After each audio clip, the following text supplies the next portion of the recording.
In her previous life, Lin Jiao was horrifically betrayed by the person she trusted the most, leading to her untimely demise. As her consciousness returned, she unexpectedly found herself back a month before the apocalypse. Once again, she encountered her devoted nanny, who had sacrificed her life to save her. This time, Lin Jiao vowed to protect her only source of warmth. With resolute determination, she harnessed her prophetic advantage, liquidating all non-essential assets to embark on a frenzied stockpiling spree: food supplies, advanced weaponry, medical supplies, aircraft, all acquired with fervor.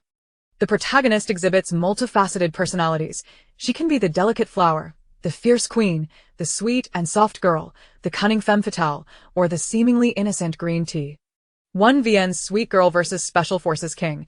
I will protect you. With an overwhelming sense of guardianship, delicate flower versus childhood sweetheart, the overbearing CEO. I truly love you. Imposter versus Black Market Lord, where she runs and he pursues, obsession and force love. Fierce Queen versus the ambitious Zombie King, love unfulfilled. Innocent Flower versus the Apocalypse Commander, attracted yet unaware of loved. Chapter 1. Back to July 3rd, 2032. Sunlight streamed through the white sheer curtains of the Lin family villa, casting a warm glow over the soft, pristine bed. Upon it lay a beautiful young woman with slightly curled long hair cascading freely, her fair complexion and delicate features resembling a painting. She appeared serene, akin to a slumbering beauty. The room was suffused with a faint floral fragrance, exuding warmth and comfort. Suddenly, Lin Jiao jolted awake. Her eyes widened in terror, a scream escaping her lips. No. No. As if still trapped in the torment of her violent death. Her body trembled violently, beads of sweat forming on her forehead. She clutched the bedsheets tightly, her gaze filled with despair and fear. The sensation of the repeated stabs still lingered within her. Gasping for breath, she struggled to extricate herself from the haunting memories. After a considerable time, she gradually regained her composure. Lin Jiao blinked in confusion and shock. As her gaze slowly rose to the familiar yet strange ceiling, a flood of memories surged through her mind. In her previous life, she had been a formidable being with all-encompassing abilities, betrayed by her most trusted confidant. Her best friend, Chen Shui, had drugged her, and she had unwittingly consumed it, soon feeling utterly powerless and collapsing to the ground. Lin Jiao looked up at Chen Shui with eyes brimming with anger and bewilderment. Why would you do this to me? Aren't we best friends? Chen Shui wore a smug smile, her eyes filled with derision. Friends? You were merely my stepping stone. Humph. What does it matter if you possess all-encompassing abilities? Brother Huaiji still prefers me. You, a woman, always caught up in violence, lacking any semblance of femininity. If only you were as gentle and charming as I am, perhaps Brother Huaiji would notice you more. At that moment, Gu Huaiji entered, accompanied by a group of people, those whom Lin Jiao had once saved, and comrades with whom she had fought side by side. Lin Jiao's eyes widened in disbelief as she gazed at them. Once her companions in life-and-death situations, they now stood behind Gu Huaiji. Familiar faces appeared strangely alien now. Her lips trembled, her voice laden with unspeakable sorrow as she cried out, "Are you all betraying me? Has your conscience been devoured by dogs?" They ignored her, each wearing a mocking smile. At that moment, Chen Shui instantly transformed into a delicate figure, leaning into Gu Huaiji's embrace, her voice soft and feigned with innocence. Brother Huai, she is so fierce. Following her words, she trembled slightly, as if greatly frightened. Gu Huaiji, her childhood friend and boyfriend, now bore a countenance as cold as ancient ice. Why bother with a corpse? Lin Jiao listened to his callous words, tears streaming down her face uncontrollably. Gu Huaiji expressionlessly picked up a knife and approached Lin Jiao. Once a powerful being with all-encompassing abilities, she was now rendered immobile by the drug. She could only watch helplessly as Gu Huaiji advanced with the knife in hand. He plunged the glistening blade into her body, withdrawing it to reveal a bloodied weapon. Blood gushed forth like a fountain, splattering across Gu Huaiji's face, yet he showed no sign of stopping, thrusting again and again. The bright red liquid trickled down his face, but failed to elicit even a shred of sympathy. Lin Jiao gazed at Gu Huaiji with anguish, her voice trembling like leaves in the wind, desperately asking why. Why would you do this to me? We grew up together. Have you forgotten our past? Gu Huaiji's lips curled into a cruel smile. Why? With you dead, I become the leader of the base. You obstructed my path. You deserve to die. A woman who does not obediently stand behind a man and insists on asserting herself will meet this fate. With that, Gu Huaiji exchanged glances with Chen Shui'er before erupting into raucous laughter, their mirth steeped in mockery and pride. Overwhelmed by blood loss, Lin Jiaojiao could no longer sustain herself, collapsing to the ground in despair. Her eyes widened, staring at Gu Huaiji and Chen Shui'er, unable to close them. And then her memories abruptly ceased. Lin Jiaojiao seemed to snap back to reality, frantically searching for her phone until she found it beneath her pillow. She clumsily unlocked the screen, checking the time. It was July 3rd, 2032. Lin Jiaojiao had been reborn, returning 5 years into the past, just a month before the apocalypse began. Sitting on her bed, she processed this revelation, her eyes igniting with fierce anger.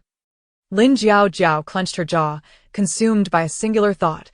She must make that pair of treacherous lovers pay dearly.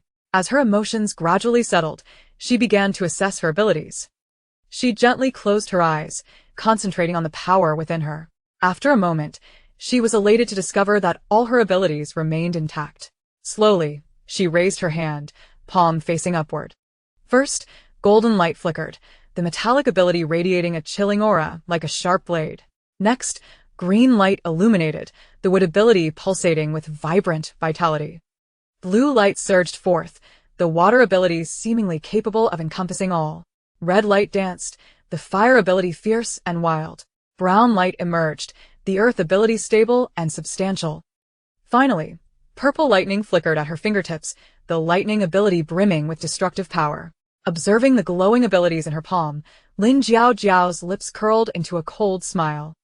Moreover, she was thrilled to realize that not only did all her abilities remain, but they had also reached the formidable level 5, just as in her previous life. Yet, as she glanced at her hands, she found no trace of the spatial ring she had contracted in her former existence. A pang of anxiety gripped her heart. Had the space vanished? But soon, she calmed herself, carefully attuning to her body. She noticed a faint pink mark on her wrist. Focusing her thoughts, she attempted to touch the mark. Instantly, a wave of familiar power surged through her, pulling her consciousness into an expansive space, seemingly boundless. Gazing at the familiar surroundings, her heart swelled with elation. This space had been discovered by Lin Jiaojiao in her previous life, but unfortunately, she had found it too late, failing to store sufficient supplies and thus not utilizing it effectively during the apocalypse. In this life, with the space in her possession and ample time to prepare, she could thrive in the impending chaos. Most importantly, items placed within this space would remain unchanged upon retrieval, allowing her to stockpile resources with complete peace of mind. In this lifetime, before the apocalypse had even begun, she possessed all-encompassing abilities, along with a space augmentation. Truly, heaven is assisting me. A sudden knock echoed through the air. This unexpected sound abruptly disrupted Lin Jiaojiao's train of thought. At that moment, Lu Ma's voice resonated from outside. "Miss, it's time to rise and have breakfast.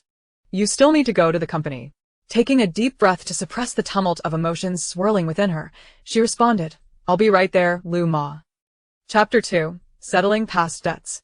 Upon entering the living room, Lin Jiaojiao's gaze immediately fell upon Lu Ma. The haunting image of Lu Ma sacrificing herself to the zombies replayed in her mind. The intensity of the emotions associated with their reunion surged within her. Unable to contain herself any longer, she rushed forward and embraced Lu Ma tightly, tears streaming down her face. With a choked voice, Lin Jiaojiao said, "Lu Ma, it's so wonderful to see you again. I thought I would never see you again." Lu Ma gently patted her back, her expression filled with tenderness. "Miss, what troubles you? Did you have a nightmare? Fear not, Lu Ma is here." Under Lu Ma's soothing presence, Lin Jiaojiao gradually calmed down, her eyes reflecting gratitude and determination as she looked at Lu Ma. "Lu Ma, we must cherish our time together from now on." Lin Jiaojiao urged Lu Ma to sit with her. "Come, let's have breakfast together." As they settled down, Lin Jiaojiao's eyes sparkled with delight upon seeing the abundant breakfast laid out before them. After 5 years in the apocalypse, it had been far too long since she had encountered such plentiful and normal food. She devoured the meal with unrestrained enthusiasm, completely disregarding her manners. Her cheeks bulged with food as she mumbled incomprehensibly, "Lu Ma, it's been ages since I've had such a delicious breakfast. It's absolutely delightful.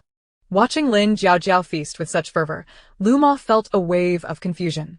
Miss, isn't breakfast like this every day? What's gotten into you today? Too engrossed in her meal to engage in conversation, Lin Jiaojiao continued to eat. Observing her enjoyment, Lu Ma joined in. After Lin Jiaojiao finally finished, satisfied, she let out a contented burp and set down her utensils. Taking a deep breath, Lin Jiaojiao's expression turned serious, as though she had made a momentous decision. She looked at Lu Ma with a resolute gaze. Lu Ma, let's postpone going to the company. I've decided to sell my shares. A frown creased her brow, and a flicker of painful memories crossed her eyes. Lu Ma was taken aback, her mind racing with questions. Miss, didn't people previously offer to buy your shares and you refused? Lin Jiaojiao sighed softly. You know, after my parents passed away in that car accident, I've been carrying the weight of this company alone. Yet, over the years, it has attracted so many covetous eyes, and I've grown weary. Looking back, perhaps selling it would allow us to live a little more easily. Lu Ma nodded in understanding. Miss, I comprehend your struggles. You have endured too much over the years. Whatever you decide, I will support you. Lin Jiaojiao's expression turned grave. Lu Ma, there are certain matters I cannot clarify with you at present, but trust me, selling the shares is the right choice. You are the only person in this world who truly cares for me, and I will protect you from now on. Upon hearing this, Lu Ma's eyes glistened with unshed tears. Miss, please don't say such things. I am merely a caregiver. Lin Jiaojiao grasped Lu Ma's hand, tears welling in her eyes. Lu Ma, in my heart, you are like family. Back then, you were on the verge of marriage, but that man deemed your role as a caregiver to be beneath him and urged you to resign. You refused, and since you could not come to an agreement, you never married. I understand that you gave up your own marriage for my sake.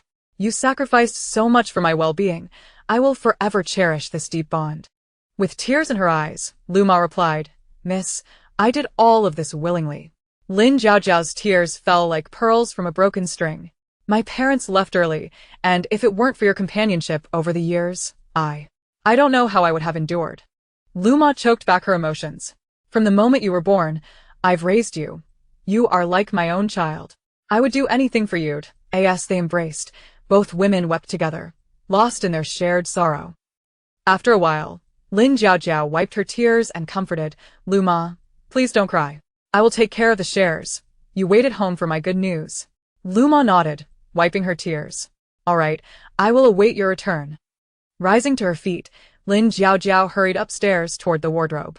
Upon entering, her gaze fell upon her array of clothing, mostly professional attire, sharp and efficient. She recalled her previous life, where Chen Shuer always presented herself as a delicate flower, using that facade to ensnare her boyfriend, Gu Huaiji. A glimmer of coldness flickered in Lin Jiaojiao's eyes as she scrutinized the garments, murmuring to herself, a delicate flower, is it? In this lifetime, I shall tread the path of the delicate flower, and we shall see how you fare. The corners of Lin Jiaojiao's mouth curled into a subtle, yet meaningful smile. She envisioned Chen Shuer's panicked expression under her delicate flower strategy. Subsequently, Lin Jiaojiao swiftly donned a black professional outfit and applied a light touch of makeup. Gazing at her reflection in the mirror, she appeared composed yet exuded an air of cold elegance, her determination growing stronger. With confident strides, Lin Jiaojiao descended the stairs, making her way to the garage. The driver stood beside a Rolls-Royce Phantom, and upon seeing Lin Jiaojiao approach, he respectfully opened the car door. Settling into the plush interior, she rubbed her temples and reclined against the soft seat, instructing, take me to my second uncle, Lin Ziyuan. As the car sped along the road, Lin Jiaojiao couldn't help but reflect on her past life.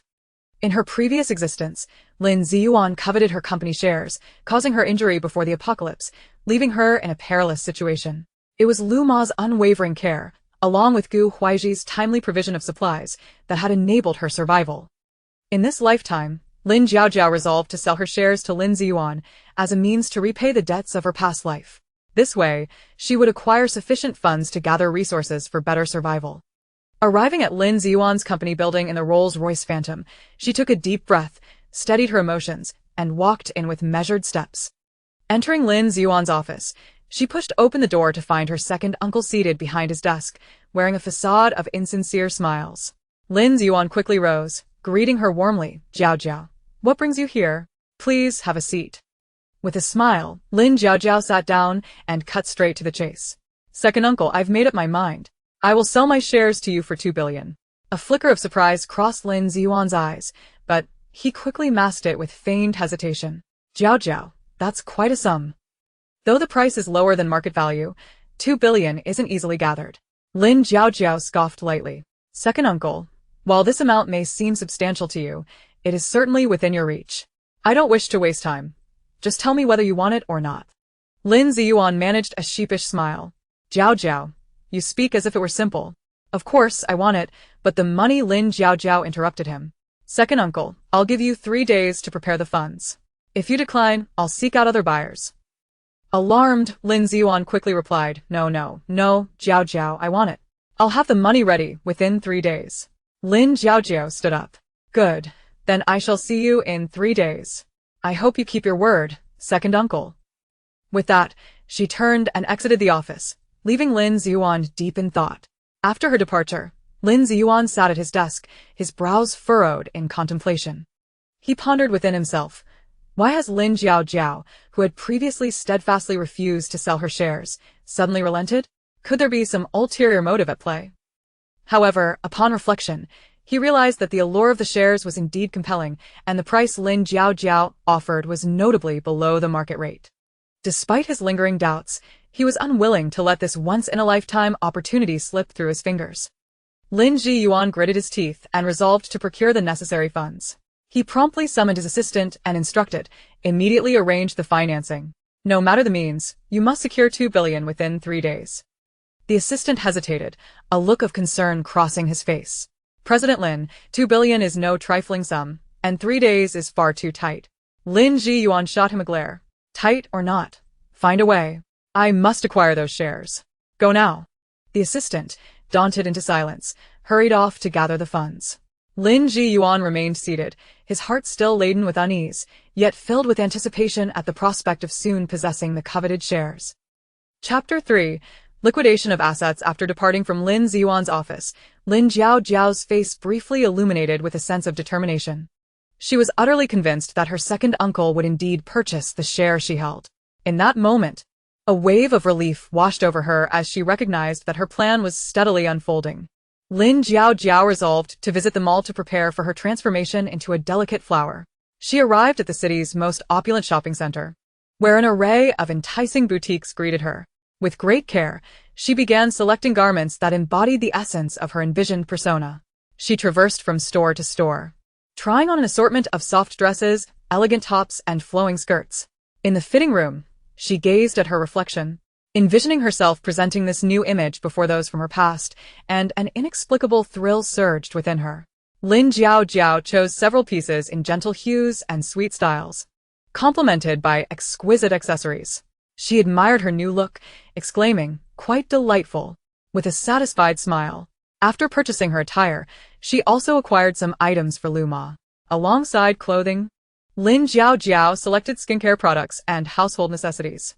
As she exited the mall, her hands were laden with shopping bags, a testament to her preparations.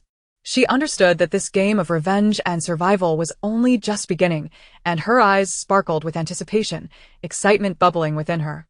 Upon returning home, she eagerly presented Lu Ma with the gifts. "Lu Ma, look at what I bought for you." Lu Ma gazed at the pile of clothing and household items, her eyes brimming with tears as she trembled. "Miss, you are too kind to me." Lin Jiaojiao smiled in response. "As long as you like them." After a brief rest on the sofa, she began organizing the property documents under her name. "Lu Ma, this afternoon, I plan to liquidate my properties and jewelry," she announced. Lu Ma looked at her in astonishment, finding her actions somewhat peculiar. "Miss, are you really going to sell the house again? This has been your accumulation over many years." Lin Jiaojiao grasped Lu Ma's hand. "These possessions serve no purpose. Trust me, there is a reason behind my actions." Though puzzled, Lu Ma nodded in agreement. "Miss, I believe in you. Whatever you choose to do, I will follow." Having said that, Lu Ma hurried to the kitchen to prepare lunch. After a flurry of activity, she served a delightful meal consisting of braised pork, shrimp and scrambled eggs, cucumber salad, stir-fried lotus root, and corn rib soup. "Miss, the meal is ready. Please come and eat," Lu Ma called softly. "All right." As Lu Ma prepared to step aside, Lin Jiao took her hand. Lu Ma, come and eat with me. You've worked hard. Don't just stand there. From now on, we will share our meals. Lu Ma, feeling a bit awkward, waved her hands. Miss, that is not appropriate. I am your maid. How can I dine with you every day? Lin Jiao insisted. Lu Ma, in my heart, you are like family. Please, let go of such concerns. Let's eat together. Come, sit down. Tears glistened in Lu Ma's eyes, and after several heartfelt invitations from Lin Jiao, she finally sat down. After finishing lunch, Lin Jiao headed to the real estate agency. Upon her arrival, she calmly placed a stack of property certificates on the table. I wish to sell these properties at 5% below market value. There are several high-end villas among them, and I hope you can expedite the process. The agent stared at the pile of certificates in shock, one of them quickly exclaiming, Miss Lin, these properties are quite valuable. Please hold on a moment while I report to the manager. Shortly thereafter, the agency manager rushed in, eyes alight with excitement. Miss Lin, we can purchase all of your properties. After calculations, the total comes to approximately 2.8 billion. Rest assured, we will handle the paperwork swiftly to ensure you receive your funds promptly. Lin Jiao nodded slightly, her tone calm. Very well, expedite the process. She then added, by the way, I would like to purchase a villa in Yundingyeshu. The manager immediately checked, returning shortly with enthusiasm. Miss Lin, there is an available villa No. 2 in Yundingyeshu. If you are interested, you can purchase it directly. Lin Jiao responded without hesitation, yes, I will take that one. Please prepare the contract at once. The contract was promptly prepared, and Lin Jiao quickly signed her name. The manager stated, Miss Lin, we will deduct the cost of this villa from the proceeds of your property sales, and the remaining funds will be transferred to you as soon as possible. With that, he handed her the key. Lin Jiao nodded, taking the key and turning to leave, her heart brimming with anticipation for her new residence. After exiting the agency, she returned home directly. Upon arrival, she solemnly informed Lu Ma, we are moving to Yundingyeshu. Lu Ma's eyes widened in surprise, and she was momentarily taken aback. Why must we move when we are living so well here? Lin Jiao replied, because Yundingyeshu will become a safe zone, though she felt it prudent to withhold the full truth for now. In time you will understand why. Trust me.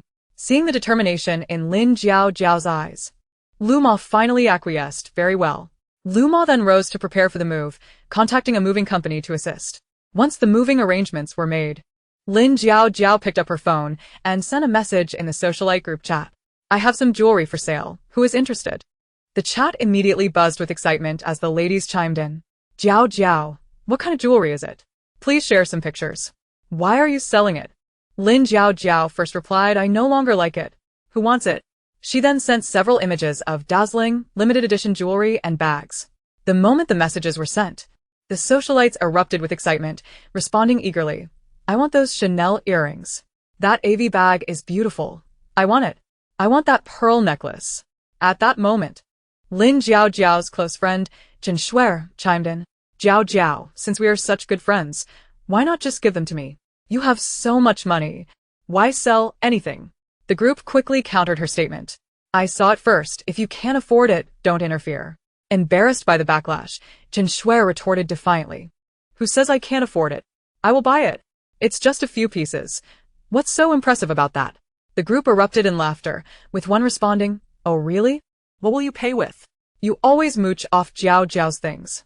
Do you really think of yourself as a lady of the manor? Exactly. Don't come here pretending to be someone important. If you have the means, show us the money. You should know your worth before making such claims. You want to take advantage of others without any contribution. It's quite shameless. Jiao's willingness to sell is her choice. Who did you think you are to criticize? Chapter 4. Moving seeing the flurry of messages, Chen Shuer felt a twinge of insecurity but steeled herself, determined to purchase something. Of course, I can afford it. Don't underestimate me. Lin Jiao observed the lively exchange with a smile, remaining silent. To prove her ability to buy, Chen Shuer quickly private messaged Lin Jiao, asking her to reserve the items for her. Lin Jiao chuckled inwardly, wondering how long Chen Shuer could maintain her facade. Before long, Lin Jiao listed the prices of the jewelry and bags for Chen Shuer. Upon seeing the exorbitant figures, Chen Shuer gasped. Yet she felt compelled to follow through on her word. glancing at her available funds, which amounted to only 20 million. She realized she was still short of the required 200 million to purchase everything. She bit her lip, steeling herself to dial Gu Huaiji's number. As soon as the call connected, she feigned a pitiful demeanor and, with a voice tinged with tears, pleaded, "Brother Huaiji, I find myself in a predicament. Could you lend me 200 million? On the other end of the line, Gu Huaiji frowned slightly and inquired, "What has happened?" Tian Sue, her voice trembling, replied, "Brother Huaiji, it's like this.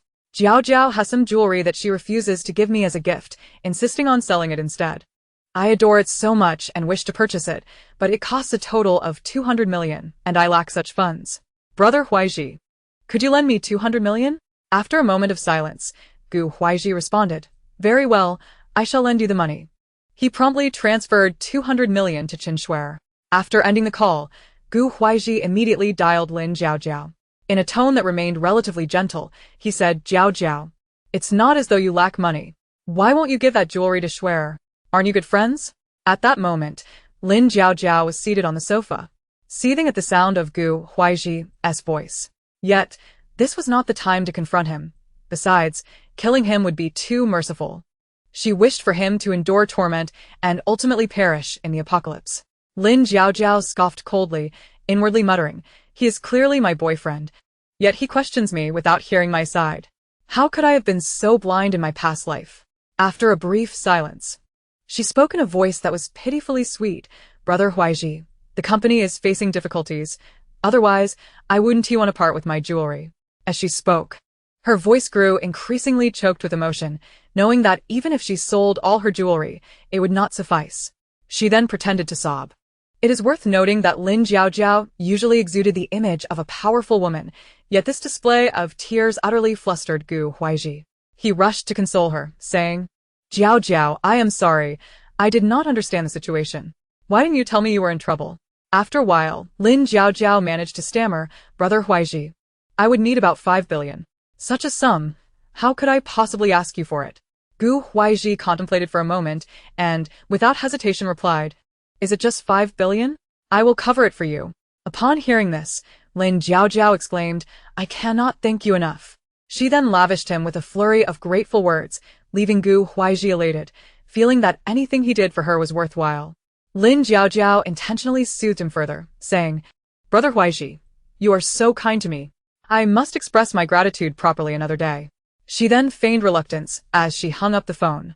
Not long after hanging up, Gu Huaiji transferred the 5 billion to her. Lin Jiaojiao gazed at the credited amount and could not help but smile. Who would have thought?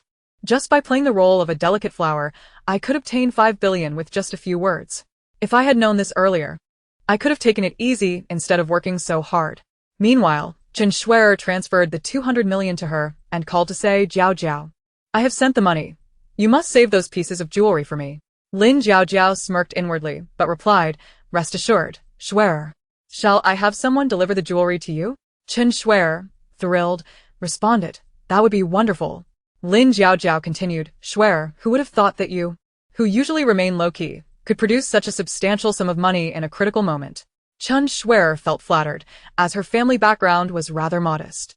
She laughed, "Jiao Jiao, please don't tease me." Lin Jiaojiao replied with a smile, "I shall arrange for someone to deliver the items to you." Qin Shuer, her face alight with joy, eagerly said, "Thank you so much." After hanging up, Qin Shuer's expression darkened. "Using the money borrowed from your boyfriend to buy your jewelry. How thrilling." A manic smile spread across her face, her eyes glinting with cunning and delight, filled with a twisted satisfaction. "Lin Jiaojiao, you never imagined I would acquire your treasures in such a manner." She clasped her hands across her chest, pacing her room while murmuring to herself, "This is truly exhilarating. One day, I will ensure you possess nothing. Everything that belongs to you shall be mine." On the other side, after ending her call, Lin Jiaojiao instructed her butler, "Please pack those pieces of jewelry and send them to Qin Shuer." The butler complied, quickly packaging the jewelry with care and arranging for its delivery to Qin Shuer. Once the items were handled and nearly all moved, apart from Lu Ma and the moving company workers, the other servants were unaware of her relocation. She wished to avoid unnecessary trouble and disturbances, hence only Lu Ma and the movers were entrusted with the task. Lin Jiaojiao gathered everyone together, speaking sincerely. Thank you all for your hard work during this time. Due to personal reasons, I no longer require your services. However, rest assured, your wages will be paid in full, and each of you will receive an additional bonus. As she spoke, she instructed the financial staff to distribute the prepared funds to everyone present. Lin Jiaojiao, with a hint of concern, added, recently, the pandemic situation has not been optimistic. I have heard there may be issues with the supply of essential goods. Please remember to stock up for yourselves and your families. The employees, having received their payments, felt a tinge of disappointment at losing their jobs, yet expressed their gratitude for Lin Jiaojiao's generosity and care.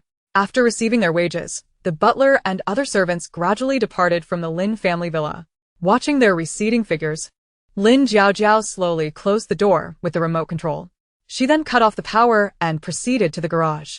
With a simple wave of her hand, the more than 60 vehicles in the garage, including various models, flashy sports cars, luxurious business vehicles, and SUVs, were all stored away.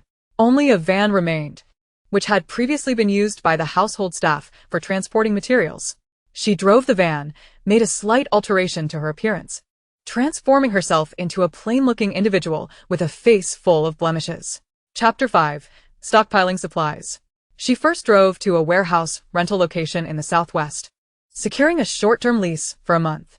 Following that, she hurried to a wholesale market to stockpile supplies. Her first priority was food. Lin Jiaojiao silently calculated in her mind. With just herself and Lu Ma, they barely consumed 20 pounds of rice in a month. That totals to 240 pounds a year, amounting to just 24,000 pounds over a century. However, to prepare for unforeseen circumstances, it was wise to stock more. Keeping it simple, she decided to hoard 200,000 pounds for safety. With that thought in mind, she proceeded toward the grain store. Upon reaching the grain store, Lin Jiaojiao addressed the owner directly, 10,000 pounds of pearl rice. The owner, taken aback, hurriedly grabbed a notepad to jot down her order. Without pausing, Lin Jiaojiao continued, 10,000 pounds of long-grain fragrant rice. 10,000 pounds of Wuchang rice. The owner's pen scratched furiously across the paper, his expression a mix of astonishment and excitement. 10,000 pounds of Thai fragrant rice. 10,000 pounds of glutinous rice. As he recorded her orders, he couldn't help but glance up at her, incredulous, thinking she must be a major client. 10,000 pounds of black rice. 10,000 pounds of brown rice. 10,000 pounds of fragrant silk rice. 10,000 pounds of silk rice. 10,000 pounds of selenium-rich rice. 10,000 pounds of organic rice. 10,000 pounds of blush rice. 10,000 pounds of bamboo-scented rice. 10,000 pounds of jasmine rice. 10,000 pounds of Akita Kamachi rice. 10,000 pounds of golden clear rice. 10,000 pounds of kashihikari rice. 10,000 pounds of suberita. After Lin Jiaojiao finished enumerating the quantity of rice in one breath, the grain shop owner stood in astonishment, his mouth agape, nearly dropping his pen.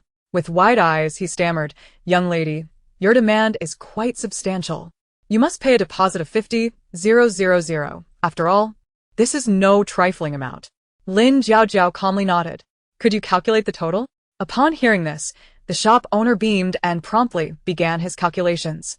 "Given the volume you're purchasing, I'll offer you a discounted price." Lin Jiaojiao replied, "Thank you, sir." Soon, the shop owner arrived at the total, 862, for 100 yuan. Upon hearing this, Lin Jiaojiao took out her phone and transferred 500,000 yuan. "I will pay you a deposit of 500,000. Once the grain is delivered to the warehouse, I will transfer the remaining balance." The shop owner, hearing the notification of the transfer, beamed even more brightly. Lin Jiaojiao added, "Please deliver the rice to warehouse number 3 of the Southwest Logistics Park by 5 p.m. The shop owner patted his chest, assuring her, "Rest assured, young lady. I shall deliver it on time." After leaving the grain store, Lin Jiaojiao went to a grocery shop to purchase some legumes, dried goods, and spices. The shop owner, a mother, stood behind the counter with a child on her back, continuously soothing the infant. Her husband, mother-in-law, and father-in-law sat nearby, engrossed in their own activities, showing no intention to assist. When the mother saw Lin Jiaojiao enter, she hurried over and asked, "What would you like to buy?" Before Lin Jiaojiao could respond, the mother-in-law interjected, "Look at her, covered in freckles. She probably just wants to buy a bottle of soy sauce or vinegar. The mother, gently swaying to calm the child, frowned at her mother-in-law and anxiously said, "Mother, how can you speak like that? Guests are always welcome. We run this grocery store to greet people with smiles. How can you judge someone like that?" The mother-in-law, unfazed, rolled her eyes and retorted, "I didn't say anything wrong. Look at her freckled face and shabby appearance. How much money could she possibly have?" Lin Jiaojiao remained unfazed and raised her voice to the mother. "I would like 3,000 pounds of yellow beans, 2,000 pounds of mung beans, 500 pounds of red beans, 500 pounds of peanuts, and 500 pounds of white kidney beans." Upon hearing this, the mother-in-law scoffed. "Can you afford that? Don't come here boasting. You probably don't even have 2,000 yuan in your pocket, pretending to be wealthy."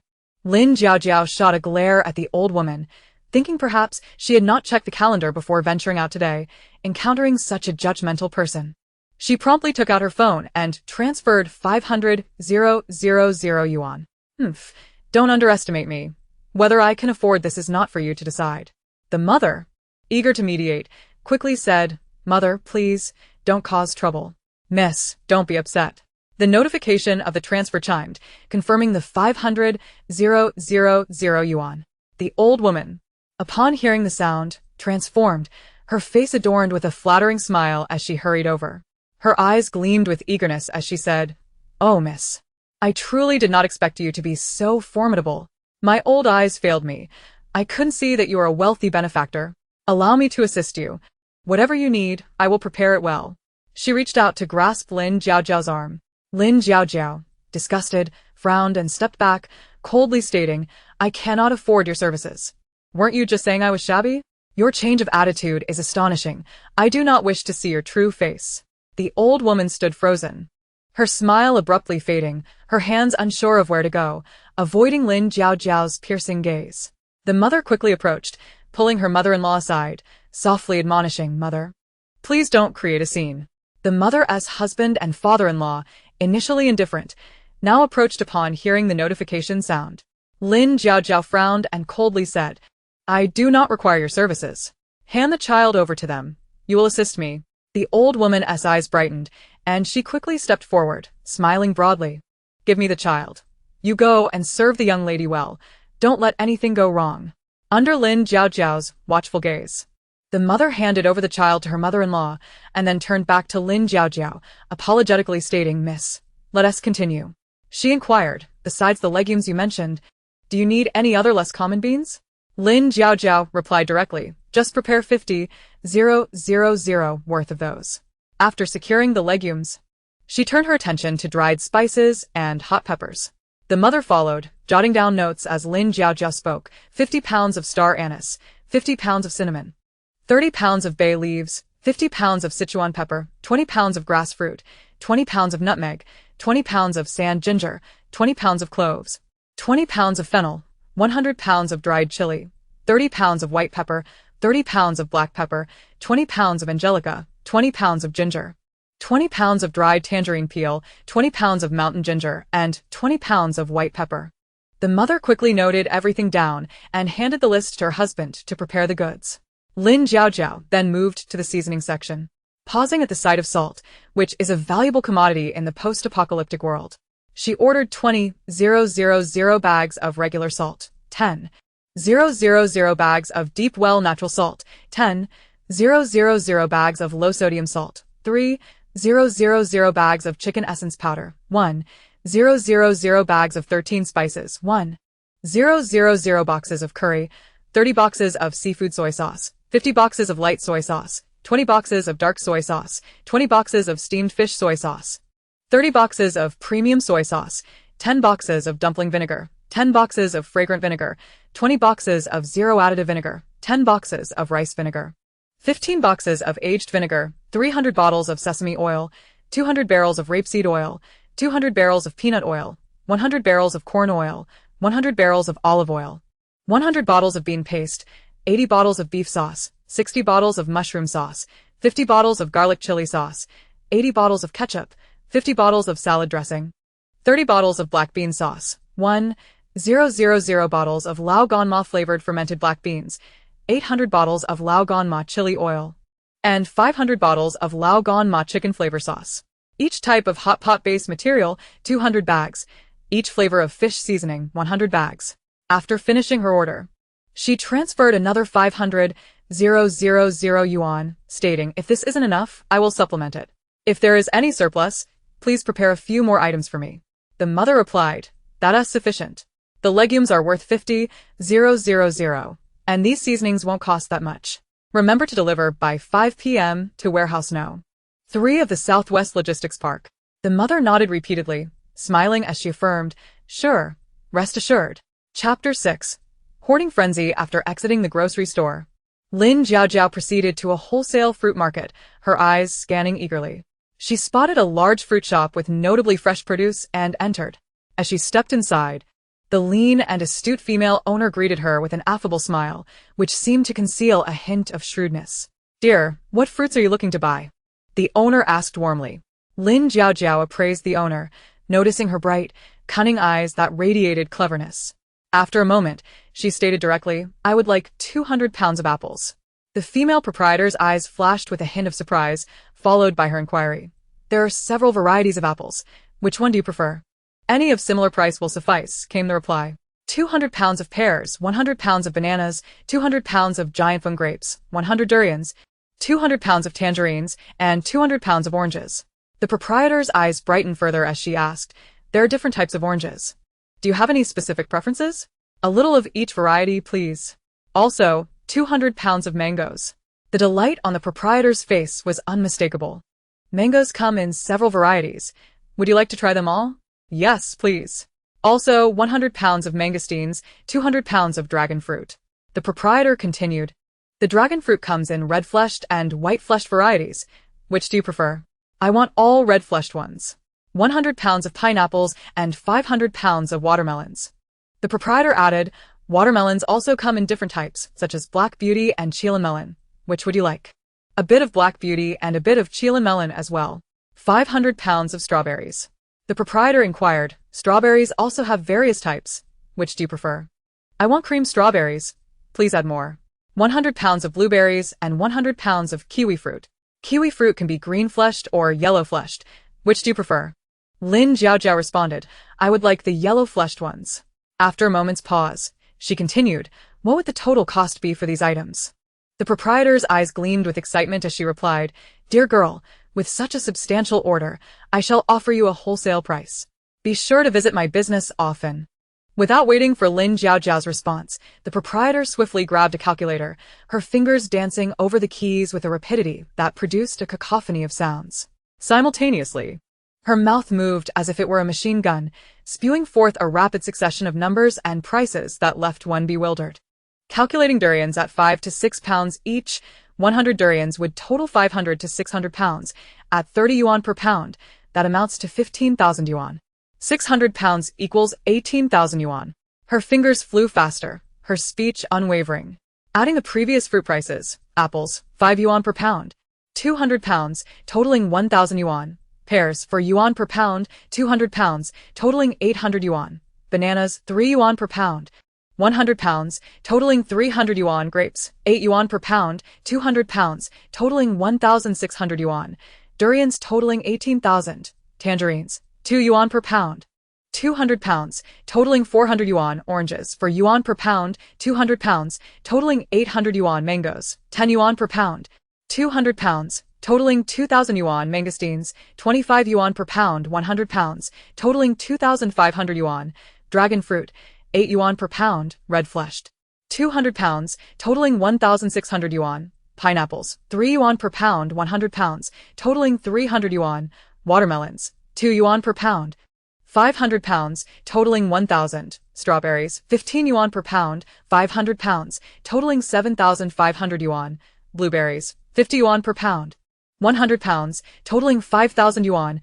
Kiwi fruit, 8 yuan per pound. 100 pounds, totaling 800 yuan. The proprietor's enthusiasm crescendoed. Her speech became almost a blur. And with a final emphatic press of the calculator, she exclaimed, "The total comes to approximately 39,500 yuan." Lin Jiaojiao stood in astonishment, her mind racing with admiration, and she couldn't help but mutter a curse under her breath. Wow, that's impressive. As she marveled at the proprietor's extraordinary accounting skills, her fingers danced over the calculator with the speed of a whirlwind, while her tongue flapped like a motor, producing an astonishingly rapid flow of speech. After a moment of shock, Lin Jiaojiao snapped back to reality, swiftly pulling out her phone to scan the payment code, directly entering the amount. With a ping, 100,000 yuan was transferred. Upon hearing the notification of the transfer, the proprietor quickly checked the amount, her expression shifting to one of astonishment. Oh dear. You've transferred too much. Our total comes to just under 40,000 yuan. Lin Jiaojiao smiled at the proprietor and replied, I think it's quite a bargain. Please add a few more of the fruits we discussed earlier. Also, I would like to order at least 5,000 pounds each of cherries, strawberries, and wax apples, as well as a selection of all the fruits in your store. Let's make it a total of 100,000. The proprietor, taken aback by this declaration, found herself momentarily speechless, but after some time, she regained her composure. All right, I will make sure everything is prepared perfectly. Once arranged, please deliver it to warehouse No. 3 at the Southwest Logistics Park by 5 o'clock this afternoon. The proprietor nodded eagerly. Rest assured, dear girl, we will deliver on time. Following this, Lin Jiaojiao ventured into a daily necessities store. Upon entering, she spotted the proprietor lounging in a recliner. He was slightly overweight, with a belly that stretched his shirt taut, a face adorned with excess flesh, squinty eyes, prominent double chins, greasy, thinning hair, and drool at the corners of his mouth as he dozed off in boredom. Lin Jiaojiao cleared her throat and raised her voice to call out, Boss. The proprietor jolted awake, sitting up abruptly with bleary eyes. Lin Jiaojiao continued, 1,000 towels. The proprietor's eyes widened in disbelief as he muttered, Such a large quantity, will you ever use them all? However, he quickly regained his composure and began taking notes. 2,000 toothbrushes, 1,000 tubes of toothpaste, 500 bottles of shampoo, 300 bottles of conditioner, 8,000 pairs of disposable underwear, 20,000 sanitary napkins, 1,000 packages of sleep pants, 500 pairs of slippers, 800 bottles of body wash, 1,000 bars of soap, 500 tubes of facial cleanser, 1,000 buckets of laundry detergent, 2,000 hangers, 500 brooms, 300 trash bins, 5,000 rolls of garbage bags, 2,000 packs of facial tissues, 3,000 packs of paper towels, and 1,000 packs of wet wipes. After finishing her order, Lin Jiaojiao paused and asked, Boss, can you give me an estimate of the total cost? The proprietor's eyes widened, seemingly on the verge of popping out of his head, his facial excess quivering slightly, and his expression one of utter disbelief.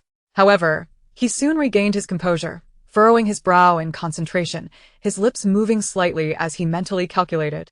Occasionally, he gestured in the air, his previously bloated face now animated with seriousness. Once he finished, his voice dripped with flattery as he said, Oh dear. This will amount to over 500,000. His tone was sharp and grating, reminiscent of nails on a chalkboard, with an exaggerated pitch that lingered on each syllable, dripping with sycophantic intent. Lin Jiaojiao frowned at his obsequious tone. I will pay you a deposit of 300,000, and please ensure delivery to warehouse No. 3 at the Southwest Logistics Park by 5 o'clock this afternoon. The proprietor nodded vigorously. Absolutely. I guarantee timely delivery. You are truly my benefactor. His voice became even more ingratiating, laced with an unsettling eagerness that sent shivers down one's spine. As Lin Jiaojiao turned to leave, the proprietor accompanied her to the door. His sycophantic tone, echoing once more, Take care. The voice was so nauseating that it sent shivers down Lin Jiaojiao's spine.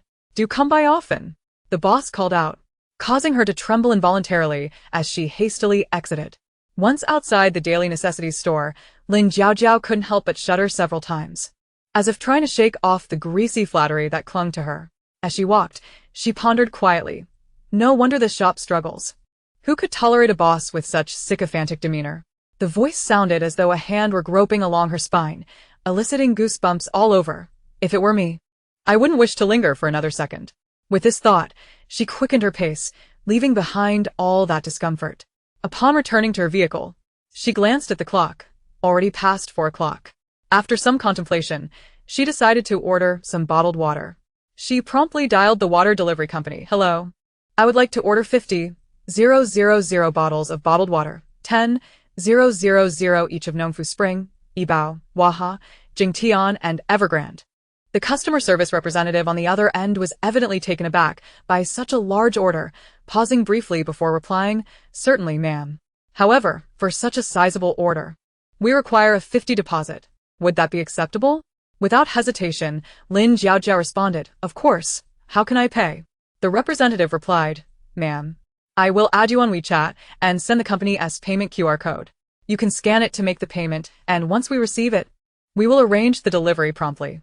Lin Jiaojiao continued, "Please ensure it arrives at the Southwest Logistics Warehouse number 3 by 5 p.m. today."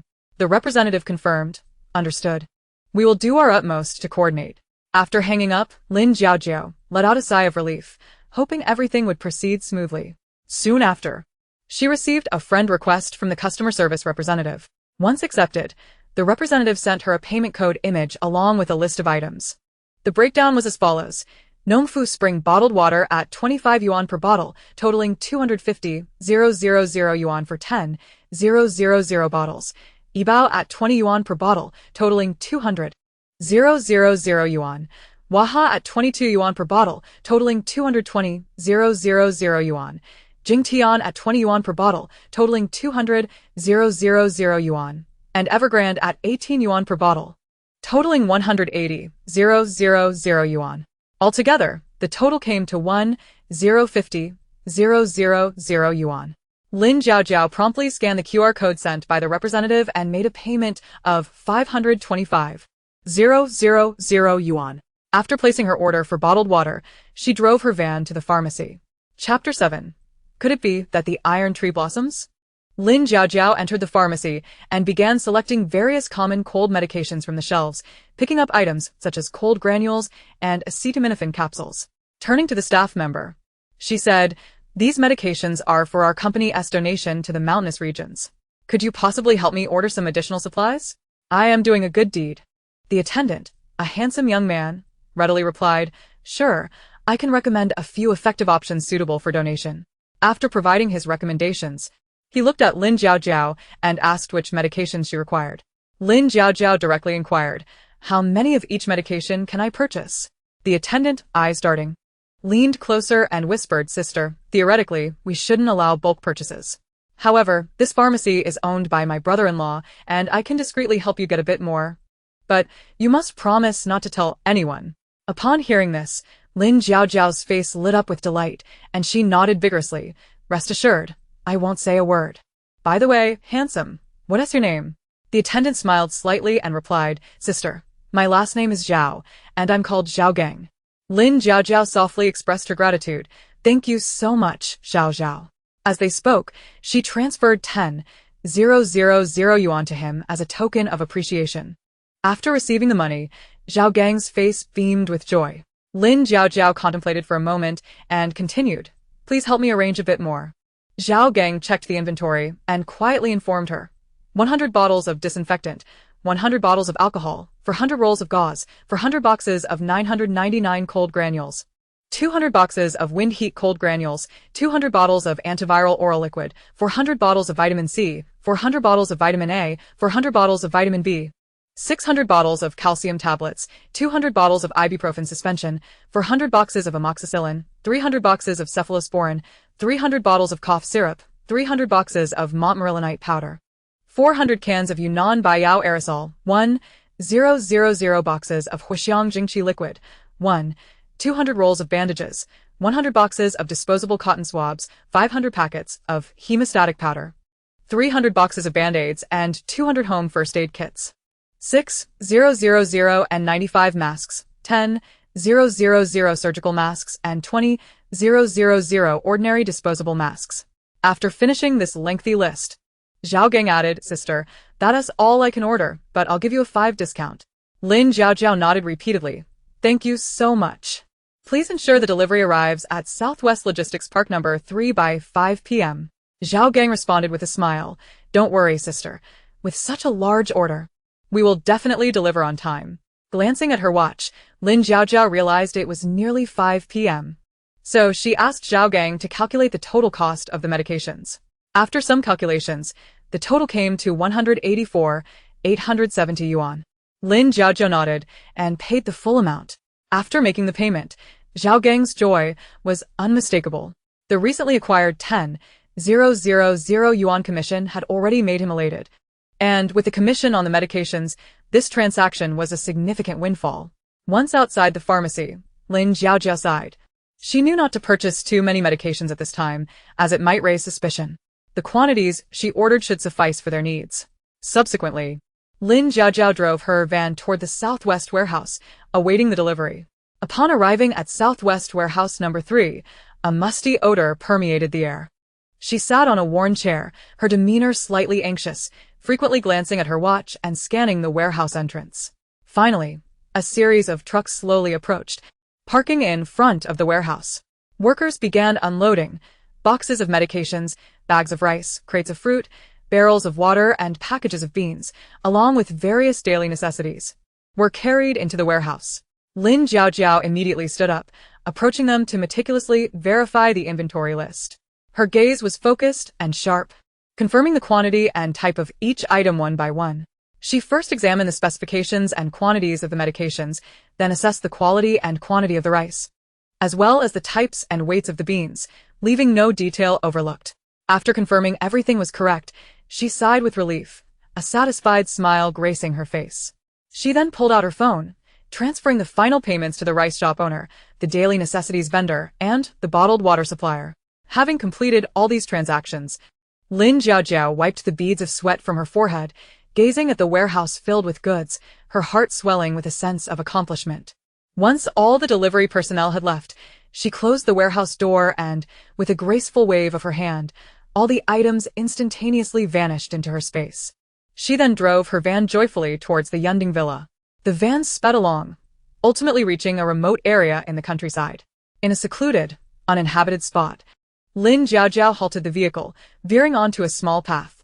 From her space, she summoned a pink Ferrari. Subsequently, she removed her makeup, tidied her hair, and settled into the car, continuing her journey towards Yunding Villa. Before long, Lin Jiaojiao arrived at the Yunding Villa in her pink Ferrari.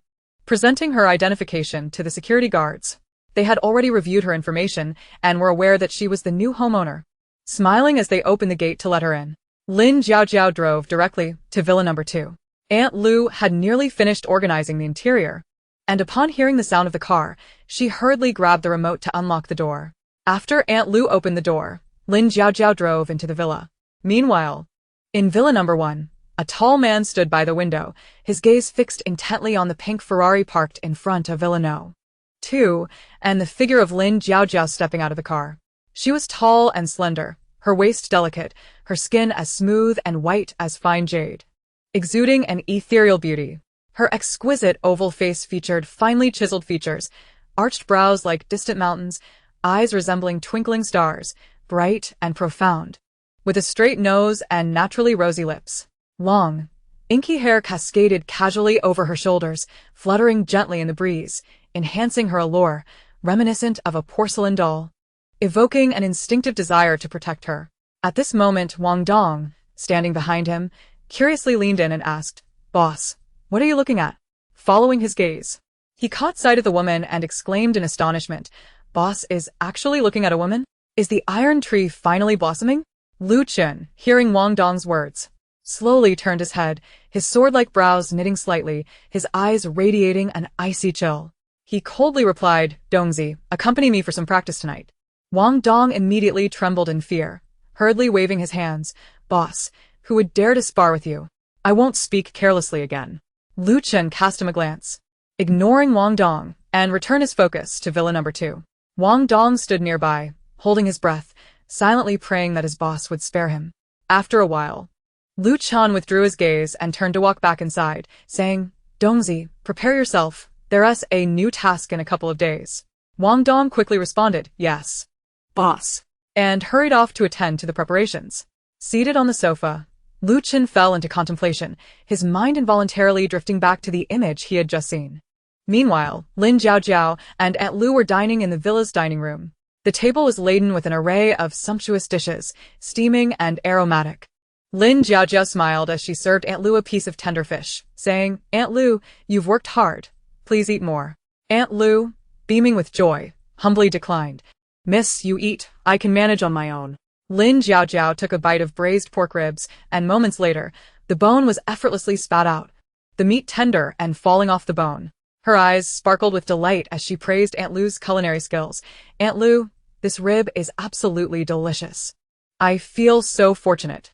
Aunt Lu's eyes crinkled with happiness at her words. "As long as you like it, I'll make it for you, every day." As they enjoyed their dinner, Lin Jiaojiao occasionally complimented Aunt Lu, which only made Aunt Lu more cheerful. After finishing their meal, Aunt Lu swiftly cleared the dishes, washing them clean in no time. Subsequently, she joined Lin Jiaojiao on the soft, comfortable sofa to watch television. The program was entertaining, and they found themselves laughing heartily together. Chapter 8. The more beautiful the thing, the more dangerous it is. At this moment, Lin Jiaojiao, her expression serious, picked up her phone and swiftly operated it before looking at Aunt Lu. "Aunt Lu, I just transferred 20 million to you. Please prepare some supplies." Aunt Lu was taken aback, her face filled with confusion. "Miss, what is going on? Why the sudden need for supplies? And such a large sum of money?" Lin Jiaojiao took a deep breath, a complex look flickering in her eyes. "Aunt Lu, I know you must have many questions, and there are some things I cannot explain right now. But I hope you can trust me. This is for our own good. Consider it my way of securing our future." Though still puzzled, Aunt Lu was about to speak when Lin Jiaojiao added sternly, "Aunt Lu, this matter must remain confidential. We must not let anyone notice while preparing the supplies." Aunt Lu gazed at Lin Jiaojiao's uncharacteristic seriousness, and despite her lingering doubts, she nodded. "Miss, I may not understand, but I will follow your lead." Lin Jiaojiao and Aunt Lu relaxed on the sofa watching television for a while longer, the images flickering across the screen. However, Lin Jiaojiao's eyelids grew heavier, as if an invisible force was pulling her towards slumber. Noticing the dreamy look in Lin Jiaojiao's eyes and her nodding head, Aunt Lu immediately realized she was ready to sleep. Aunt Lu quickly approached and gently supported Lin Jiaojiao. "Miss, if you're tired, let us go get some rest." With that, she guided Lin Jiaojiao toward the bedroom. Aunt Lu chose a room by the window with a large balcony, knowing it would be a place Lin Jiaojiao would enjoy basking in sunlight during the day, despite it being night with no sun at present. As Lin Jiaojiao entered the bedroom and saw the cozy and comfortable arrangement, a satisfied smile spread across her face, and she looked gratefully at Aunt Lu. "Aunt Lu, thank you for always understanding me." Aunt Lu replied with a smile, "Miss, make sure to rest early."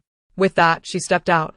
Lin Jiaojiao entered the bathroom, indulging in a soothing hot shower, the steam enveloping her, gradually washing away the fatigue of the day. After her bath, she changed into soft silk pajamas and lay down by the bed. Leaning against the plush pillow, her thoughts began to wander. She contemplated her plans for the next day.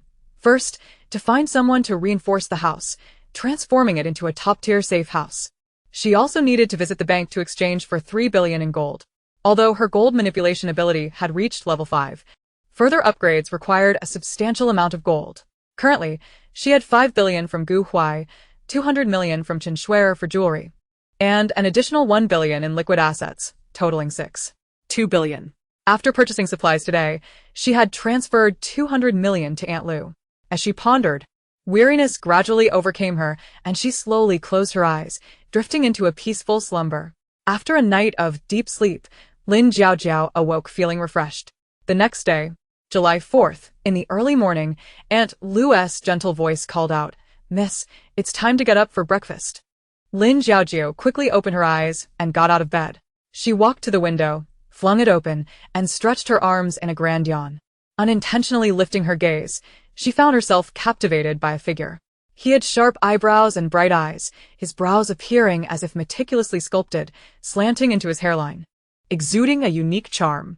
His eyes resembled a clear, unfathomable lake, bright yet deep, as if holding countless stories waiting to be told.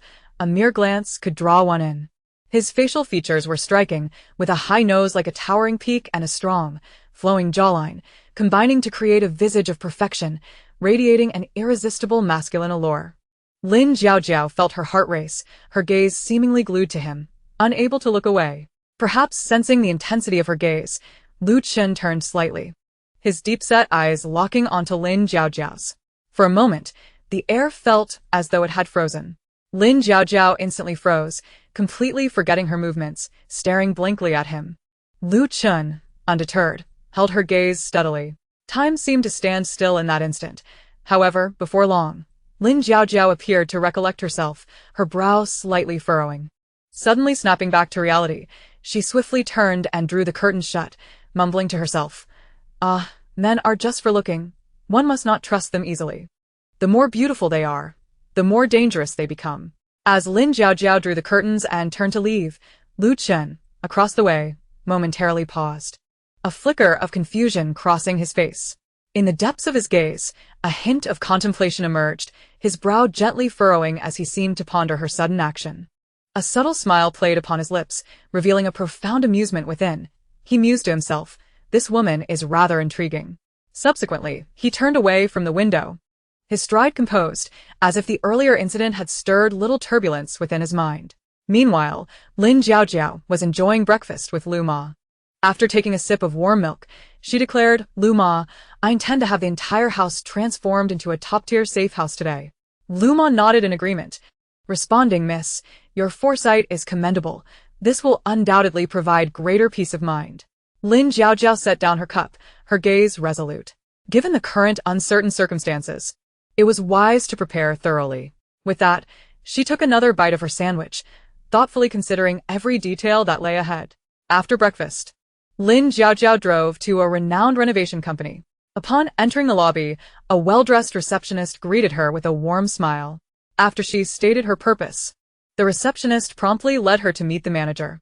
Manager Wang, a savvy and capable middle-aged man, welcomed Lin Jiaojiao warmly, offering her exquisite refreshments.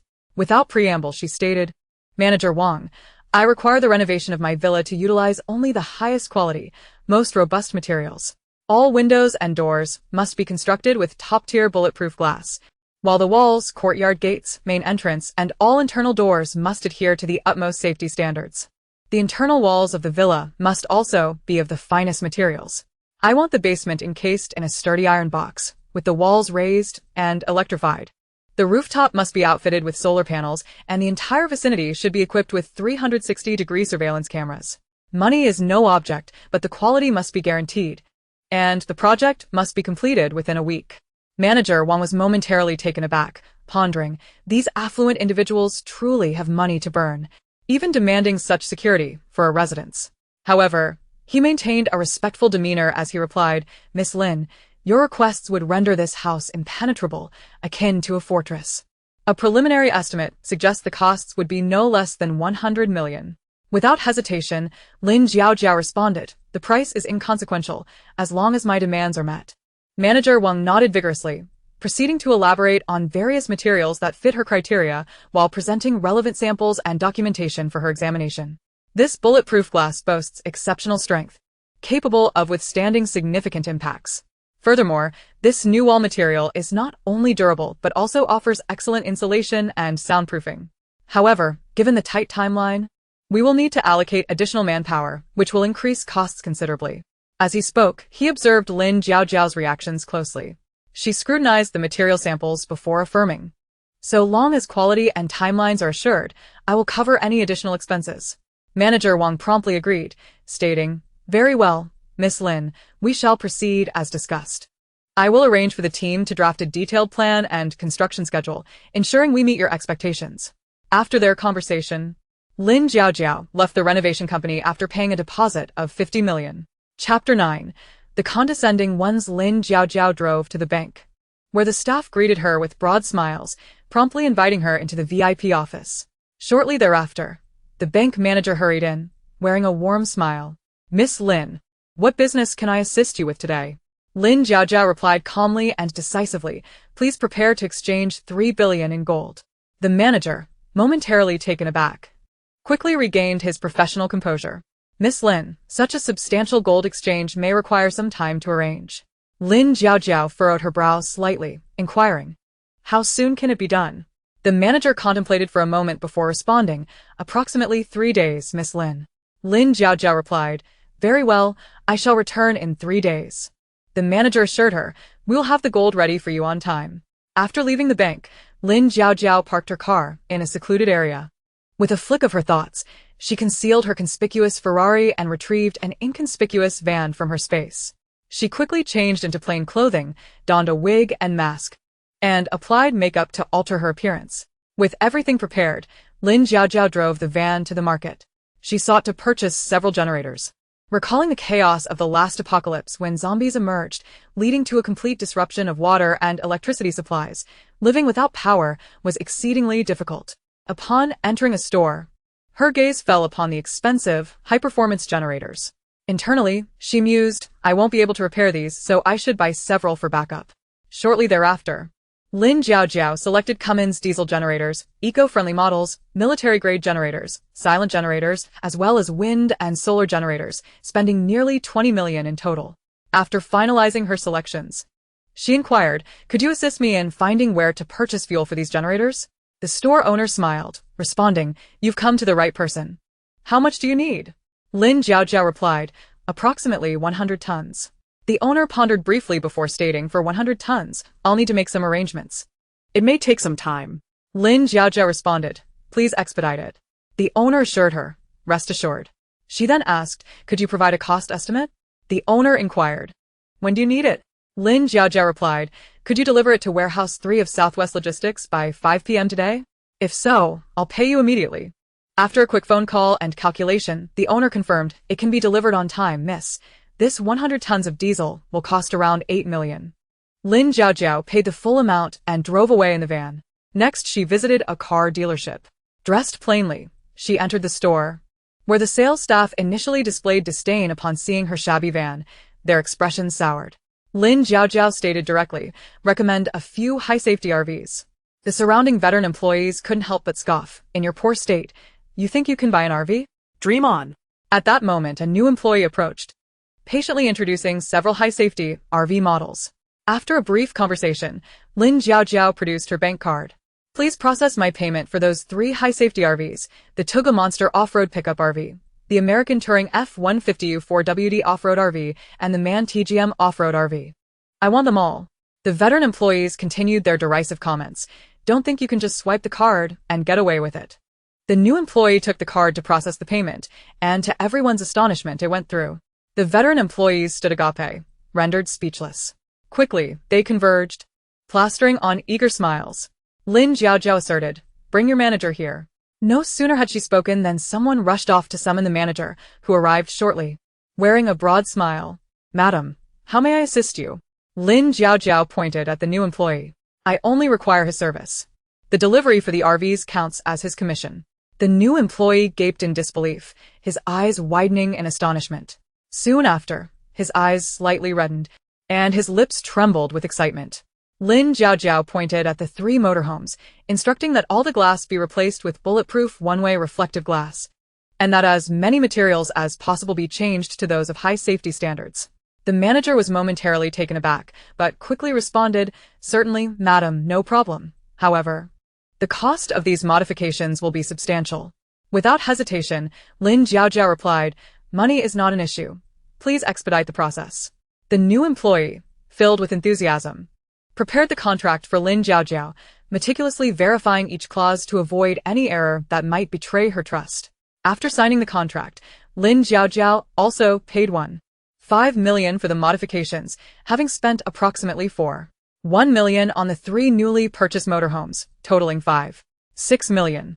She instructed that they be delivered to Warehouse No. 3 at the Southwest Logistics Park by 5 p.m. in 3 days before departing. The new employee watched her retreating figure, his eyes moist with gratitude. After her departure, he turned to the manager and said, Manager, let us split the commission from this deal. The manager cast an approving glance at the new employee, replying, you have potential. Keep up the good work. At that moment, he turned sharply to glare at the older employees, admonishing, you lot, lacking in perception, nearly offended a major client. The group of senior employees bowed their heads, not daring to breathe a word. Once Lin Jiaojiao exited the car dealership, she could not help but exclaim, spending this money is no easy task. I have scarcely spent anything over these past few days. Realizing she had matters to attend to in the coming days, she decided to hire 2 individuals to guard the warehouse entrance during the day. She negotiated a rate of 300 yuan per day for each, estimating that they would be needed for over 20 days. After finalizing the arrangement, Lin Jiaojiao drove off and called Lu Ma, informing her not to wait for dinner. Chapter 10. A frenzy of online orders seated in the van, she began a fervent spree of online shopping. First, she ordered 100 camping stoves and 50,000 gas canisters, along with high-quality charcoal for grilling that promised prolonged heat retention. Next, she purchased 10 each of various cooking appliances, grilling pans, induction cookers, rice cookers, pressure cookers, frying pans, woks, nonstick pans, and dual-purpose hot pots. She also ordered hundreds of boxes of assorted convenience foods, including compressed biscuits, canned goods, instant noodles, ham sausages, and self-heating hot pots. Additionally, she acquired a variety of clothing, dresses, activewear, shoes, socks, lingerie, and underwear, not only for herself, but also for Lu Ma. In a grand shopping spree, she ordered a plethora of high-end cosmetics, including lipsticks, eyeshadows, eyeliners, mascaras, brow pencils, foundations, cushions, makeup sponges, makeup removers, and various skincare sets, purchasing abundantly of any product she could possibly use. Moreover, considering the potential for extreme weather conditions such as severe cold, extreme heat, perpetual daylight, and endless night, Lin Jiaojiao stocked up on essential items. For extreme cold, she procured 200 thick insulated jackets, 200 down coats, 200 fluffy hats, and 200 scarves, along with 80 sleeping bags capable of withstanding sub-zero temperatures, 20,000 heating pads, 50 small heaters for sustained warmth, and 100 electric blankets. To combat extreme heat, she bought 100 sun hats and sunglasses, 200 portable neck fans, 200 boxes of heat relief medications, 20,000 electrolyte drinks, and 100 boxes of hydrating face masks and 50 skincare sets. In preparation for perpetual daylight, she acquired 200 highly effective sleep masks and 50 sets of blackout curtains, 300 sun protective outfits, and 500 bottles of high SPF sunscreen, along with 40 sets of post-sun skincare products. Conversely, for endless night, she prepared numerous lighting devices, including 50 high-intensity flashlights and rechargeable camping lamps, 10,000 spare batteries, and 500 warm blankets. Lin Jiaojiao fully understood the horrors of extreme weather, thus sparing no effort in her extensive preparations. Additionally, she ordered 200 drones and 50 walkie-talkies, as well as 500 power banks equipped with Bluetooth speakers, ensuring they were fully charged. Anticipating boredom in a post-apocalyptic scenario, Lin Jiaojiao purchased 100 high-capacity smartphones and tablets. She requested that the vendors download a myriad of games, television shows, and films, as well as thousands of novels across various genres, including romance, fantasy, and mystery, to satisfy her spiritual needs during the impending crisis. Anything she could conceive as potentially useful, she purchased with abandon. After feeling satisfied with her acquisitions, Lin Jiaojiao lingered in the van for a moment. Subsequently, she drove to a secluded area, concealed the vehicle in her space, and retrieved a Porsche Macan. Changing into her own attire, she then ventured to the food street. She first entered a skewered meat shop, ordering hundreds of each type of skewer, instructing the owner to pack them in boxes with a variety of skewers in each. She then visited a fried food shop, placing similar orders, again requesting an assortment in each box. Following that, she entered a spicy hot pot establishment, selecting an array of rich ingredients and instructing that each box contain a variety of items. Lastly, at a crayfish shop, she ordered 200 servings of each flavor, including spicy, 13 spice, and garlic. Once her orders were complete, she assured the shopkeepers she would return to collect them and eagerly proceeded to the next establishment. She purchased a multitude of snacks from each vendor, paying and arranging to pick them up later. After finishing her shopping spree along the street, she stored everything in her vehicle and then secured it in her space, before heading out again to buy a variety of snacks and milk teas. As her space retained the integrity of her items, she felt confident buying in excess, knowing she could retrieve them later while still warm. Feeling fatigued from her shopping, Lin Jiaojiao drove to a quiet spot, carefully observing her surroundings for cameras. Once satisfied, she sat in the car and retrieved a portion of spicy hot pot from her space. Unable to resist, she eagerly dug in, having not savored such delights for over 5 years in her past life. Simultaneously, she ordered takeout on her phone, enjoying her hot pot while awaiting the arrival of her delivery. Soon, a variety of delectable foods and fast meals arrived, including pizza, sushi, milk tea, spicy duck necks, hamburgers, fried chicken, and fries, each ordered in maximum quantities. She also requested numerous fast food boxes, cold noodles, and meat sandwiches, each starting at 200 servings. After receiving the delivery, she placed everything in her car, and once the delivery person left, She transferred the items into her space until all her orders were secured. Afterward, she switched to a Ferrari, noting the time was already 10:30 p.m. She then drove towards the cloud-top villa. By the time Lin Jiaojiao returned to villa number 2, it was already 11 o'clock p.m. Lu Ma had gone to sleep, and upon her return, Lin Jiaojiao moved softly to her room. Lying in bed for a moment, she reflected on her ample supplies. She realized she had more than enough provisions, even after her extensive online purchases. She pondered the absence of weapons and knew she needed to devise a plan to acquire some, possessing supernatural abilities that retained their former strength from her past life. She felt confident navigating the first 3 years of the apocalypse, yet acknowledged that having additional means of defense would be prudent. Having contemplated these thoughts, it was nearly 11:30 p.m. She arose swiftly, took a quick shower, donned her sleepwear, and proceeded to tidy up her wardrobe, placing some garments into her storage. Before retiring for the night, she ventured to the balcony to gaze at the starry sky, sighing softly. Such tranquil days are truly dwindling. As she opened the sliding door, she noticed Lu Chun from Villa number 1 reclining on the terrace in slumber. Upon her emergence, the sound of the door stirred Lu Chun, who turned his head slightly to catch a glimpse of Lin Jiaojiao, his heart filled with a sense of wonder at her unexpected presence at this hour. Unbeknownst to her, she was being observed. She remained immersed in her reflections of future uncertainties. After a while, she turned back inside, and shortly thereafter, the lights extinguished. Lu Chen contemplated the now darkened window, lost in thought, before succumbing to slumber in the serene night. Chapter 11. You Are My Neighbor on July 5th. After finishing breakfast with Lu Ma, Lin Jiaojiao was accompanied by Manager Wang and the construction crew, as the house was undergoing reinforcement and renovations, rendering it uninhabitable. Thus, Lin Jiaojiao took Lu Ma to a hotel, securing a presidential suite for a week. Once Lu Ma was settled, she prepared to stock up at the market. Disguised, she navigated through various stalls, meticulously selecting her purchases. At the meat stall, she procured beef, including steaks, ribs, and hooves, lamb, pork, and all were to be cut into 20,000 grams each.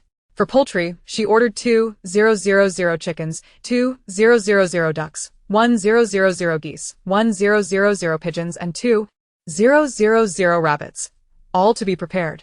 She also acquired a plethora of seafood: tuna, salmon, cod, ribbon fish, bass, yellow croaker, grouper, and 1,000 squid, along with 5,000 grams each of shrimp, mantis shrimp, and crayfish. She ordered 10,000 of abalone, Australian lobsters, Boston lobsters, and various crabs, along with 2,000 grams of scallops, oysters, clams, and razor clams. Next, at the vegetable stall, she collected fresh produce such as potatoes, peppers, garlic shoots, green beans, tomatoes, water spinach, bean sprouts, cabbage, winter melon, pumpkin, young ginger, garlic sprouts, eggplants, and lotus roots, each amounting to 20,000 grams. Additional purchases included elder ginger, garlic, scallions, millet peppers, and coriander at 30,000 grams each. She also acquired various seeds, including corn, rice, wheat, sorghum, potatoes, and sweet potatoes, along with vegetable seeds like cabbage, bok choy, water spinach, celery, chives, and coriander. Numerous flower seeds were also procured, such as roses, lilies, daisies, tulips, and hyacinths. Given the sheer volume of her purchases, she hired several trucks to deliver the goods to warehouse number 3 at the Southwest Logistics Park. After employing a few individuals to unload the cargo, Lin Jiaojiao stored everything in her space once all were gone. After completing this, the clock had already passed 8 p.m. With adeptness, Lin Jiaojiao parked her car in a secluded corner, cautiously surveying her surroundings before swiftly switching vehicles. Following this meticulous operation, she made her way to the hotel. Upon returning after 9 p.m., she found Lu Ma had already retired for the night, so she proceeded to her room. Moonlight streamed through the window, casting silvery patches on the floor. As she gazed at the moonlit scene outside, her mind was awash with myriad thoughts. Such serene days were indeed numbered, for in just over 20 days, the world would face its apocalypse. With a gentle sigh, she succumbed to sleep, her heart laden with complexity. On July 6th, after rising and having breakfast with Lu Ma, Lin Jiaojiao returned to her room to lie down.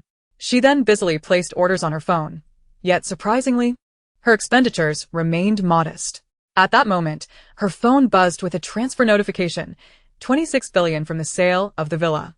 Originally, the property was to fetch 28 billion, but after purchasing villa number 2 in Yunding, she netted 26 billion. With this recent influx and the remaining 58 billion, she now contemplated her next steps, totaling 84 billion.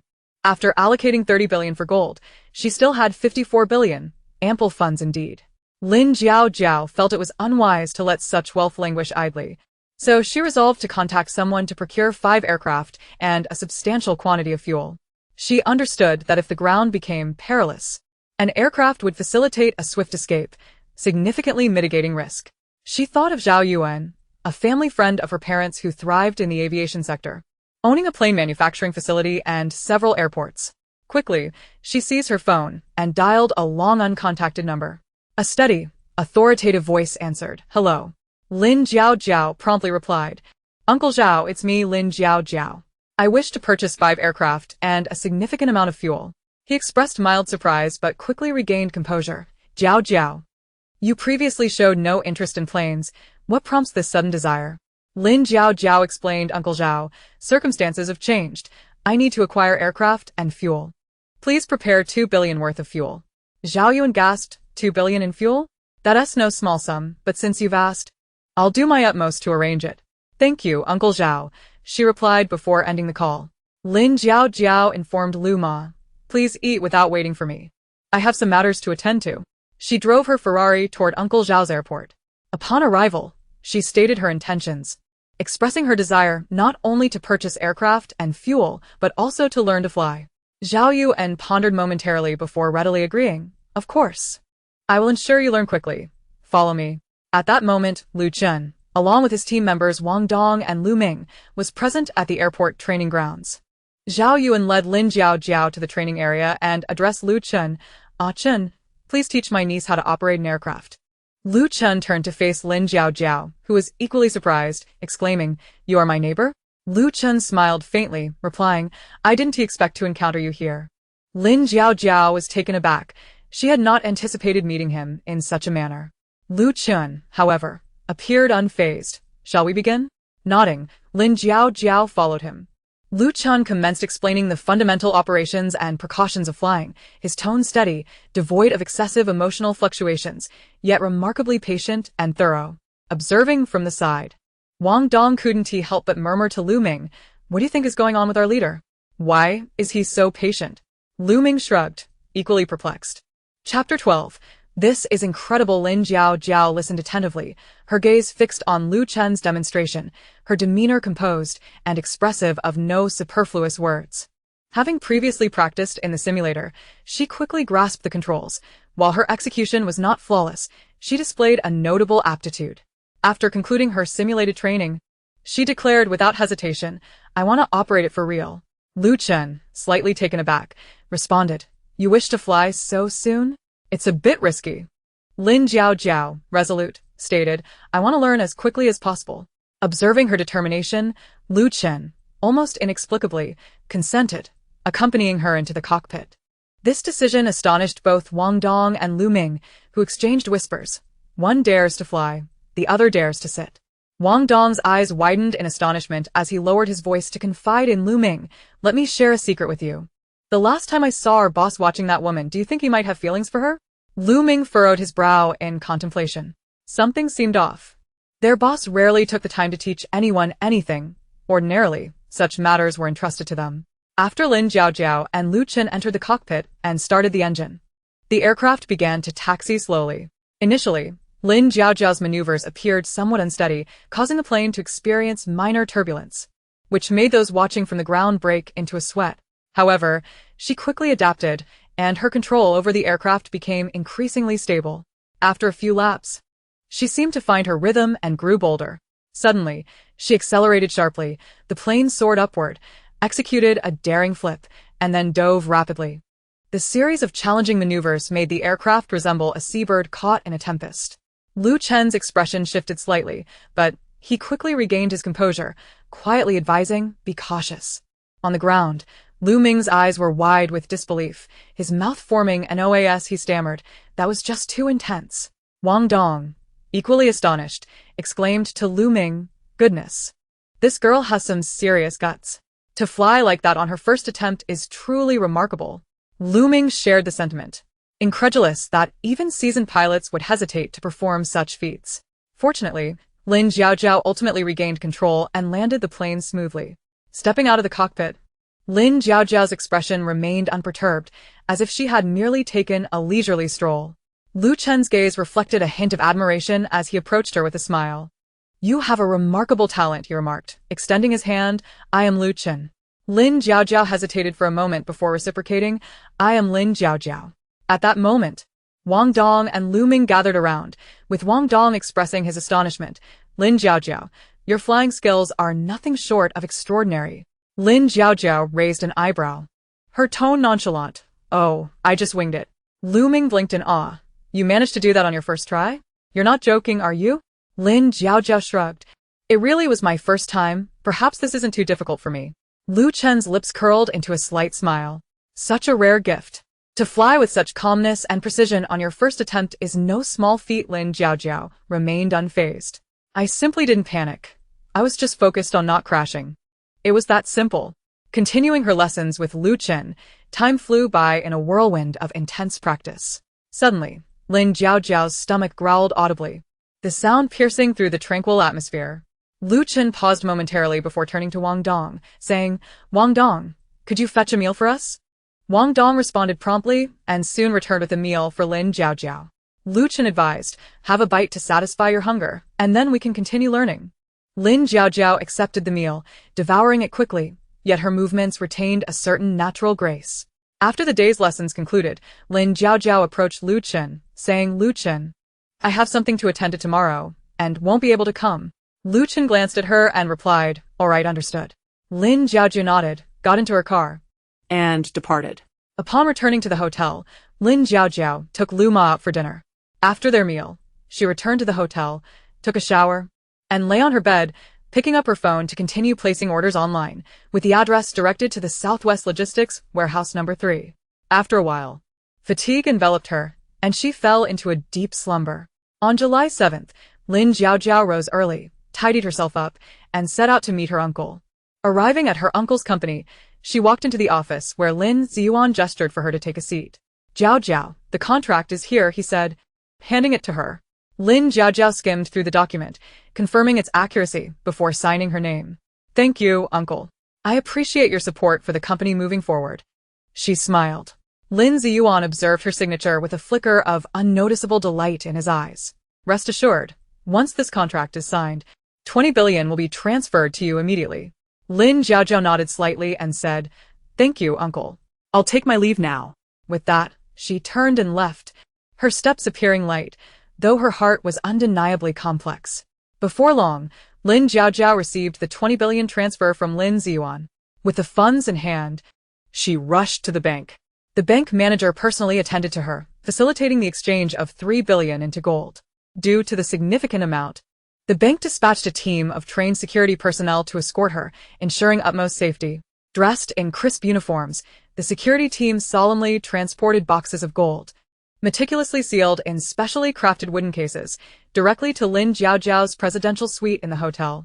These ordinary-looking boxes belied the immense wealth contained within. The security personnel carefully carried the boxes, their movements steady and deliberate as they arranged them neatly in the room. Inside the hotel, one employee couldn't contain their curiosity and asked another, "What do you think is inside those boxes? It seems like quite a production." The supervisor overheard and shot him a glare, sternly admonishing, "Mind your own business when it comes to the affairs of the wealthy. Just focus on your work." After considerable effort, the bank security team finally moved all the gold, valued at 3 billion, into the room. The manager politely requested Lin Jiaojiao to verify and sign off on the delivery before departing with the security team.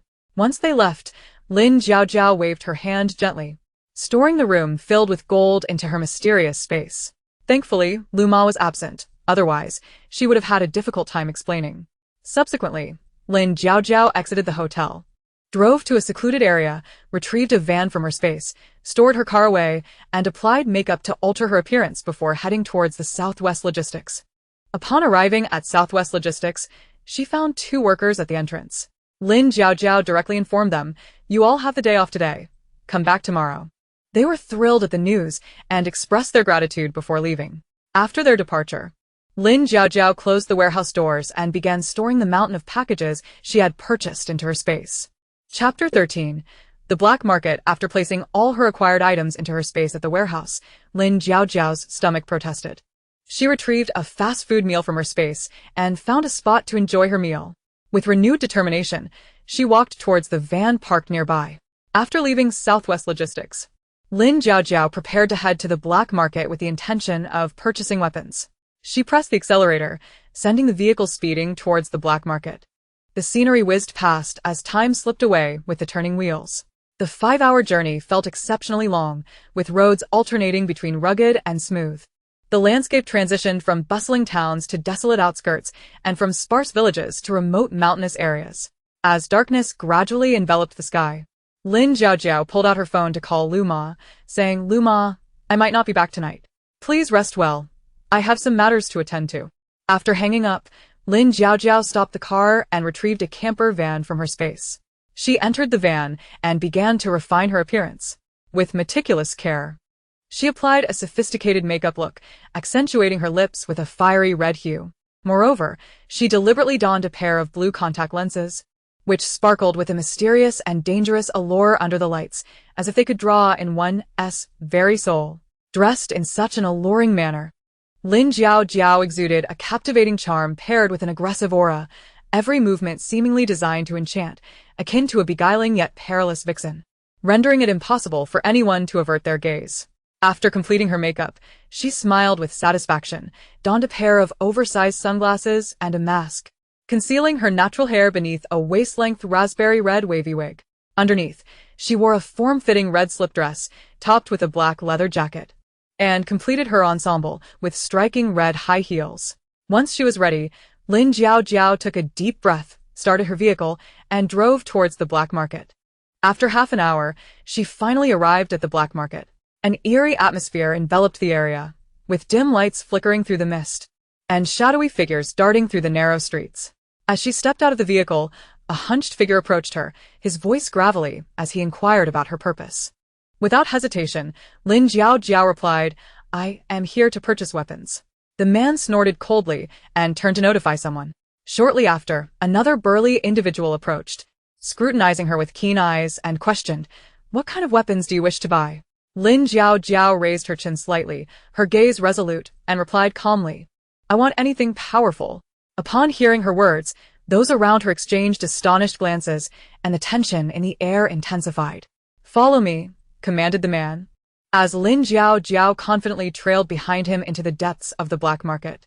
The atmosphere grew even more sinister, with erratic lighting and shadows on the walls seemingly concealing countless secrets.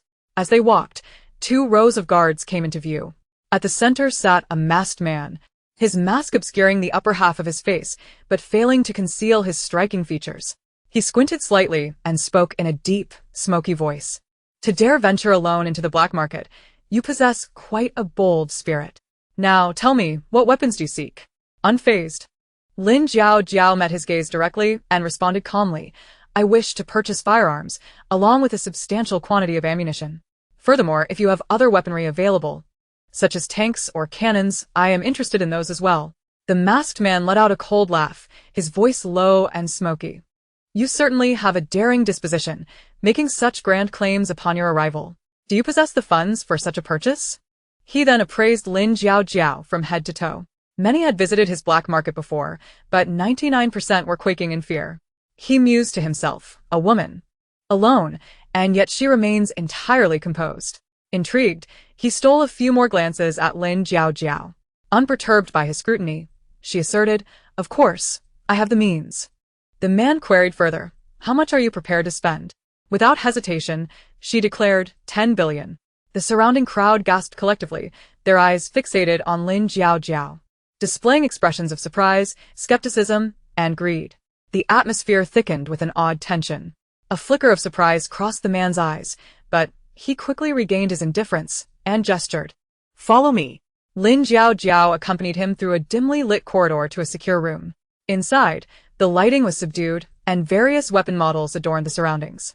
The man sat in a black chair, arms crossed, and remarked, 10 billion is no small sum. First, let me verify your financial proof. Lin Jiao calmly produced a bank card and placed it on the table, stating, there are sufficient funds within for your verification. The man signaled to a subordinate, who hastily took the card to verify its authenticity. As they waited, the atmosphere grew stifling. Soon, the subordinate returned and whispered a few words in the man's ear, whose expression softened slightly. The funds were confirmed, but for such a significant transaction, caution was paramount. The weapons you desire will not be ready immediately, he cautioned. Lin Jiao furrowed her brow and asked, how long will it take? The man pondered for a moment and replied, at least half a month. After a brief contemplation, Lin Jiao agreed, that is acceptable, but quality must be assured. The man smiled. In this black market, trust is paramount. He continued, however, you must first provide a deposit of 5 billion. Without hesitation, Lin Jiao transferred the amount. His interest piqued by her decisiveness, the man leaned closer and suggested, in truth, I could deliver these items to you myself. Lin Jiao stepped back warily. What are your terms? The man smirked, a knowing glint in his eye. Spend the night with me. How does that sound? Lin Jiao's expression darkened. Dream on. When the items are ready, I will retrieve them myself. With that, she turned to leave. Yet, the man blocked her path, insisting, do not rush to depart. No one dares to refuse me in this black market. Lin Jiao's gaze turned icy. Stand aside, or face the consequences. At the same time, her latent abilities surged forth in her hands. Just then, his subordinates rushed forward to obstruct her.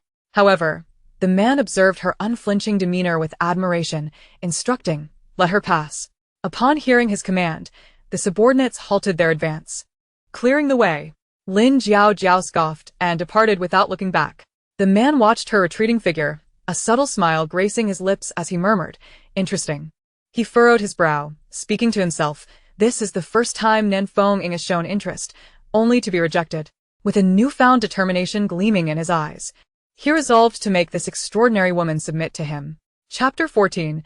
Lost track. Nanfeng signaled for his subordinates to follow her and uncover her true identity. As Lin Jiao drove away from the black market, his men discreetly trailed behind.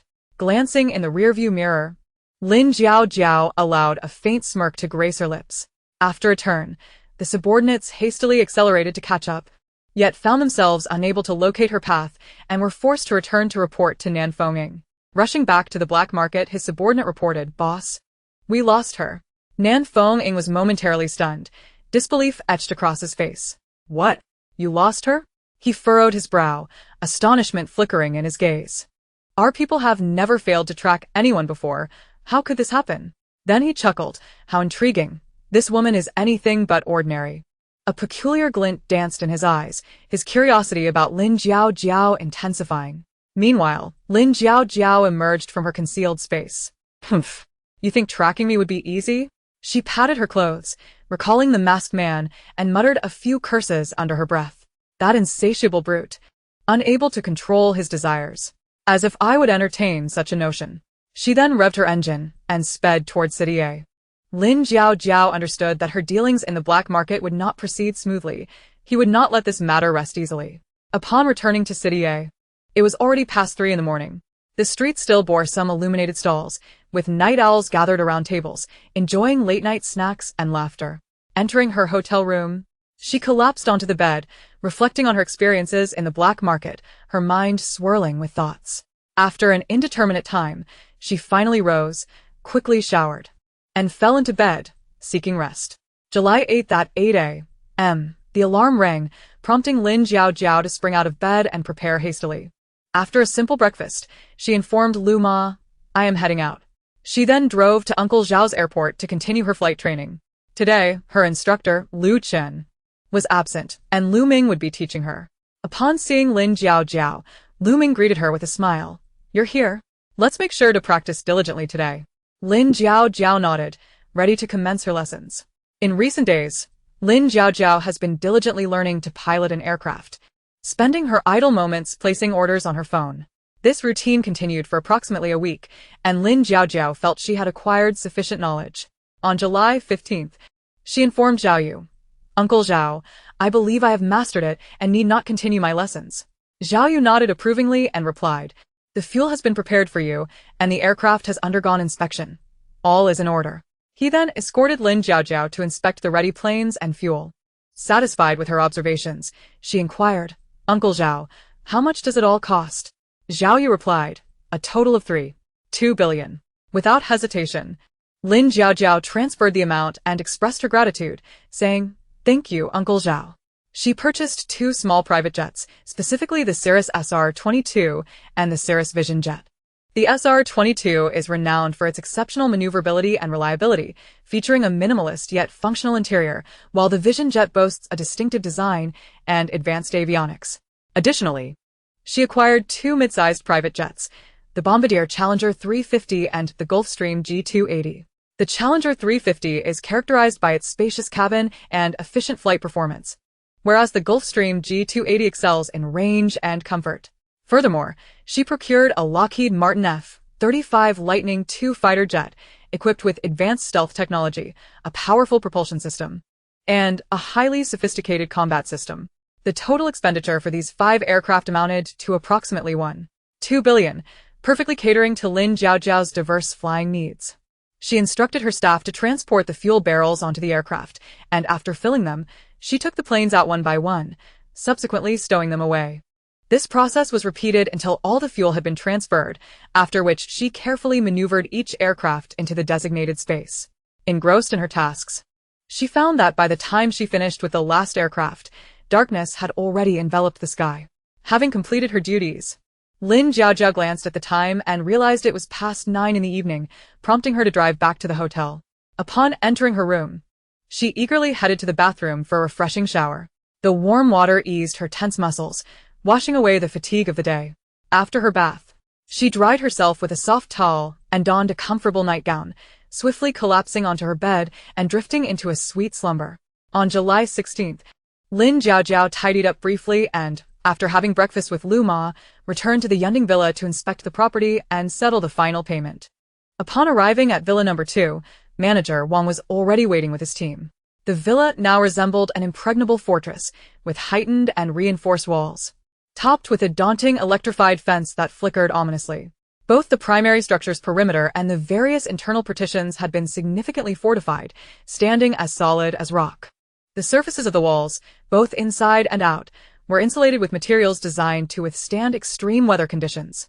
The roof had been specially treated to resist powerful impacts and was equipped with solar panels. All windows were replaced with top-tier bulletproof glass, rendering them unbreakable. The basement was fortified, resembling an impenetrable stronghold. Manager Wang proudly proclaimed, even a missile strike would struggle to breach the security. Content with the flawless design of her secure abode, Lin Jiaojiao nodded in satisfaction and promptly transferred the final payment of 50 million to Manager Wang, along with an additional 500,000 as a token of appreciation for him and his workers. Overwhelmed with gratitude, Manager Wang expressed his thanks repeatedly. After finalizing the financial arrangements, Lin Jiaojiao proceeded toward the entrance, which featured an advanced facial recognition and password system programmed solely for her and Lu Ma. Inside the villa, a second, even more secure door awaited, requiring both a password and the assurance that once closed from the inside, it could not be opened from the outside, regardless of the password used. With the security measures confirmed, Lin Jiaojiao felt reassured as she ventured deeper into the residence. With all aspects of security meticulously arranged, Lin Jiaojiao turned to Lu Ma and said, "The 20 million I gave you last time should suffice for procuring supplies." Lu Ma nodded in agreement, responding, "Miss, rest assured. I know exactly what to do." Lin Jiaojiao then drove out once more, this time intending to purchase freshwater fish such as grass carp, crucian carp, common carp, bighead carp, silver carp, blackfish, and catfish. She also acquired an abundance of hot pot ingredients, including common hot pot meatballs like fish balls, beef balls, and shrimp balls, as well as snowflake beef, snowflake lamb, tripe, and assorted beef and lamb offal, continuously loading various hot pot ingredients into her vehicle. Meanwhile, Lu Ma, driving an Audi Q5, found a suitable spot to park. Given the substantial quantity of goods to be purchased, she opted to rent a truck, disguising it to resemble a moving vehicle to avoid drawing attention before embarking on her extensive shopping spree. During this period, Lin Jiaojiao and Lu Ma worked tirelessly from dawn until dusk. Lin Jiaojiao felt she had ample time, prompting her to restock on previously purchased grains, fruits, and vegetables, as she realized she still had an abundance of funds. However, as time progressed, she felt there was little left to acquire and, with a sigh, decided to leave the remaining money untouched, considering it might be useful when the apocalypse eventually passed. At that moment, news broke of Lin Ziyuan assuming the presidency of the Lin Group. Gu Huaiji, upon seeing the report, immediately called Lin Jiaojiao, inquiring urgently, "Jiaojiao, what on earth is happening?" Lin Jiaojiao, feigning distress, responded with a quivering voice, "Brother Huaiji, the company cannot sustain itself any longer. I have no idea how to repay the 5 billion I owe you." She punctuated her statement with a few sobs. Gu Huaiji quickly reassured her, "What does it matter? You are my girlfriend, so consider this money a gift." He then asked, "How are you doing? I've been particularly busy and hadn't contacted you. I had no idea such a significant event occurred." Lin Jiaojiao continued her act, her voice quaking, "Brother Huaiji, my heart feels so chaotic." Concerned, Gu Huaiji asked, "Where are you? Should I come to find you?" Lin Jiaojiao, displaying her understanding, replied, "Brother Huaiji, you are so busy. I will come to you." After a moment of thought, he said, "All right, I'll be at the cafe. I'll send you my location. Just wait for me. I'll be there shortly." Once the call ended, Lin Jiaojiao swiftly concealed her emotions, letting out a cold laugh. She then meticulously prepared herself, dressing in a delicate white dress, her hair cascading casually. Her foundation slightly lightened, and a pink gloss applied to her lips, presenting an image of vulnerability. She then took her usual Ferrari and headed straight for the cafe, where Gu Huaiji awaited. Upon entering, she quickly spotted him seated in a corner. Dressed in a perfectly tailored white suit, he appeared tall and elegant, reminiscent of a nobleman stepping out of a painting. The fabric of his suit accentuated his fair complexion, exuding a gentle glow. He wore gold-rimmed glasses that framed his deep, bright eyes, resembling twinkling stars in the night sky. His high-bridged nose, exquisitely shaped lips, and sharply defined jawline came together in harmonious perfection, each feature a testament to meticulous artistry. As he slightly raised his gaze, the concern and urgency in his eyes as he looked at Lin Jiaojiao were palpable, as if they could drown someone in their depths. Lin Jiaojiao gazed at Gu Huaiji, her heart seething with resentment, yet she maintained an appearance of delicate dependence, softly calling out, "Brother Huaiji." She approached him and slowly sat down, her eyes reddening, tears welling up. Gu Huaiji hurriedly reached out, wanting to grasp her hand, gently comforting her. "Jiaojiao, do not cry, I am here for you." She subtly recoiled from his touch, sobbing softly, "Brother Huaiji, I truly do not know what to do." Gu Huaiji furrowed his brow, his tone resolute. "Do not be afraid. No matter what happens, I will assist you." A cold scoff echoed in her heart, recalling how he had once spoken such sweet words before mercilessly taking her life in a previous existence. She lifted her gaze, her tear-filled eyes fixed on him. "Brother Huaiji, you are the only one I can rely on now." He gently patted her shoulder, reassuring her, "Jiaojiao, trust me, everything will be all right." Internally, Lin Jiaojiao clenched her fists, vowing to ensure that Gu Huaiji would experience the suffering she once endured. Following him home, she found his sister, Gu Xiang, present as well. Xiang, not one to hold back, felt a pang of jealousy upon seeing Lin Jiaojiao nestled against her brother and deliberately bumped into her. Lin Jiaojiao pretended to lose her balance, tears glistening in her eyes, adopting a pitiful demeanor. Gu Huaiji, witnessing this, was enraged and slapped Xiang, exclaiming, "Look at how Jiaojiao is now, and you still bully her." Xiang, covering her face, shouted in disbelief, "Brother, you actually hit me for this woman." Lin Jiaojiao feigned distress, saying, "Brother Huaiji, do not be like this. It is all my fault."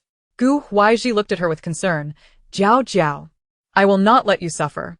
She smirked inwardly, realizing he had always been aware, yet he had never defended her before. "Still," she said weakly, "Brother Huaiji, you are so kind to me." Subsequently, he led her upstairs, placing her in the nearest room beside his, softly saying, "Jiaojiao, will you stay here for a couple of days? I want to be with you. I have time these days." Lin Jiaojiao nodded gently, replying, "Brother Huaiji, I want to be with you too." Just then, her phone rang. It was her close friend, Chen Shui'er. On the other end, Chen Shui'er's tone dripped with sarcasm. "Jiaojiao, I heard your company went bankrupt. No wonder you sold jewelry last time. It seems there were issues." Lin Jiao Jiao deliberately raised her voice, feigning a sob. Aren't you my best friend? Why would you say such things at this time? Chen Shui continued to belittle her. Gu Huaizhi, overhearing, grew increasingly somber. After hanging up, Lin Jiao Jiao, feeling wronged, said, Brother Huaizhi, Shui is my best friend. Why does she not comfort me after my company's downfall and instead speak like this? Tears welled up again. Upon hearing her lament, Gu Huaizhi's fury ignited, recalling how Chen Shui had borrowed 200 million from him to buy jewelry. With gritted teeth, he declared, daring to mock my woman.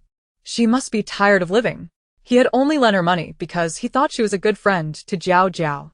But now she treated her this way in a critical moment. Moments later, Gu Huaizhi took out his phone, dialed, and coldly instructed his assistant. Find Chen Shui and demand she return the 200 million immediately. Lin Jiao Jiao feigned to dissuade him. Brother Huaizhi, please do not do this. Perhaps Shui is just confused momentarily. Gu Huaizhi embraced her tightly, his tone resolute. Jiao Jiao, I will not permit anyone to bully you. Internally, Lin Jiao Jiao reveled in her success. Ah, how delightful it was to play the innocent flower. She continued her act, remaining tearful and nestled in his embrace. Brother Huaizhi, you are so good to me. I am truly afraid of being a burden. He gently stroked her hair, saying, for you, Jiao Jiao, I would do anything. Gu Huaizhi gazed at her fragile appearance, tenderly cupping her face, his eyes filled with affection and pity. Uncertain of why, he felt an irresistible urge to kiss her lips today. Lin Jiao Jiao, feeling his intentions, was startled, though she was averse to the idea. Yet, this was not the moment to confront him. She thought, since this was not the first kiss, it would be akin to biting into a piece of stale meat. Thus, she closed her eyes, feigning compliance. Gu Huaizhi's lips descended slowly, brushing against hers. As he kissed her, his hands began to explore her waist eagerly. Lin Jiao Jiao felt she could no longer endure it, sensing her powers about to erupt. Just then, Gu Xiang barged in. Seeing the scene, she stormed forward, shouting, What are you doing? Gu Huaizhi, interrupted by her sudden outburst, turned to his sister. Do you have no manners? You do not even knock. He then slapped Gu Xiang again. Xiang, covering her face, tears streaming down, cried, Brother, you hit me repeatedly for this woman. Lin Jiao Jiao seized the opportunity to free herself from Gu Huaizhi's embrace, feigning panic. Brother Huaizhi, do not be like this. It is all my fault. Do not blame Xiang. Gu Huaizhi replied, Jiao Jiao, you need not defend her. She is too inconsiderate. Hearing her brother's words, Xiang shot Lin Jiao Jiao an angry glare before turning and running away in tears.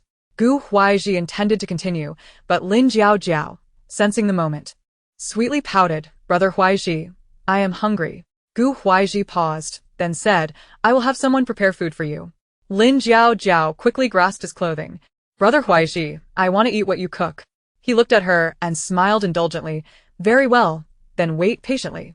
Gu Huaizhi turned to head to the kitchen, giving Lin Jiao Jiao a moment to gather her thoughts on how to proceed next. Before long, Gu Huaizhi returned with the prepared food, and Lin Jiao Jiao feigned happiness as she began to eat. Gu Huaizhi watched her with tenderness in his gaze. As she ate, a sudden wicked thought crossed her mind. She brought the food she had eaten to his lips, playfully saying, Brother Huaizhi, have some of mine. She then fed it to him directly. Gu Huaizhi, delighting in her gesture, assumed she was being affectionate and opened his mouth to receive it, smiling. What Jiao Jiao feeds me is delicious. Lin Jiao Jiao observed him, thinking, he is quite convincing. If I did not know he had killed me in a past life, I might even be deceived myself. With that thought, she slightly restrained her expression, stating, Brother Huaizhi, I feel unwell. I would like to rest for a while. Gu Huaizhi, concerned, asked, Jiao Jiao, why do you suddenly feel unwell? Should I call a doctor? She gently shook her head. No need, Brother Huaizhi. I am just tired. A nap will suffice. Gu Huaizhi nodded. Then rest well. I will be outside. Call me if you need anything.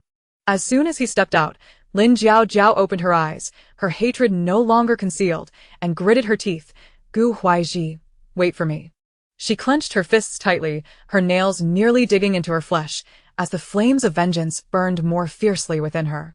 She silently vowed to make Gu Huaizhi pay a painful price to quell her wrath. The room fell into a profound silence, save for Lin Jiao Jiao's heavy breathing. After a brief moment, Lin Jiao took out her phone and purchased several unexpected little items online. She then lay down on her bed in silence, her mood quite dismal. Suddenly, the ringtone of her phone pierced the stillness. It was a call from Lu Ma. As she answered, Lu Ma's concerned voice came through. "Miss, will you be coming home today?" Hearing Lu Ma's voice warmed Lin Jiao's heart, making her realize that perhaps Lu Ma was the only person in this world still genuinely concerned for her.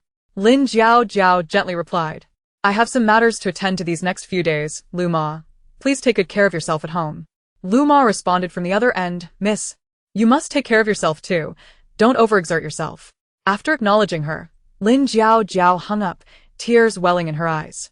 She took a deep breath, striving to calm her emotions, knowing that now was not the time for sorrow as more pressing matters awaited her attention. She sat up from the bed, began to organize her thoughts, contemplating each step she would take to deal with Gu Huaizhi. At that moment, Gu Huaizhi called from outside, "Jiao, are you awake? Come out for dinner." Just then his mother, Su Mei Feng, returned home. Upon seeing Lin Jiao emerge from her room, she sarcastically remarked, "Oh, isn't this the young lady from the Lin family? Now that the Lin family has gone bankrupt, you still think you can cling to our Gu family? Do you really think you deserve my son, Huaizhi?" Lin Jiao chuckled coldly within, yet maintained her composure on the outside. "Aunt, you misunderstand. Huaizhi and I are truly in love." After saying this, she cast a pitiful glance at Gu Huaizhi. Su Mei Feng scoffed, "In love? Don't be ridiculous. Our Gu family will not accept a fallen heiress like you." Gu Huaizhi looked at Lin Jiao with concern, saying, "Mom, please don't say that about Jiao. I truly care for her." Su Mei Feng shot him a glare. "You foolish child, you are blinded by her charm. You will regret this later." Lin Jiao bit her lip, tears glistening in her eyes as she gazed at Gu Huaizhi with a pitiful expression. "Huaizhi, it seems your mother dislikes me. Should I really not stay by your side and become a burden?" Gu Huaizhi immediately embraced Lin Jiao, declaring, "No matter what, I want to be with her." Su Mei Feng, furious, pointed a finger at Gu Huaizhi. "You ungrateful child. For such a woman, you disregard your mother's words?" Leaning against Gu Huaizhi, Lin Jiao softly urged, "Huaizhi, please don't argue with your mother because of me. It's all my fault." Gu Huaizhi, feeling even more sympathy for Lin Jiao, threatened his mother, "Mom, if you can't accept Jiao, then I will have to move out." Su Mei Feng was momentarily speechless, not expecting her son to go to such lengths for Lin Jiao. Her face turned pale with anger. "You ungrateful child."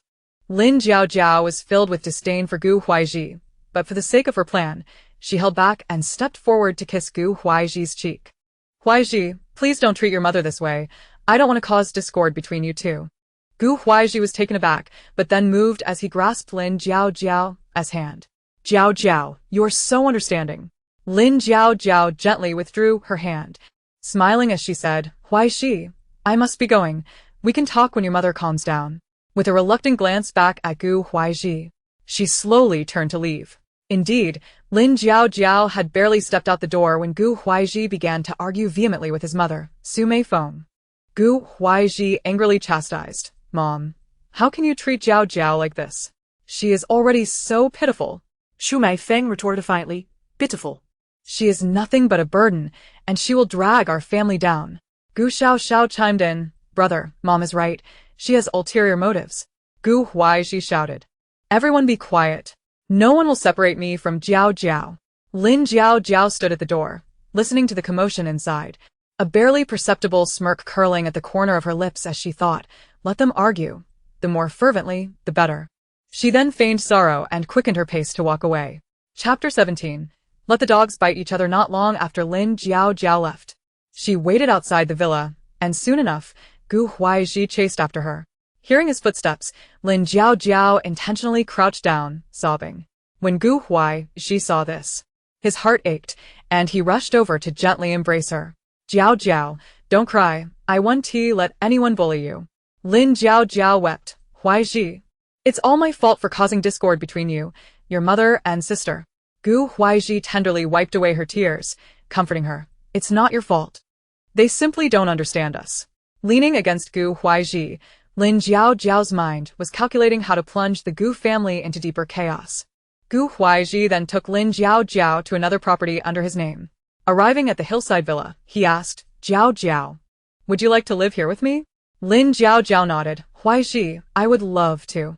Just as Gu Huaizhi was about to draw closer to Lin Jiao Jiao, she feigned concern. Huaizhi, you're not really the kind of person they say you are you? Gu Huaizhi hurriedly asked. What did they say, Jiao Jiao? With doe-like eyes brimming with unshed tears, Lin Jiao Jiao replied, they said you are only with me to sleep with me, and once you have me, you would discard me like a piece of rag. Gu Huaizhi, upon hearing this, felt a surge of pain and quickly reassured her. Silly Jiao Jiao. Don't listen to their nonsense. My feelings for you are genuine. Lin Jiao Jiao lowered her head, whispering, I certainly believe in you, Huaizhi. But their words are so hurtful that it pains my heart. Gu Huaizhi was even more distressed. How could you think that? We grew up together. Don't you know me? Lin Jiao Jiao bit her lip, filled with doubt and insecurity. Huaizhi, can I truly trust you? After everything, I find it hard to place my faith in anyone easily. Gu Huaizhi firmly grasped Lin Jiao Jiao's hand, his gaze resolute as he declared, Jiao Jiao, I will prove my love through my actions. No matter what happens, I will never leave you. Lin Jiao Jiao leaned gently against Gu Huaizhi, her face a picture of reliance, yet internally she scoffed. Gu Huaizhi, you are truly sentimental. At that moment, Gu Huaizhi's phone suddenly rang. After a brief conversation, his expression darkened. Lin Jiao Jiao raised her head, inquiring, Huaizhi, what's wrong? Gu Huaizhi hesitated before explaining. There's an urgent matter at the company that I need to attend to. Jiao Jiao, please wait here for me. I will be back soon. Lin Jiao Jiao obediently nodded. All right, Huaizhi, you go ahead. After Gu Huaizhi hurriedly left, the fragile demeanor on Lin Jiao Jiao's face vanished in an instant. She patted the spot where he had just held her, muttering, what bad luck. Next, she intentionally initiated a video call with Gu Xiaoxiao. Xiaoxiao, look, Huaizhi brought me to this place. After showcasing her surroundings, she hastily hung up. Before long, Gu Xiaoxiao stormed her mother, Su Meifeng, furiously exclaiming, Mom. Lin Jiao Jiao just called to gloat, saying brother brought her to another villa. Shu Meifeng has fury ignited. Let us go find her and see just how arrogant she can be. Soon, Su Meifeng and Gu Xiaoxiao rushed to the villa, banging on the door. Lin Jiao Jiao intentionally called Gu Huaizhi on WeChat video, her voice trembling as she cried, Huaizhi, please come save me. Then she deliberately turned the camera to reveal Su Meifeng and Gu Xiaoxiao with a large group of people, looking menacing. Gu Huaizhi was taken aback, feeling a mix of anger and urgency as he reassured her, Jiao Jiao, wait for me. I'm coming right away. Lin Jiao Jiao feigned fear, trembling as she said, Huaizhi, please hurry. I'm so scared. After a while, Lin Jiao Jiao glanced at the time, feeling it was about time, and proceeded to open the door. As soon as they entered, they pointed at Lin Jiao Jiao and began to berate her. Su Meifeng exclaimed furiously, what are you pretending for, woman? You were so arrogant just now. Why are you afraid now? Lin Jiao Jiao retreated repeatedly, her face filled with terror. Aunt Xiang Xiang, why are you here? Gu Xiang Xiang stepped forward, her face full of disdain. Lin Jiao Jiao, stop pretending to be pitiful. Who doesn't he know your intentions? Tears welled up in Lin Jiao Jiao's eyes as she spoke with a pitiful tone. I don't understand what you are talking about. I truly love brother Huaizhi. As she spoke, she took a step back and fell to the ground. Su Meifeng coldly scoffed, truly in love. Just look at yourself. Do you deserve my son? Just then, Gu Huaizhi's voice came from outside. Mom, what are you doing? Gu Huaizhi strode in angrily, pulling Lin Jiao Jiao behind him protectively.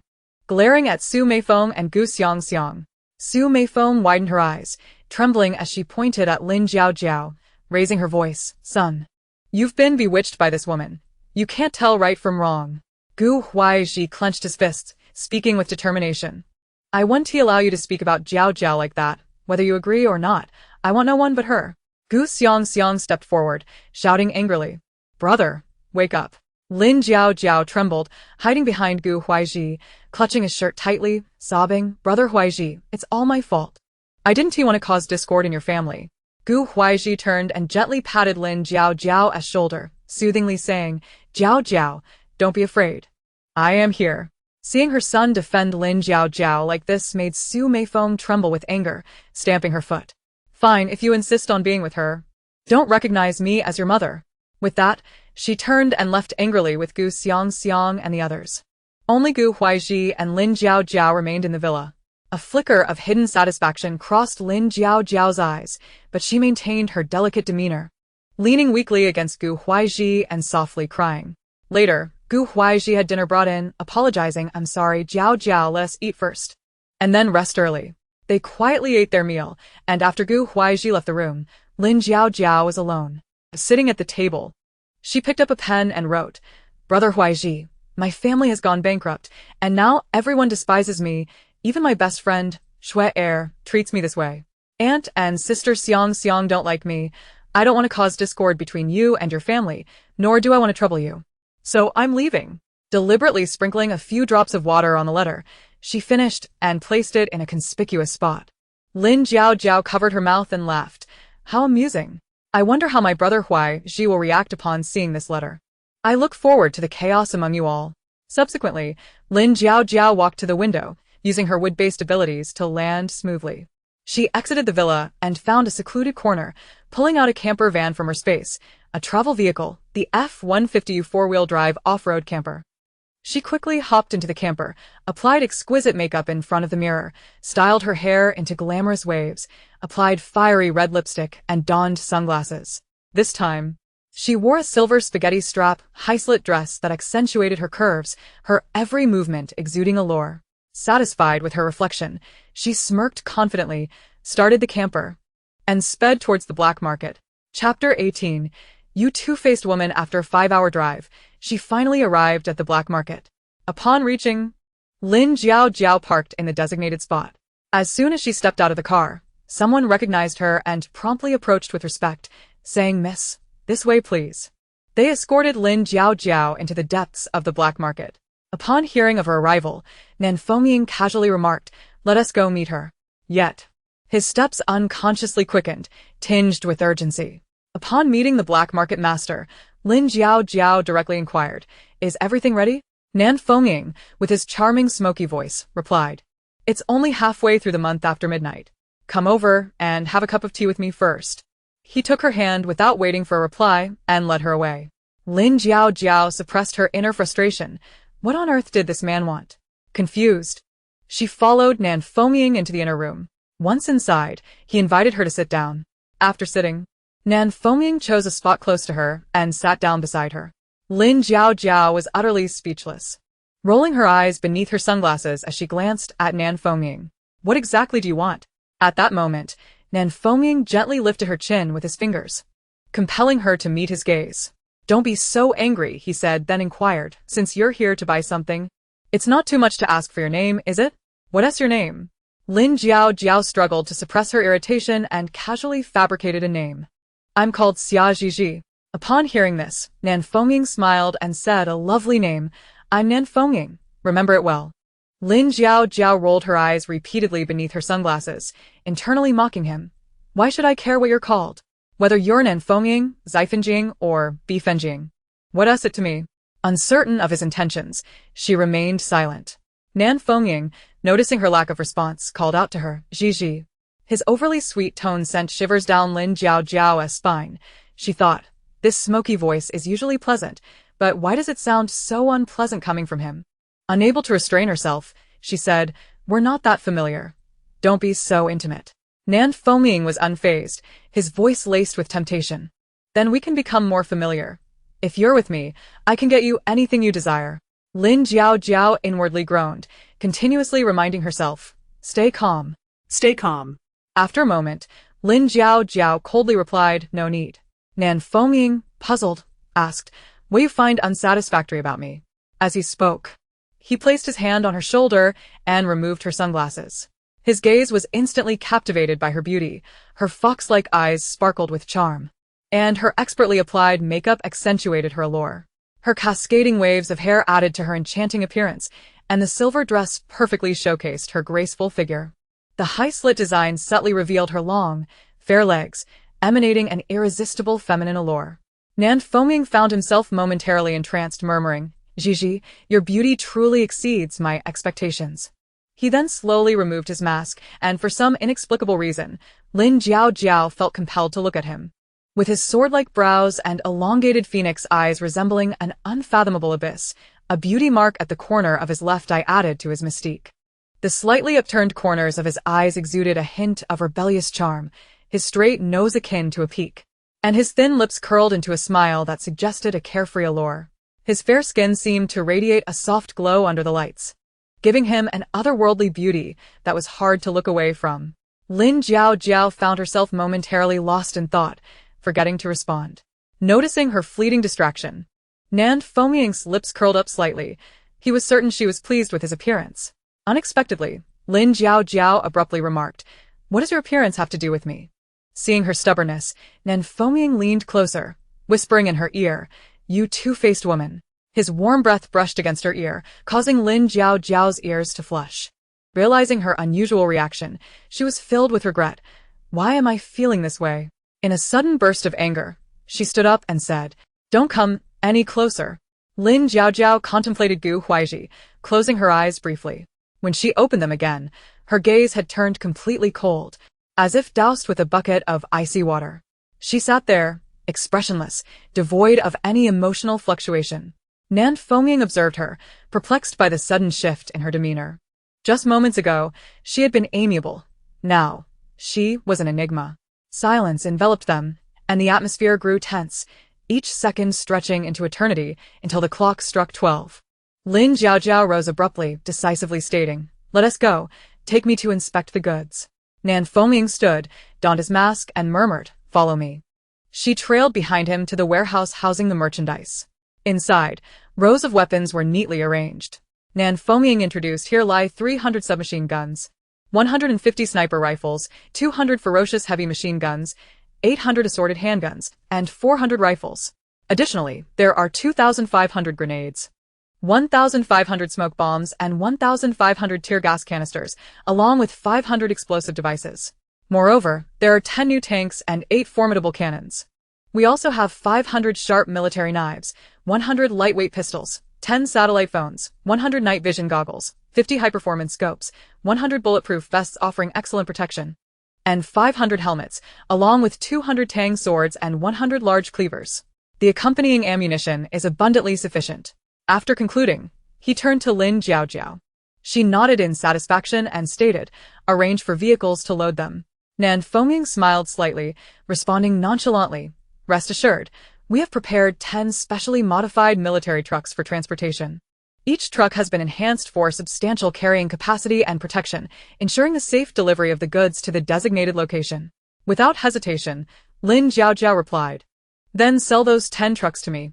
Nan Fengming swiftly countered, "I shall simply gift them to you. There's no need to speak of a sale." Lin Jiao shot him an exasperated glance, urging him to be concise. "Just give me the total." With that, she promptly transferred the funds, 20 million per military truck, totaling 200 million. Originally priced at 5 billion, she transferred a total of 5.2 billion as the final payment. For reasons unknown, witnessing Lin Jiao's attitude, as if she sought to sever ties, left Nan Fengming feeling unsettled. He furrowed his brow, his expression darkening as he gritted his teeth. "Ji, must you be so distant with me?" Lin Jiao, however, ignored him, engrossed in inspecting the weaponry.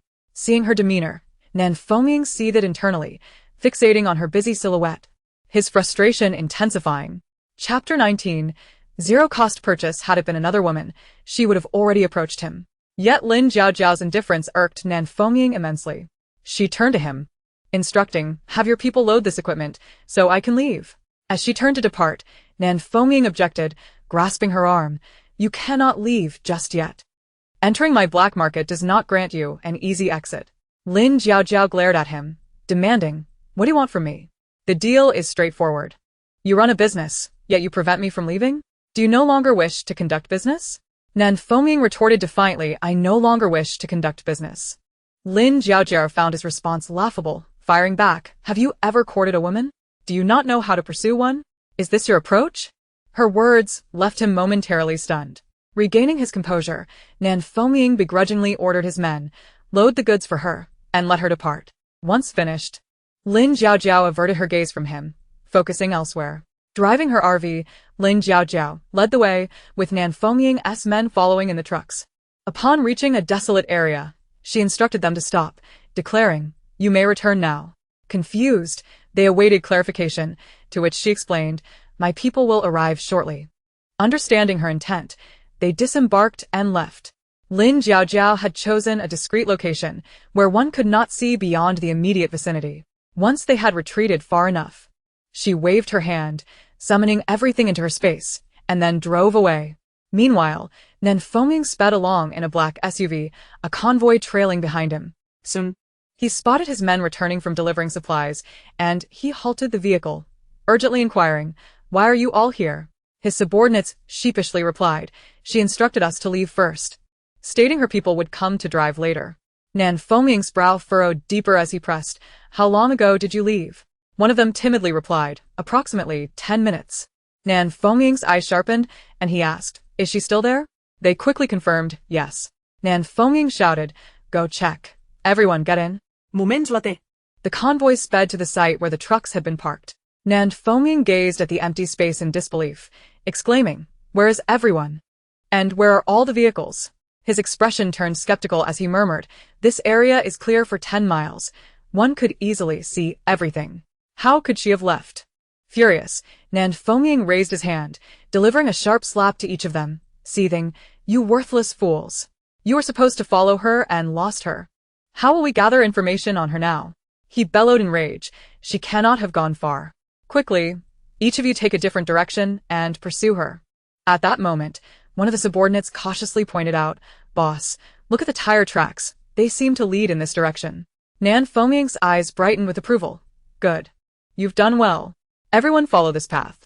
Meanwhile, Lin Jiaojiao, driving her RV at a moderate pace, soon noticed an unusual sound.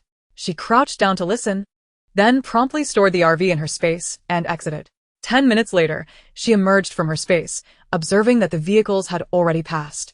With a cold smile, she retrieved an aircraft from her space, piloting it ahead as if to taunt them. She dropped several large watermelons from above, their impact akin to that of explosives. As the watermelons splattered, showering the windshields with red juice, Nan Fengming froze momentarily, suddenly realizing she has an airplane. Deliberately, Lin Jiaojiao circled in the air, deploying smoke bombs and craftily spelling out "fool" in the sky. Furious, Nan Fengming gritted his teeth, muttering, "This woman, I will conquer her one day." Having completed her antics, Lin Jiaojiao soared away in her aircraft. Watching the plane recede into the distance, Nan Fengming resignedly murmured, "No point in pursuing. We cannot catch up." His expression was complex, yet his eyes sparkled with intrigue. Moments later, to everyone's astonishment, he erupted into a hearty laugh, the sound echoing through the air. His subordinates trembled in fear, silenced by his exuberance, some even kneeling, shaking uncontrollably. Once his laughter subsided, Nan Fengming commanded, "Return. As long as she remains on this planet, I shall find her." On the other hand, Lin Jiaojiao mused, "Since I have the plane, I might as well take a trip to Sakura Country. They have been rather uncooperative lately." She piloted her aircraft to Sakura Country, arriving first at a large pharmaceutical warehouse. Despite the stringent security and layers of defense and surveillance, none of it posed a challenge to Lin Jiaojiao, endowed with extraordinary abilities and a mystical space. From a distance, she concentrated her thoughts, and a myriad of precious pharmaceuticals was instantly drawn into her space. Following that, she located a crucial granary in the land of cherry blossoms, an expansive area surrounded by vigilant guards. Yet, Lin Jiaojiao felt no trepidation and effortlessly emptied the granary of its contents. Next, her sights were set on a clandestine storage facility for firearms and ammunition. Even with its high-tech security measures and perilous alarm systems, nothing could hinder Lin Jiaojiao's advance. In the blink of an eye, all the weapons, ammunition, tanks, and artillery were transported into her space. She also directly acquired the treasures from various bank vaults and seized 2 major gas stations along with their substantial reserves of gasoline and diesel such as 92, 95, and 98-octane gasoline, as well as 0 and 10 diesel, together with the fuel dispensers and storage tanks. In the land of cherry blossoms, Lin Jiaojiao indiscriminately gathered these vital supplies, utilizing her extraordinary abilities and spatial powers as if traversing an unguarded realm. Of course, she did not force herself to obtain what was beyond her reach, for she understood the importance of self-preservation amidst her endeavors. Subsequently, she ventured to the land of pickles. first visiting the largest pickle factory in the country. Within the immense warehouses, jars of various pickled delicacies awaited her, some spicy and tangy, others crisp and refreshing, and still others possessing unique flavors. Without hesitation, she swiftly collected all the pickles into her space, muttering to herself that had she known she could acquire them at no cost, she need not have purchased so many items. Following this, she arrived at a fruit plantation, where the strawberries were succulent, the pears plump and juicy, the grapes glimmering like jewels, and the watermelons large and round. Lin Jiaojiao effortlessly cleared the entire bounty of fruits. She then proceeded to a seafood market, where fresh fish, plump shellfish, and lively shrimp and crabs were all captured into her space. Following that, she visited a traditional handicraft shop, where exquisite garments, unique folding fans, and intricate wood carvings were seamlessly collected.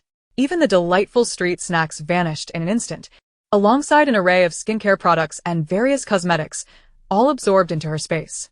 Thus, Lin Jiaojiao unabashedly scavenged, and throughout the entire process, no alarms were triggered. The land of pickles was entirely swept clean by her. Chapter 20. The arrival of the apocalypse. Lin Jiaojiao traversed numerous countries, pondering to herself that with the apocalypse looming just days away, it would be wise to gather all that was collectible. Her primary objective was gold. As she navigated through the vaults of various nations, accumulating vast quantities of the precious metal into her space. Naturally, she did not overlook distinctive items along the way. In Country A, she seized precious gemstones and unique handicrafts. In Country B, ancient artifacts and rare artworks found their way into her possession. In Country C, exquisite silks and distinctive spices became her trophies. Thus, Lin Jiaojiao embarked on a frenzied journey of zero-cost acquisition across the globe, armed with her abilities and spatial gifts. It was only on August 2nd that she piloted her aircraft back to City A. Upon her return, Lin Jiaojiao stored the plane in her space, switched to a van, and transformed her appearance to that of an unremarkable face before heading to the warehouse. She settled the wages of her 2 workers, informing them that they need not come in the following day due to the recent outbreak, advising them to stockpile some supplies. After generously providing them with an additional 5,000 yuan, they expressed their gratitude and departed. Once they had left, Lin Jiaojiao surveyed the warehouse brimming with goods, absorbing everything into her space before securing the premises. She subsequently found a secluded location, changed into her own vehicle, removed her makeup, and donned her own attire. Soon after, she was speeding back to Villa No. 2 at Cloudtop Manor in her Ferrari. With a graceful motion, she exited the vehicle and swiftly approached the door, expertly inputting the code to unlock it. Inside, the house was eerily quiet, devoid of Lu Ma. Lin Jiaojiao furrowed her brows and quickly retrieved her phone to call Lu Ma, urgently inquiring about her whereabouts. Lu Ma's voice came through the line, explaining she was out shopping. Lin Jiaojiao promptly replied that Lu Ma should return soon and refrain from making further purchases, to which Lu Ma readily agreed. Before long, the low rumble of an engine approached, and within half an hour, Lu Ma returned driving a delivery truck, maneuvering it steadily into the garage. Upon her arrival, Lin Jiaojiao quickly closed the main door and secured the internal locks, as if warding off an unseen threat. At that moment, Lin Jiaojiao approached Lu Ma, her expression grave, and solemnly instructed her to refrain from going outside starting that afternoon. Lu Ma, puzzled, asked what was amiss. Lin Jiaojiao insisted, "Just trust me." Then, with a playful shake of Lu Ma's hand, she added, "Consider it quality time together. We haven't seen each other in days." Lu Ma chuckled and agreed, leading Lin Jiaojiao to inspect her purchases room by room, revealing that many empty spaces had been filled. Descending into the basement, they found 50 large freezers stocked with meats and frozen foods, alongside an estimated 200 bags of rice and a mountain of various dry goods. Lu Ma also mentioned that she had constructed a small room in a corner of the villa, close to the wall, to raise chickens, ducks, and geese, utilizing the finest soundproofing materials to prevent any noise. Suddenly, Lu Ma recalled, "Miss, if we don't return the truck, it will incur extra charges." "Shall I go and cancel it?" Lin Jiaojiao decisively replied, "No need to return it." Lu Ma hesitated, but it might not be proper to keep it. Lin Jiaojiao reassured her, "Rest assured, they won't have a chance to come looking for you." Although Lu Ma remained skeptical, she conceded, "If we're not returning it, I suppose I should start unloading the truck." "I'll help you with that," Lin Jiaojiao said as she headed towards the garage. Lu Ma quickly stopped her, exclaiming, "Miss, you shouldn't be doing such heavy work." Lin Jiaojiao held her hand and declared, Lu Ma, from now on, we are each other's only family. You've treated me like your own daughter. It's only natural for me to assist you. Tears welled in Lu Ma's eyes as she expressed miss. It is a blessing to be with you. Thus, the two of them approached the truck together, beginning to unload its contents. Lin Jiaojiao moved with remarkable speed, prompting Lu Ma to exclaim in astonishment as she effortlessly lifted heavy items with one hand.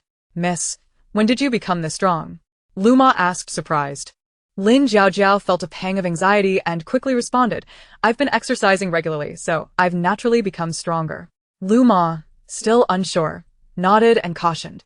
Just be careful not to hurt yourself. I understand, Lu Ma. Let's hurry and finish unloading, Lin Jiaojiao replied. After they completed the task, they shared a simple dinner. Once the meal was finished, Lin Jiaojiao returned to her room. Lying on her bed, her gaze fixed on the ceiling, knowing that tomorrow marked the onset of the apocalypse. Unbidden, the horrifying scenes from her previous life as apocalypse flooded her mind. Hunger-driven people fighting viciously over a morsel of moldy food, their faces twisted in rage. Zombies clawing at survivors, blood splattering, and anguished cries echoing in the air. It was not merely the threat of zombies that loomed, but also the malice of those around her. Sometimes, it was not the zombies that claimed lives, but betrayal from companions, leading to cannibalism over a scrap of food, an all-too-common tragedy. Indeed, the human heart was the most terrifying aspect of all. She unconsciously clenched her fists, gritting her teeth as she murmured to herself, In this life, I must live well, protect myself and Lu Ma, and never let tragedy repeat itself. In her previous life, Lin Jiaojiao had survived until the 5th year of the apocalypse, during which the Yunding Villa had been requisitioned by the authorities as a safe base. Those who purchased these villas had their own separate residences. The official base was indeed quite formidable, which was why she had chosen this location. As for why she didn't venture elsewhere, it was due to her unfamiliarity with other areas and the unknown trajectory of subsequent events. Lin Jiaojiao shook her head, sighing, Forget it, I won't dwell on it. Anyway, I am fully prepared for this life, just waiting for the apocalypse to arrive. In the stillness of the night, Lin Jiaojiao gradually fell asleep amidst a whirlpool of thoughts, yet her tightly furrowed brows betrayed her inner unease. The following morning, on August 3rd, after having breakfast with Lu Ma, Lin Jiaojiao stood by the floor-to-ceiling window, gazing outside. Lu Ma, standing beside her, looked at Lin Jiaojiao with curiosity and said, Jiaojiao, why don't you sit down and rest after eating? Why are you standing there? Approaching 8:59, Lin Jiaojiao began her countdown. 10, 9, 8, 7, 6, 5, 4, 3, 2, 1. Lu Ma stared at Lin Jiaojiao's actions with confusion. Before long, piercing screams erupted, accompanied by cries, shouts, and the sounds of chaos from all directions. In the neighboring villas, some residents had transformed into zombies, bursting forth to pursue the uninfected, tearing into them with wild ferocity. Lu Ma, witnessing the scene, staggered back in terror, trembling. Jiaojiao, what is happening? At that moment, Lin Jiaojiao smiled calmly. Lu Ma, the apocalypse has arrived. Chapter 21. Everything is in chaos. Seeing her demeanor, Lu Ma stammered, Miss, did you know about this all along? Is that why you had me prepare supplies? Lin Jiaojiao chuckled softly. Yes, I had known for some time. However, Lu Ma, this is now the apocalypse. There are matters we should not concern ourselves with. I only wish to survive this apocalypse with you. Lu Ma, realizing that a mere old woman and a young girl could do little to help, nodded seriously. Outside, the mutated beings seemed impervious to pain, resembling soulless corpses. Those who were bitten began to transform in less than 3 seconds, rising again to bite another. Lin Jiaojiao commanded, Turn on the high-voltage electricity around the outer walls. Though filled with doubt, Lu Ma complied with Lin Jiaojiao's instructions. Ding, ding, ding. At that moment, Lin Jiaojiao's phone rang. She glanced at the caller ID and saw it was Gu Huaiji. After a moment's thought, she answered. His anxious voice came through the line. Jiaojiao, where have you been? I've been trying to reach you. It's complete chaos outside. You must be careful. Once I'm settled, I will come to find you immediately. Lin Jiaojiao let out a cold laugh, secretly mocking her dear brother Huaiji for his deep affection. Yet her words were laced with concern. Brother Huaiji, it's not safe outside. You must be cautious. I am safe for now. So, do not come looking for me. Gu Huaizhi felt that Lin Jiaojiao was worried about his safety, which touched him deeply. He immediately promised he would come to find her and urged her to seek a safe place to hide. Lin Jiaojiao responded perfunctorily before hanging up, her eyes betraying a flicker of indifference. With a disdainful smile, she murmured to herself, "My dear brother Huaizhi and my beloved best friend, you must survive." Meanwhile, Chen Shui'er, burdened by Gu Huaizhi's demand for repayment of 200 million, found herself in dire straits. Unable to produce the money, she resorted to seeking support from an affluent older man. At that moment, Chen Shui'er lay on the bed of this wealthy man who had been sustaining her. She playfully called out, "Wang Ge, you're truly amazing." The old man responded, "This little vixen has me completely enchanted tonight." With a sharp slap, the old man struck her rear. "It hurts, Wang Ge. Keep calling little vixen." The two rolled about, lost in passion. Suddenly, screams, cries, and wails echoed from outside. Hearing the commotion, Chen Shui'er giggled. "It's so noisy outside. Let me see what is happening." There, she approached the window to glance outside, only to be struck with terror upon witnessing the chaos. Realizing the gravity of the situation, she staggered back, incredulous. How can this be? Quickly regaining her composure, she seized a fruit knife and stealthily approached the rotund, 50-something old man. Upon hearing her footsteps, he called out, "Little vixen, why are you taking so long? Come back and let Wang Ge have another go at you." With a smile, she embraced him, and in an instant, plunged the knife into his heart. Her expression twisted in rage as she shouted, "The outside world is in chaos. Now you can die." His eyes widened in disbelief. He could not utter a word before he breathed his last. Chen Shui'er, driven by fury, continued to stab him until she grew weary. "What makes you think you deserve me? If not for your filthy money, who would look at an old man like you?" Her face contorted with hate. She thought bitterly, "Lin Jiaojiao, this is all your fault. If it weren't for your meddling, I wouldn't have been driven to such desperation by Gu Huaizhi." Like a lost dog, as she contemplated her plight, Chen Shui'er realized the apocalypse had begun. The outside was filled with zombies, and she could not leave. She needed to hide for now, as venturing out would be tantamount to seeking death. This room still had provisions. She and the old man had stocked up on supplies, and they had often spent days without leaving the bed. Chen Shui'er immediately gathered all the food, surveying it as she murmured, "I should be able to last a month on my own. But what then? I must find another source of support."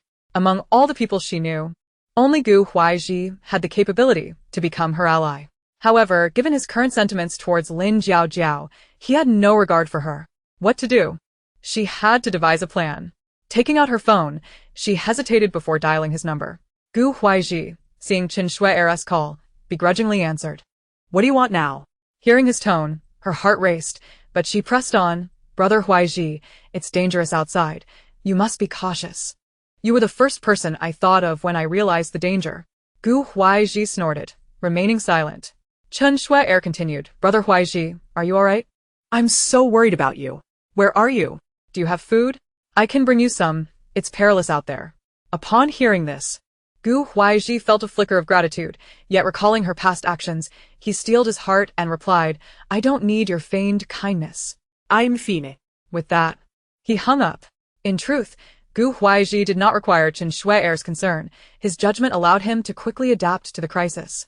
At the onset of the apocalypse, zombies posed little threat. With courage, one could manage. Gu Huaizhi's company dealt in food, and upon sensing danger, he ordered the warehouses to be sealed off. He acted decisively, instructing his team to eliminate those infected within the company. Under the leadership of Gu Huaizhi, the crowd regained their composure and worked together to use steel forks to fend off the infected individuals, while those who remained uninfected held their ground resolutely. Gu Huaizhi recognized the grim reality of the apocalypse and recalled having watched several end-of-the-world films in the past. He immediately conceived the idea of establishing a base. With an abundance of supplies at his disposal, he aspired to position himself at the apex of the food chain, even in this dire world. After some contemplation, he decided to head towards the island processing plant.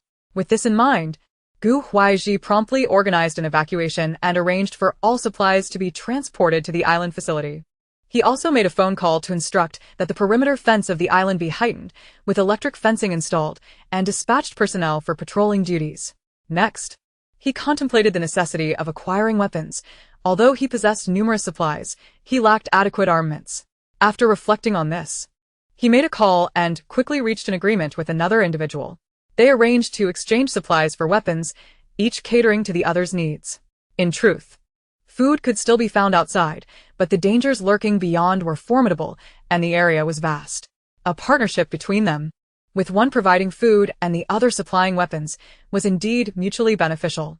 Chapter 22, South Wind Base. When Nan Fengming received the call about the exchange of supplies for weapons, a subordinate inquired, "Boss, is this truly the course of action we should take?"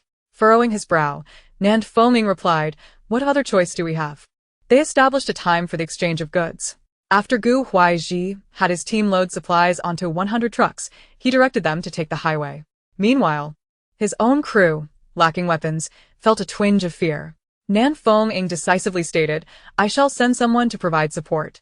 With that, he instructed his men to prepare 10 trucks of weapons for the rendezvous. Considering the current chaotic state of the world, he reasoned that possessing weapons could allow them to claim dominion over the black market. However, he recognized that this remote area would inevitably face food shortages in the future. With this thought, Nan Fengming commanded, "Let's gather resources while others remain unaware of our plans." His subordinates swiftly sprang into action, scouring various city squares surrounding the black market for supplies. Meanwhile, Gu Huaizhi's convoy sped along the highway, each member tense and praying for a smooth exchange. However, midway through their journey, a horde of zombies emerged from all directions, obstructing their path. The reinforcements dispatched by Nan Fengming were compelled to disembark and engage in combat with the zombies, the air filled with the sounds of gunfire and the creatures' guttural roars. Gu Huaizhi's team, though unarmed, gripped their makeshift weapons tightly, bracing for any potential onslaught from the undead. The personnel under Nan Fengming were not easily intimidated. After an intense skirmish, they successfully repelled the zombies and continued onward to the designated meeting point. Upon their encounter and the completion of the supply and weapon exchange, both parties exhaled in relief. Nan Fengming, overseeing the black market operations, instructed his men to reinforce the city walls, raising them to a height of 100 meters. With an arsenal of weapons at hand, coupled with the recent acquisition of 100 trucks laden with supplies, he felt assured that basic needs for sustenance were secured for the foreseeable future. Choosing a strategic location for their base, a unique site surrounded by open terrain with a single bridge for access and towering cliffs nearby, he envisioned constructing an expansive facility on the other side of the cliffs. With many capable individuals under his command, he promptly set plans in motion for the establishment of the base, while also preparing to erect numerous walls on the outskirts of the black market to fend off the undead. Additionally, he announced an invitation for nearby survivors to join, regardless of age or gender, envisioning a self-sufficient community where they could cultivate crops and raise livestock. As the construction of the walls progressed vigorously, an increasing number of survivors, hearing of the South Wind Base, began arriving with their families seeking refuge. Following his prior strategy, Nan Fengming organized them efficiently. Some engaged in fortifying the walls and constructing the base, while others worked to cultivate land for crops and livestock. On another front, Lin Jiao had been residing in Villa No. 2 of the Yunding Villa complex since the onset of the apocalypse. Having stockpiled a significant amount of supplies in advance and fortified the villa's defenses, she and Luma continued to lead a life reminiscent of their former days. Each day was filled with meals and leisure walks in the garden. Aside from the inability to venture outside, their routine remained largely unchanged, albeit with the occasional sounds of screams and the distant moans of zombies. They would also monitor the surroundings through surveillance. One day, they suddenly heard the roar of vehicles and the incessant crack of gunfire. To their astonishment, the surrounding zombies were swiftly dispatched with precision shots. Subsequently, an official announcement was made via loudspeaker. Yunding Villa will be requisitioned by the authorities to establish a secure base. We kindly request the cooperation of the original residents. They elaborated that taller walls would be constructed at the villa's entrance and assured the residents that their construction would not disrupt their lives. Survivors were instructed to bring their property certificates for assembly. Upon hearing the announcement, Lin Jiao turned to Luma and said, "Please bring the property certificate when we go out." "Of course, miss, I will fetch it right away." Luma quickly retrieved the certificate and accompanied Lin Jiao outside. In the villa complex, which comprised 100 villas, only a handful of families emerged, with the remaining residents having succumbed to the infection. In total, merely 10 households appeared, and apart from Lin Jiao and Luma, The others were reduced to 1 or 2 individuals, all appearing gaunt and haggard. Once the group was assembled, officials began documenting and verifying property information. One mother and son struggled to present their certificate. The registering policewoman stated, "If you cannot provide the property certificate, you may choose to leave voluntarily or join the official base. This house does not belong to you, but is the property of the authorities." The mother, a woman in her 50s, immediately protested, "What am I to do at my age? You cannot be so heartless." She began rolling on the ground, and her son joined in the commotion. At that moment, armed personnel approached and fired a shot into the air, silencing the pair. After a brief exchange of murmurs, they reluctantly conceded, "We will join the base." At this juncture, a young man stepped forward, declaring, "I fled here seeking refuge. I witnessed the residents of that villa become infected, and after luring them away, I took shelter there. I do not possess a property certificate. I choose to join the base." The policewoman nodded in acknowledgement and continued with the registration. When it was Lin Jiao's turn, the policewoman could not help but glance at her several times. In stark contrast to the disheveled state of the other residents, Lin Jiao exuded an ethereal beauty, radiating vitality, and most notably, she remained remarkably composed.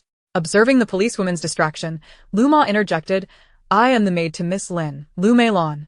The policewoman, realizing Lin Jiao was from a prominent family, proceeded to register their information meticulously. At that moment, a military off-road vehicle approached. Lu Chen occupied the passenger seat while Lu Ming drove. They parked the vehicle near the registration area. Lu Chen exited the car, drawing the attention of onlookers. Many surviving women gazed at him, captivated by his striking appearance and handsome demeanor, surmising that he must hold a distinguished status.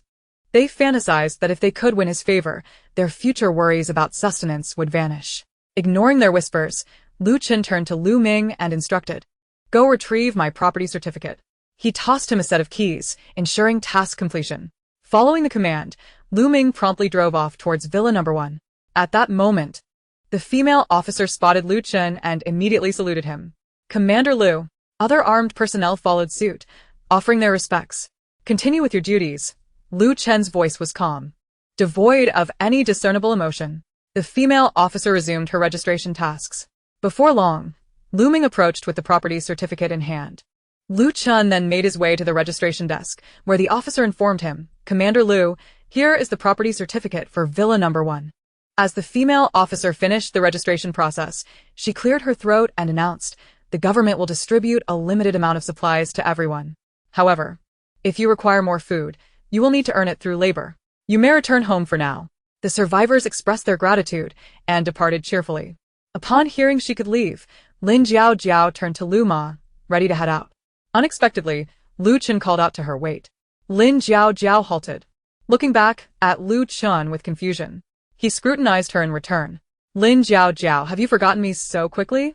She hesitated before replying, "Given the current circumstances, greeting you might lead others to think I wish to forge connections."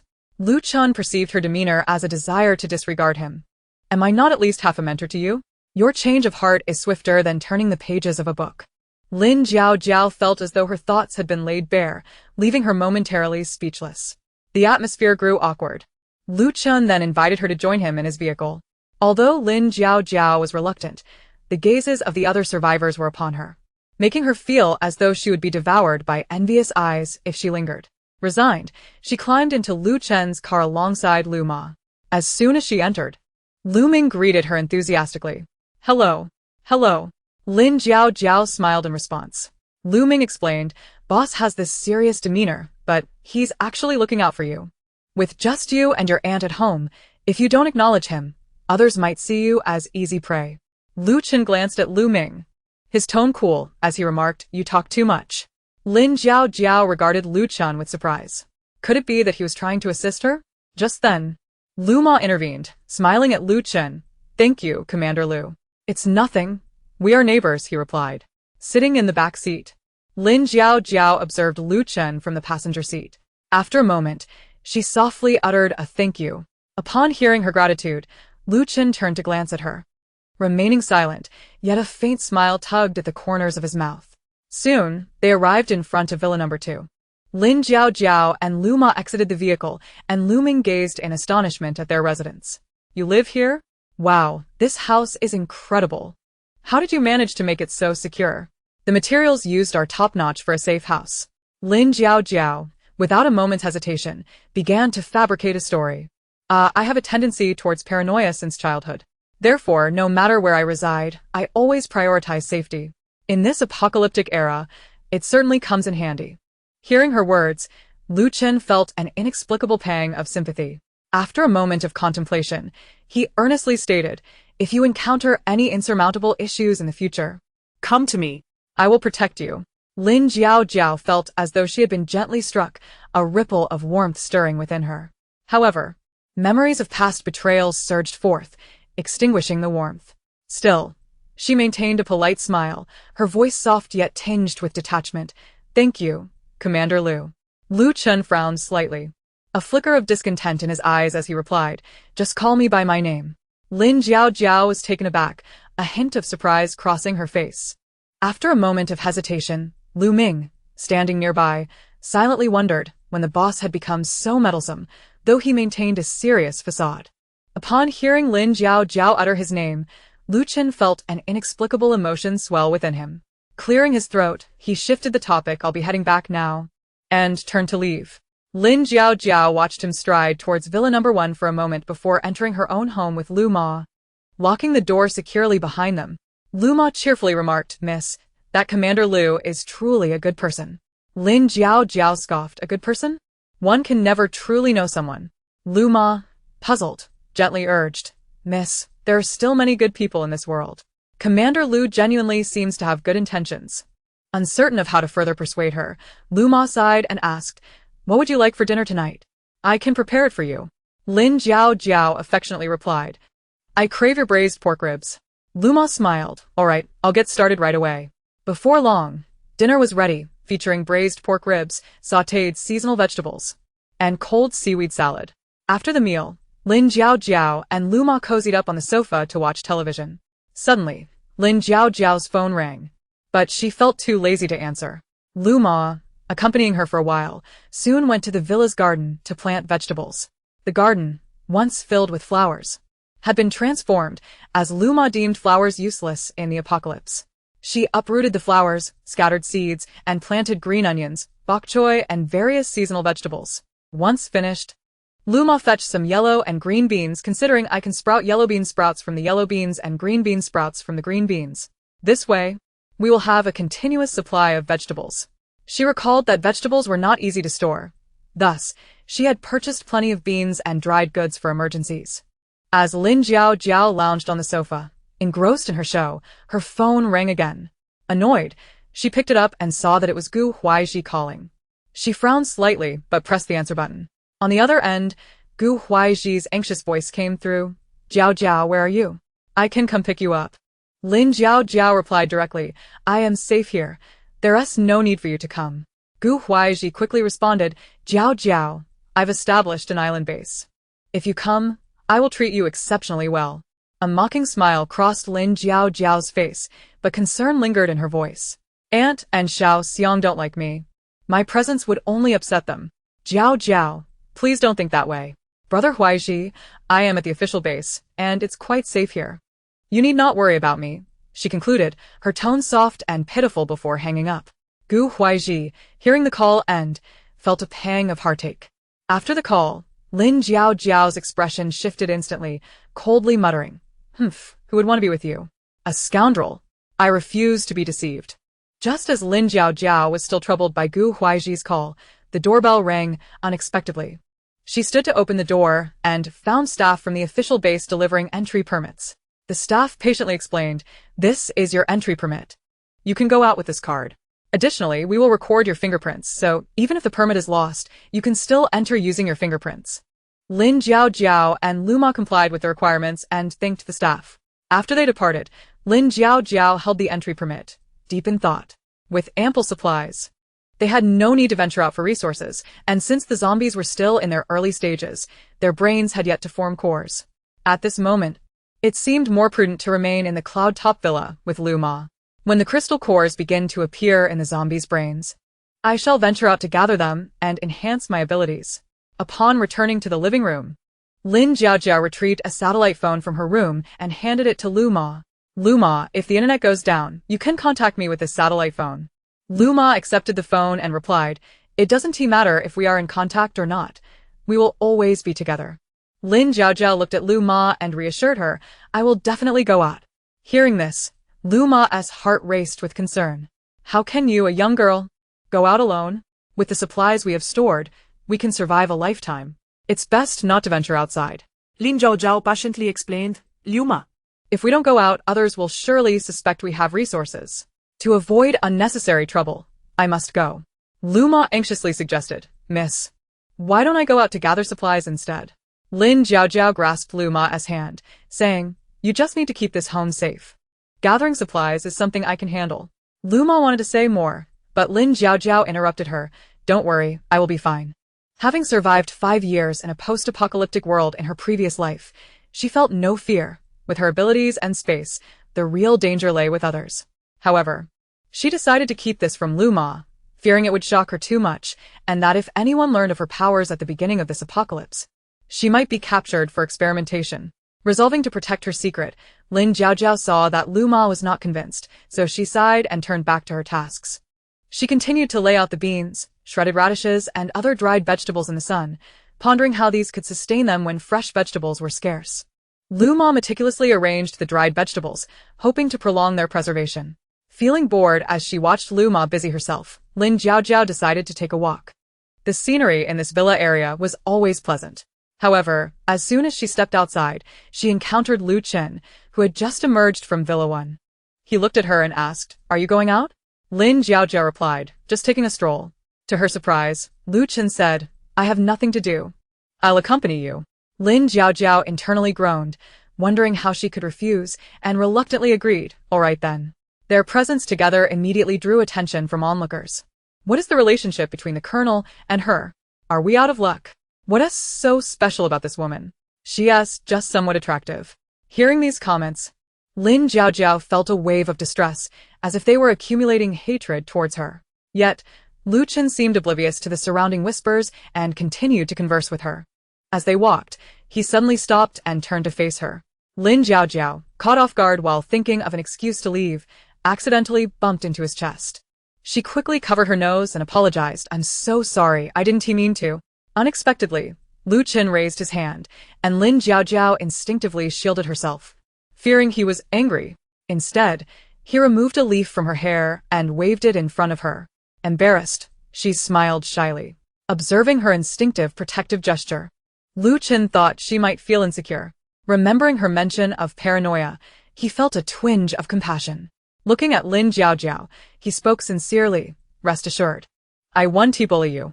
His words carried an ambiguous undertone, leaving her uncertain about how to respond. Lin Jiaojiao's expression turned awkward. Her gaze evasive as she softly replied, you haven't bullied me at all. As soon as she spoke, she sensed something amiss. Lu Chen merely chuckled.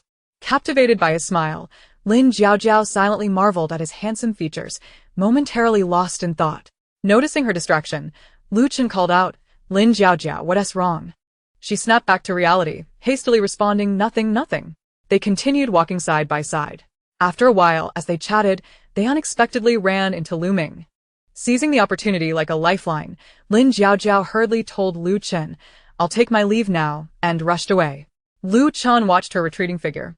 Shaking his head in resignation, Lu Ming approached, puzzled, and asked, Boss, what is going on? Lu Chen shot him a look and replied, mind your own business. Before turning to leave, Lu Ming thought to himself, so quickly it's become our business? What's really happening? Yet he dared not ask further. Watching Lu Chen walk away. Meanwhile, after hastily departing, Lin Jiaojiao's heart raced. She found herself ensnared in a peculiar and ambiguous atmosphere with Lu Chen.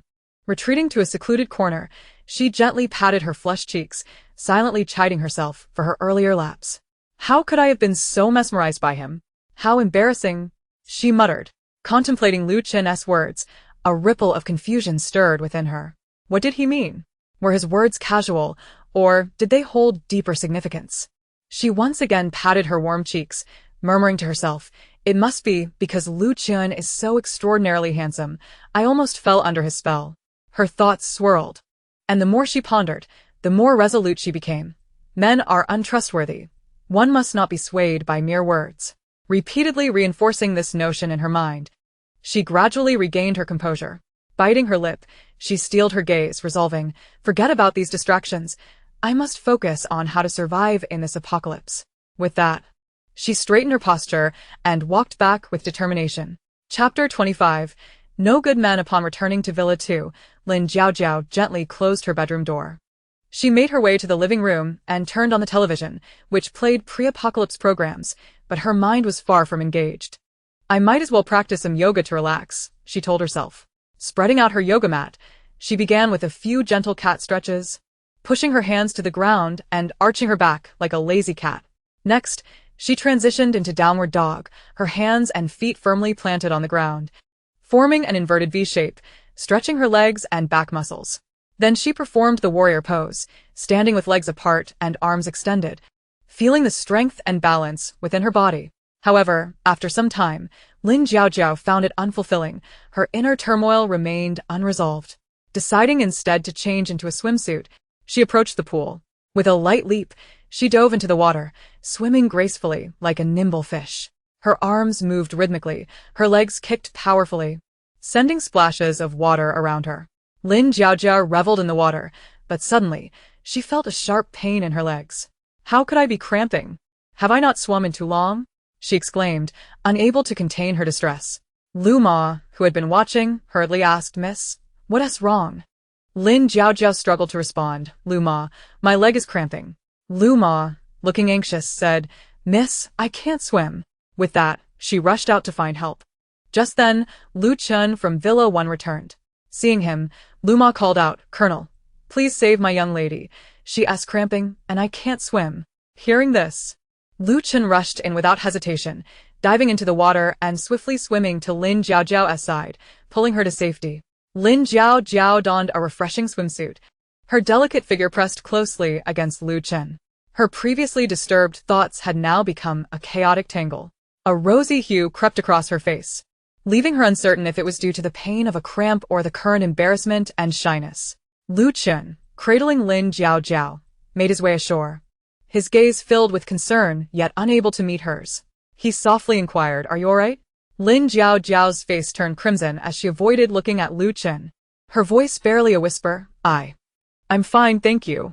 The two fell into a profound silence, the atmosphere thickening with tension. Lu Chun felt his heart racing, as if it might leap from his throat. Just as they grappled with how to shatter this awkward quiet, Lu Ma hurried over with a towel, saying, Miss, you must be more careful next time.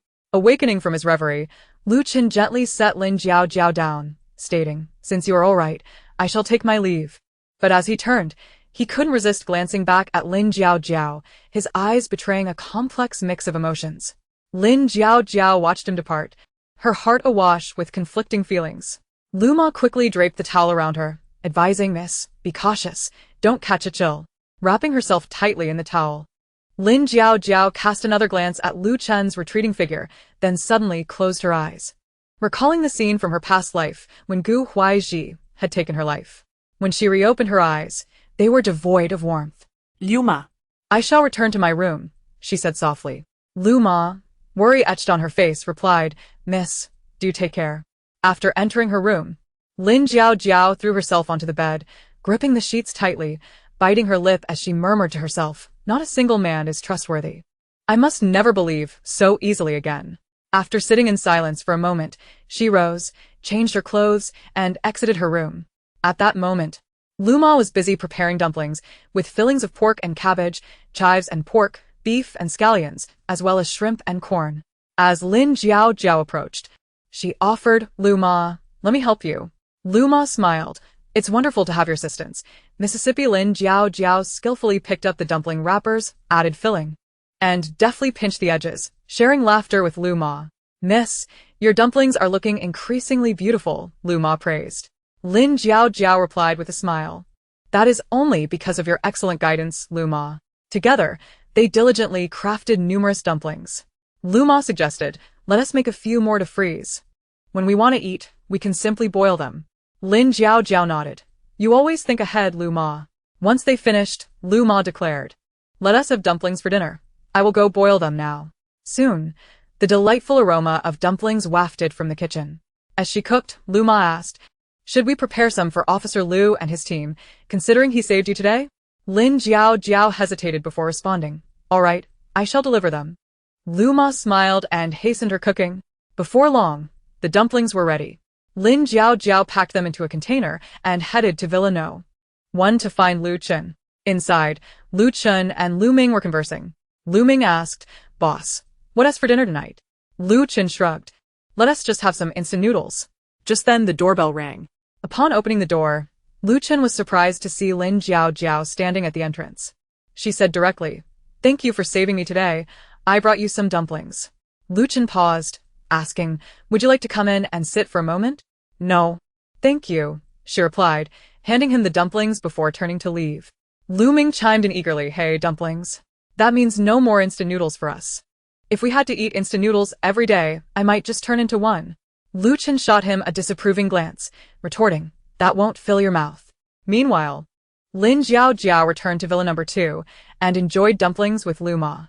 The steaming dumplings filled the room with a warm atmosphere. They savored the meal. And soon the plate was empty.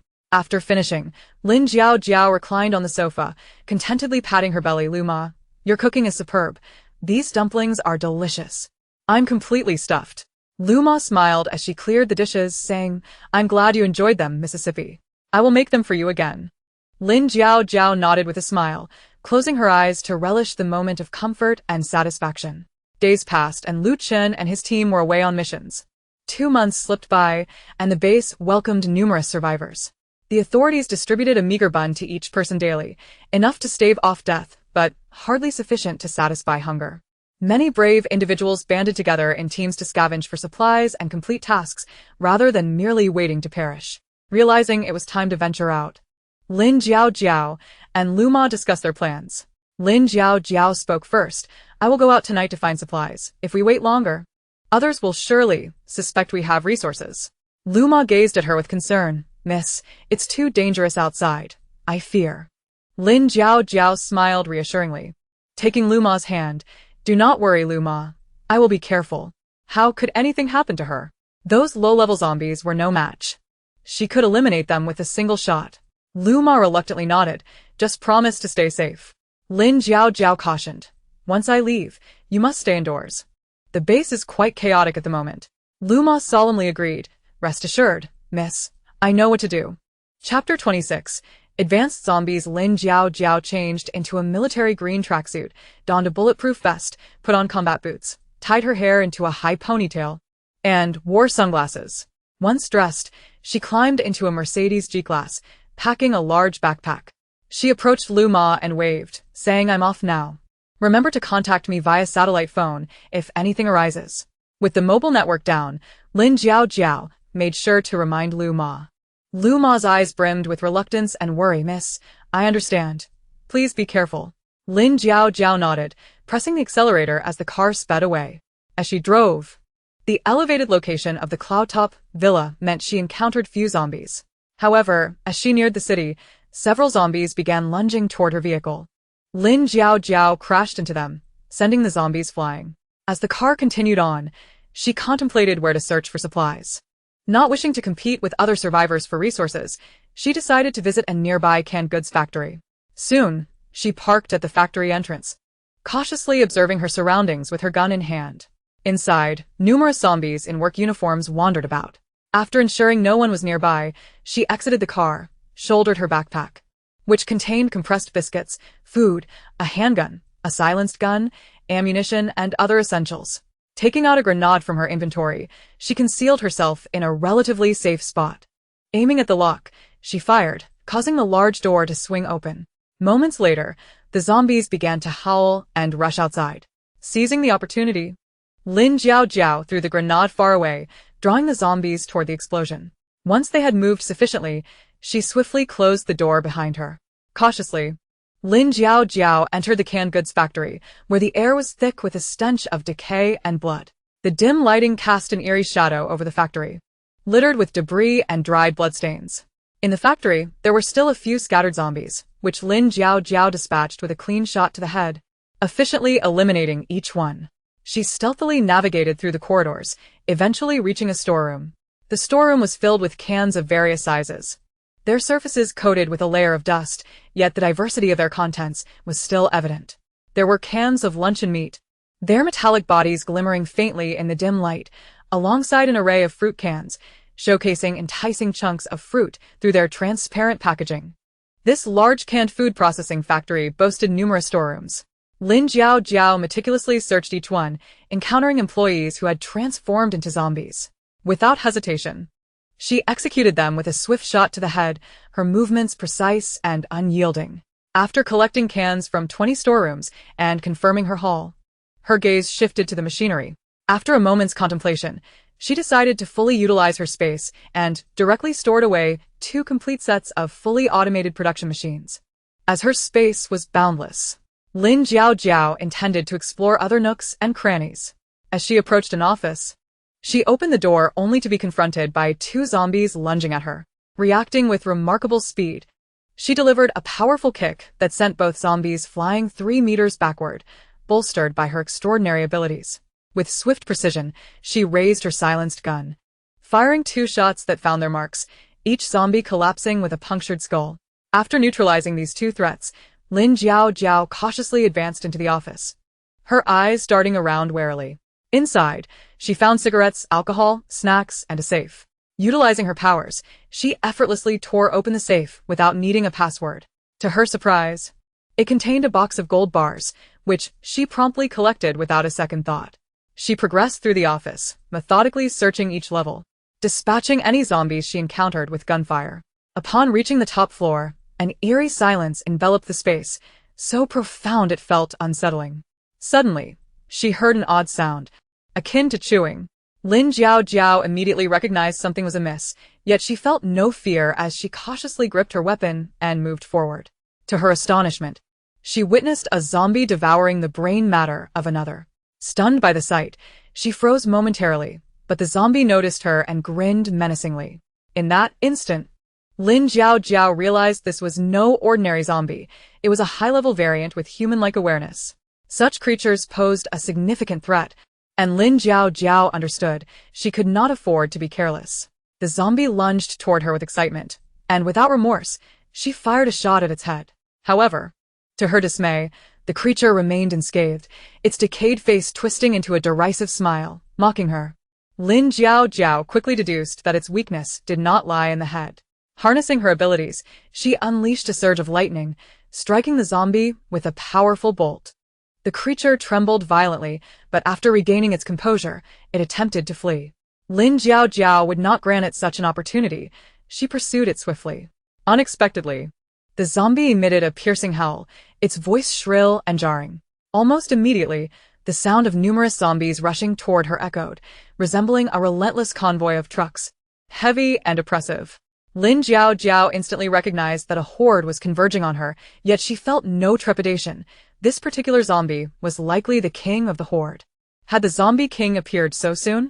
Remaining calm, she intensified her energy output, transforming the zombie king into a charred mass.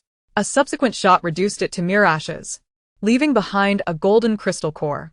Lin Jiao approached and picked up the core, exclaiming in delight, "A golden crystal core. The highest grade of rare crystal." Regrettably, it was only a second-level core, no larger than a cherry. If allowed to develop, its potential would be limitless, but it had encountered her. At that moment, a swarm of zombies had gathered ominously at the factory entrance. Lin Jiao, observing the scene, utilized her wood-based powers to levitate into the air. The zombies below clawed at the air in vain. She summoned her lightning abilities, weaving a vast electric net that descended, electrocuting thousands of zombies into charred remains. All accomplished with merely 20% of her strength. It was essential to note that she was a 5th-tier, all-elemental ability user, delivering a devastating blow to these lower-tier zombies. After surveying the aftermath, she employed her wood powers to sweep the ashes into dust, uncovering several small crystal cores, each about the size of a cherry. She deftly gathered them, all using her wood abilities. In total, there were approximately 1,000 zombies, yet only 23 cores were found, all the most common white first-level cores. A brief introduction to crystal cores. They range from level 1 to 10, with higher levels containing greater energy. White cores are the most common, containing minimal yet pure energy, suitable for survivors newly entering the apocalypse to absorb, aiding in enhancing physical attributes and strength. Green cores offer slightly more energy, significantly aiding in power enhancement. Blue cores contain considerable energy, enabling survivors to enhance their capabilities substantially, possibly granting special attributes or skills. Purple cores are rarer, typically found within high-level zombies. Their powerful energy can yield a qualitative leap in a survivor's abilities, potentially unlocking advanced skills or talents. Golden cores are exceedingly rare, representing the pinnacle of zombie cores, often appearing only within exceptionally formidable zombie leaders or unique mutated zombies, harboring vast energy and mysterious powers, bestowing the absorber with extraordinary strength and unique abilities. Special cores include yellow cores, derived from zombies with special abilities or attributes, such as enhanced speed or defense, their energy corresponding to the respective attributes. Orange cores originate from even more powerful entities than yellow cores, often possessing unique skills or attack methods, their absorption yielding special skills or significant enhancements to specific capabilities. Cyan cores are relatively scarce, generally found in highly mutated zombies, their energy leaning towards psychic or elemental control, assisting survivors in boosting mental prowess or gaining elemental manipulation abilities. Black cores are the most mysterious and rare, originating from exceptionally unique zombies or mutated creatures, potentially possessing supernatural powers to alter rules or transcend limitations. Chapter 27. You can't escape at that moment. Lin Jiao suddenly heard the sound of approaching vehicles, quickly storing her own vehicle into her space and concealing herself in the shadows. Shortly after, 10 vehicles approached her location. Lin Jiao frowned upon recognizing them. They belonged to Nan Fengying and his entourage. After a thorough inspection, one of Nan Fengying's subordinates remarked, "Boss, there are no zombies inside." Nan Fengying narrowed his elongated eyes slightly and commanded in a low voice, "Open the door and enter." As they filed in, an unusual atmosphere struck them immediately. One person reached down to touch the black ash on the ground, exclaiming in shock, "Boss, this stuff is still warm." Simultaneously, everyone caught sight of the thick layer of black ash, their minds swirling with confusion as they exclaimed, "What on earth happened here?" They continued to investigate further, only to be astonished. Not a single zombie shadow was visible, and the storerooms were utterly emptied. The handsome visage of Nan Fengying, hidden beneath his mask, darkened instantly, resembling the foreboding sky before a storm. Gritting his teeth, his voice emerged from his deep, smoky tone, "Who cleared this place out so quickly?" At that moment, Lin Jiao, concealed in the shadows, flashed a cunning smile, deliberately combining her wood and water abilities to conjure a massive showerhead. Suddenly, a torrential downpour cascaded towards Nan Fengying and his companions. Initially, they thought it was a sudden rainstorm, but soon realized that the water seemed to be poured down from above, as if from a large vessel. Instinctively, they looked up, only to find the sky empty and devoid of anything. Nan Fengying furrowed his brow, his eyes betraying a mix of anger and confusion, while the expression beneath his mask grew ominously dark.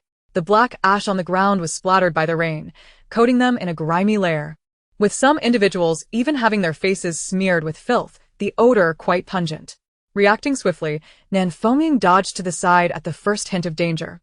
While the others were not so fortunate, each found themselves in a pitiful state, reeking and complaining incessantly. Boss, this stinks. Ugh, it's disgusting." Observing the disheveled appearance of his companions, Nan Fengying solemnly declared, "Something feels off here. We must retreat." As they hurriedly withdrew, Lin Jiao emerged from her hiding place, laughing uncontrollably, unable to stand upright. "Haha, this is too funny. Look at how pathetic they all are." Just as Lin Jiao was doubled over with laughter, Nan Fengying stealthily approached her from behind, a mischievous smile on his lips as he raised a tranquilizer gun and pulled the trigger, striking her. Realizing something was amiss, Lin Jiao turned to look at Nan Fengying, but before she could react, she collapsed to the ground. "That damned man had the audacity to drug me," she thought furiously before losing consciousness. Nan Fengying smiled as he moved to her side, lifting her effortlessly. "Xia Zhi, you won't escape." 5 hours later at the Nan Feng base, Lin Jiao awoke to find herself in an entirely unfamiliar place. Upon seeing her regain consciousness, Nan Fengying approached her with an ambiguous tone. "I told you I would catch you." Infuriated, Lin Jiao instinctively tried to strike him, demanding, What do you want? Let me go. She realized she had underestimated him and his cunning. Nan Fengming grasped her hand firmly, responding, "Don't be so angry." Lin Jiao yanked her hand away, shouting in frustration, "You knocked me out and brought me here, without explanation. What do you intend to do?" With unwavering resolve, Nan Fengming replied, "I want you to stay by my side." Lin Jiao's eyes widened in disbelief as she seethed. "On what grounds? Do you think you can just dictate what happens?" Nan Fengming raised an eyebrow, asserting, "In this apocalypse, you have no choice." She turned her head defiantly, thinking, "Let's see what you can do." Unexpectedly, Nan Fengming pinned her against the bed, his hands exploring her body without restraint. Shocked and furious, she screamed, "No physical contact between men and women. Remove your hands." She struggled to break free. The two engaged in a fierce tug-of-war. After a tumultuous exchange, Nan Fengming finally confirmed that she bore no weapons. With a smirk, he commanded, "You should just stay here. The outside world is perilous, teeming with zombies. Stick with me, and I promise you will have everything you desire." Lin Jiao glared at him, indignantly retorting, "Who would want that? This is illegal confinement. You think this will restrain me?" Nan Fengming chuckled dismissively, crossing his arms with a teasing tone, "Say whatever you like. Just know you can't escape." He then ordered his subordinates to bring Lin Jiao some food. She shot him an irritated glance. Though reluctant, her hunger prevailed, and she began to eat. Observing her compliance, Nan Fengming's lips curled into a fond smile. "Gigi, be good." As she finished her meal and lifted a cup of water to drink, upon noticing Nan Fengming's smug expression, Lin Jiao impulsively splashed the water in his direction. However, he swiftly conjured a water shield, effortlessly blocking the oncoming liquid. The water splashed everywhere, leaving Lin Jiao astonished. Seeing her shocked expression, Nan Fengming smugly remarked, "Never seen that before, have you?" Lin Jiao thought to herself, "It's not that I haven't seen it. I'm just surprised that someone has manifested abilities so soon. With his level, he must be at least second tier. Is leveling up that rapid? I only reached level 5 in my past life, and this instills a profound sense of crisis in me. This guy is indeed a prodigy. If he continues to develop, I will surely be at his mercy. But I cannot reveal my own abilities just yet. What should I do? I need a plan." Chapter 28. The escape plan. Lin Jiao's eyes lit up as a thought struck her. She immediately altered her expression to feign admiration, taking Nan Fengming's hand and exclaiming, "Really? What is this? Is it an ability? I believe they call it an ability in novels." Noticing her interest, and that she was no longer rejecting him, Nan Fengming said, "Gigi, let me show you another trick." With that, he utilized his powers to create a small fountain. On the surface, Lin Jiao expressed delight. But internally, she calculated how to keep him at bay until she could find an opportunity to fully escape. With pride, Nan Fengming observed Lin Jiao. "Gigi, what do you think? Impressive, right?" She nodded eagerly, praising, "Amazing. So magical." Seizing the moment, he stated, "As long as you stay with me, I'll perform for you every day. Anything you desire, I will make it happen." Feigning aloofness, Lin Jiao replied, "I'll consider it." Nan Fengming, elated by her softened demeanor, was eager to please. She then suggested, "Show me around your base." He agreed, realizing it was a good idea, and led her on a tour. As they walked, Lin Jiao appeared to be keenly observing her surroundings, all while secretly assessing the layout and defenses of the base, searching for potential escape routes. Nan Fengming continued to introduce her to various areas and facilities, hopeful that he could win her heart completely. Everyone at the base treated Nan Fengming with utmost respect, even showing special deference to Lin Jiao, greeting them with bows as they passed. Eventually, they arrived at a large terrace, the Nan Feng base perched atop a mountain, offering breathtaking views. Standing at the edge, Nan Fengming embraced her from behind, whispering in her ear, "Gigi, isn't it beautiful here?" Suppressing her irritation, Lin Jiao replied in a sweet voice, "It's beautiful." Seeing her response, Nan Fengming smiled and placed a gentle kiss on her cheek, causing her to tremble in shock. Mistaking her reaction for shyness, he turned her to face him, gazing at her deeply. "Gigi, as long as you are with me in the future, I will ensure you become the happiest woman in this world. I've never been in love before, but you have awakened feelings in me." With that, he took her hand and kissed the back of it tenderly. Lin Jiao did not truly despise him. She had to admit that Nan Fengming was exceedingly handsome.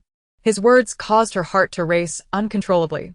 Nonetheless, she endeavored to maintain her composure, silently admonishing herself not to be beguiled by his looks and sweet talk, resolving to devise a means of escape. Yet, a faint blush crept across her cheeks, betraying her inner turmoil. I would feel embarrassed, she thought. Nan Fengying, satisfied with her reaction, took her hand, leading her toward the base. Days passed, and Nan Fengying continued to watch her, even sleeping on the sofa just to remain in the same room. Lin Jiaojiao found no opportunity to flee.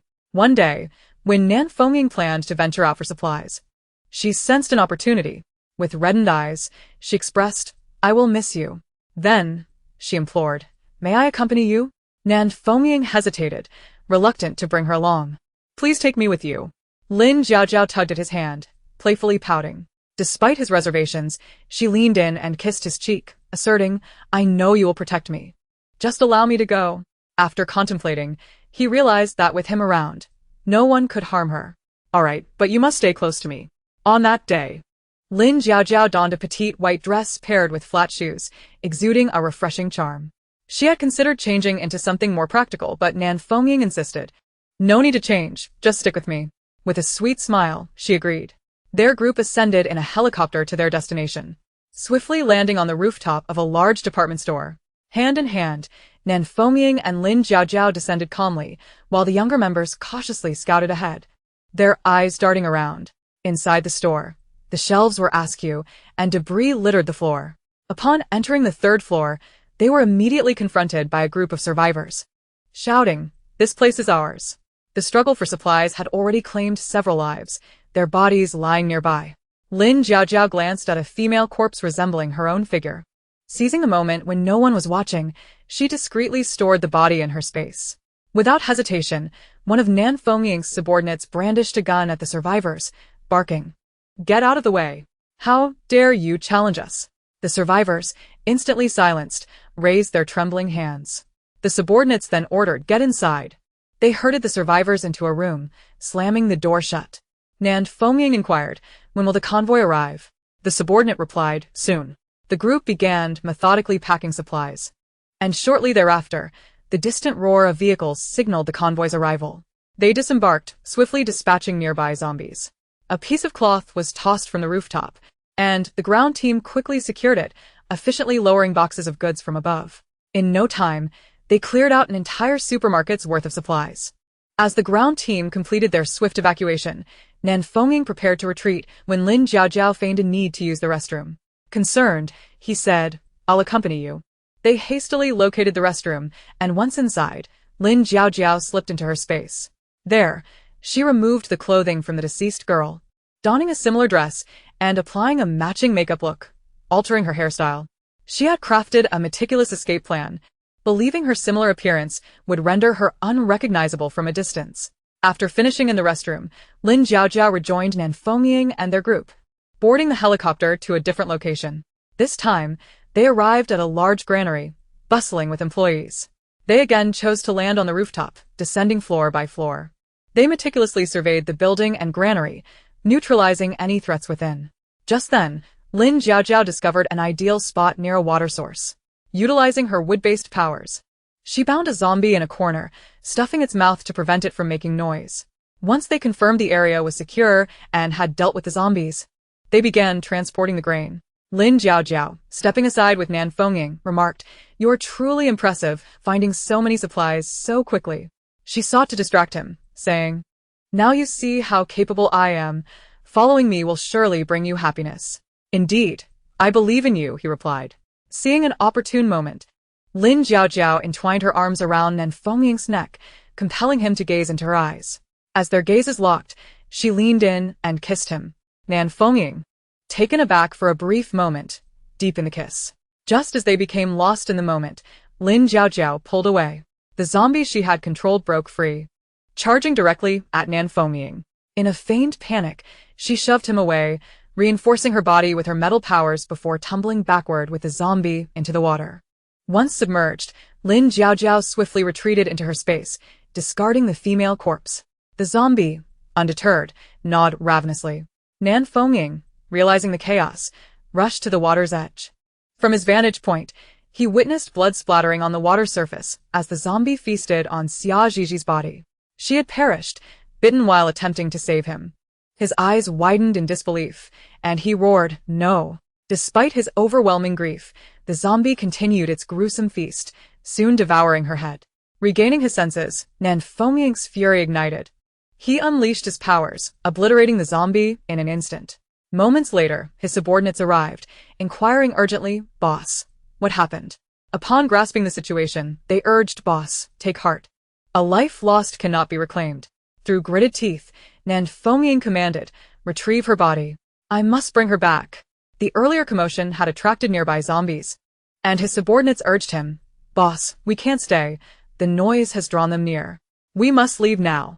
She sacrificed herself for you. If you fall, it will all be in vain." Nan Fengming's eyes reddened as he fixated on the water surface, his body trembling with the weight of his loss. "Boss, if we don't leave now, it will be too late." His subordinates pressed urgently. Taking a deep breath, he hoarsely instructed, "Let us go."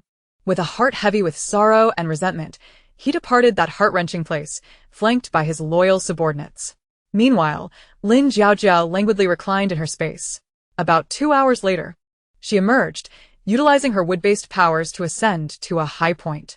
Once there, she released a helicopter from her space, piloting it away. At that moment, Lin Jiaojiao had successfully evaded Nan Fengming, her face alight with a triumphant smile. "I now find myself as the unattainable white moonlight in his heart." Having said that, I covered my mouth and chuckled, muttering to myself, "How amusing." Upon arriving in City A, Lin Jiaojiao found a place to land. She then stored the aircraft in her spatial compartment and took out a Mercedes-Benz G-Class. Filling it with an entire load of canned goods she did not favor before driving towards the base. Upon reaching the base, she simply pressed her fingerprint, and after gaining access, drove into the official premises. Once inside, Lin Jiaojiao navigated her vehicle to the official affairs hall, intending to exchange these cans for supplies. The onlookers were envious, astonished that a young woman had managed to amass such an abundance of canned goods. An official inquired, "How many do you have?" Lin Jiaojiao replied, "An entire truckload, inside my Mercedes G-Class." Due to the substantial nature and long shelf life of the canned goods, she managed to barter for quite a bit of material. In exchange for her cans, she acquired 10 bags of 10 kilograms rice, 10 bags of 5 kilograms flour, 5 boxes of instant noodles, 10 boxes of mineral water, 2 boxes of compressed biscuits, 50 pounds of pork, 30 pounds of beef, 20 pounds of lamb, 30 pounds of chicken, 20 pounds of cabbage, 50 pounds of carrots, 200 pounds of potatoes, as well as 20 pounds each of apples, bananas, and oranges. After successfully trading for supplies, the officials loaded her goods onto her vehicle. Just as she was about to drive away, a crowd surrounded her.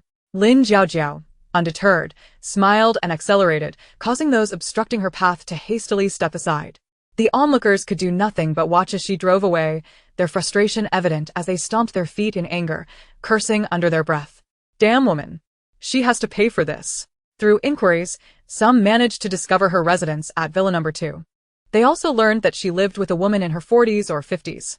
Immediately, some with ill intentions decided to knock on her door and ring the bell, believing that they had frightened her when no one answered. Noticing that while the villa's walls were tall, they were not insurmountable, they quickly fetched a ladder in an attempt to scale it. However, as soon as one of them climbed up and touched the barbed wire, he was instantly electrocuted, turning into a charred figure. The others stared in shock at the scene. Then someone began to complain, seeking compensation. The officials, upon hearing the commotion, arrived and asked, "What is going on here?" The group stammered, unable to articulate their predicament. At that moment, Lin Jiaojiao stepped outside, with Luma following closely behind her. "These individuals attempted to breach my courtyard, but my walls are electrified. Is it any surprise that one of them met such a fate? In this apocalyptic world, if you do not seek trouble, you shall have none." The officials left after delivering this remark. Unwilling to relent, the group blocked Lin Jiaojiao's path, declaring, "You cannot leave. You must compensate us." Upon hearing the word compensation, Lin Jiaojiao let out a cold laugh. "Oh, do enlighten me on what form of compensation you desire." The troublemakers, recalling the supplies she had just acquired, demanded rice and flour. Before they could finish their demands, Lin Jiaojiao drew a pistol and aimed it at one of their heads. "I fear you may have the desire, but not the fortune to enjoy it." Chapter 30. The despicable demands the troublemakers, seemingly unconvinced that she would pull the trigger. Wore defiant expressions. You think you have the guts to shoot me? They taunted. Lin Jiaojiao, unperturbed by their insolent demands, fired 2 shots at the legs of the 2 most vocal challengers. Bang! Bang! With the sound of gunfire, the 2 collapsed to the ground, howling in agony. The onlookers, in a panic, retreated to a safe distance, fearful of being caught in the crossfire.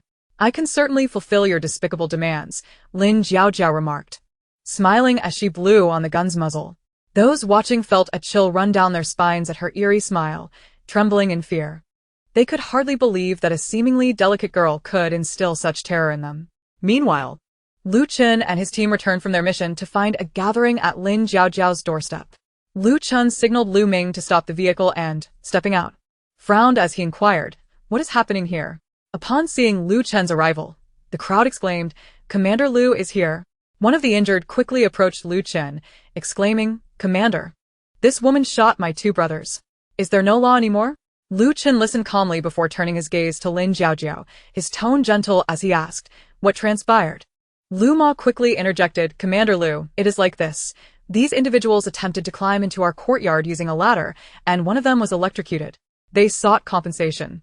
And that is when the young lady took action against them." Without hesitation, Lu Chen walked over to Lin Jiaojiao. "She is under my protection. Do you dare to harbor ill intentions towards her?" The troublemakers turned pale at his words. Lu Chen's teammates whispered among themselves, expressing confusion over why their leader was so protective of her. When did the boss start guarding someone? Yang Xiaoqiang asked. Liaoyan remarca. The sun must be setting in the east today. Wang Dong, with a hint of mystery, added, "Lin Jiaojiao. She's the one I mentioned to you all." Lu Ming chimed in, "Yes, yes, that's her. I know her too." The group suddenly understood. Chen Jiahao looked at her with intrigue. "So it is her. She is quite attractive." Suzu commented, "No wonder she could make our boss bloom, like a steel tree." Shao Jia interjected, "Let us not discuss the boss's matters." At this, the group shivered and fell silent. The troublemakers, regaining their composure after a moment, fell to their knees in fear. "Miss, please forgive our foolishness. We were blinded by greed." They repeatedly bowed their heads in apology. Lin Jiaojia remained indifferent, pulling out a small handkerchief to wipe the gun she held. Seeing this, the troublemakers grew even more fearful, bowing their heads so forcefully that blood began to flow. After a moment, Lin Jiaojiao nonchalantly stated, "Leave at once. Do not let me see you again." As they scrambled to depart, she lazily added, "I said to roll." The troublemakers hesitated for a moment, but quickly complied, crawling away.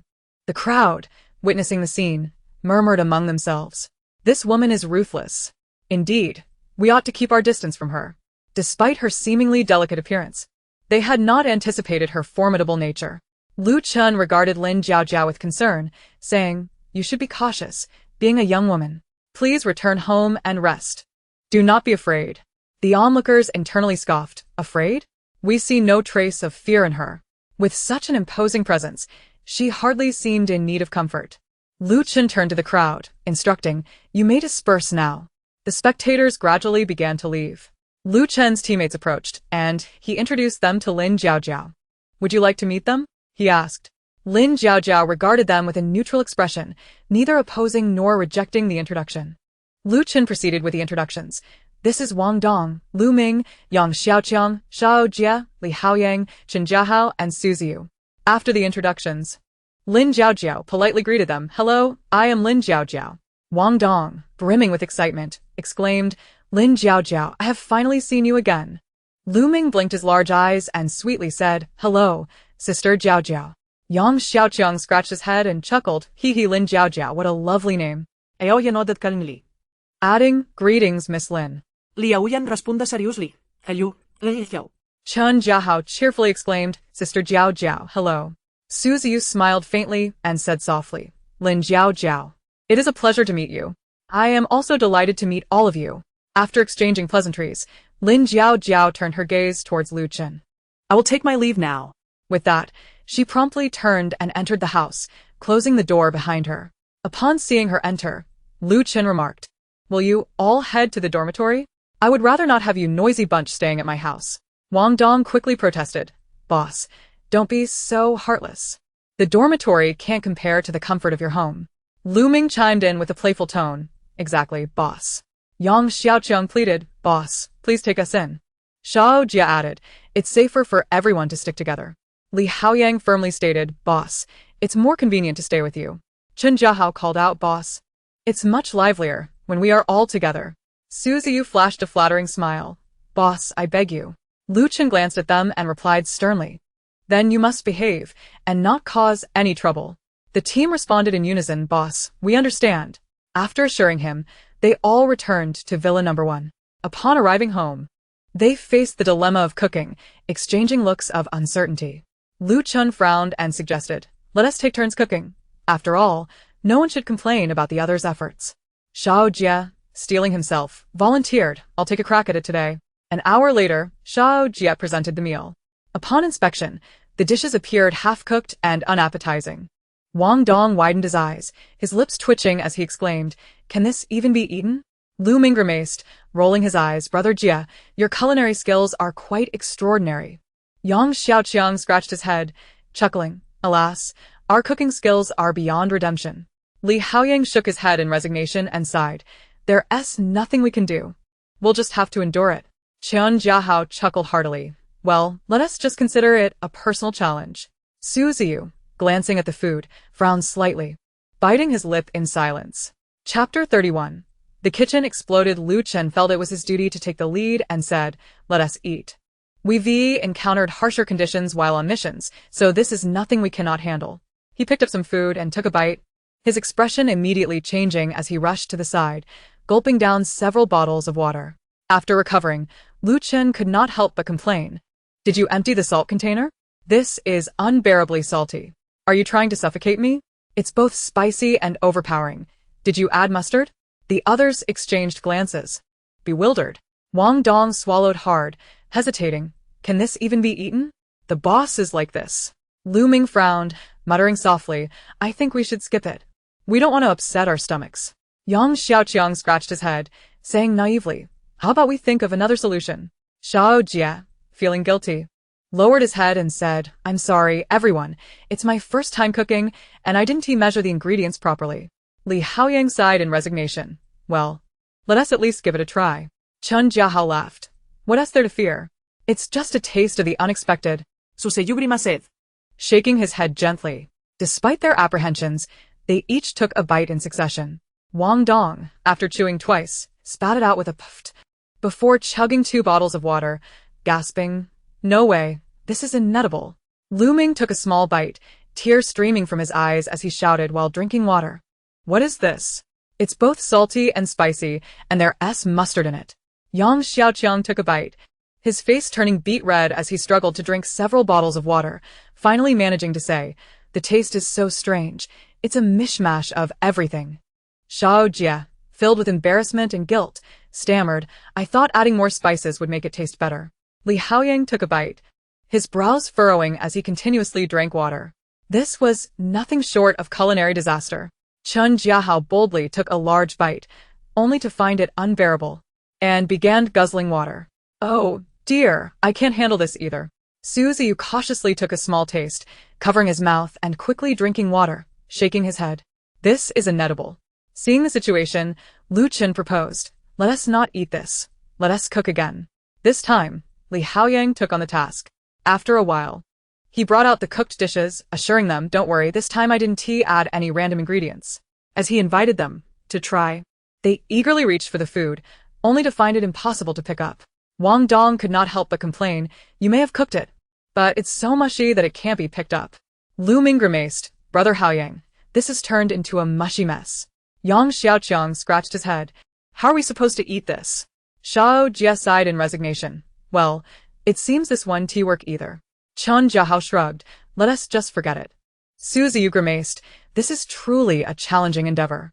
Each of them took turns cooking, and when it was Lu Ming's turn, he presented a dish that was charred to a crisp. The others shook their heads, saying, this is even worse. Next was Yang Xiaoqiang, who emerged with oddly cut vegetables that were tasteless and half-cooked, prompting another round of headshakes. Su Ziyu also gave it a shot. His dish looked quite appealing, but upon tasting, it was either undercooked or had a bizarre flavor. The group could not help but critique. What is the point of making it look good if it tastes strange? At that moment, Chen Jiahao confidently declared, "Let me take a turn." Shortly after entering the kitchen, a loud bang echoed, and there was an explosion. The group's faces paled as they hurried to the kitchen to investigate. They found the kitchen in disarray, with Chen Jiahao's hair standing on end and his face covered in soot.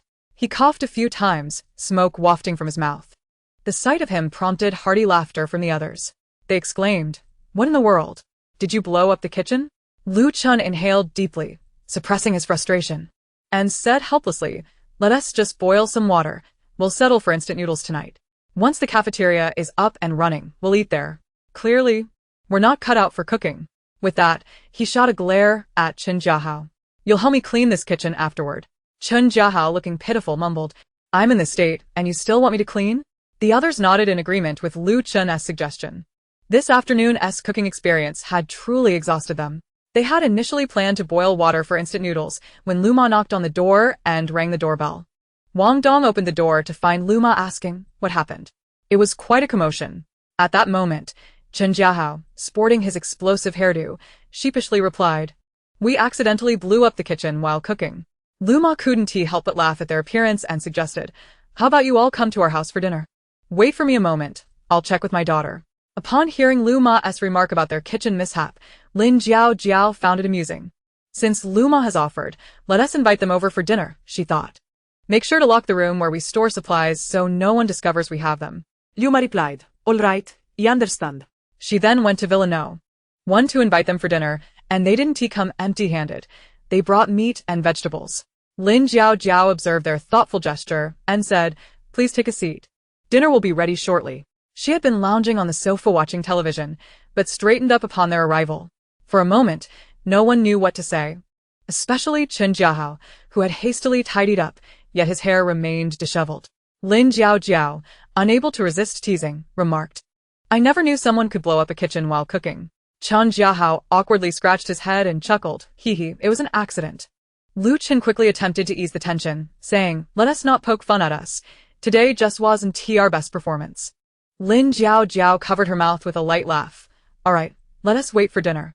Someone quietly mumbled, "Is this what you call a poor performance? We possess no talent for cooking, do we?" Upon hearing this, everyone couldn't help but burst into laughter.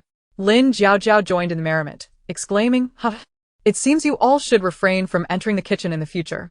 At that moment, Lu Ma called out, announcing that dinner was ready. Noticing the large gathering, she had prepared a sumptuous feast: rib soup, braised pork, spicy and sour shredded potatoes, hand-torn cabbage, as well as fish-flavored shredded pork and kung pao chicken. The tantalizing aroma wafted through the air, causing everyone to swallow hard, their mouths watering at the sight of Lu Ma's culinary creations. Compared to their earlier efforts, her dishes were like heaven and earth apart. Lu Ma encouraged them, "Don't be shy, dig in." Consequently, everyone obediently took their seats at the table. Lin Jiao was the first to serve a piece of braised pork to Lu Chen. "Thank you for rescuing me today, Lu Chen." Just as Lu Chen was about to respond, he noticed his teammates preparing to indulge themselves. Casting a glance at them, he conveyed a silent warning with his eyes, prompting them to temper their enthusiasm and adopt a more refined demeanor. Chapter 32. Making cured meat. Seeing them calm down, Lu Chen spoke, "It's nothing. As neighbors, it's the least I could do." They enjoyed their meal together, the atmosphere harmonious. The feast concluded swiftly, with everyone having devoured every last morsel, prompting Lu Ma to consider preparing more dishes. "We're just trying to avoid waste. We're already full." Realizing they were sincere, Lu Ma replied, "As long as you're full, that's all that matters." Soon after, they finished their meal and departed. Lin Jiao, feeling content, patted her stomach and made her way upstairs to lie on her bed. "At this rate, I'm going to gain weight." She then stepped onto the balcony, gazing out, and sighed, "If I continue living this comfortably, I hardly feel like we're in an apocalypse." Thinking of Nan Fengying, whose abilities had reached level 2, she wondered about the others. With that thought, she quickly retrieved a crystal core and began to absorb its energy. Afterward, she took out a considerable amount of gold, preparing to enhance her metal-based abilities. Once she finished absorbing everything, Lin Jiao went downstairs to inform Lu Ma, "Lu Ma, I need to head out tonight, so please don't worry." Lu Ma, with a worried expression, replied, "Miss, that's far too dangerous." Lin Jiaojiao smiled and demonstrated a fire skill, a flickering flame dancing in her palm. Look, Lu Ma. I now have powers. You needn't worry, I will be safe. Lu Ma, astonished by her abilities, felt somewhat reassured. Just be careful, Mississippi. Lin Jiaojia set off in her Mercedes-Benz G-Class. Once outside the base, she applied makeup, donned a mask, and put on a pink bob wig, nodding in satisfaction. She then retrieved a plane from her space and piloted it to City S. Upon arrival, she headed straight for the most perilous area, teeming with zombies yet scarcely populated by humans. As soon as she landed, a horde of zombies lunged at her. With a steely gaze, Lin Jiaojiao unleashed her formidable powers. Thunder roared, flames blazed, and the zombies fell one by one, turning to charred remains. Following this, she utilized her wood-based powers to harvest crystal cores. While clearing the zombies, she also collected supplies, stowing away any food and medicine still within their expiration dates into her space. Given the danger of the area, few dared to venture here, and any resources left behind would spoil and go to waste. She gathered other useful items as well, seizing every opportunity. She paid special attention to any sources of electricity. If she spotted a power station or sizable batteries, she would collect them. In her free time, she could absorb electrical energy using her lightning abilities, converting it into her own power. Lin Jiaojiao battled zombies throughout the night in City S, returning as dawn approached, laden with spoils. Upon reaching City A, she found a secluded spot to stow the plane in her space before retrieving her car. After a brief rest in her space, she emerged in the afternoon, loading her vehicle with cans she disliked.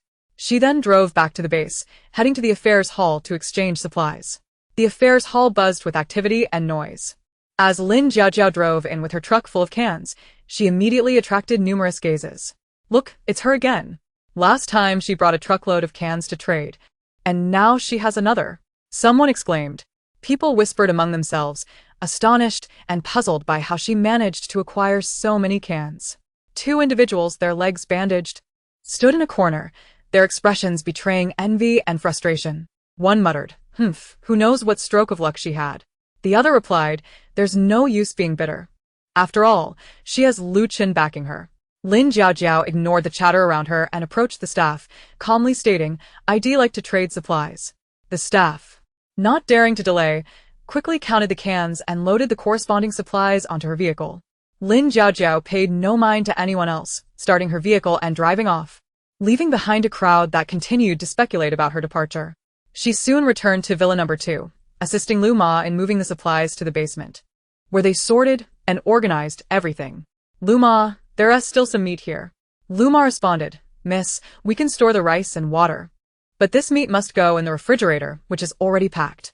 Lin Jiaojiao sighed inwardly. Just a couple of outings had yielded enough supplies to last quite a while.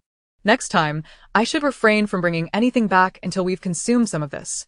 For now, I should focus on leveling up by battling monsters, as many others struggle to find supplies, and I can't trade every time. Lin Jiaojiao pondered for a moment before suggesting, why don't we prepare some extra to send to the neighbors? She thought of it as a way to return the favor, ensuring no one owed anyone anything. Lu Ma, upon hearing this, nodded in agreement. All right, I'll get started right away. Afterward, Lu Ma prepared stir-fried bean sprouts with shredded meat, braised pork, clam meatball soup, hand-torn cabbage, sweet and sour ribs, and cold seaweed salad. She saved some of the dishes for herself and Lin Jiaojiao, then packed the rest to deliver next door. Upon returning, she joined Lin Jiaojiao for dinner. Since they still had meat left over, Lu Ma suggested, why don't we make some cured meat? Back in my hometown, we smoke it using cypress trees, so it won't spoil. Lin Jiaojiao considered this and asked, what does a cypress tree look like? Lu Ma thought for a moment and replied, I'll find some pictures for you. Shortly after, she located images on her phone to show Lin Jiaojiao. Miss, this is it. If you encounter any outside, bring some back. I can use it to smoke cured meat, sausages, ribs, duck, chicken, and the like. Lin Jiaojiao nodded in understanding. All right, I'll head out tonight to search for supplies, focusing particularly on this. Then, she playfully leaned against Lu Ma and said, Lu Ma, you needn't worry about me. I promise to return safely. Lu Ma smiled and replied, I understand, Mississippi. After they finished their meal, Lu Ma began preparing the meat. She first sautéed it with salt, Sichuan pepper, and some spices until slightly yellow. Then, she placed it in a container to cool. After applying a layer of high-proof liquor, she rubbed the meat with the sautéed salt. Lin Jiaojiao watched with curiosity and asked, Lu Ma, why do we need to rub the meat with salt? Liu Ma explained. Before smoking the cured meat, we first rub it with high-proof liquor to eliminate the odor and enhance the flavor. Then we rub it with salt and let it marinate in a jar for about 57 days, followed by drying it for around 10 days before smoking it. Lin Jiaojiao nodded thoughtfully. Understood, so that's how it is. I shall venture out to seek the cypress tree. You carry on with your tasks. With that, Lin Jiaojiao set off in her Mercedes-Benz G-Class. Chapter 33. Encountering a monster, Lin Jiaojiao drove directly to the outskirts, intending to explore the mountain. After searching for a considerable time atop the mountain, she found no cypress trees suitable for smoking cured meat. She wandered about, stopping intermittently. Yet the elusive cypress trees remained hidden. Suddenly, she heard a rustling noise, causing her to sense something amiss. As she listened intently, it became apparent that something was charging towards her. Utilizing her wood-based abilities, she swiftly leapt into a tree. Before long, she spotted a herd of wild boars. Their eyes fixated upon her, numbering at least 30. Overjoyed, Lin Jiaojiao used her wood powers to bind them all. Oh, my little darlings! This is a bounty of meat, and wild boar meat at that. Just in time for Lu Ma to prepare some cured meat. With that, she transported them all into her spatial realm. Once inside, they perished instantly, thus sparing her the effort of slaughtering them. Lin Jiaojiao's spatial realm does not permit the entry of living beings. Only she can enter unscathed, while others meet their demise upon entry. However, retrieving them from her realm would yield the same condition as when they entered, even retaining their temperature. Still perched in the tree, she looked up and realized. Could this be a cypress tree? Upon closer inspection, she discovered numerous trees. Annoyed with herself, she reflected, I was so focused on the ground earlier that I completely overlooked the branches where they grow higher. Having realized this, she hastily retrieved a large knife, preparing to fell some trees. With remarkable strength, she effortlessly chopped down one tree, followed by 20 more in quick succession. After assessing the abundance of trees, she decided to fell a few more, thinking of the ample boars she had collected. Before long, she had cut down 50 trees, deeming it sufficient, and collected them all into her spatial realm. As she walked back to her parked vehicle, Lin Jiaojiao bound 5 trees atop the car using her wood abilities. She then tossed 2 boars out and swiftly dispatched them with a knife to their necks, lest their deaths raise suspicion.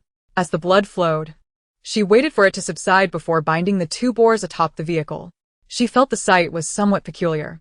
Oh well, it will have to do. After entering her car, she drove back to the base. Upon reaching the entrance, she noticed the security booth was occupied by 2 sleeping guards.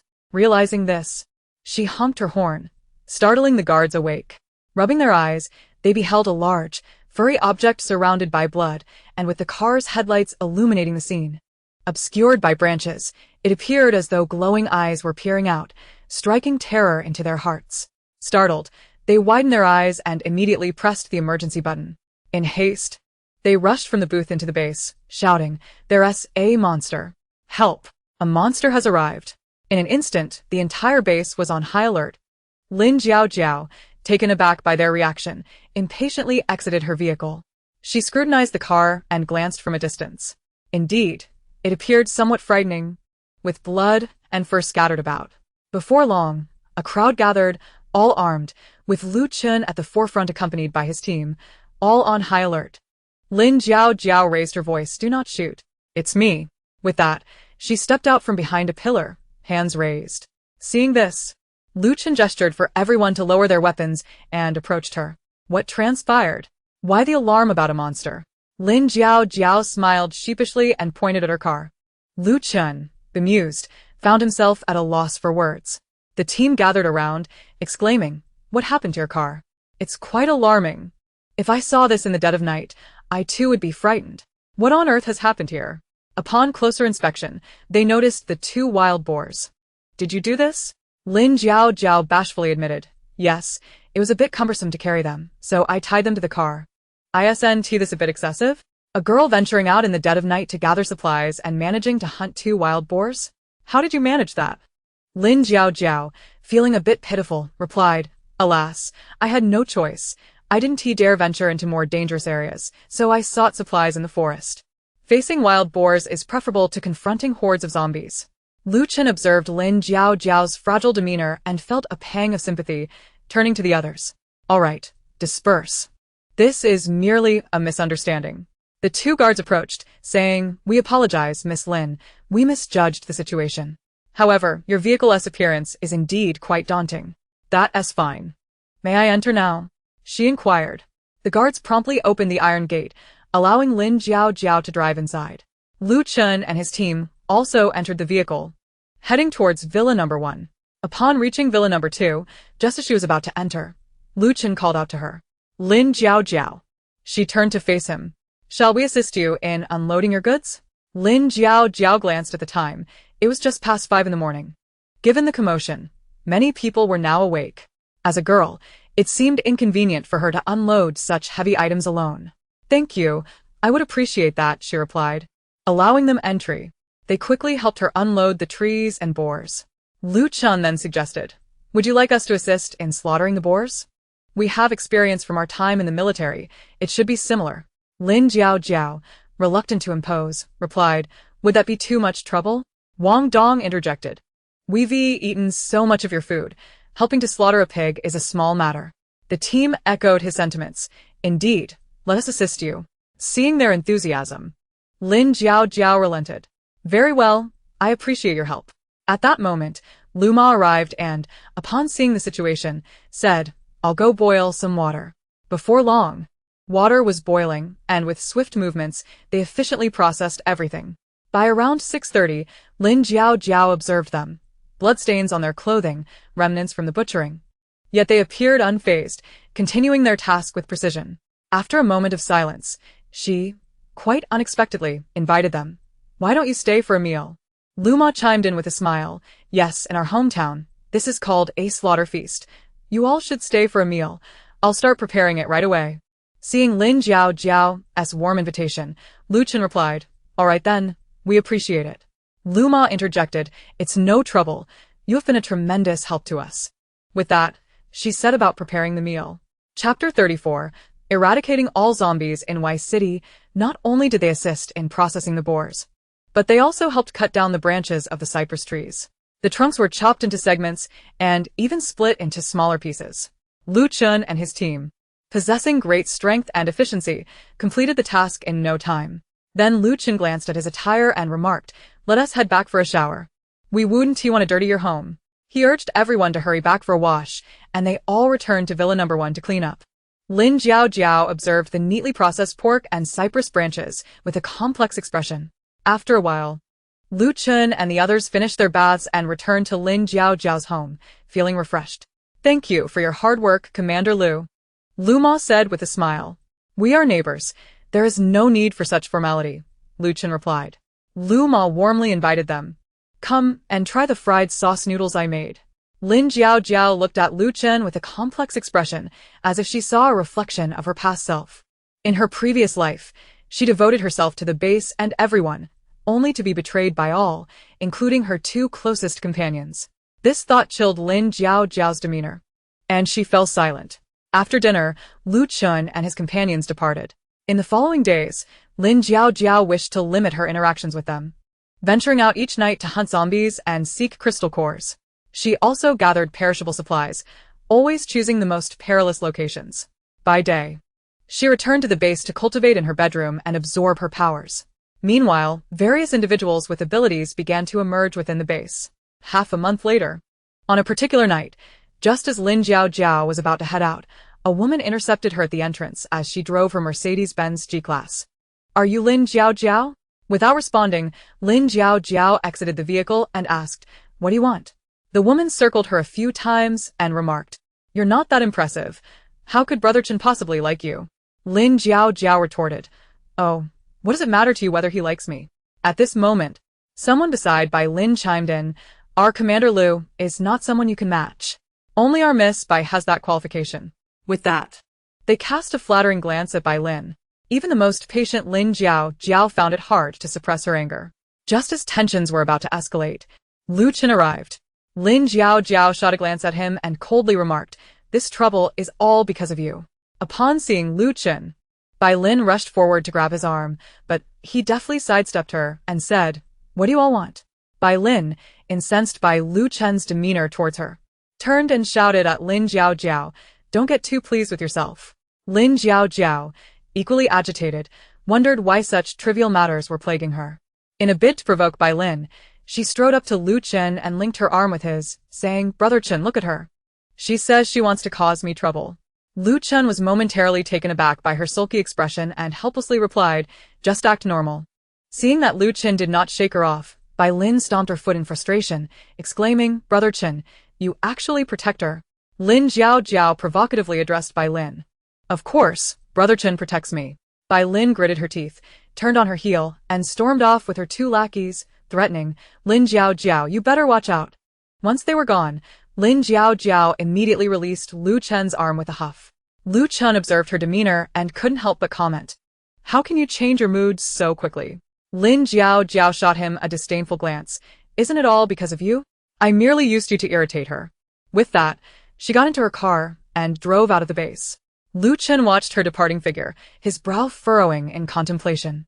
Once outside the base, Lin Jiao donned her pink bob wig and mask, speeding towards a densely populated zombie area. Taking a deep breath, she gripped her weapon tightly, her resolve solidifying as she swiftly dispatched all the zombies. Once the area was clear, she stored her vehicle in her space and took out a helicopter. Flying towards City Y. City Y was a densely populated urban center, devoid of living souls but teeming with zombies, enough to send shivers down one's spine. As she piloted the helicopter above City Y, she gazed down at the horrifying scene below, her eyes betraying no fear. She landed on a rooftop, leaping down, her powers surging wildly. Flames roared, reducing the zombies to ashes. Torrents of water crashed through their ranks. Wooden vines twisted and choked them. Metallic blades shot forth, piercing their skulls. An impenetrable earthen shield withstood their attacks. Lightning illuminated the night sky, scorching the undead. With another fiery display of her powers, a vast horde of approaching zombies was swiftly incinerated. Following that, a powerful water ability transformed into a high-pressure jet, obliterating the zombies in its path. A subsequent wood ability unleashed thick vines that mercilessly smashed them apart. By dawn, not a single zombie remained in City Y.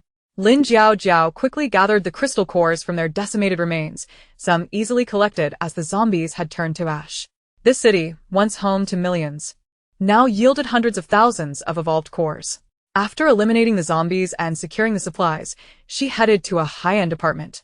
Finding it relatively clean, she discarded the existing items and summoned a bed from her space, lying down to rest.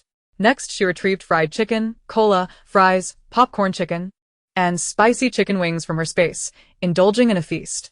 As she ate, she glanced at the time, thinking Lu Ma must be awake by now. She pulled out her satellite phone and called Lu Ma, saying, "Lu Ma, I'm out today and may take a few days to return." Don't worry about me. "Understood, Mississippi. Please be sure to stay safe," Lu Ma replied. Due to the commotion from Lin Jiao's earlier zombie extermination, a few individuals in the underground shelter prepared to emerge. They cautiously peeked outside and were astonished to find not a single zombie remaining. As they stepped out to investigate further, they noticed that many supplies had been depleted. Although their shelter still had some food, the absence of zombies excited them, prompting them to venture out. They initially believed they had been rescued by the government, but soon realized that no rescuers were in sight, leaving them puzzled about the situation. Their voices reached Lin Jiao's ears. Survivors still existed, even after more than half a year. Chapter 35. The Innocence of Youth. They appeared emaciated, clearly suffering from prolonged hunger and inadequate clothing. Lin Jiao, dismissing their plight, contemplated leaving. However, upon seeing a woman among the survivors holding an exceedingly frail child, whose pale skin suggested he had never seen sunlight, her heart softened. The innocence of youth struck a chord within her. Looking at the abundance of supplies in her space, Lin Jiao hesitated. With her harrowing experiences from her previous life, she believed she should not possess such compassion. Yet, witnessing the despair and helplessness in the survivors' eyes, and recalling her own past suffering, she ultimately relented. "Fine, let us do a good deed," she murmured to herself. From her space, she retrieved a cardboard box, filled it with supplies, and affixed a label stating, "Zombies not completely cleared. Find a vehicle to the official gathering site. Take the highway." Then, she piloted the helicopter and released the box from above. The survivors below rejoiced at the supplies descending from the sky. Eagerly, they rushed to inspect the contents. Discovering a note attached, "Zombies not completely cleared. Find a vehicle to the official gathering site. Take the highway." Upon further inspection, they found several boxes of bottled water, 2 boxes of compressed biscuits, bread, sausages, and even a few packets of fever reducers and antibiotics, nearly 10 boxes in total. One entire box contained baby formula, clearly meant for the frail child. The survivor's eyes brimmed with gratitude and astonishment. The woman cradling her child was so overwhelmed with emotion that tears streamed down her cheeks as she murmured, "The child is saved, saved." They bowed deeply in the direction of the departing helicopter, their hearts filled with reverence and blessings for their unknown benefactor. There were 6 survivors, and they maintained a harmonious spirit, immediately sharing the formula milk with the children while dividing the other supplies among themselves. Once distributions were complete, they began to search for vehicles. The woman with the child and her husband took one car, while the other 3 occupied another. Thus, they drove in tandem towards the official base. As the 2 vehicles sped down the highway, each face reflected a mixture of anticipation and trepidation for the future. Not long after the survivors departed, the personnel from the Southern Wind Base arrived in Y City, expecting to find a plethora of resources amid the numerous zombies. They prepared to investigate.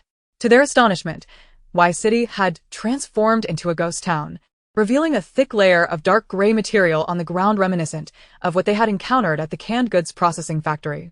Upon returning, they relayed this information to Nan Fengying, who was sequestered in his room, drowning his sorrows in alcohol, still ensnared by the shadow of Xia Ziji's death. Seeing his continued indifference, his subordinate anxiously remarked, "Something feels off, boss. Xia Ziji couldn't have died so easily. Think about it, someone like her, would she really succumb so readily?" Initially, the subordinate's intention was to rouse Nan Fengying from his despair, but upon hearing those words, Nan Fengying's eyes lit up, and he sprang to his feet. He swiftly piloted a helicopter to the location where Xia Ziji had met her demise. There, he personally examined the corpse of the woman. After more than half a month, the body had nearly decomposed. At first glance, everything seemed normal. However, upon closer inspection, he noticed something amiss.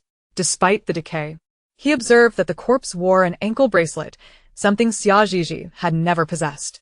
A smile broke upon his face, and through gritted teeth, he exclaimed, "Xia Ziji, how dare you deceive me, causing me such sorrow for so long?" Yet, he felt a wave of joy at the realization that the woman he cherished was still alive, and despite this revelation, tears of relief escaped him. As the others speculated about their leader's inability to cope with the shock, Nan Fengying unexpectedly unleashed his wood-based abilities.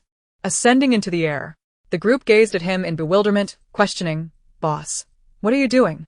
He nonchalantly replied, "I simply felt the urge to ascend, and so I did." "Boss, that must be a wood-based ability, right? I've seen someone using it before, but how come yours is so powerful the moment it manifests?" Nan Fengying offered no response, his gaze resolutely fixed on the horizon, pondering Xia Ziji's whereabouts and the repeated deceptions he had endured. All while his heart ached with love for her. Reflecting on her previous promises to be with him and her flattering words, he began to suspect they were merely tactics to keep him complacent while she sought an escape. She surely harbored secrets. Else how could she so effortlessly deceive him in plain sight? The more he contemplated, the more his anger and anxiety swelled. Furious at her deception while worrying for her safety, clenching his fists, he silently vowed to locate her and demand answers. Meanwhile, Lin Jiaojiao arrived in D City. To avoid drawing attention, she opted to operate under the cover of night, her pink bob hairstyle and mysterious mask concealing her identity. She casually selected a room, adeptly retrieving a bed from her spatial abilities, and reclined comfortably upon it. Her pink bob accentuated her youthful charm, while soft pink eyeshadow paired with a touch of red lipstick enhanced her delicate beauty. Slowly, she removed her mask, revealing enchanting, sparkling eyes that radiated allure. Gazing into a small mirror, she playfully remarked, "Why am I so beautiful?" Satisfied, she lay back down, only to rise moments later to fetch a serving of cold noodles from her space. After indulging for a while, she lost her appetite and retrieved a box of strawberries, cleansing them with her powers before savoring their sweetness, exclaiming, "Delicious!" Fully satiated, she sprawled on the bed, utilizing her wood abilities to secure the door and windows before peacefully drifting into slumber. She remained undisturbed until the sound of helicopter rotors jolted her awake. Instantly alert, she sprang up and peered out the window, spotting several helicopters landing atop a nearby building. To her astonishment, she recognized Lu Chun and his team of 7. Lin Jiaojiao felt a rush of surprise, her brow furrowing with tension and vigilance as she wondered, what are they doing here? She quietly concealed herself by the window, intently observing their every move. Lu Chun led his team into swift action, leaping from the building and deploying parachutes midair. As they neared the ground, the surrounding zombies, sensing their presence, surged towards them in a terrifying frenzy. However, the team remained unfazed, swiftly severing their parachutes upon landing. In rapid succession, gunfire erupted as team members drew weapons, the sharp reports echoing as they eliminated numerous zombies. Others unleashed their powers, causing a myriad of abilities to explode amidst the horde. The cacophony of gunfire and monstrous growls intermingled as the fierce battle raged on. Hidden by the window, Lin Jiaojiao anxiously watched, her palms clammy with sweat. Chapter 36. Level 5 Zombie. They sprinted towards a towering building, pursued relentlessly by the encroaching horde of zombies. Wang Dong unleashed his lightning abilities, violet arcs illuminating the air and momentarily halting the advancing zombies. In a swift motion, he raised his firearm, accurately dispatching several of the undead. Lu Ming manipulated water, launching sharp water arrows to impede the zombies' progress before decisively tossing a grenade, obliterating a group of them. Yang Xiaoqiang's eyes sharpened as he summoned his metal powers, forming a lethal blade to cleave through the zombies while simultaneously firing at their vital points. Shao Jie commanded the earth, raising a semi-meter-high wall to shield against the oncoming horde, while he mercilessly hurled explosives into their ranks. Li Haoyang controlled vines from the earth to ensnare a throng of zombies, all the while unleashing a barrage of gunfire. Moments later, the zombies broke free. Chun Jiahao swirled his hands, conjuring water orbs to smash into the undead before swiftly tossing another grenade. Su Ziyu summoned flames that erupted from his palms, engulfing a group of zombies in black smoke, and followed up with 2 grenades. He too was armed, continuously firing. Lu Chen's gaze remained cold and focused as his lightning powers crackled, effortlessly felling a cluster of zombies. His abilities were evidently more potent than those of his teammates. With a sweeping motion, he formed an electric net that incapacitated a horde of zombies, all while methodically directing his team. Wang Dong, flank left. Lu Ming, cover our fire. The team moved with synchronized precision, swiftly reaching the front of the building. Upon arrival, they were greeted by someone opening the door, allowing them to rush inside and secure the entrance with a heavy slam. As the zombies surged like a tidal wave, they collided against the bulletproof glass, yet were unable to breach it. Lu Chun and his comrades successfully entered the building. Lin Jiaojiao observed from a distance, her heart inexplicably heavy with a sense of foreboding as she watched them step inside. This unsettling feeling lingered, furrowing her brow. After all, they were neighbors. Perhaps it was best to follow and see for herself. Lin Jiaojiao ascended to the top floor, employing her wood-based abilities to traverse directly to the rooftop of the building they occupied. The door atop was shut, but she easily pried it open with her bare hands. As she descended cautiously, a sense of unease washed over her. Despite the apocalypse having only begun 6 months prior, it felt as though something sinister lurked in the shadows. Her wariness heightened with each careful step, her gaze scanning the surroundings. Inside the laboratory, the dim lighting cast an eerie atmosphere. A 5th-level zombie was secured in the center, its body ensnared by an array of intricate instruments, all of which trembled violently as if on the verge of collapse. The zombies struggled furiously, causing the chains meant to restrain it to snap under the strain. The lights on the machinery flickered frantically, accompanied by deafening alarms. Upon entering, Lu Chen's team was met with a chaotic scene. He immediately ordered the execution of the creature, declaring it a threat that could not be allowed to persist. At that moment, a white-coated elder, Dr. Li, rushed to intervene, insisting, "No. We have painstakingly reached this point. There may be crucial information within it." Lu Chen glared at him. "If you keep it alive, and it escapes, who will be able to control it? You are playing with everyone else's lives." Doctor. Li remained steadfast, arguing that the specimen was invaluable for research and should not be discarded lightly. The team echoed Lu Chen's sentiments, urging immediate action. Before they could finish their protests, the zombie broke free from its restraints. Lu Chen shouted for a retreat, but it was too late. The creature leaped forward, snapping the neck of the nearest lab technician before hungrily feasting. The gruesome scene elicited gasps of horror from all present, fear rapidly enveloping the laboratory. As Lu Chen organized a strategic withdrawal while preparing to unleash his powers against the sudden crisis, he was acutely aware of the disparity in their strengths. He was only level 3, while the zombie was a formidable level 5, possessing consciousness and intent. The creature regarded Lu Chen and his team with disdain, as if perceiving their resistance as futile. It even managed a grotesque grin that twisted its already horrifying visage. Despite the overwhelming odds, Lu Chen gritted his teeth, resolute not to back down. His teammates tightened their grips on their weapons, ready to fight to the bitter end. Dr. Li, however, refused to flee, stubbornly asserting, "He has developed consciousness. I will control him." The team regarded Dr. Li as if he had lost his mind, urging him to escape, declaring that he would only be walking to his demise. Unperturbed, Dr. Li insisted, "I created him." He cautiously approached the zombie, speaking calmly, 001, "I am your master. Listen to me, do not move." Miraculously, the zombie halted. Just as they breathed a sigh of relief, Dr. Li inched closer, and the zombie, previously still, seized him with a powerful grip. "You are the reason I am like this. I loathe you," it roared, sinking its teeth into his shoulder. Dr. Li screamed in pain, struggling futilely as the zombie virus rapidly spread through him. Moments later, he ceased his resistance, his eyes glazing over as if succumbing to the will of the 5th-level zombie. With a fierce growl, the zombie proclaimed, "You hypocritical humans, I will transform all of you into zombies." This creature not only possessed a formidable 5th-level status, but was also of the rare shadow type. With a sweeping gesture, it conjured a mass of dark energy, unleashing a devastating attack that sent Lu Chen and his team sprawling several meters back before they could react. Struggling to rise, Lu Chen shouted for a retreat as his team, wincing from their injuries, scrambled downwards. Just as they descended from the floor, Lin Jiaojiao arrived. The moment the zombie laid eyes on her, its fierce expression faltered.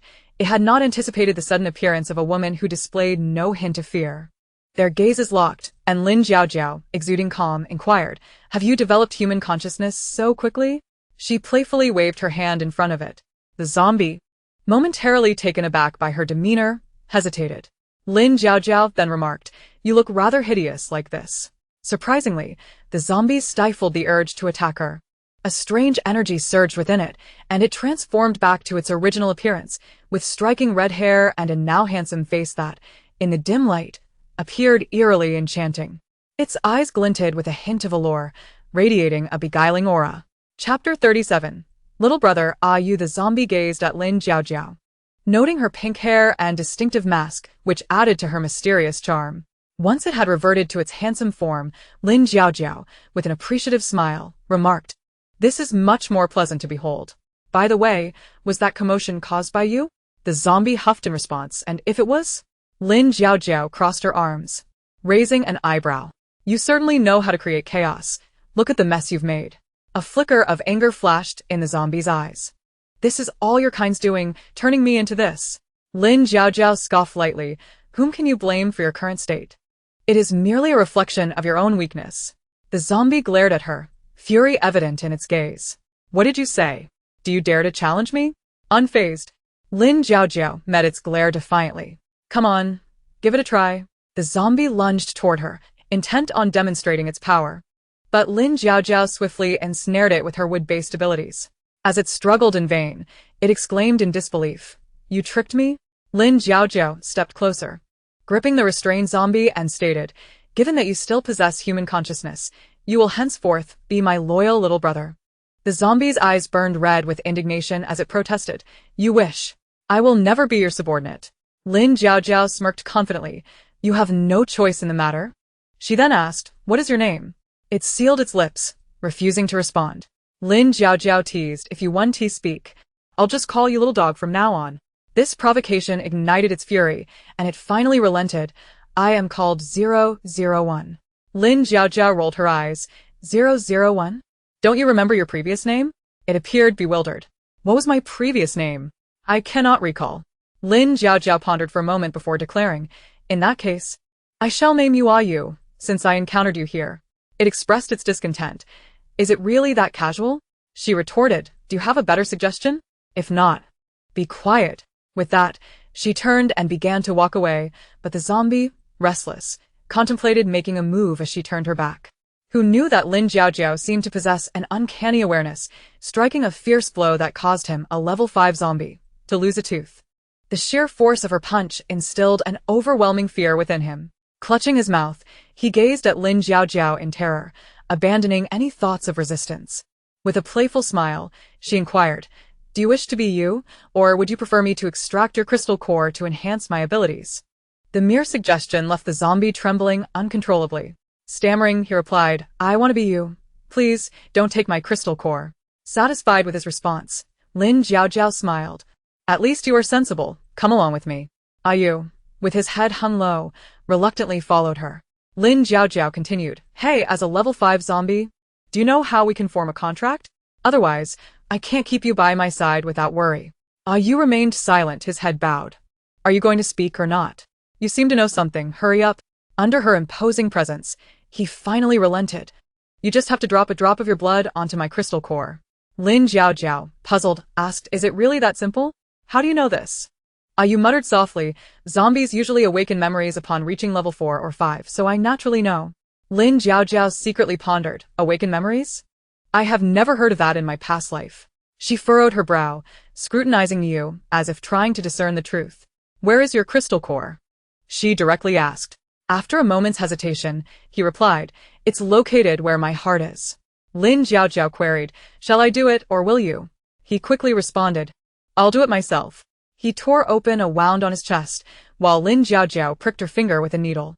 Somehow, he found the scent of her blood intoxicatingly sweet, yet a single glance from her rendered him motionless with fear. She promptly applied a drop of her blood onto his core. At that moment, a faint connection seemed to form between their minds. Astonishingly, as the contract was established, Ayu leveled up to mid-level 5. He felt a surge of joy, astonished that he could upgrade after forming a contract. Lin Jiaojiao then thought to make him dance, and to her surprise, he complied immediately. Watching his unusual movements, he realized this woman was controlling him. Can it really work like this? Lin Jiaojiao marveled. Next, she instructed him to sing Conquer, and he began to sing, feeling quite foolish. Unable to contain his irritation, Ayu silently cursed her, only to suddenly collapse. Clutching his chest in agony, Lin Jiaojiao, arms crossed and with a smirk, remarked, "Were you cursing me in your mind? That's what you get." Soon, Lin Jiaojiao led Ayu to the top floor, releasing a helicopter from her space to whisk him away. Meanwhile, Lu Chun and the others found it strange that, despite descending numerous flights of stairs, the zombie did not pursue them. "This is too odd. Has the zombie changed its nature?" Lu Chun mused. While the team exchanged puzzled glances, unaware that Lin Jiaojiao had already departed the area with Ayu. On the helicopter, Ayu could not resist asking Master, "How can you conjure objects from thin air?" Lin Jiaojiao playfully flicked his forehead. "You silly, this is called space. When I have time I'll show you. However, living beings cannot enter, they perish instantly. You should be able to." Ayu nodded in understanding. "Do you want something to eat?" she asked. "What can a zombie eat? It has no flavor." "Then how do you enjoy eating humans?" "Who says I like eating humans? I consume crystal cores." Lin Jiaojiao, intrigued, queried, "Is it truly tasteless? Even at level 5, you can't taste anything?" As they chatted, Lin Jiaojiao produced an array of foods with varied flavors and offered them to him. "Give it a try." The sour one had no taste, the bitter one was tasteless, and the spicy one also lacked flavor. However, when he placed a piece of candy in his mouth, his previously numb taste buds suddenly awakened, and a delightful sweetness spread across his tongue. His eyes widened in disbelief. "I can actually taste sweetness." Seeing his joyous expression, Lin Jiaojiao smiled and asked, "You can taste sweetness?" She then pulled out an assortment of colorful candies from her space and generously offered, "These sweet ones are all for you." Gazing at the heap of candy before him, Ayu felt an unfamiliar warmth and gratitude swell within him. Chapter 38. Bringing Ayu home. Lin Jiaojiao, with a warning glint in her eyes, stated, "You will come home with me, but be cautious not to reveal your identity." She then assessed him. "I believe your appearance needs some alteration." As she spoke, the aircraft descended into City A. Upon landing, she stowed the helicopter and summoned a Mercedes-Benz G-Class. Once inside the vehicle, Lin Jiaojiao scrutinized him. Your red hair is fine, but your face is too pale. And your eyes are a bit unusual. She took out a pair of colored contact lenses. Let me help you wear these. We don't want to frighten anyone. After fitting the lenses, she pulled out a makeup kit and beautified his face, nodding in satisfaction once finished. Next, she glanced at his attire and grimaced. What kind of clothing is that? It's hideous. She then retrieved a new outfit from her space, presenting him with a leather jacket, a white t-shirt, and black pants. After he donned the clothes, Lin Jiaojiao nodded approvingly. Not bad. Quite the edgy young man. She instructed, the secret of this space is known only to us. Do not disclose it to anyone else. Understood, master, he replied. Now let us head home. Are you not dead? Okay.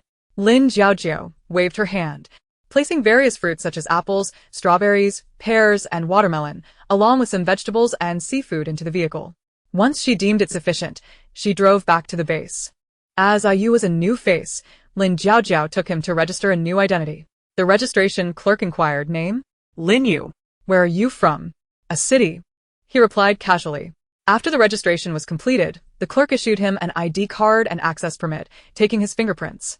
Once everything was sorted, Lin Jiaojiao brought him back to Villa number 2, calling out, Aunt Lu, I'm back. Aunt Lu quickly emerged, her face lighting up with joy. Miss, you finally returned. She then turned to Ayu and asked, who is this? Lin Jiaojiao explained, from now on, he will live with us. His name is Ayu. He will be my younger brother. Upon hearing Lin Jiaojiao refer to him as her brother, a wave of emotion surged within Ayu. Noticing his dazed expression, Lin Jiaojiao approached him and pinched him, saying, hurry inside, don't let me down. Though he felt no pain from her pinch, the sensation of being cared for and guided was surprisingly pleasant. They sat in the villa for a while, and Lin Jiaojiao recalled the items in the car, instructing Ayu, go bring the things from the car. Turning to Aunt Lu, she added, I discovered many fruits, vegetables, and seafood while gathering supplies. We can improve our living conditions during this time. Great. Aunt Lu responded cheerfully. Immediately after, Lu Ma expressed her concerns.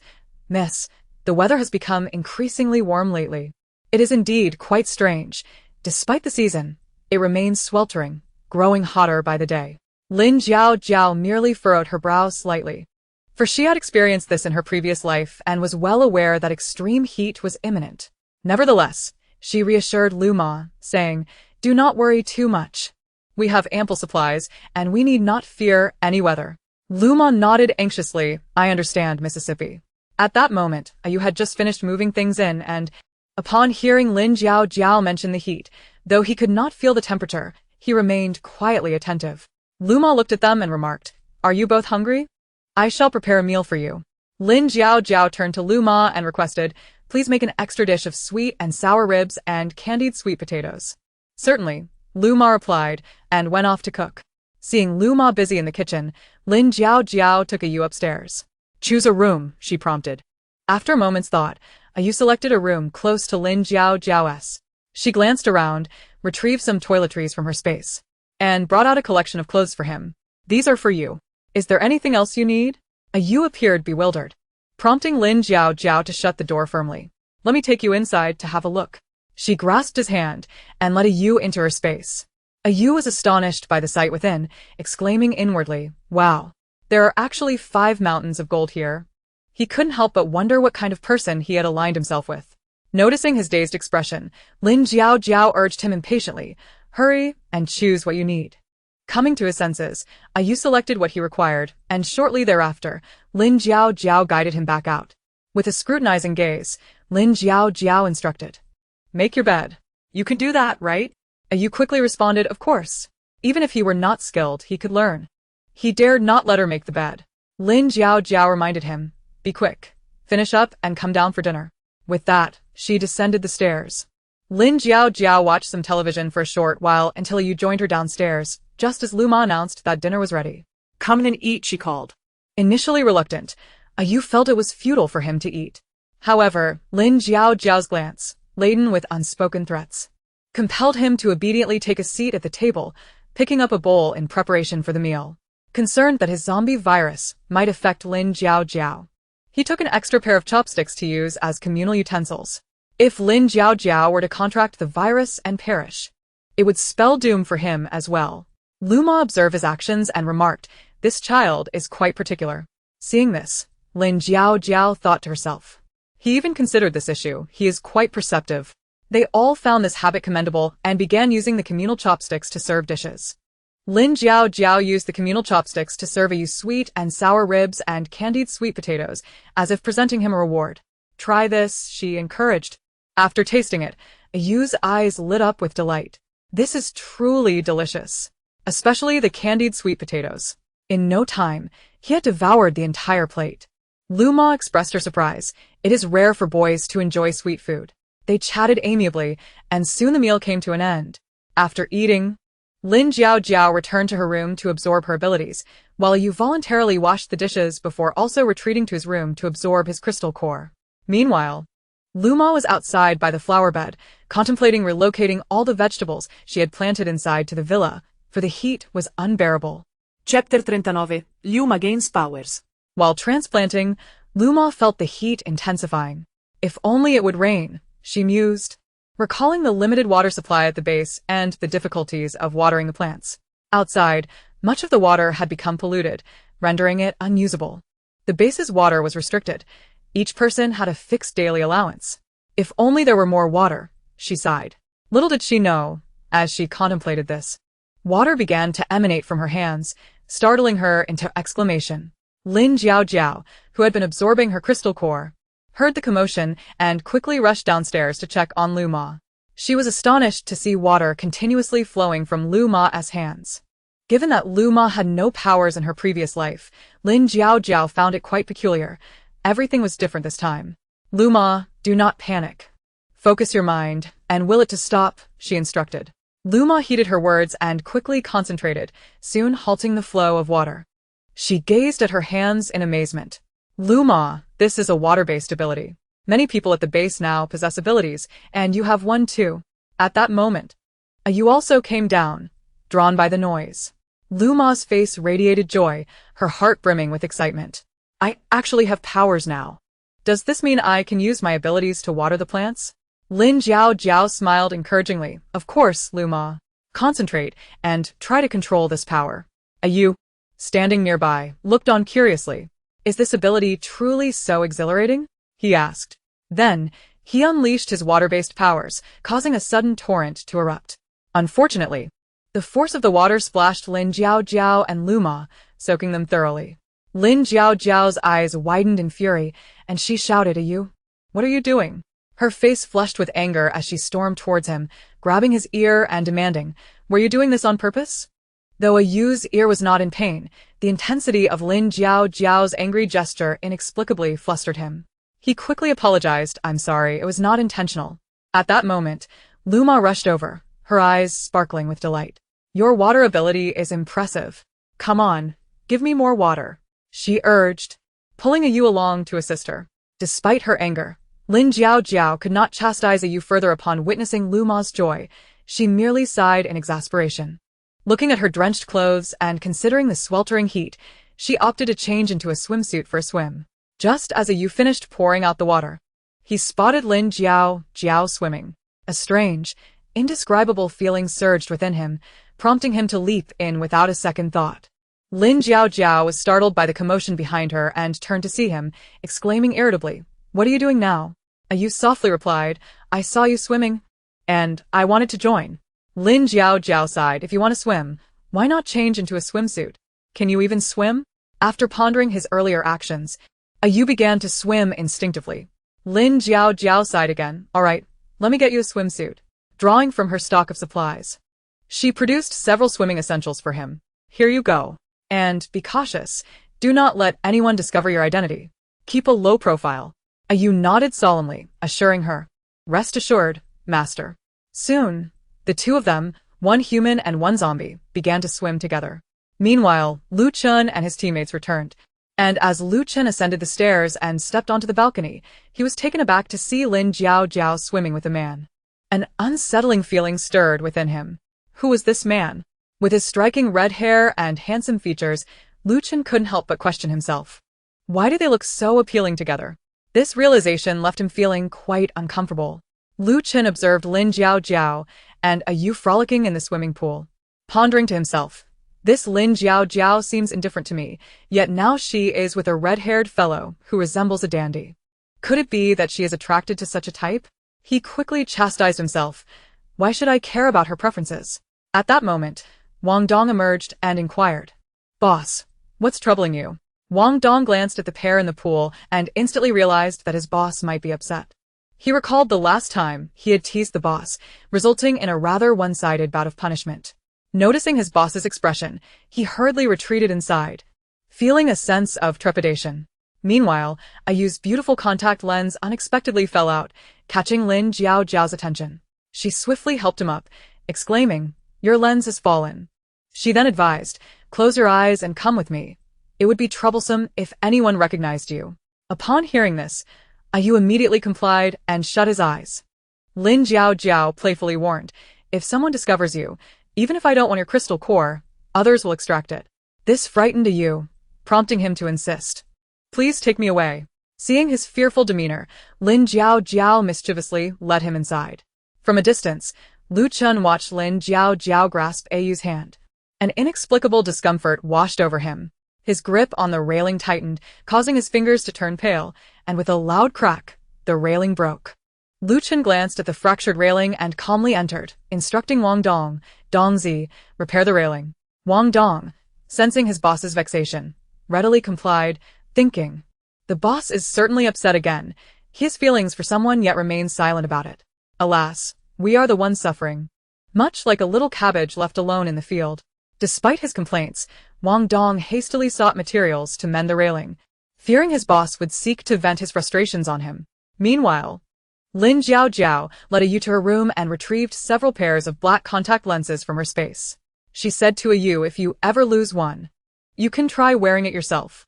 She then handed him a pair of sunglasses, adding, "If you accidentally lose your lens outside and can't put it back on, wear these sunglasses first."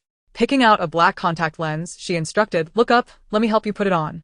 At that moment, Ayu tilted his head to gaze at Lin Jiao Jiao, her dark hair framing her delicate features.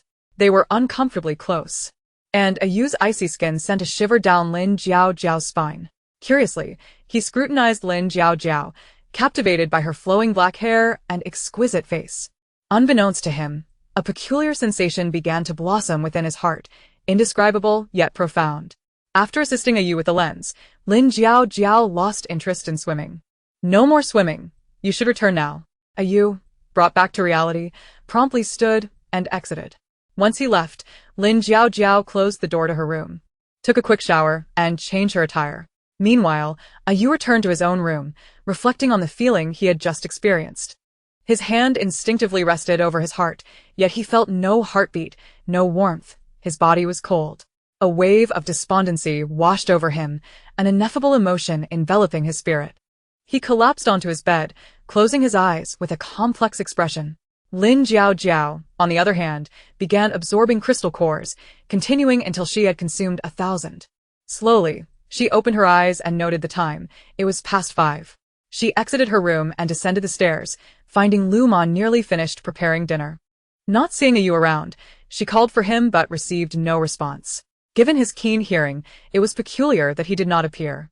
Lin Jiao Jiao asked Lu Ma, "Has Ayu gone out?" Lu Ma replied, "No, he hasn't." Sensing something amiss, Lin Jiao Jiao ascended the stairs to find Yu. Noticing his door was closed, she knocked, but there was no answer, prompting her to enter without hesitation. Upon entering, she found Yu lying on the bed, his expression one of anguish, as if he were enduring some torment. Seeing him like this, she called out to him twice, receiving no reaction. Not even a flutter of his eyes. Lin Jiao Jiao wondered if he might be hungry. She retrieved several crystal cores from her space, saying, "Here, eat these." Ayu sensed the energy emanating from the cores and reacted immediately. Lin Jiao Jiao tossed a few into his mouth, and once he consumed them, he appeared much improved. He opened his eyes and grasped Lin Jiao Jiao's hand, rubbing it affectionately. Lin Jiao Jiao, noticing his demeanor, thought he resembled a docile puppy. Unable to resist, she reached out to pat him twice, saying, "Good boy, as long as you listen to your master, I promise you'll never run out of crystal cores." She then produced 10,000 crystal cores from her space. Ayu gazed at her in astonishment, unable to believe the sheer quantity. Lin Jiao Jiao also found a small rabbit-shaped bag from her space and handed it to him. Use this little bag to carry some crystal cores with you. Eat them whenever you feel hungry. Ayu accepted the bag, his eyes shimmering with gratitude, his voice slightly hoarse as he murmured, "No one has ever treated me this well." Lin Jiao smiled gently at him, lightly patting his shoulder. Reflecting on his past experiences in the laboratory, where cold individuals subjected him to various injections and experiments, he felt a surge of emotion for Lin Jiao, who represented warmth and care. He silently vowed to protect the person who brought him comfort. Noticing Ayu lost in thought, Lin Jiao playfully pushed him, urging, "Hurry up, stop dawdling. It's time for dinner." Ayu snapped back to attention and followed her downstairs. At the dining table, a sumptuous feast awaited them. Sweet and sour pork. Crispy on the outside yet tender within, rich in flavor. Fragrant stir-fried clams, each one plump and flavorful. Deliciously steamed shrimp, succulent and fresh, and refreshing stir-fried bean sprouts. Crisp and appetizing. The soup, a delightful seaweed and egg concoction, featured golden egg flowers and vibrant green seaweed floating within, exuding an enticing aroma. Ayu's eyes sparkled upon seeing the dishes, particularly the sweet and sour pork, prompting him to eagerly take a piece with his chopsticks and savor it with delight. Lin Jiao chuckled at Ayu, finding him reminiscent of a beloved pet. Soon, they finished their meal, and Lin Jiao checked the time, rising to prepare for their outing. She led Ayu to the car and, before getting in, reminded Lu Ma, "After we leave, please stay indoors and wait for our return." Lu Ma readily agreed. "Of course, you can count on me." Lin Jiao swiftly drove her Mercedes G-Class out of the base and, upon reaching a secluded corner, retrieved their gear. She donned a pink bob wig and a mask, then dressed Ayu in a blue wig and mask. Once they were suitably disguised, she stored the car in her space and took out an aircraft, piloting it directly toward City H. An hour and a half later, they arrived at City H, where zombies swarmed in abundance, even piling upon one another. They landed on a rooftop, and as Ayu stepped off the aircraft, he let out a roar that silenced the zombies. Due to Ayu's elevated level, the zombies obeyed his command. They stood in a line along the roadside, each one perfectly still, adhering to an unspoken order. Lin Jiao utilized her wood-based abilities to create a staircase, leading Ayu down from the top floor. With a low growl, Ayu summoned a throng of zombies, swiftly gathering them in one location. Lin Jiao quickly surrounded them with her fire-based powers, reducing them to ashes in less than 5 minutes. Following this, she employed her wood abilities to collect the crystal cores one by one. Ayu, observing Lin Jiao's decisive and efficient movements, couldn't help but shiver. Truly ferocious. How fortunate I am to be her subordinate. Otherwise, I would surely be reduced to nothing. They annihilated the undead repeatedly, and soon not a single zombie remained in H City. Once the threat was nearly eradicated, they began to gather resources, with Ayu dispatching the zombies in stores and malls without Lin Jiao's assistance. Throughout the night, they traversed various locations, with Lin Jiao not only collecting crystal cores but also ransacking an array of supplies, including clothing, vehicles, and energy sources, gathering everything of value. After exhausting the resources in the surrounding danger zones, Lin Jiao and Ayu boarded a plane to other countries. Although Lin Jiao was not overly benevolent, she believed that the relatively safe zone's resources should be preserved for other survivors, for she lacked nothing herself. Each time they ventured out, they chose the most perilous locations, leaving the more accessible areas for ordinary survivors. Far away in a foreign land, they would daily communicate their safety to Lu Ma via satellite phone, methodically searching through various countries. Chapter 41. Excessive energy consumption. Lin Jiao and Ayu boarded a plane, traversing through dense clouds, heading directly towards the land of cherry blossoms. As the aircraft approached the skies above this nation, Lin Jiao stood at the cabin door, her wood-based powers surging forth. The robust trees below seemed to receive a command, swiftly uprooting themselves, their vines intertwining to form a vast and sturdy landing platform. The plane descended gently, finally resting upon this unique helipad crafted from her powers. Suddenly, Lin Jiao and Ayu appeared on the streets of the capital of the Cherry Blossom Nation. The once thriving city was now shrouded in the shadows of apocalypse, its dilapidated buildings exuding an aura of desolation under the overcast sky. The wandering zombies soon sensed the disturbance, and hordes of them erupted into a frenzy.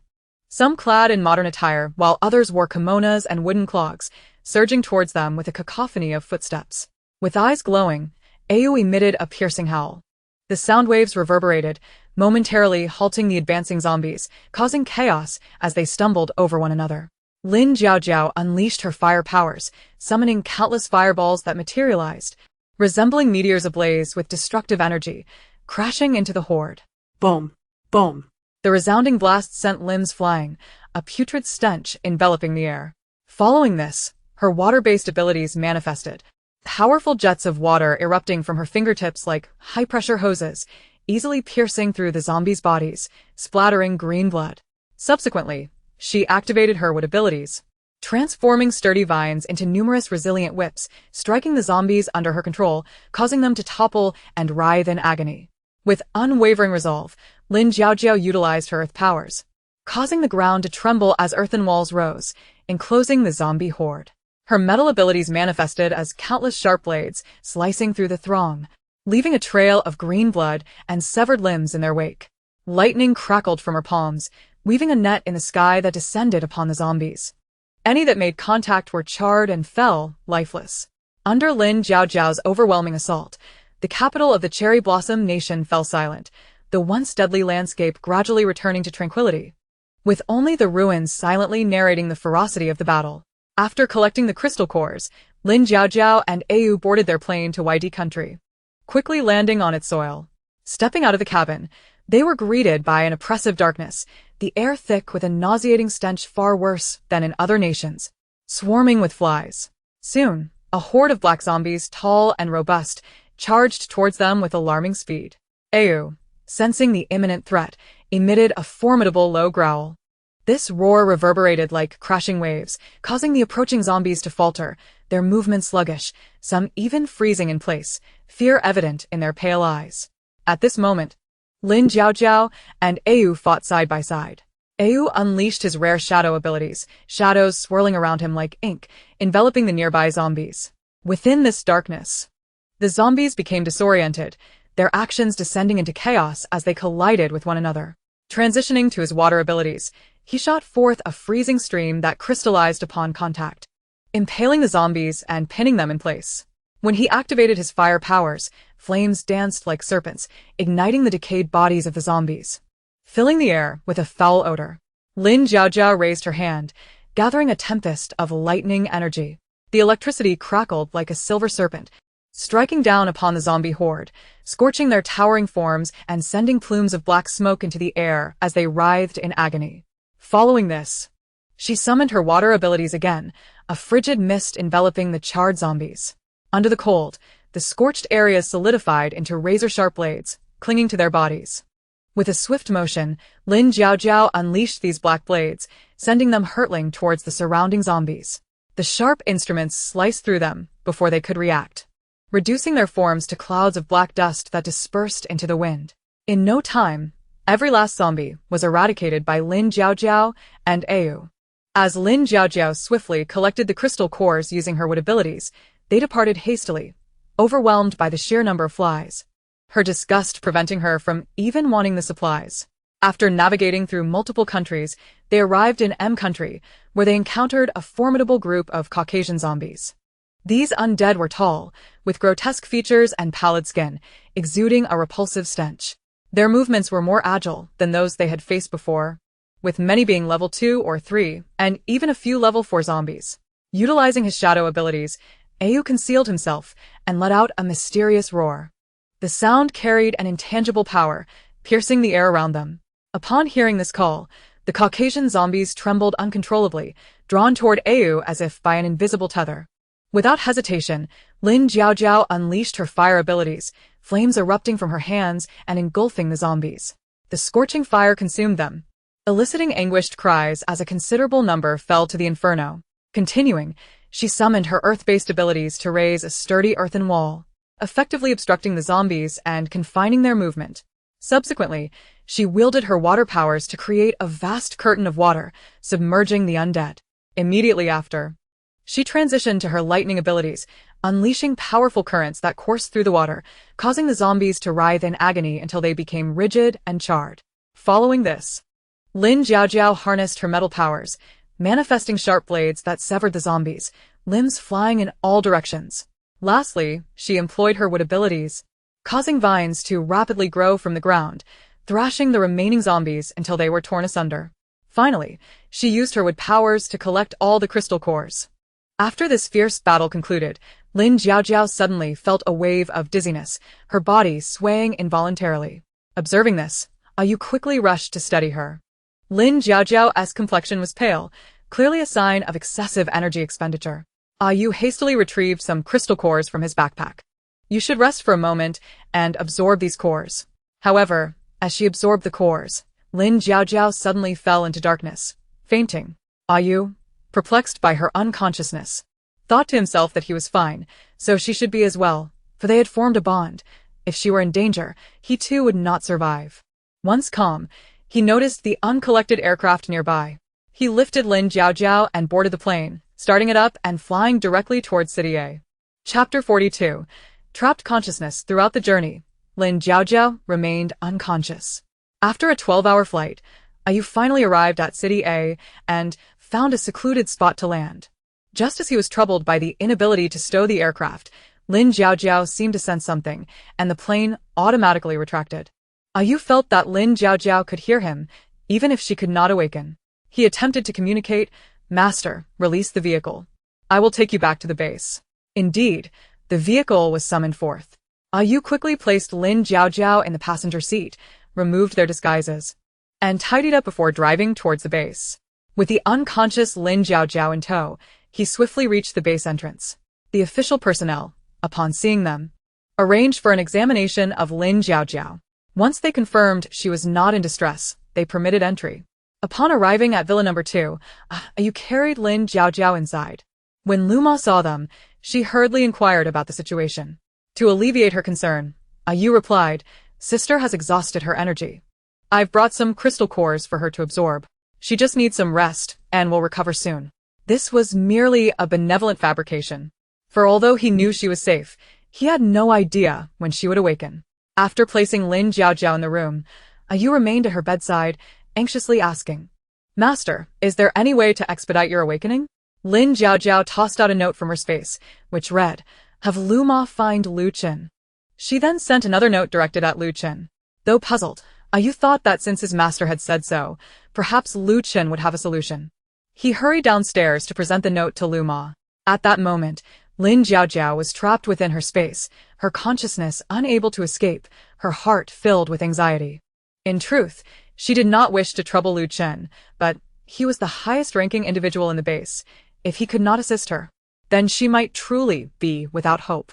She was certain Lu Chen would help, and thus she placed her hopes in him. When Luma arrived at Villa No. 1, she was informed that Lu Chen was on a mission and would not return until evening. Luma, feeling helpless, handed the note to Wang Dong. Upon seeing the note, Wang Dong felt a surge of urgency and promptly took out a satellite phone to call Lu Chen, stating, "Boss, Lin Jiaojiao needs you for something." After hanging up, it took only an hour for Lu Chen to return by plane. Upon his arrival, he immediately inquired, "What happened?" Wang Dong swiftly showed him the note. After reviewing it, Lu Chen proceeded to Villa No. 2 and knocked on the door. Luma, seeing him, quickly ushered him inside. Upon seeing Lu Chen, Ayu turned to Luma and said, "Luma, please step out for a moment. I need to discuss something privately with him." Understanding the situation, Luma discreetly exited. Ayu informed Lu Chen, "Sister has exhausted her energy, and her consciousness is trapped somewhere, unable to return. I can sense that she can hear me when I speak, but she cannot emerge." Lu Chen, surprised, asked, "She is your sister?" Remembering his master's warning that revealing her identity could lead to her crystal cores being harvested, Ayu hastily assured him, "Yes, she is my sister." Lu Chen smiled at this revelation. "Then please wait outside for a moment." Once Ayu stepped out, Lu Chen closed the door and addressed Lin Jiaojiao. "Can you hear me?" Soon, Lin Jiaojiao sent out a note that read, "Yes." Lu Chen continued, "I am a psychic. I will assist you now. Please relax and cooperate." Upon hearing this, Lin Jiaojiao quickly pushed everything in her space away until it was out of sight, leaving only a small portion of fruits, grains, and some basic necessities nearby. She also used her water abilities combined with fire abilities to create steam, shrouding the surroundings in a mist. Once everything was prepared, she sent out another note, "Okay." With Lin Jiaojiao's cooperation, It did not take long for Lu Chen to appear within her space. Lin Jiaojiao, astonished at his presence, tentatively inquired, "You didn't think you could just enter my space, did you?" Lu Chen smiled and explained, "It requires your cooperation. I can't simply will my way in." "What would that make me?" Relieved by his response, Lin Jiaojiao felt at ease. If it were, as she had initially feared, she would have been at a loss for what to do. She certainly could not harm him. He had always assisted her, and to do so would reflect poorly upon her character. Lu Chen, perplexed, asked, "Lin Jiaojiao, how did your consciousness become trapped?" As if recalling something, he added, "Are you a space type?" Lin Jiaojiao quickly nodded in affirmation. Yes. Thankfully, he had pieced it together himself. Otherwise, explaining would have been quite difficult. "Your space abilities appear quite remarkable, yet how did you end up confining your own consciousness there?" Lin Jiaojiao wore a helpless expression. "I'm not sure. Perhaps the excessive energy expenditure caused it to spiral out of control." Lu Chen frowned, realizing this was problematic. "You must be more cautious in the future. I will attempt to use my psychic powers to help you clear a path and see if we can restore your consciousness." Lin Jiaojiao gratefully nodded. "Please. I would appreciate your assistance." Lu Chen closed his eyes, focusing his psychic energy, and an invisible force enveloped Lin Jiaojiao's consciousness.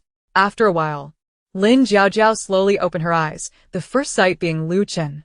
"I'm out," she exclaimed joyfully, gazing at her surroundings. Lu Chen gradually opened his eyes, letting out a sigh of relief. Fortunately, it worked. However, you must exercise caution in controlling your abilities to prevent such dangerous situations from arising again. Lin Jiaojiao quickly expressed her gratitude. "I understand. Thank you so much for your help." Lu Chen smiled. "We are neighbors. There is no need for such formality." Lu Chen, curious, inquired, "How is your space so expansive?" "Our base has rare space-type abilities, yet they only measure 1 or 2 square meters, with the largest being 20 square meters. Your space is remarkably vast." Lin Jiaojiao chuckled awkwardly. "I'm not entirely sure." Lu Chen seemed to recall something and instructed her, "Do not share this information with others." Upon hearing this, Lin Jiaojiao, who had initially worried about Lu Chen knowing her secret, realized that she had been overly cautious. At that moment, outside the room, Ayu heard the commotion within and knocked on the door, inquiring, "Sister, may I enter?" Lin Jiaojiao replied, "Ayu, come in." As Ayu pushed the door open and stepped inside, she saw Lin Jiaojiao had recovered and joyfully pulled her to look around. "Sister, you're finally better. I was so worried," Ayu exclaimed with a beaming face. Lin Jiaojiao gently patted Ayu's head and said, "I'm fine now, thanks to Lu Chen's assistance. There's no need for formality. Since you've recovered, I shall take my leave. I truly appreciate your help this time. Let me see you off. You should rest. It's close by, no need to accompany me," Lu Chen replied, turning to leave. Chapter 43. Should I eliminate him? As soon as Lu Chen departed, Ayu's expression shifted to one of bloodlust. "Master, he has discovered the secret of your space. Should I eliminate him?" Lin Jiaojiao shot him a glare and retorted, "He helped me. Would I turn around and harm him? Do you think I am that morally bankrupt? If she were to act so, what difference would there be between her and Gu Huaiji and Chen Shui from her past life?" Simultaneously, Lin Jiaojiao questioned herself. Would he truly keep it a secret? Ayu furrowed his brow, reluctantly saying, "But master, what if he reveals it? It could bring you trouble." Lin Jiaojiao recalled Lu Chen's earlier warning to keep the secret of her space confidential and hesitated for a moment. He should not disclose it. I believe he is not that kind of person. Never mind. Let us not act against him for now.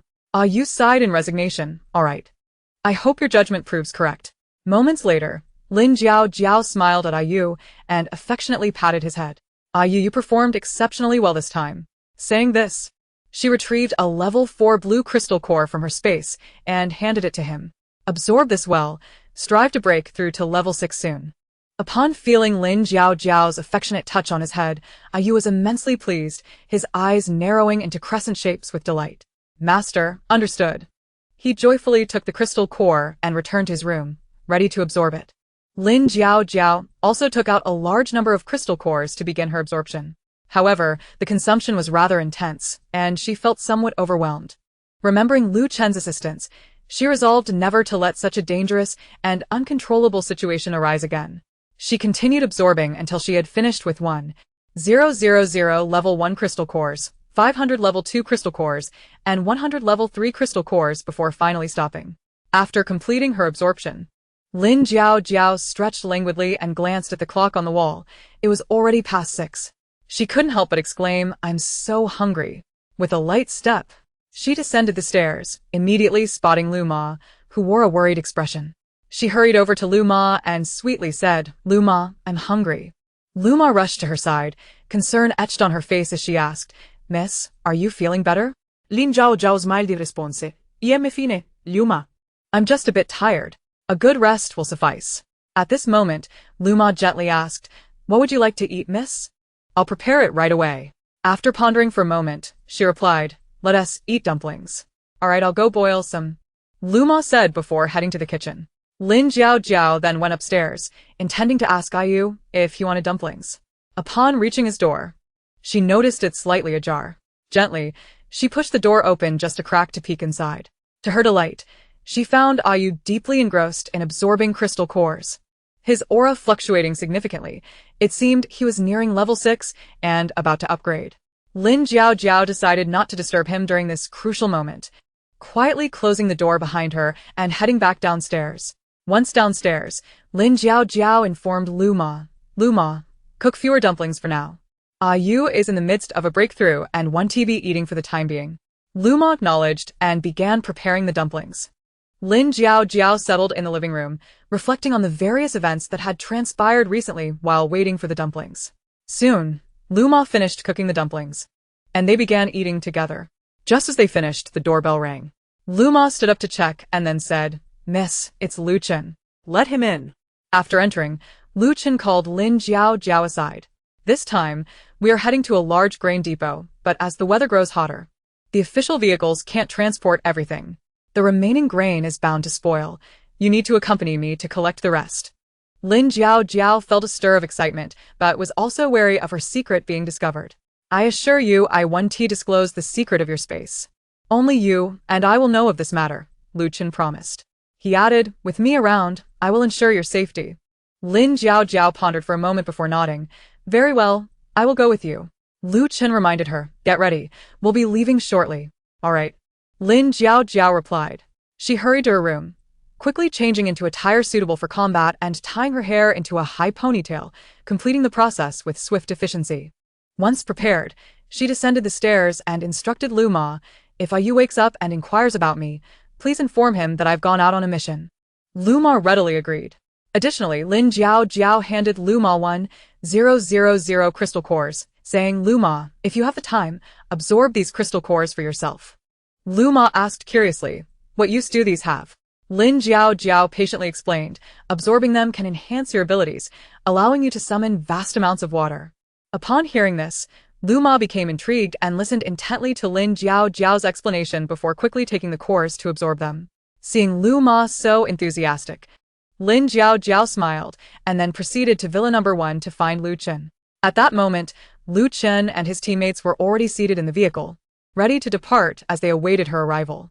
Upon seeing Lin Jiao approach, Lu Chen beckoned her to get in the car. Lin Jiao wasted no time and quickly walked toward the vehicle. Just as she was about to get in, Lu Chen reached out to pull her in. Though she could have climbed in on her own, Lin Jiao chose to let him help, wishing to conceal her true strength. Thus, she extended her hand, allowing Lu Chen to assist her into the vehicle. Once inside, Xiao Jie started the engine, and they set off in the modified military armored vehicle. Lu Chen thoughtfully prepared a cushion for Lin Jiao to sit on. His gesture left his teammates wide-eyed and exchanging glances. Wang Dong couldn't resist, nudging Lu Ming, whispering, Ming, look at the captain like that." Lu Ming whispered back, "Stop gossiping. You'll be in trouble if the captain hears you." With that, he made a gesture across his throat. Wang Dong immediately fell silent, obediently sitting back. Their vehicle soon arrived at the granary location, where the leader sent by the officials, by Lin, awaited their arrival with eager eyes. Upon seeing Lu Chen, her face lit up with a radiant smile. However, the moment she laid eyes on Lin Jiao, her expression soured with disdain. Her exquisite features twisted with jealousy, silently thinking, "What is this Lin Jiao doing here?"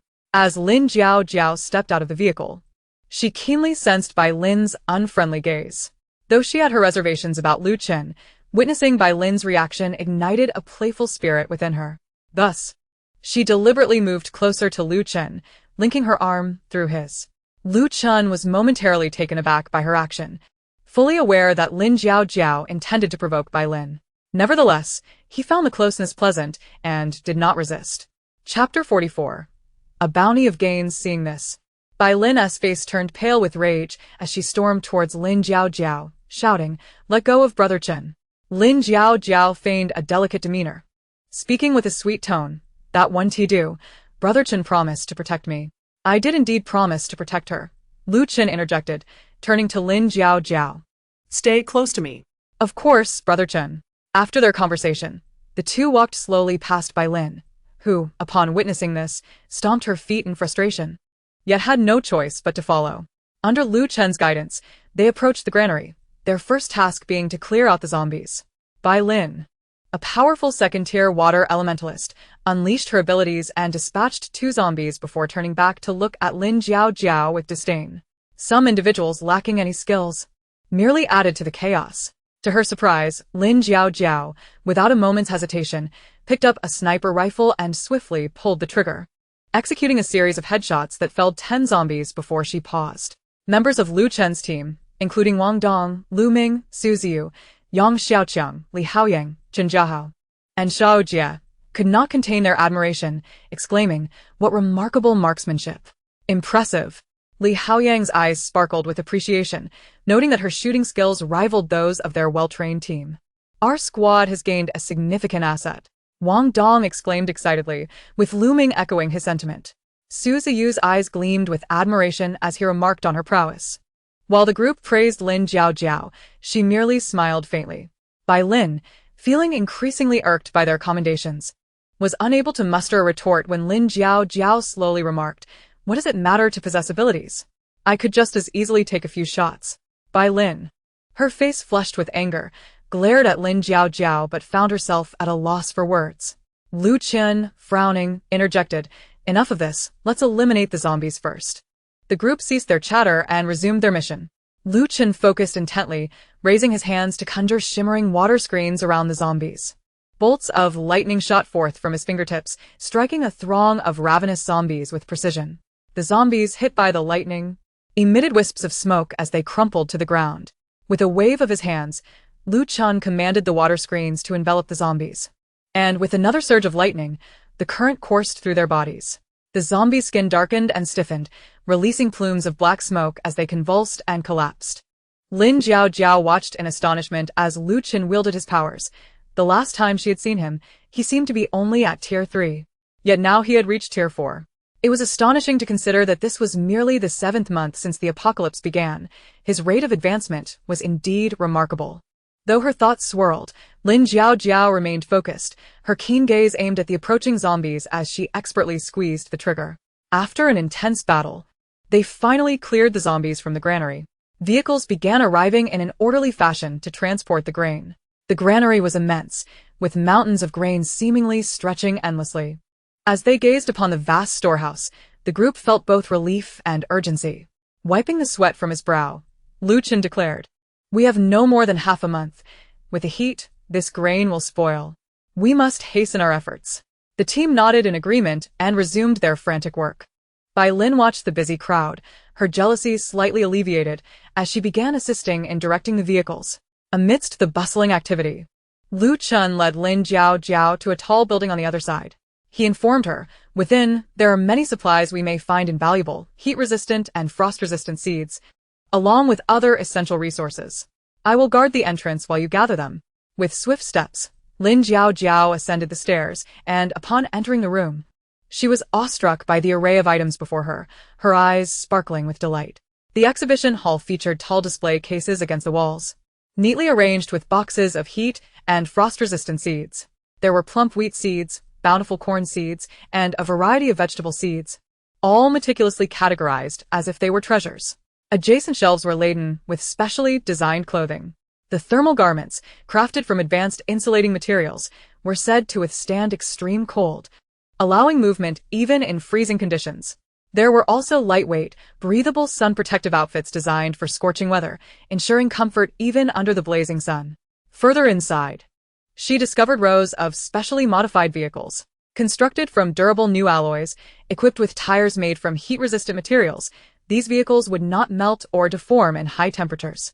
They boasted powerful temperature control systems, allowing for normal operation in both extreme cold and heat, alleviating concerns of being trapped at home due to melting tires. Additionally, there were various functional tools, electric tools that could operate under high temperatures, retaining efficiency even in sweltering conditions, knives that remained sharp in the cold, crafted from special metals that wouldn't become brittle in low temperatures, and comprehensive radiation protection gear, including protective suits and masks, providing robust safety in potentially hazardous environments. In a corner of the exhibition hall were assault boats and a complete set of mountaineering equipment, including professional climbing shoes, safety ropes, and more. All of these items were made from specialized materials, ensuring they were both heat and frost-resistant, as well as sturdy and durable. Lin Jiao could not help but exclaim, "Perfect, simply perfect. These are treasures that money cannot buy." Her heart brimmed with joy. She had initially worried about vehicles malfunctioning in extreme temperatures and the lack of tools for harsh conditions, but now all her concerns had been alleviated. With a wave of her hand, she stored everything in her space. Continuing up the stairs, she discovered boxes filled with medical supplies, specialized fever reducers, antibiotics, and advanced wound treatment medications and devices.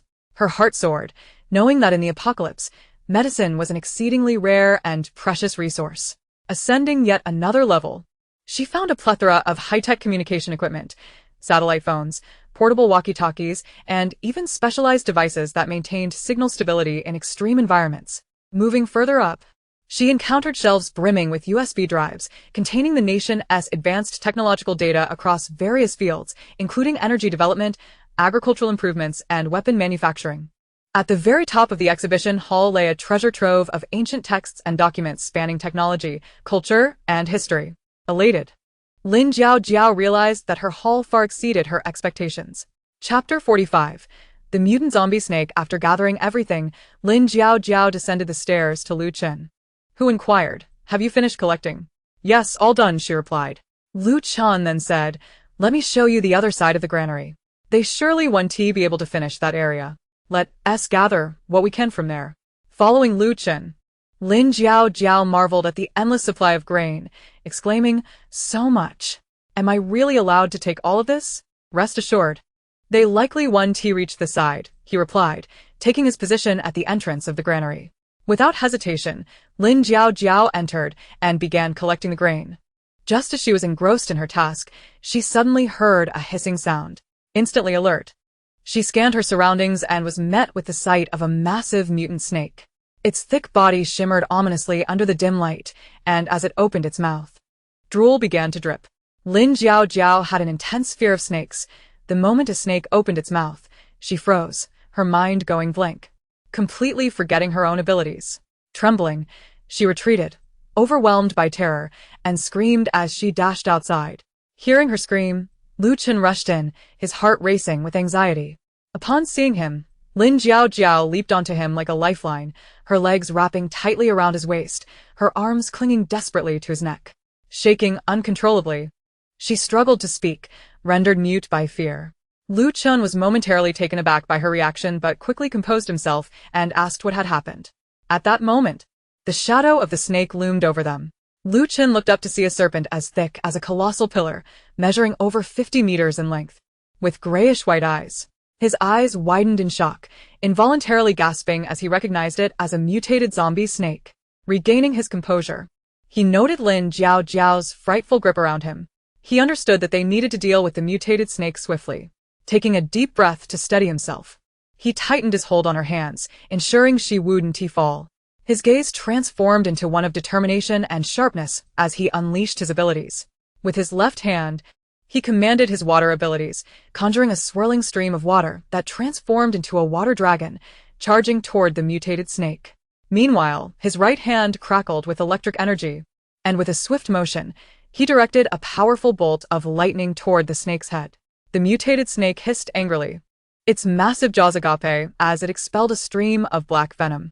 Lu Chen sidestepped, narrowly avoiding the corrosive liquid that splattered on the ground with a sizzling sound. Lin Jiao, eyes tightly shut, dared not look, yet a drop of the snake's saliva landed on her arm, inciting a wave of nausea that made her scream once more. Ah, how disgusting. She flailed her arms, and Lu Chen instinctively tightened his embrace around her. The mutated snake continued its relentless assault, but Lu Chen adeptly evaded each strike.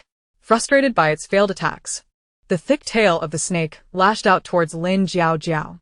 Without hesitation, Lu Chen turned and shielded her with his own body. The immense force of the blow sent both of them hurtling backward, crashing onto the pile of grain in the granary. Pain surged through Lu Chen's body, but he disregarded his injuries and quickly rose, tightening his hold on Lin Jiao. Seeing her trembling in sheer terror, he realized that conventional attacks would not suffice.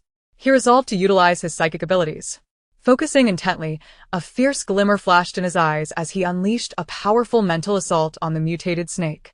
Instantly, the creature writhed in agony, its massive body thrashing about wildly, colliding with the surroundings.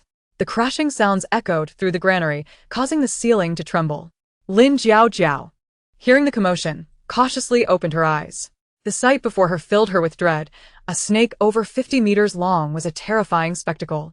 She buried her head deeper into Lu Chen's embrace, her body quaking. As he comforted her, Lu Chen intensified his mental attack, and the snake's struggles gradually weakened, though it still retained some resistance.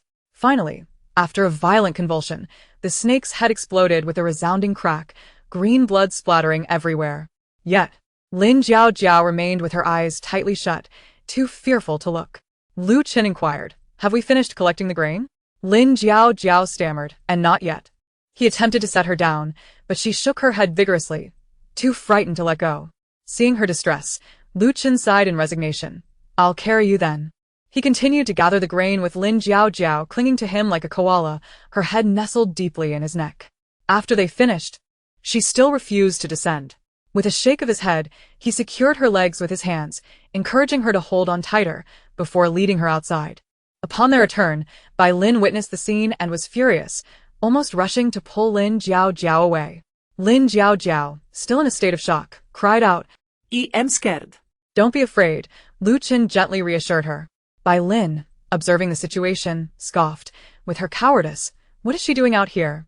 At that moment, Lin Jiao paid no attention to Bai Lin, her head buried firmly in Lu Chen's neck. Recognizing her fright, he tenderly tousled her hair, for comfort. Bai Lin, unable to contain her emotions, glared at Lin Jiao and stormed off, unable to bear the sight any longer. Soon, several individuals followed Bai Lin in search of her. She fled to a secluded corner, where she could no longer suppress her anger and grievance. Crying and ranting, she exclaimed, "Lin Jiao, you shameless vixen! You wretched girl! I will not let you go!" Tears streamed down her face as she lamented, "How could you treat me like this, Brother Chen? Why are you so cold to me for her? What does she have that I lack?" After weeping for what felt like an eternity, her voice hoarse and her tears dried, she felt utterly drained. In that moment, through her blurred vision, she noticed the door of a warehouse ajar. Compelled by an inexplicable force, she trudged inside. Upon entering, she was met with the sight of the massive corpse of the mutated snake, its grotesque form exuding an aura of death. Instantly paralyzed by fear, she could no longer move, and with a piercing scream, she shattered the silence, filled with unending dread. Soon after, her eyes rolled back, and she fainted. Those searching for her rushed to investigate the source of her agonizing scream.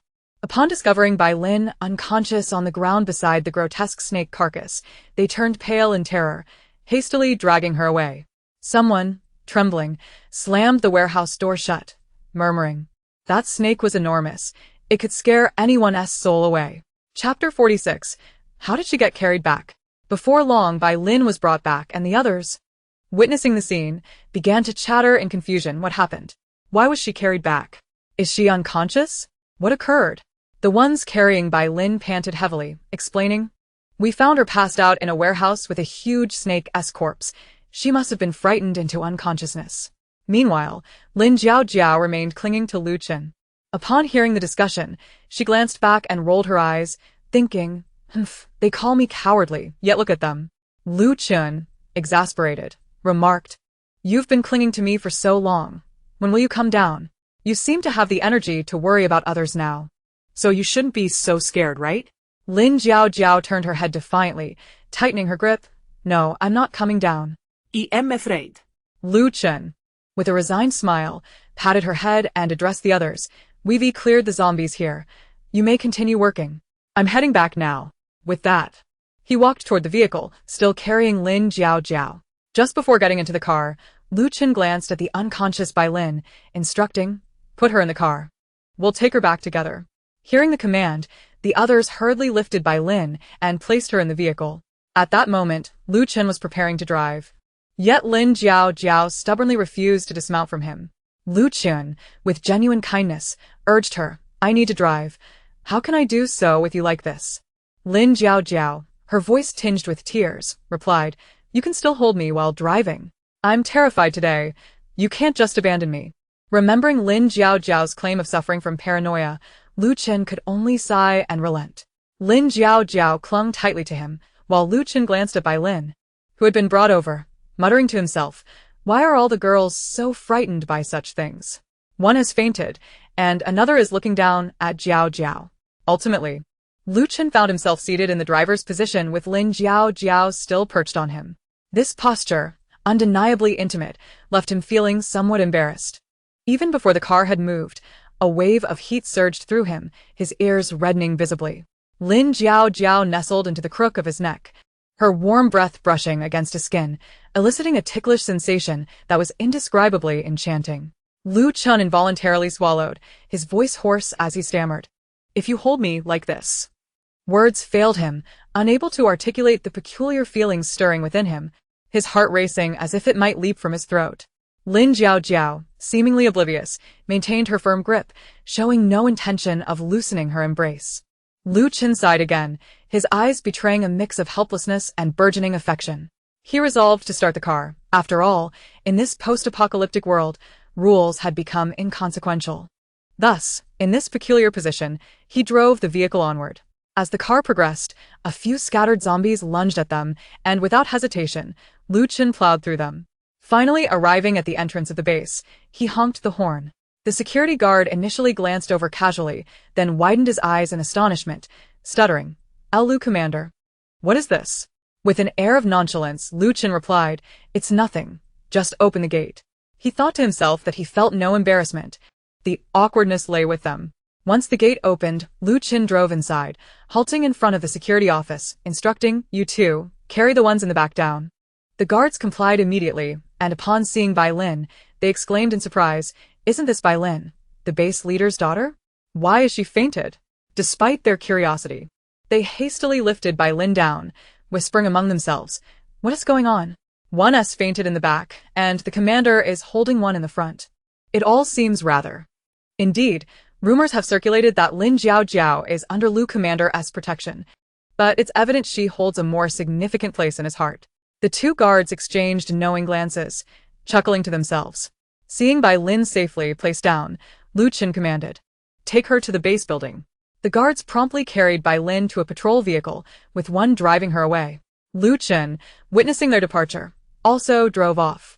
Shortly thereafter, he parked the car in front of Villa Number 2. "Now you can get down. We've arrived home," he stated with a hint of exasperation. Lin Jiao, feigning weakness, lamented, "My legs are weak. I can't walk." Reluctantly, Lu Chen carried her out of the car and pressed the doorbell. Yu heard the sound and, recognizing his master had returned, rushed to open the door. Upon seeing Lin Jiao draped over Lu Chen, a pang of discomfort surged within him. He promptly took Lin Jiao from Lu Chen's grasp, inquiring what happened. Lu Chen explained, "She was frightened today." Yu pondered, "Strange. How could someone as formidable as the master be frightened?" Nevertheless, he courteously replied, "Thank you for bringing my sister back." "No need for thanks, just take her inside," Lu Chen said before departing. Yu closed the door and carried Lin Jiao inside, asking, "Master, what happened?" Embarrassed, Lin Jiao felt too ashamed to speak in front of her younger brother, stubbornly remaining silent. Yu attempted to set her down, but Lin Jiao tightened her grip on his arm, unwilling to let go. "Yu, please carry me upstairs." Understanding her true fear, Yu obliged, carrying her to her room. Just as he was about to leave, Lin Jiao expressed her discontent, saying, "Yu, stay with me for a while." With her pleading gaze, Yu found it hard to refuse. After a moment's hesitation, he relented. Very well, I will stay with you. Instantly, a smile of relief spread across Lin Jiao's face as she gestured for him to lie down on the other side. She gazed at Yu, as if his presence alone provided her with an immense sense of security. Yu, feeling slightly awkward, turned on his side to maintain distance, positioning himself at the edge of the bed. Yet Lin Jiao frowned in disapproval, muttering, "Don't stay so far away." Hastily, Yu shifted closer, satisfied with his adjustment. Lin Jiao finally closed her eyes. The room fell silent, save for her gentle breathing. Realizing she had drifted off to sleep, Yu turned to observe her. A peculiar sensation enveloped him. How could he, a zombie, feel this way? At that moment, a few strands of hair fell across Lin Jiao's face, prompting Yu to instinctively tuck them behind her ear. In her drowsy state, she grasped his hand, feeling its coolness and finding it comforting. She draped her leg over Yu and tightened her embrace, akin to holding an ice block, which felt particularly soothing.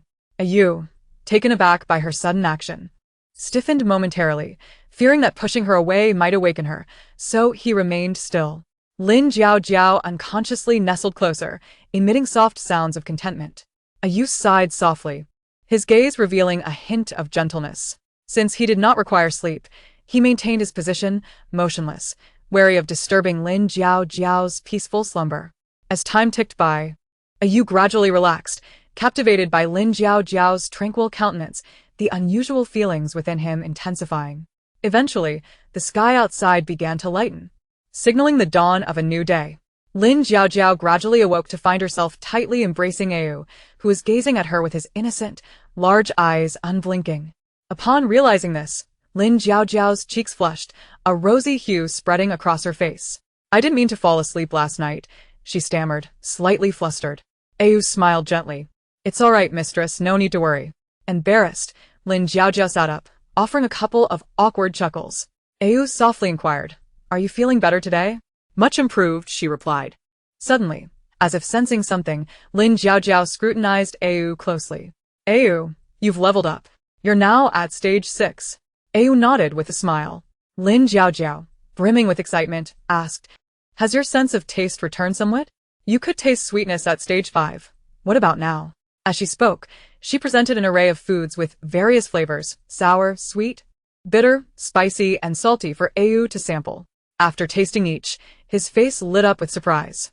"Mistress, I can taste saltiness and spiciness now." Lin Jiao exclaimed in delight. "That's wonderful. Perhaps by the time you level up again, your sense of taste will fully return." Yu's eyes sparkled with anticipation. "I hope so." Lin Jiao stretched and declared, "We must celebrate today. Let's ask Lu Ma to prepare some delicious dishes." When they descended the stairs, Lu Ma was busy making breakfast.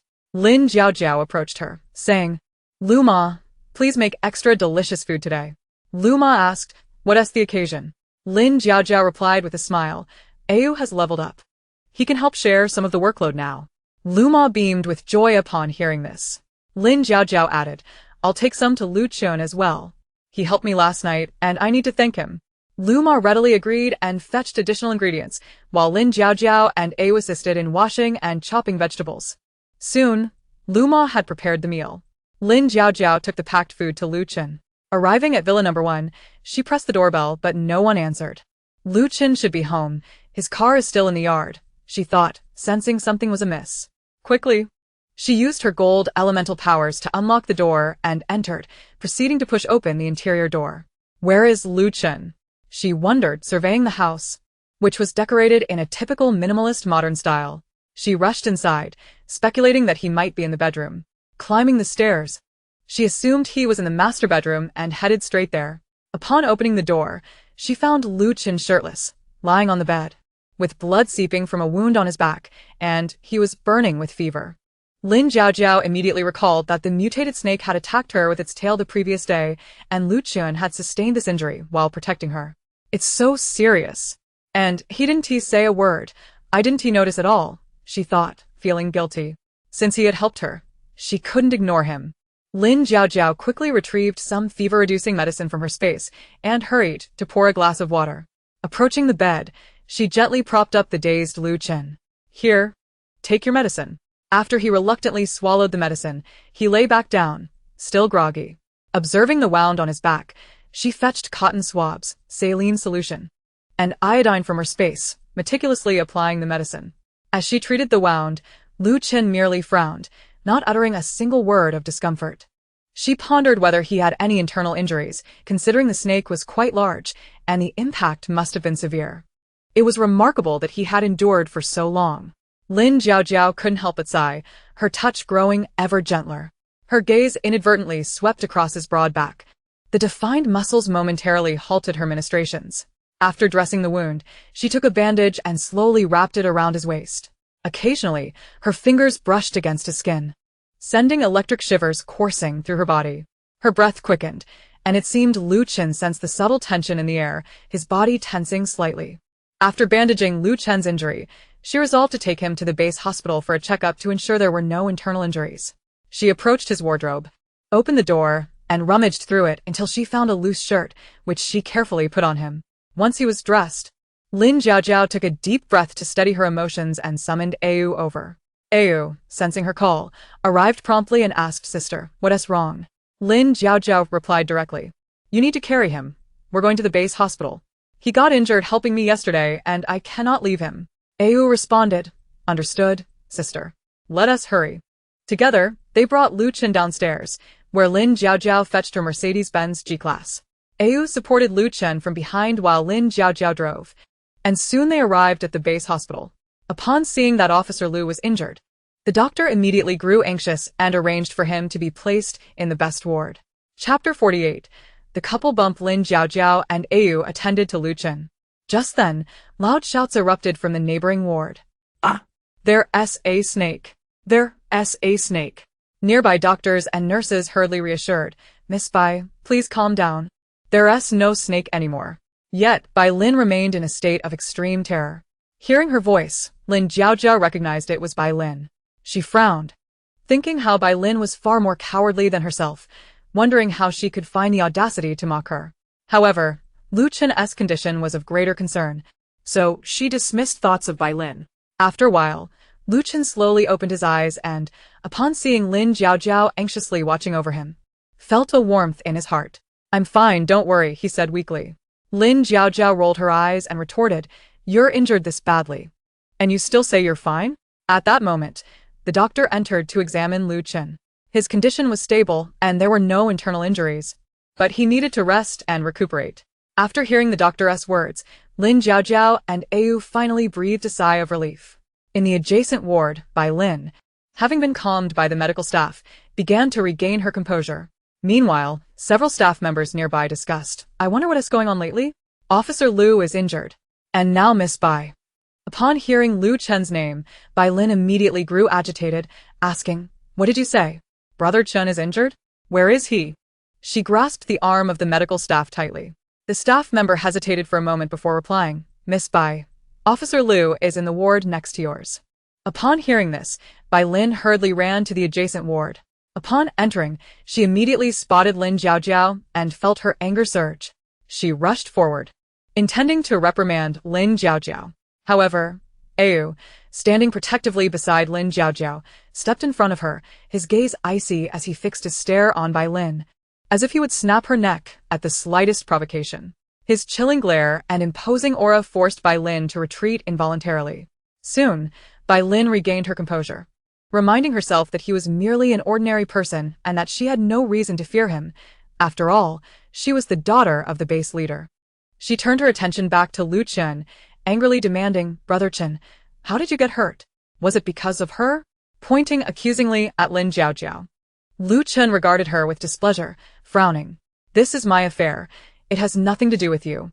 Bai Lin insisted loudly, "It's definitely because of her. What is so great about her that you defend her so much?"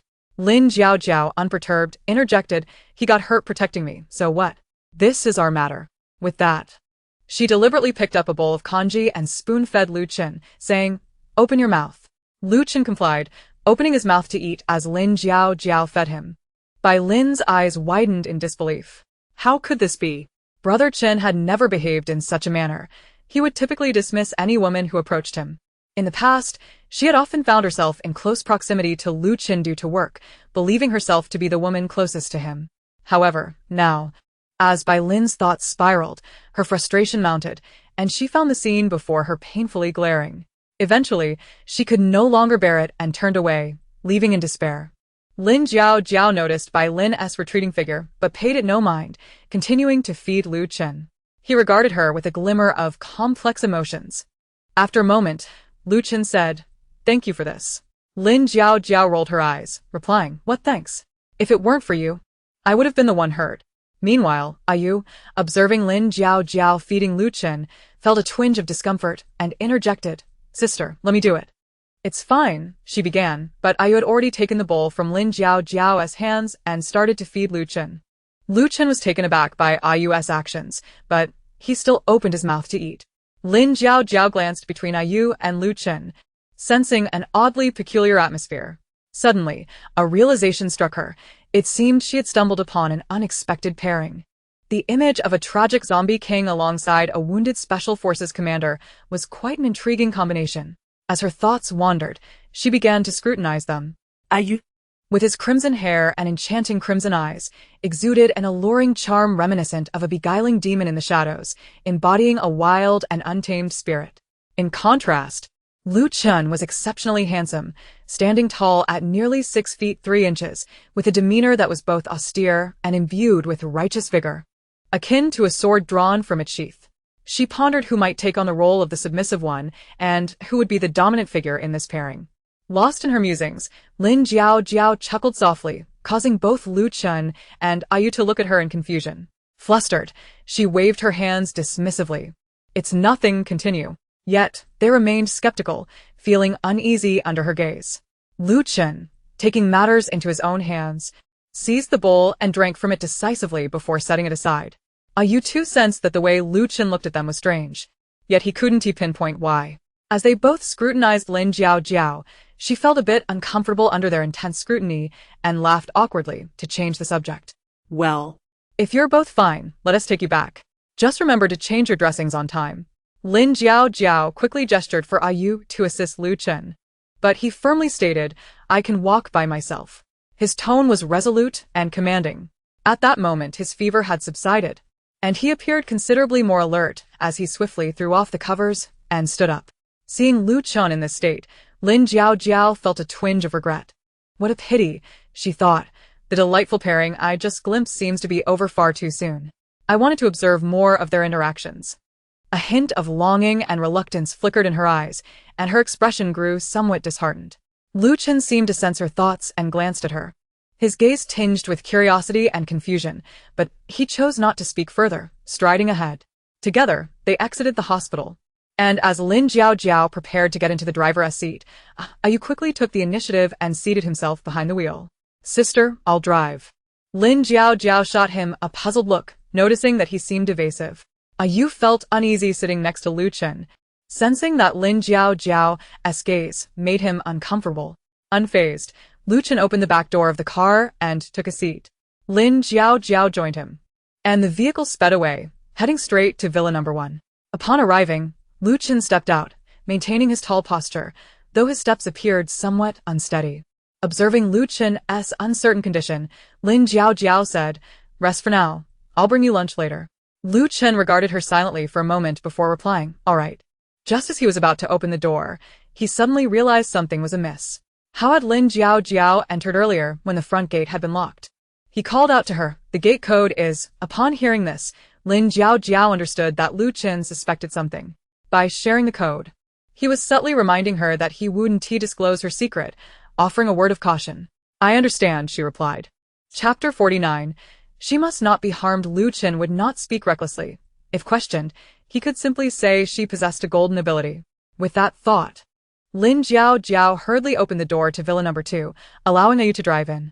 At that moment, Aunt Lu noticed their return and quickly brought out some warm food for breakfast. Sitting at the dining table, Lin Jiao and Ayu ate the delayed breakfast while Aunt Lu observed them with a smile.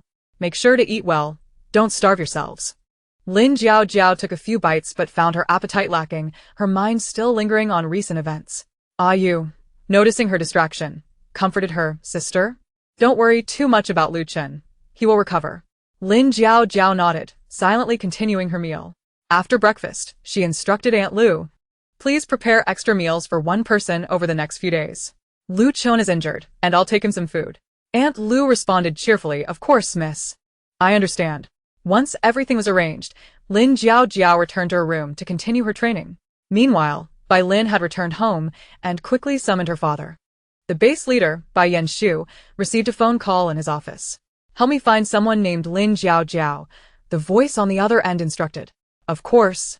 I'll have someone look into it right away, Bai Yanshu replied. The caller continued, if you can find her, I will agree to trade supplies with you. Bai Yanshu quickly affirmed, understood. Not long after hanging up, a servant informed Bai Yanshu, sir, Miss is looking for you. She has something important to discuss. Rushing home, Bai Yanshu entered to find Bai Lin in tears. Upon seeing her father, Bai Lin rushed over and cried, Dad. Lin Jiao Jiao has taken Brother Chen away. I can't accept this. You must help me. You just mentioned Lin Jiao Jiao? Bai Yanshu asked in surprise. Yes. That's her. Dad, she always opposes me. I despise her. Bai Lin exclaimed passionately. Bai Yanshu, remaining calm, inquired further, you mentioned Lu Chen. Does he like you? At this question, Bai Lin's face flushed crimson, and she stammered, unable to respond. Observing his daughter's reaction, Bai Yanshu understood and gently advised, Lin. If he doesn't like you, it's best not to force it. Matters of the heart cannot be compelled. Just then, Bai Lin's mother, Shunwei, hurried down the stairs, anxious to know, what is happening? Why is my precious daughter in tears? Seeing that her father wasn't yielding, Bai Lin immediately knelt before Shunwei, pleading, Mom, you have to make Dad help me. Bai Yanshu interjected sternly, if he doesn't like her, must we still force him? And about Lin Jiao Jiao, you must not touch her, she is someone of great importance. Bai Lin stood up immediately, shouting, what makes her so important? Bai Yanshu replied gravely, she is the person sought by the island base leader. Our supplies are running low, and our base is counting on trading with the island base. We cannot afford to harm her. Bai Lin's eyes widened in disbelief as she exclaimed, how could this be? Just her? Shunwei also displayed a look of astonishment and advised Lin, perhaps it would be best to let it go. Bai Lin, infuriated, stamped her feet and declared, I don't care. I simply refuse to accept it. Bai Yanshu sternly interjected, acceptance is necessary. This matter is non-negotiable. If she angers the commander of the island base and jeopardizes our resource exchange, we will all suffer the consequences. Bai Lin bit her lip, her eyes brimming with resentment and fury, yet daunted by her father's stern expression, she dared not voice further objections. Shunwei grasped Bai Lin's hand, gently urging Lin, your father only wishes for our family's well-being. Do not be so willful. Bai Lin shook off her mother's hand and, in tears, ran back to her room. With a resigned sigh, Bai Yanshu remarked to Shunwei, this child has been spoiled. I hope she comes to her senses. Shunwei nodded in agreement and pondered. What shall we do next? After a moment of contemplation, knowing Lin Jiao Jiao was at the base, Bai Yanshu quickly made a call to have her records retrieved. He then used a satellite phone to notify the commander of the island base. Gu Huaiji, upon hanging up, excitedly murmured to himself, Jiao, I have finally found you. He hurriedly made preparations to bring Lin Jiao Jiao back. Meanwhile, Chen Shuer, eavesdropping on the conversation, deliberately approached and inquired, Brother Huaiji, have you found Jiao? Gu Huaiji's demeanor was cold as he replied, I have. Chen Shuer quickly added, may I accompany you? I wish to apologize to her. Gu Huaiji considered her request. After all, Chen Shuer was Jiao's closest friend, and perhaps her presence would bring Jiao joy. Very well, join me shortly, he consented. Soon, the plane was prepared. Accompanied by 8 armed bodyguards, Gu Huaiji and Chen Shuer boarded the aircraft, setting off to find Lin Jiao. As the plane roared to life and ascended, Gu Huaiji's heart raced with anticipation and anxiety, uncertain of what their reunion would entail. Chen Shuer sat beside him, feigning calmness, yet her mind was calculating her next move. Why should Gu Huaiji's affections lie solely with her? This time, she was determined to change his perception and ensure Lin Jiao did not accompany them to the island base. After contemplating this, Chen Shuer retrieved a small mirror.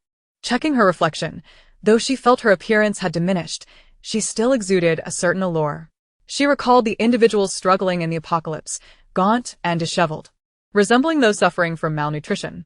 What state had Lin Jiao, having endured the apocalypse for so long, now become? With this thought, Chen Shuer felt a slight sense of relief. Within half an hour, they arrived at the Yunding Villa official base, the helicopter landing directly at the base airport. Base Commander Bai Yenshu greeted them with a broad smile, hastily approaching. Commander Gu, we appreciate your arduous journey. Gu Huaiji nodded slightly, responding politely, Commander Bai. It is our honor to be received by you. Bai Yenshu waved his hand dismissively. Not at all. It is our privilege that you have come. Gu Huaiji's gaze grew urgent as he directly inquired, where is Lin Jiao? Upon hearing this, Bai Yenshu quickly replied, Please, Commander Gu. Allow me to escort you there at once. After a brief exchange of pleasantries, Bai Yenshu turned to lead the way, with Gu Huaiji followed closely by his 8 well-armed bodyguards. Chen Shuer, her expression darkening, hurried to catch up as they departed. Chapter 50. Gu Huaiji's arrival. Bai Yenshu led Gu Huaiji and his entourage to the front of Villa No. 2. As Gu Huaiji beheld the residence, he mused, Given Jiao's living conditions, she must be faring well. Bai Yenshu pressed the doorbell, and shortly, Lu Ma peeked outside, startled by the number of visitors. Recognizing Gu Huaiji and Chen Shuer, she opened the door. Young Master Gu, Miss Chen. However, upon seeing the other individuals, confusion crossed her face. Gu Huaiji, getting straight to the point, stated, I am here to see Jiao. Please wait a moment. I will call for her, Lu Ma replied, heading inside and ascending the stairs to knock on Lin Jiao's door. Upon hearing the knock, Lin Jiao paused her absorption of the crystal nuclei and inquired, What is it, Lu Ma? Lu Ma explained, Miss, young Master Gu and Miss Chen have come to see you. A sly smile crept onto Lin Jiao's lips as she instructed, Lu Ma, please secure the doors of the rooms containing supplies, and fetch a Yu to accompany me. Lu Ma promptly complied, first summoning a Yu, and then checking the locks on the doors. Meanwhile, Lin Jiao selected a delicate white floral ensemble from her wardrobe. She donned a sky blue off-the-shoulder top that revealed her midriff, pairing it with a white A-line skirt, meticulously styled her hair, and applied full makeup. Only then did she leisurely open the door, where a Yu was already waiting at the entrance. Lin Jiao and a Yu descended the stairs at a relaxed pace. As noon approached, the temperature soared beyond 40 degrees Celsius, making it unbearably hot. The outside crowd, drenched in sweat and growing impatient with Lin Jiao's delay, prompted Chen Shuer to stoke the flames of tension. Brother Huaiji, why is Jiao taking so long? Does she not wish to see you? Gu Huaiji shot her a cold glance, remaining silent, yet internally echoed her sentiment. Why was she not yet present? Just as Gu Huaiji pondered this, Lin Jiao appeared, accompanied by a red-haired man, strolling leisurely towards them. The moment Gu Huaiji laid eyes on Lin Jiao, he was instantly captivated, finding her even more enchanting than before. Radiating a unique charm, unable to contain his excitement, he stepped forward and called out, Jiao, reaching for her hand, but she swiftly withdrew it, confused by her demeanor. Gu Huaiji looked at Lin Jiao with a puzzled expression. Noticing her continued indifference, he turned to Bai Yenshu and said, Commander Bai, you may return now. I wish to speak with her privately. Bai Yenshu promptly agreed. Of course, I shall host a banquet for you tonight, Commander Gu, before departing with his subordinates. Just as Gu Huaiji was about to engage Lin Jiao in conversation, Chen Shuer, with a smile, attempted to interject. Lin Jiao, unceremoniously, exclaimed, You stay right there. Do not come in. Chen Shuer's smile faltered, yet she quickly adopted an apologetic demeanor, saying, Jiao, I was wrong in the past. Lin Jiao scoffed. If you acknowledge your fault, then do not seek me out. During my most challenging times, you added insult to injury. Do not expect me to forgive you lightly. She then turned to Gu Huaiji, exclaiming angrily, You know full well how she wronged me, yet you brought her here. What were you thinking? Gu Huaiji suddenly recalled Lin Jiao's earlier demeanor. Was it due to Chen Shuer's presence? He quickly asserted, Chen Shuer, you stay outside. You are not permitted to enter. Chen Shuer bit her lip in dismay, yet she dared not oppose him, standing obediently outside. Recognizing Gu Huaiji's consideration, Lin Jiao took his hand, saying, Brother Huaiji, let us go inside.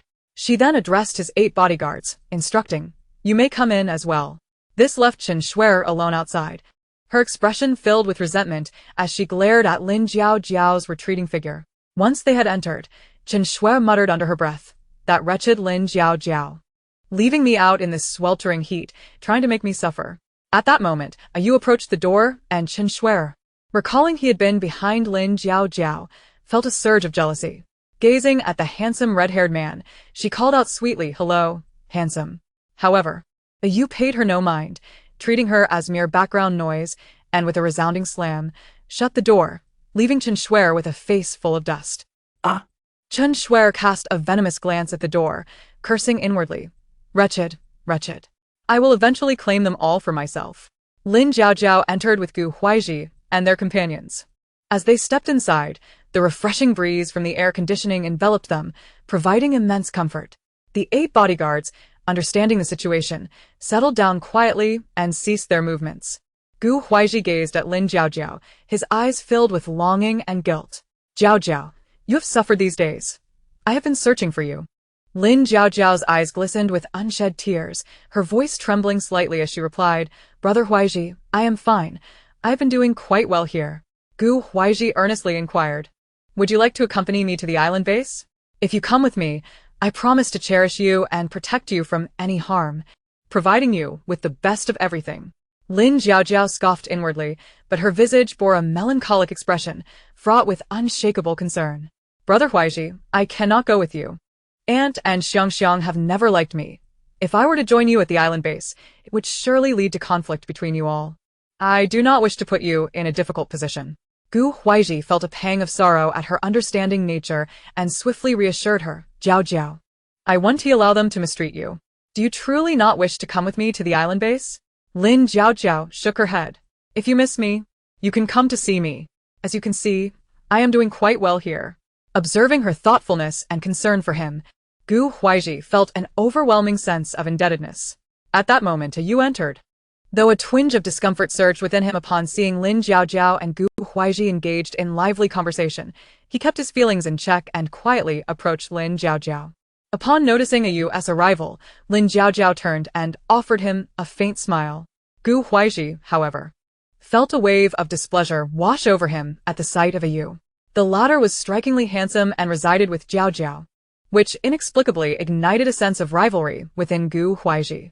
He scrutinized a Yu from head to toe, his tone laced with hostility as he asked, "Jiaojiao, who is this?"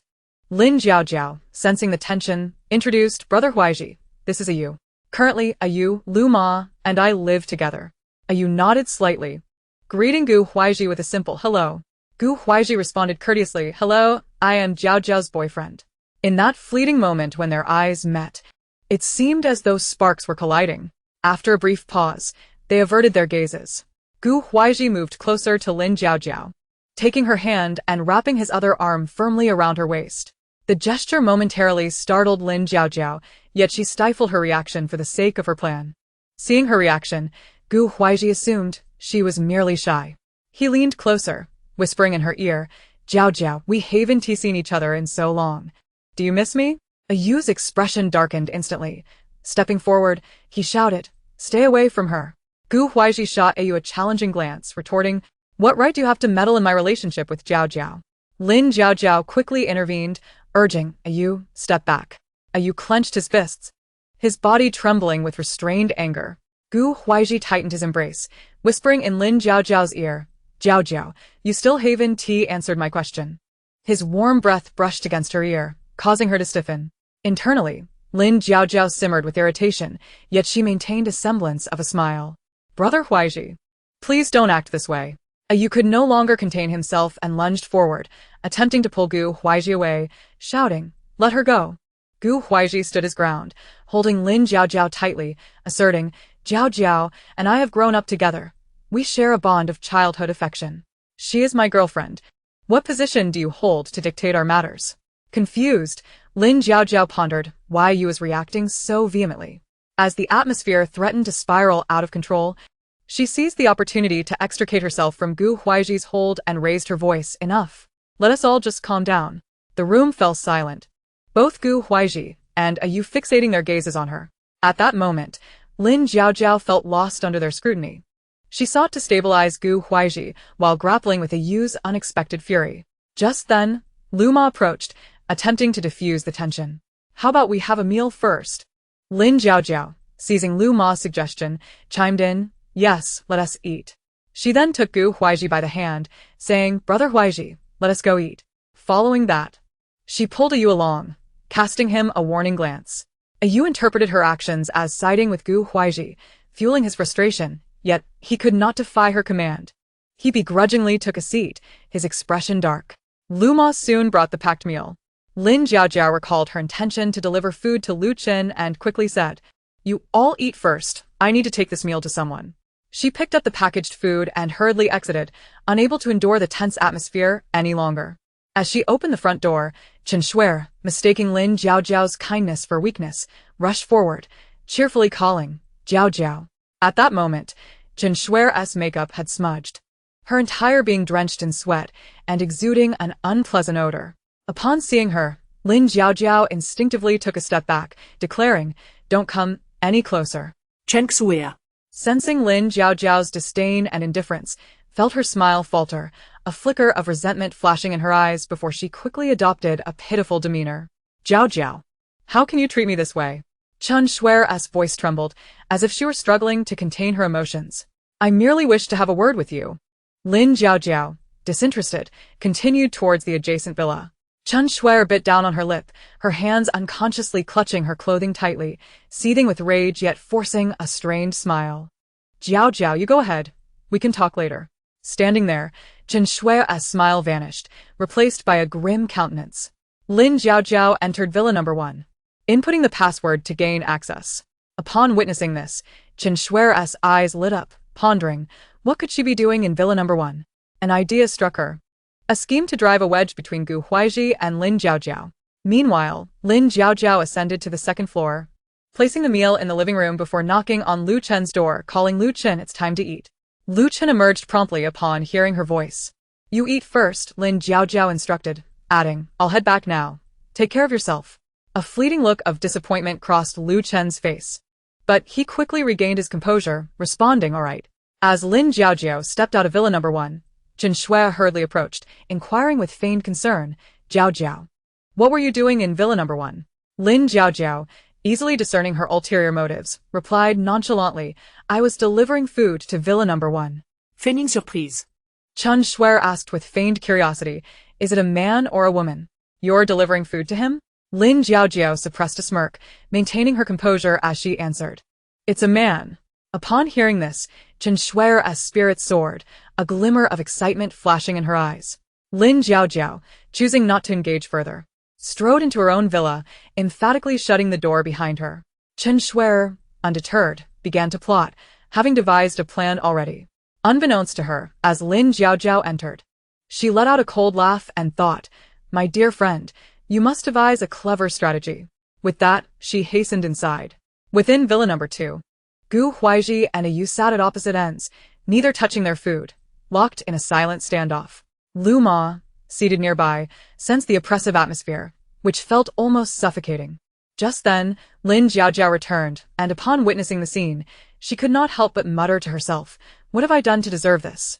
She felt as though she were a frog slowly boiling in warm water. It would be far more gratifying to confront a horde of zombies directly than to endure this torturous existence. Lu Ma, noticing the young lady's return, quickly broke the oppressive silence, saying, Miss, you are finally back. Come, let us dine. Lin Jiaojiao took a deep breath, suppressing her inner turmoil. Are you two planning to bore holes into the house? Hurry and eat.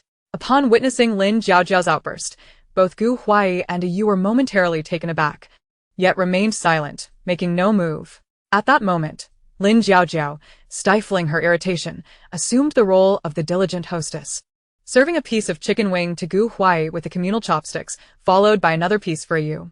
Eat up.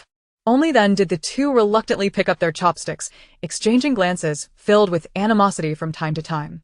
Seeing the atmosphere soften, Lu Ma hastily took a seat and began to eat, relieved to escape the previous tension. In this stifling environment, the meal concluded swiftly. After dining, Gu Huai showed no inclination to leave. He instructed his bodyguards to arrange accommodations at the base. Lin Jiaojiao speculated privately. Could he possibly wish to stay a few more days? With a smile, Gu Huai affectionately ruffled Lin Jiaojiao's hair. Jiaojiao, it has been a long time since we last met. I wish to spend a few more days with you. Lin Jiaojiao chuckled awkwardly, thinking to herself, who wants your company? Yet she maintained a smile, replying, all right. Perhaps I should stay here with you and keep you company, he suggested as he wrapped his arm around Lin Jiaojiao's waist. Observing this, Yu felt a surge of anger rising within him. How could Gu Huai be so forward? For the sake of her own plans, Lin Jiaojiao bit back her displeasure and said, sure. Then she turned to Lu Ma, instructing Lu Ma, please arrange a room for Brother Huai. Lu Ma responded, of course, I will prepare it right away. As Gu Huai prepared to stay over, Yu clenched his fists, glaring as if about to explode. At that moment, Lin Jiaojiao sensed Yu's fury and, fearing he might lose control, commanded Yu, go help Lu Ma. Despite his reluctance, Yu could not defy his master's wishes and followed Lu Ma upstairs. Chapter 52. Attending the banquet, Yu trailed behind Lu Ma upstairs, his expression dark. Lu Ma glanced at him, softly advising, Yu, the young lady and young Master Gu have grown up together. Their bond is one of childhood's sweetness. You must try to understand. Yu remained silent. Although filled with anger, he recognized that he had no right to intervene in the affairs of his master, especially since he was merely a zombie. With this thought, Yu, akin to a wilted plant, quietly assisted Lu Ma. Downstairs, Lin Jiaojiao and Gu Huai sat on the sofa. Gu Huai's gaze was gentle, filled with nostalgia as he reminisced. Jiaojiao, do you remember the past? The first time you needed sanitary pads, you were too embarrassed to buy them, and I went for you. And every time I played basketball, you would wait to bring me water. I recall one occasion when you didn't do well on an exam. You cried in my arms, and I comforted you for quite some time. Lin Jiaojiao listened quietly, her heart heavy with sorrow. How beautiful those memories were. Yet the person before her was no longer the one she remembered. The painful recollection of her death at his hands in a previous life pierced her heart. For he was someone she had genuinely loved. Though turmoil churned within her, her expression remained impassive as she replied softly, yes, I remember. Gu Huai continued to recount their shared memories, and Lin Jiaojiao responded with half-hearted acknowledgments. Before long, Lu Ma and Yu returned after tidying the room. Miss, the room has been prepared. Yes, thank you, Lin Jiaojiao replied, her eyes reflecting a complex mixture of emotions as she looked at Gu Huai. Suddenly, Gu Huai took her hand, saying, Jiaojiao, show me your room. Lin Jiaojiao was momentarily startled, and before she could process it, she found herself being led upstairs by Gu Huai. Upon entering her room, he surveyed the surroundings. Jiaojiao, your room is still so cozy. Lin Jiaojiao stood silently by, not uttering a word. Gu Huai sat down on the bed, patting the spot beside him. Jiaojiao, come sit for a while. After hesitating briefly, Lin Jiaojiao walked over and sat down. An awkward silence enveloped them, the atmosphere delicate. After a moment, Gu Huai broke the silence, saying, Jiaojiao, will you accompany me to the banquet later? Lin Jiaojiao thought to herself that going wouldn't cost her anything, so she readily agreed, all right. Gu Huai sensed her lack of enthusiasm and inquired, are you tired? Do you want to rest for a bit? Lin Jiaojiao, fearing suspicion, replied, yes. I am a bit tired. Gu Huai took her hand gently, saying, you can sleep, I will stay by your side. Lin Jiaojiao obediently closed her eyes. Though anxiety gnawed at her, Gu Huai sat at the edge of the bed, quietly watching her, and, unable to resist, placed a kiss on her forehead. The warmth of his touch startled Lin Jiaojiao, but she maintained her composure, acting as though nothing had occurred. After what felt like an eternity, Lin Jiaojiao feigned sleep, her breathing steady. Seeing this, Gu Huai quietly rose and exited the room.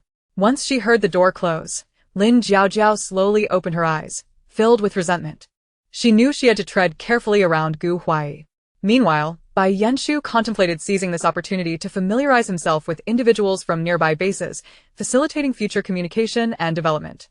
He invited Nanfeng Base's leader, Nanfeng, the leader of the city within a city base, Du Ruofeng, the leader of the sea base, Chen Mingyang, and the leader of the forest base, Chu Feng. Concurrently, Bai Yanshu arranged for Lu Chen and senior personnel from the base to be informed about the evening's banquet. Upon receiving the news, the leaders of each base hurriedly flew their helicopters to the official base at Yunding Villa. Nanfeng, the leader of Nanfeng Base, donned a mask, his expression inscrutable as he pondered the purpose of this gathering. What is Bai Yanshu's true intention behind this sudden feast? Du Ruofeng. The leader of the city within a city base prepared a selection of distinctive gifts, aware that in such circumstances, a thoughtful present serves as the key to opening doors for communication. Chun Mingyang, the leader of the sea base, looked forward to establishing some form of collaboration, engaging in discussions with his subordinates about potential avenues for partnership.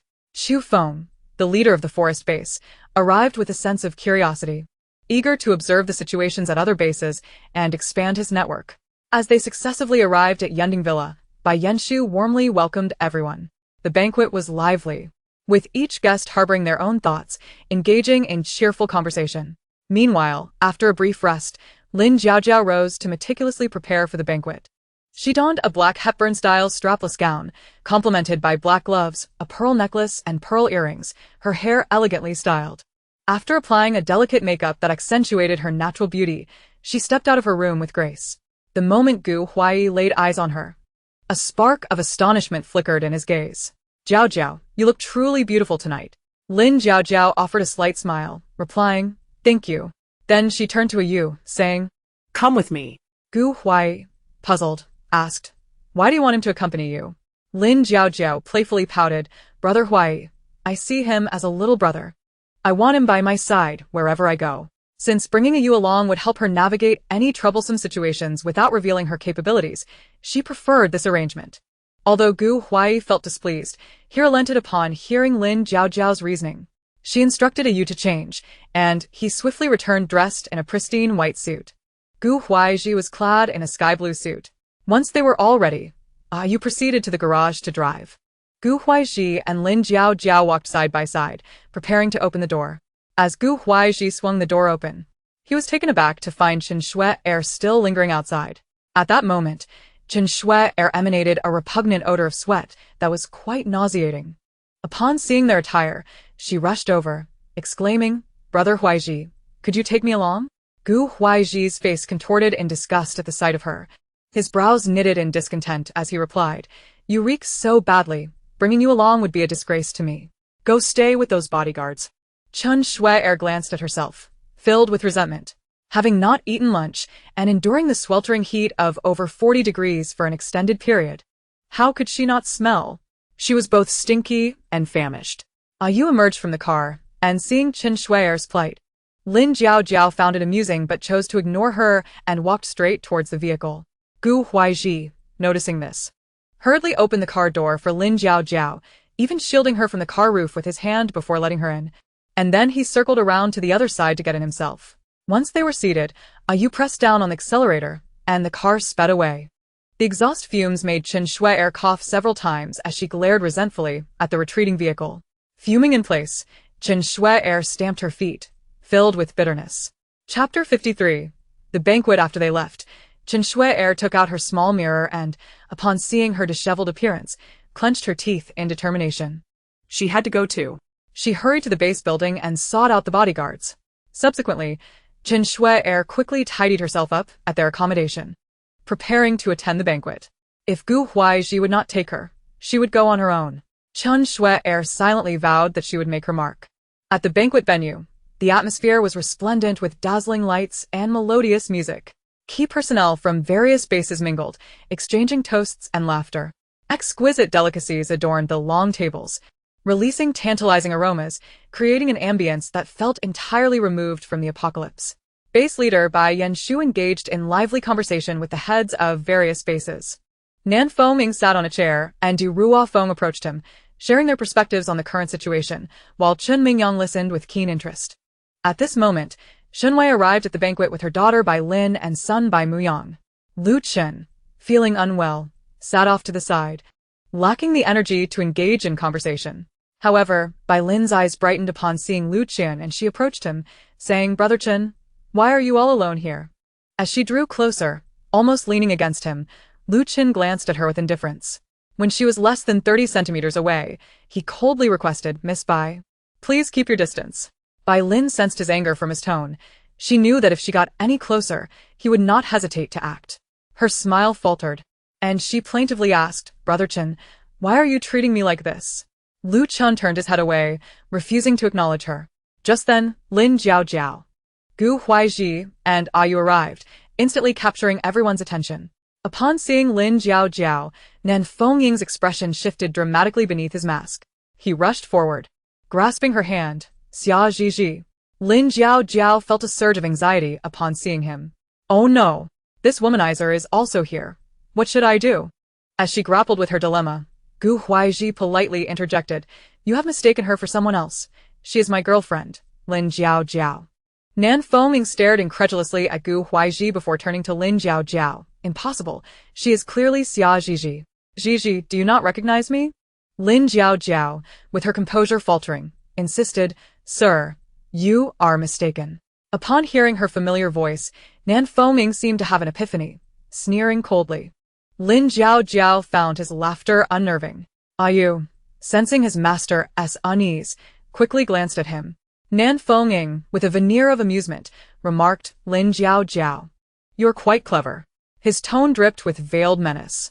With a wicked smile, he returned to his seat, seemingly unaffected by his earlier outburst. Yet his gaze remained fixed upon her. Lin Jiao felt her heart race under his scrutiny, thinking to herself, he must have uncovered my secret. In the distance, Lu Chen observed the scene, and by Lin, eager to stir the pot, remarked, Brother Chen, look how she attracts attention. Lu Chen shot her a disapproving glance, retorting coldly, She has done nothing wrong. Bai Lin, sensing his defense of Lin Jiao, stormed off to her own seat, bewildered by Lin Jiao's hold over him. At that moment, Lin Jiao, feeling the weight of Nan Fengying's gaze, instinctively moved closer to Gu Huaizhi. Sensing her discomfort, Gu Huaizhi gently clasped her hand, offering her reassurance. The banquet continued, yet Lin Jiao felt as if a piercing gaze bore down upon her, rendering her restless. Nan Fengying lounged in his chair, seemingly indifferent as he sipped his drink, yet his eyes frequently wandered to Lin Jiao. Internally, he calculated his next move, rhythmically tapping his fingers against the table, each tap resonating like a heartbeat within Lin Jiao. After a while, Nan Fengying stood up and approached Lin Jiao. Her heart leaped into her throat as he neared. Miss Lin, may I have a word with you? He asked with a smile. Ayu stepped forward to block him, and Gu Huaizhi positioned himself protectively in front of Lin Jiao, stating, If you have something to say it here. Nan Fengying smirked, Mr. Gu. There's no need for such tension. I merely wish to converse with Miss Lin about some past matters. Taking a deep breath, Lin Jiao replied, Very well. Let us talk. She decided to drop the pretense, gesturing for Ayu to step back and giving Gu Huaizhi a reassuring glance. Following Nan Fengying, they walked to a secluded corner, where he lowered his voice, dangerously saying, Lin Jiao, you are quite the little fox, adept at deception. Lin Jiao shot him a glare. Do you think I owe you any explanations? Do you know the consequences of deceiving me? Without warning, Nan Fengying seized her hand, and when she attempted to shake him off, he grasped her other hand as well. In a fit of frustration, she attempted to kick him, but he expertly restrained her legs. With a fierce glare, she prepared to retaliate, but Nan Fengying leaned in and kissed her. Lin Jiao's eyes widened in shock as she struggled against him. Let go, she protested. His tongue invaded her mouth, forcefully dominating her, leaving no room for resistance. The more she fought, the more exhilarated he became, his grip tightening with astonishing strength. After a moment, she ceased her struggle, realizing that if she surrendered, he would eventually relent. True to her expectations, Nan Fengying halted his advances shortly thereafter. You bully me. Let me go, she uttered, her voice laced with vulnerability, tears glistening in her eyes. Nan Fengying, feeling an unexpected softness in his heart, released her. You claim I deceived you, but did you ever consider my feelings? Did you ever respect me? As he spoke, his voice quivered with emotion, and soon he was on the verge of tears. You are always so domineering, she cried, her words punctuated by sobs. You're so bad.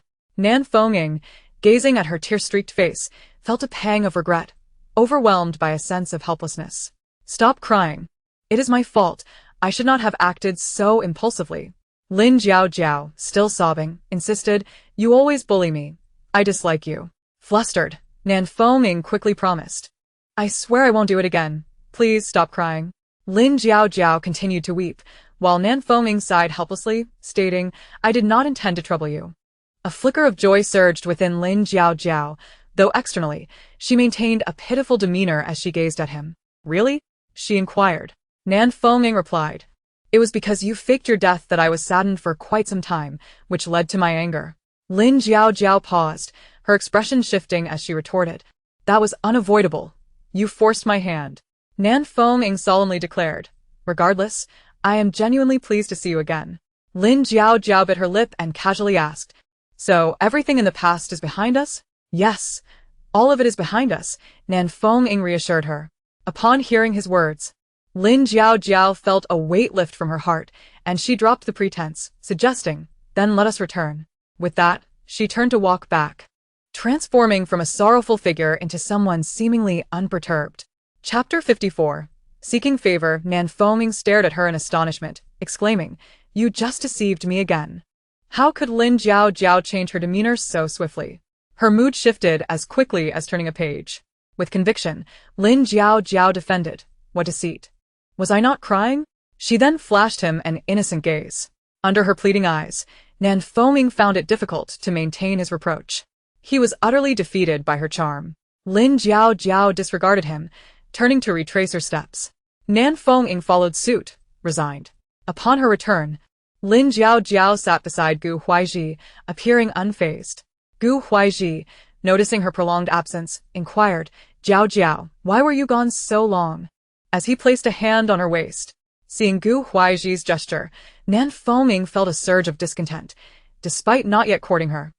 He believed such liberties were unwarranted. He approached directly and forcefully removed Gu Huaizhi's hand. Gu Huaizhi glared at him in anger, declaring, She is my girlfriend.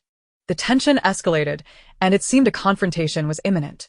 Lin Jiao quickly intervened, stepping between them, urging, Please, no fighting, let us discuss this calmly. Gu Huaizhi scoffed, He provoked me first. Nan Fenging retorted, Who permitted you to touch her? The situation descended into chaos, drawing curious glances from onlookers. At that moment, Lin Jiao wished to find a hole to hide in. Their commotion made her desire for discretion impossible. The two men stubbornly held onto one of Lin Jiao's hands, unwilling to relent. The Yu, witnessing the turmoil, felt anxious to assist. Yet his master had not issued any commands. Just as Lin Jiao contemplated seeking a Yu's aid, Lu Chen stepped forward, asserting, Let her go. His voice was not loud, yet it commanded attention. Both Gu Huaizhi and Nan Fenging turned to Lu Chen, perplexed by a sudden intervention. Gu Huaizhi angrily responded, This is none of your business. Nan Fenging threatened, I advise you not to meddle. Lu Chen replied calmly, If you continue this way, how will she, as a young woman, manage in the future? Sometimes, mere words can drown a person. The three fell silent for a moment, the atmosphere still tense. Although they absorbed his words, they remained reluctant to release her. Observing their stubbornness, Lu Chen's gaze sharpened, and he unleashed a mental assault. In no time, both men released their hold, clutching their heads in agony. Seeing this, Lin Jiao hurriedly moved behind Lu Chen, clutching his leg as a means of protection, relishing the concealment of her own abilities. Lu Chen glanced at Gu Huaizhi and Nan Fenging, coldly warning, If you persist, do not blame me for being ungracious. Though Gu Huaizhi and Nan Fenging were suffering from the pain, they glared fiercely at Lu Chen. At that moment, the base leader Bai Yanshu approached to mediate, stating, Lu Chen, they are guests of our base. You cannot be so rude. Lu Chen, being under direct official jurisdiction, typically would not be obliged to show deference, yet understanding the need to maintain harmony as they were to remain at Yunding Villa, he relented. After a brief glance, though dissatisfied, Lu Chen withdrew his mental influence. Both men returned to normalcy, and Gu Huaizhi called out to Lin Jiao, Jiao, come here. Seeing the situation contained, Lin Jiao approached Gu Huaizhi, conscious of her strategy. Gu Huaizhi, upon her arrival, turned to Nan Fenging, stating, I do not care if you mistook her for someone else. Jiao and I are childhood friends, raised together. You have no right to interfere. Nan Fenging scoffed. Affairs of the heart do not adhere to notions of precedence. Lin Jiao, growing impatient, interjected, Please, stop arguing. If you continue, I shall leave. Upon her ultimatum, though dissatisfied, they retreated to their respective positions. Du Ruofeng and others gazed in astonishment at the scene, with Du Ruofeng remarking, This young lady has managed to incite a conflict between two base leaders. Chun Mingyang expressed his surprise, I never expected this. Chu Feng added, I wonder what charm she possesses. Bai Yanshu, however, knew that the leader of the island base had come specifically for her. Yet he puzzled over why the leader of the southern base would also be so taken. Everyone's attention was now fixated on Lin Jiao, scrutinizing her. She was indeed beautiful, but to be favored by two prominent base leaders and defended so staunchly by Lu Chun was certainly no simple matter. As the banquet continued, Lin Jiao and Gu Huaizhi sat together, the atmosphere tinged with awkwardness. Gu Huaizhi, unable to contain himself, explained, Jiao. My earlier words were meant to deter him from pursuing you. Lin Jiao nodded gently, replying, I understand. Meanwhile, Nan Foming sat in a corner, casting furtive glances towards Lin Jiao, his mind a whirlpool of thoughts. At that moment, music played, and individuals began to step onto the dance floor. Gu Huaizhi rose, extending his hand to Lin Jiao, saying, Jiao, will you dance with me? After a moment's hesitation, she placed her hand in his. They twirled gracefully in the dance floor, drawing many admiring gazes. Nan Foming tightened his grip on his glass, while Lu Chen regarded Lin Jiao with a gaze that was equally complex. Yu watched the scene unfold, his heart heavy with a sense of unease, pondering what right he had as a mere zombie to interfere in his master's affairs. As the dance concluded, Lin Jiao and Gu Huaizhi returned to their seats. At this juncture, Bai Yanshu ascended the stage to address the audience. I am grateful to all for attending this banquet today. May you all enjoy a splendid evening. Applause erupted from the audience. Just then, the leader of the city in the city base, Du Ruofeng, stood up, stating, This banquet also serves to enhance communication and collaboration among our various bases. I hope we can join hands to face future challenges. He then turned to Nan Foming, leader of the southern base. Our city and the city base possesses abundant crystal cores and resources. Might we exchange some weaponry? Chen Mingyang followed suit. Our sea base has a wealth of seafood and unique handicrafts. We too wish to trade for weaponry. Chu Feng added, The herbs and timber for my forest base are of superior quality. I hope to exchange them for suitable weapons. After their propositions, they all turned expectantly towards Nan Foming, whose expression was obscured by a mask. After a moment of contemplation, he slowly replied, Let us discuss specifics in private. Neither agreeing nor refusing, the astute individuals present understood his implications. Everyone's gaze shifted back to Gu Huaizhi. Bai Yanshu smiled at him, saying, Leader Gu, our official base is also very interested in the resources of your island base. We eagerly anticipate an exchange. Chun Mingyang nodded in agreement. Indeed, Leader Gu. Chu Feng echoed, We all look forward to it. Gu Huaizhi responded cheerfully, Let us discuss the details privately. We can exchange contact information then. I look forward to our collaboration. Let us raise a toast. Outside the banquet hall, Chen Shui Air finally arrived after a long journey of an hour. The sweltering heat had left her perspiring profusely on her way to the banquet, her hair damp and clinging to her cheeks. Her clothes, too, had become wrinkled from her hurried travel. As she breathlessly approached the entrance of the banquet, the guard frowned, looking at her with evident disdain. Compared to the elegantly dressed and exquisitely made-up guests who had just entered, she appeared utterly out of place. Just as Chen Shui was about to step through the grand doors of the banquet hall with enthusiasm, two towering guards blocked her path. Halt. You cannot enter. One guard's voice was chilling, devoid of any warmth. The other guard added bluntly, Move along. Don't cause a disturbance. Look at you, in such disarray. This is not a place for someone like you. A flash of defiance crossed Chen Shui's eyes, yet she forced a pleading smile, sweetly imploring, Big brother, please, let me in. I promise I won't cause any trouble.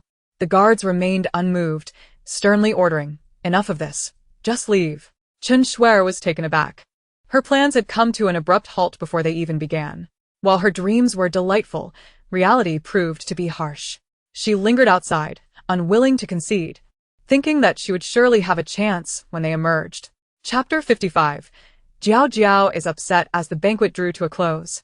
Guests began to depart one by one. Lin Jiao and Gu Huaizhi prepared to leave when Nan Foming unexpectedly approached Lin Jiao and walked alongside them. Jiao, I will not give up. Upon seeing this, Gu Huaizhi promptly pulled Lin Jiao to his other side. Nan Foming and Gu Huaizhi exchanged heated glares, occasionally shooting each other venomous looks as they walked. Following Lin Jiao were Yu, who kept a respectful distance, and Lu Chen, along with the head of the base's family, all of whom witnessed the scene unfold. Just as they exited the grand doors of the banquet hall, they spotted Chen Shui. At that moment, Chen Shui was drenched in sweat and reeking of body odor. Upon seeing Gu Huaizhi, she rushed towards him. Lin Jiao, detecting the foul odor, instinctively stepped back, covering her nose. Yu, noticing this, swiftly positioned himself in front of Lin Jiao. Chen Shui lunged forward, calling out, "Brother Huai." As she approached, Gu Huaizhi's eyes widened in alarm. In a moment of panic, he harnessed his wood-based powers to bind her, stating, "Keep your distance." Chen Shui struggled on the ground, crying out, "Brother Huai, how can you treat me this way?" Seeing this, Nan Fengming stepped forward to mock Gu Huaizhi, saying, "Look at you, surrounded by such rotten peaches." Gu Huaizhi glared back, "Nan Fengming, mind your words." Ignoring his fury, Nan Fengming turned to Lin Jiao. "Jiao, if you were with me, I assure you there would be no rotten peaches like him. What merit does he have to catch your eye?" Hearing Nan Fengming speak of her disparagingly, Chen Shui retorted angrily, "Who do you think you are to say such things about me?" Nan Fengming cast her a displeased glance, and his subordinates swiftly delivered a few harsh slaps, leaving her face swollen and bloodied. One of them admonished, "Impudent wretch, how dare you disrespect our base leader?" Despite Gu Huaizhi's disinterest in her, Chen Shui was still someone he had brought along. Nan Fengming's actions were a direct affront to him. Gu Huaizhi, witnessing the chaos, shouted in anger, "Nan Fengming, you have gone too far." Nan Fengming retorted, "What? I can't stand it?" The argument escalated, their powers flaring as the atmosphere grew tense, poised for conflict. Seizing the opportunity, Lin Jiao feigned anger, declaring, "Gu Huaizhi, if you care for her so much, why not be with her instead?" With that, she turned to leave. Yu hurried after her, assuming his master was upset. Lin Jiao hopped into the driver's seat of a car, and as Yu entered cautiously, he said, "Master, please don't let your anger affect your health." Lin Jiao, however, smiled, "Yu, let us go home." Seeing her in good spirits, he was momentarily taken aback. Meanwhile, Gu Huaizhi hurried to chase after Lin Jiao, banging on the car window. Yet, Lin Jiao refused to acknowledge him, not allowing him to enter. And with a swift press of the accelerator, she drove away. Lu Chen, noticing Lin Jiao's departure, also drove off, indifferent to the others. At that moment, Nan Fengming deliberately approached Gu Huaizhi, muttering, "For a woman like that, you've ended up in such a predicament. If I were you, I'd be regretting it deeply." With a mocking grin, he entered his car and left with his subordinates. Gu Huaizhi watched the departing vehicle, his expression dark and filled with frustration. Just then, Bai Yanshu approached him. "Base leader Gu, do you need me to arrange a car for you to go back?" He had evidently witnessed the earlier events. Gu Huaizhi closed his eyes for a moment, calming himself, and replied, "Yes." Bai Yanshu promptly instructed the staff to arrange transportation. Seeing Lin Jiao driven away, Chen Shui felt a surge of satisfaction and approached, sweetly calling out, "Brother Huai." Upon hearing her voice, Gu Huaizhi turned to her with disgust. "Keep your distance. It's because of you that Jiao is ignoring me." Soon, the official base vehicle was ready, and Gu Huaizhi drove away, leaving Chen Shui behind. Anxious, he sped towards Villa No. 2. Upon ringing the doorbell, Luma opened it and stated, "Young Master Gu, Miss is very upset and refuses to see you." Gu Huaizhi's face fell, yet he quickly regained his composure. "Luma, please tell Jiao that I will come to see her tomorrow." He understood that approaching her now would only exacerbate her anger. Gu Huaizhi returned to the base hotel, intending to spend the night there, and explain things to Lin Jiao the following day. Meanwhile, upon returning to the villa, Luma found Lin Jiao and Yu engaged in a lively game of cards, their faces adorned with sticky notes. Luma, puzzled, asked, "Miss, why are you refusing to see young Master Gu? You made me say those things?" He looked so heartbroken and said he would come to see you tomorrow. Lin Jiao smiled at Luma. "I have my reasons. You need not concern yourself." Luma sighed, unable to comprehend her motives. On the other hand, Gu Huaizhi, back at the official base hotel, lay on his bed, increasingly agitated. "It's all because of Chen Shui that Jiao is ignoring me. After finally having a chance to see her, I let her get this upset." He tossed and turned, unable to sleep, determined to seek Lin Jiao's forgiveness the next day. The following morning, Gu Huaizhi meticulously prepared a gift and headed to Villa No. 2. At that moment, Lin Jiao, Yu, and Luma were happily chatting. When they heard the doorbell, Lin Jiao immediately knew it was Gu Huaizhi. She smiled at Lu Ma. Let him in. As Gu Huaizhi entered, he hurriedly said, Jiao Jiao, please don't be angry. It's all my fault. Lin Jiao Jiao turned away, refusing to look at him, her tone icy. What do you want? Gu Huaizhi quickly presented the gift, saying earnestly, Jiao Jiao. This is something I prepared just for you. Please don't be angry, okay? Lin Jiao Jiao maintained her stern demeanor. You think this little gift will appease me? It won't be that easy. Gu Huaizhi observed her expression and hurriedly continued to coax her. Jiao Jiao, I truly acknowledge my mistakes. I promise to be more attentive in the future and never let you feel wronged again. Yet, Lin Jiao Jiao remained unmoved. Gu Huaizhi, feeling anxious, uttered many sweet words. Sensing that it was time, Lin Jiao Jiao decided to forgive him, for mastering the art of moderation would allow her to handle him more precisely. After a brief moment, she pretended to be unable to hold back any longer and burst into laughter. All right, I shall forgive you this time. Seeing her no longer angry, Gu Huaizhi exclaimed with delight, That's wonderful. He immediately enveloped her in his embrace, declaring, Jiao Jiao, I genuinely love you. It pains me to see you upset. However, as Gu Huaizhi grew more affectionate, Yu, watching from the side, felt a surge of anxiety. Chapter 56. In this life, I shall pua you. Upon hearing this, Lin Jiao Jiao was overwhelmed with disgust, her skin crawling, yet she restrained herself from speaking. At that moment, Lu Ma approached, calling out, Breakfast is ready. Lin Jiao Jiao seized the opportunity to extricate herself from his embrace. Brother Huaizhi, let us go eat breakfast. Lu Ma handed Lin Jiao Jiao the packed breakfast. I will deliver some breakfast, she stated. Noticing this, Gu Huaizhi could not help but inquire, Jiao Jiao, who are you delivering breakfast to? To Lu Chun, you met him yesterday, Lin Jiao Jiao replied. In an instant, Gu Huaizhi's mind raced to the man endowed with rare psychic abilities. A wave of intense unease washed over him as he anxiously exclaimed, Why are you delivering breakfast to him? Lin Jiao Jiao explained helplessly, He was injured while helping me, so I must bring him breakfast. Gu Huaizhi furrowed his brow, his expression possessive as he declared, No, I will not allow you to go. Lin Jiao Jiao glared at him, anger flaring as she retorted, You are being unreasonable. With that, she sat down, her eyes glistening with unshed tears. Seeing her like this, Gu Huaizhi panicked and hastily said, Jiao Jiao, that is not what I meant. Please do not cry. Lin Jiao Jiao, satisfied with his reaction, thought to herself, You, the scoundrel, have PUA'd me in your past life. In this life, I shall PUA you. Yet, she maintained her silence, continuing to sob softly. Gu Huaizhi grew increasingly anxious, attempting to console Lin Jiao Jiao, but to no avail. In desperation, he said, If you want to deliver it, then just go. Lin Jiao Jiao promptly rose, grabbed the breakfast, and headed towards the villa, determined to deliver it to Lu Chen. Although Gu Huaizhi acquiesced, he felt a pang of discomfort gnawing at him. Lin Jiao Jiao entered the villa by inputting the password, but upon reaching the second floor, she found Lu Chen absent from his room. She called out several times with no response, proceeding to check each room. Ultimately, she discovered him in the gym, wearing headphones, his upper body bare and clad in shorts. Engrossed in his workout, glistening beads of sweat trickled down his cheeks, his muscular physique strikingly defined. With bandages wrapped around him, the contours of his abdominal muscles peeked through, exuding an irresistible masculine allure. Lin Jiao Jiao was momentarily entranced, her heart racing as she thought, Wow, Lu Chen's physique is absolutely stunning. Perhaps sensing her intense gaze, Lu Chen turned to her, removing his headphones. A smirk graced his lips, his voice laced with a hint of languor and charm. You've come.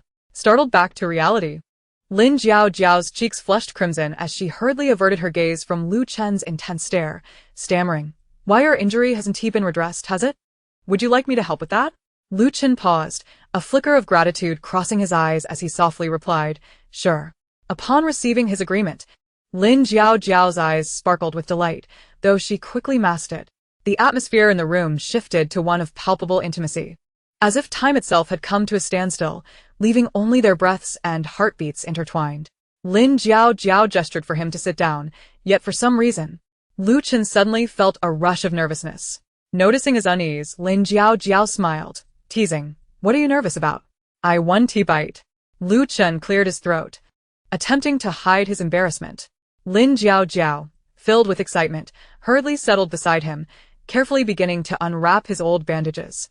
Her fingers, intentionally or not, brushed against Lu Chen's skin, leaving him feeling slightly bashful, his face flushed and his gaze evasive, oblivious to his discomfort. Lin Jiao continued her gentle, yet slightly suggestive motions. Lu Chen felt his heart race, struggling to convince himself that it was merely Lin Jiao's unintentional actions.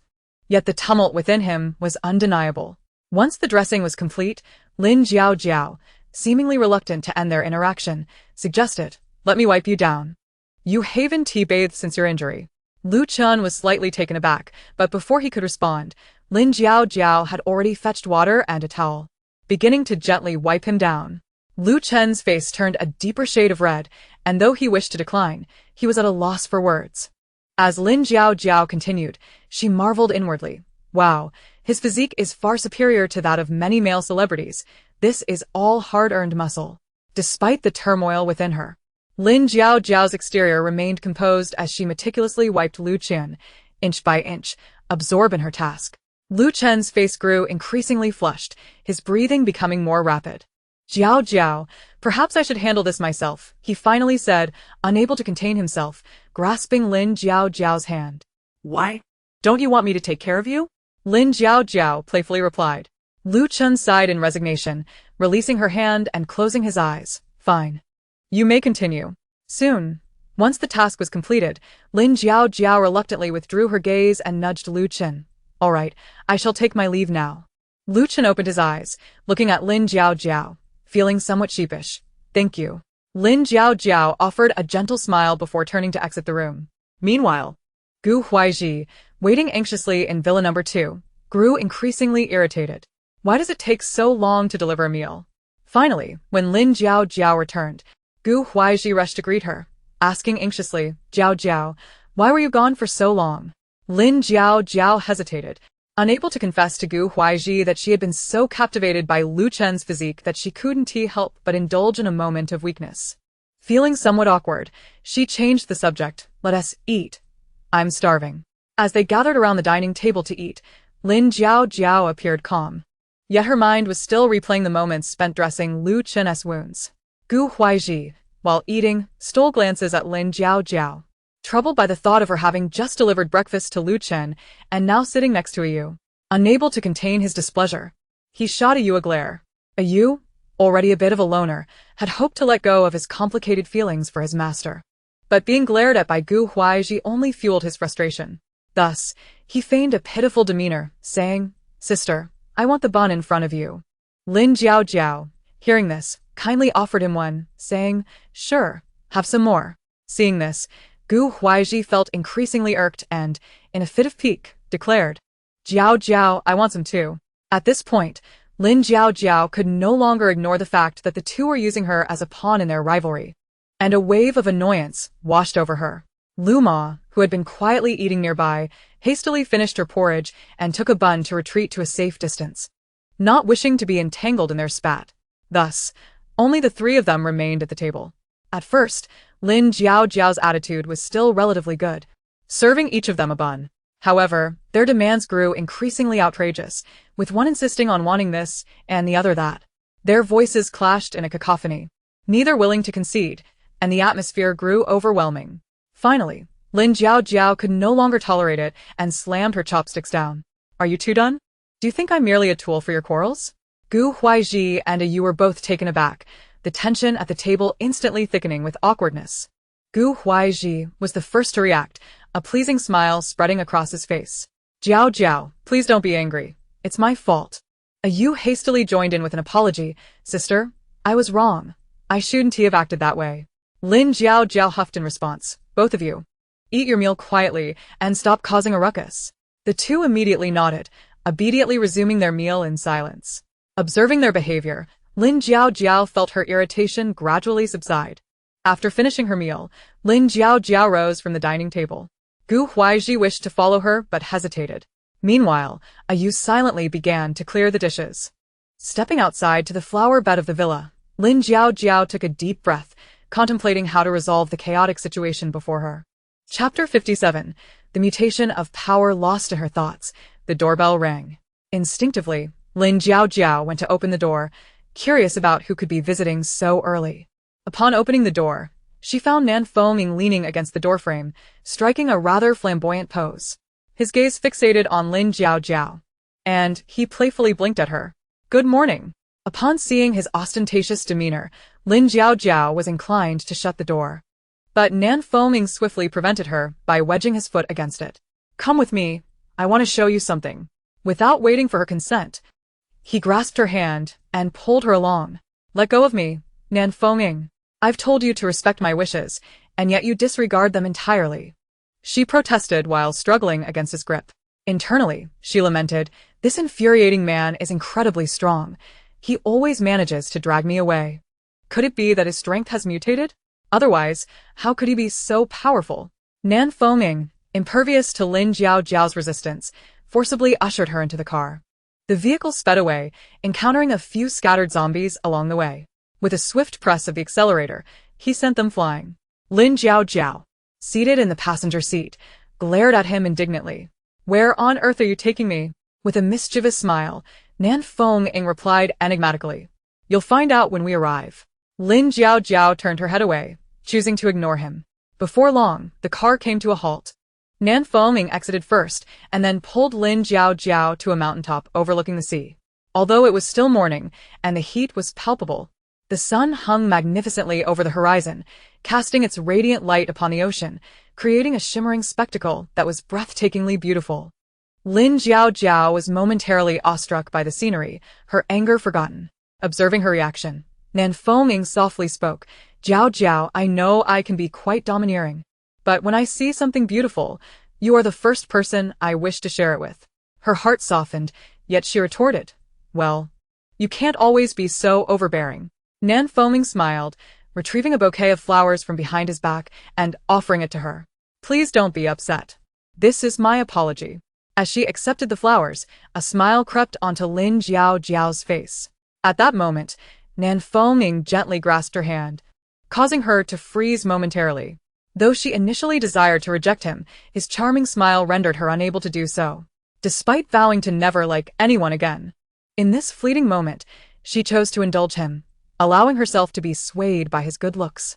With those thoughts, Lin Jiao relaxed and slowly closed her eyes. Seeing her like this, a more pronounced smile spread across Nan Fengming's face as he gently embraced her. Although Lin Jiao stiffened at first, she did not push him away. After a while, she opened her eyes and softly pushed him away. "All right, you've held me. We've enjoyed the view. It's time to head back." Though reluctant, Nan Fengming nodded. "Okay, as you wish." They returned to the car, setting off on their way back. On the journey, they encountered a horde of zombies. "Why are there so many zombies all of a sudden?" Lin Jiao exclaimed in shock. She urged him to drive through them. But to her surprise, Nan Fengming exited the vehicle as if to show off. With a wave of his hands, he activated his water-based abilities, resembling a high-pressure water gun, piercing through the zombies in his path. Following that, he unleashed his wood-based powers, commanding thick vines that swept through the horde, dismembering them with ease. Severed limbs were scattered across the ground, with some zombies' heads rolling away, still moaning mindlessly. Lin Jiao watched in astonishment, realizing that his abilities had reached level 4. It had only been 7 or 8 months since the apocalypse began, and yet he had achieved such power. How was anyone supposed to compete with him? With both Lu Chen and Nan Fengming rising in strength, she felt an overwhelming pressure to enhance her own abilities. Moreover, she discovered that Nan Fengming possessed not only wood and water abilities, but also lightning powers. He summoned 6 lightning orbs that detonated amidst the zombie crowd, instantly turning a large group into charred remains, a display of incredible might. Lin Jiao could only marvel at his prowess. Eventually, she stepped out of the car, standing beside it as she observed Nan Fengming dispatching the zombies with his abilities. Before long, the area was cleared, and not a single zombie had touched his clothing. Afterward, he used his wood-based powers to collect the crystal cores, a triumphant expression on his face as he approached her. However, just as he passed by, a zombie's head, still twitching, attempted to bite him. With his focus solely on Lin Jiao, he remained oblivious. In a moment of urgency, she utilized her metal abilities, sending a flying dagger that shattered the head into pieces. Only then did Nan Fengming notice, his gaze towards her shifting to one of surprise and admiration. I didn't realize you had such skills. Lin Jiao shot him a glare. If it weren't for me, you would have been bitten. Nan Fengming chuckled. Well, then I owe you my gratitude for saving me. When he approached, Lin Jiao firmly commanded, you must not tell anyone about my abilities. Nan Fengming raised an eyebrow in curiosity. Why? It's not something to be ashamed of. Lin Jiao glared at him. Just don't ask too many questions, promise me. With a resigned smile, he nodded. All right, I promise. Satisfied with his agreement, Lin Jiao felt a wave of relief wash over her. Let us head back. They climbed back into the car and drove towards the official base. Soon, they arrived at the official base, returning to Villa Number 2. Lin Jiao exited the car first, followed closely by Nan Fengming. Since I've shown you such beautiful scenery, you owe me a meal today, he declared, pulling her hand and leading her inside, shutting the door behind them. Lin Jiao shot him a glare. I haven't agreed to anything yet. Well, you do now, Nan Fengming teased. Lin Jiao rolled her eyes, reminding herself to remain calm.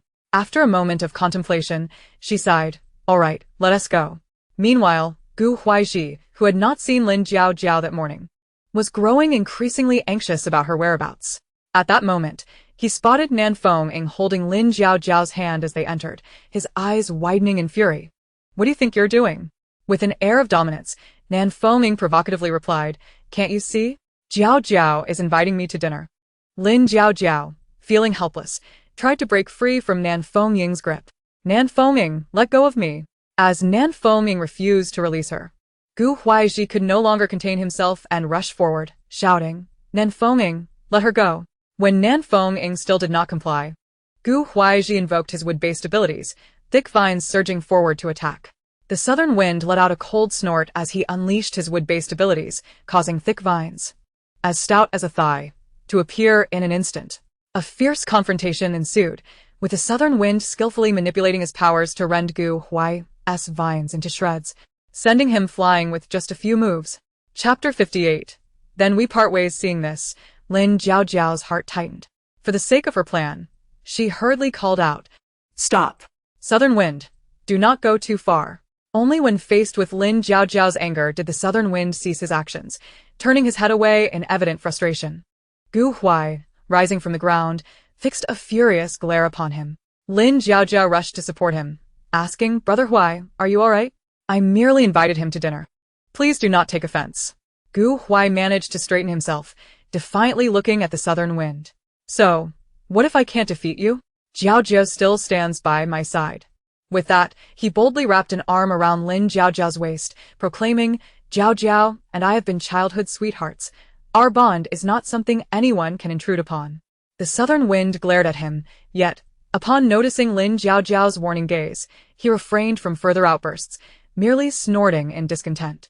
Lin Jiao, feeling exasperated, said, Let us head inside. They returned to the villa, where Aunt Lu was busy cooking. Lin Jiao volunteered to help. Aunt Lu, could you prepare a couple more dishes? I have a new friend. Aunt Lu smiled and agreed, continuing her work. Lin Jiao donned an apron and assisted her in the kitchen. The southern wind observed her quietly.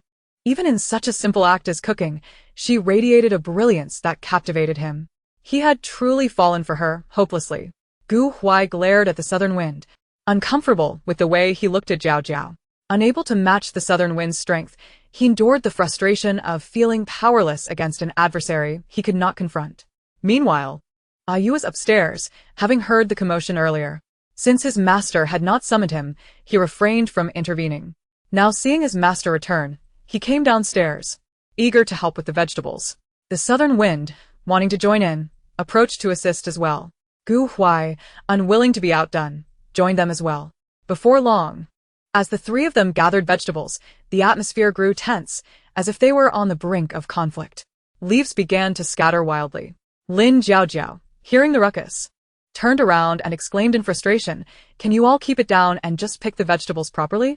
Her outburst silenced them, and they resumed their task, though the tension lingered. Aunt Lu, watching from the sidelines, couldn't help but chuckle. It seems Mrs. Words have a way of settling things.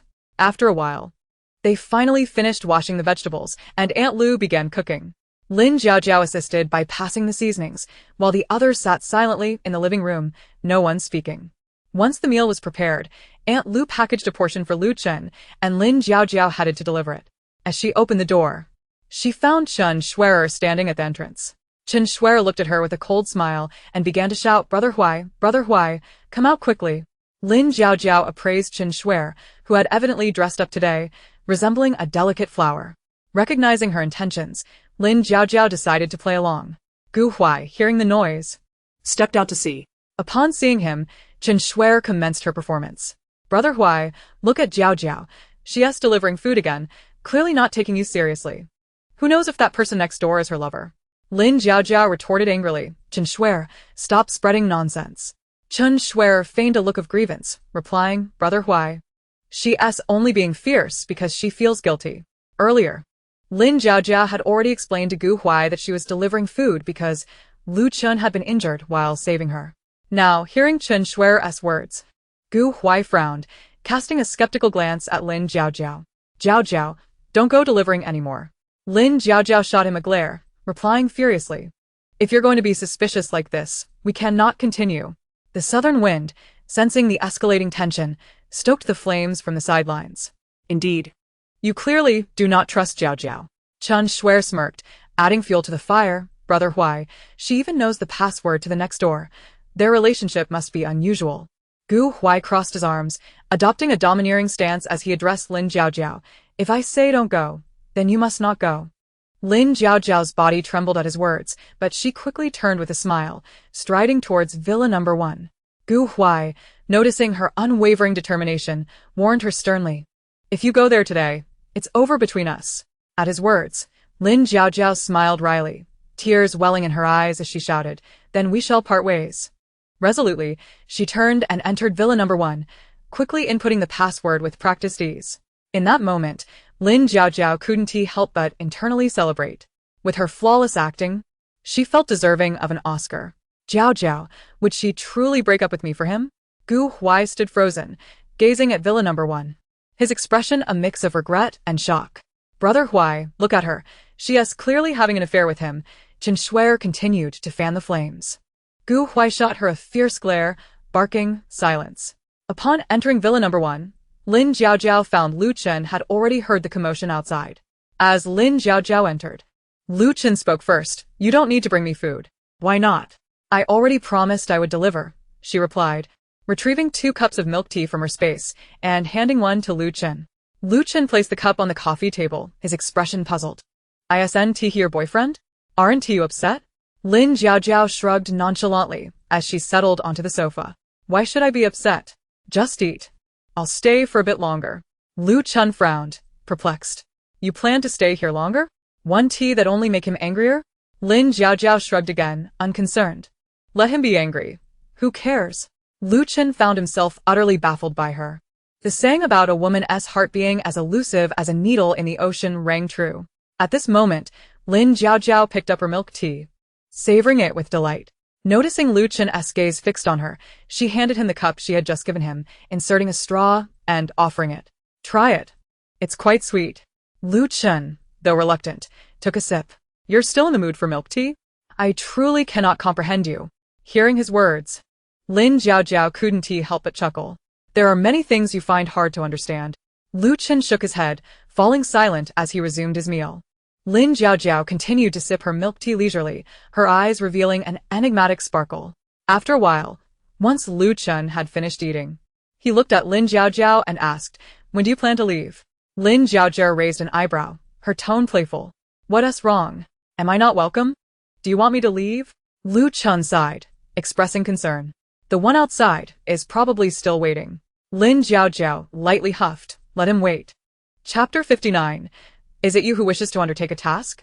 Meanwhile, outside the villa, Gu Huai's expression grew increasingly grim.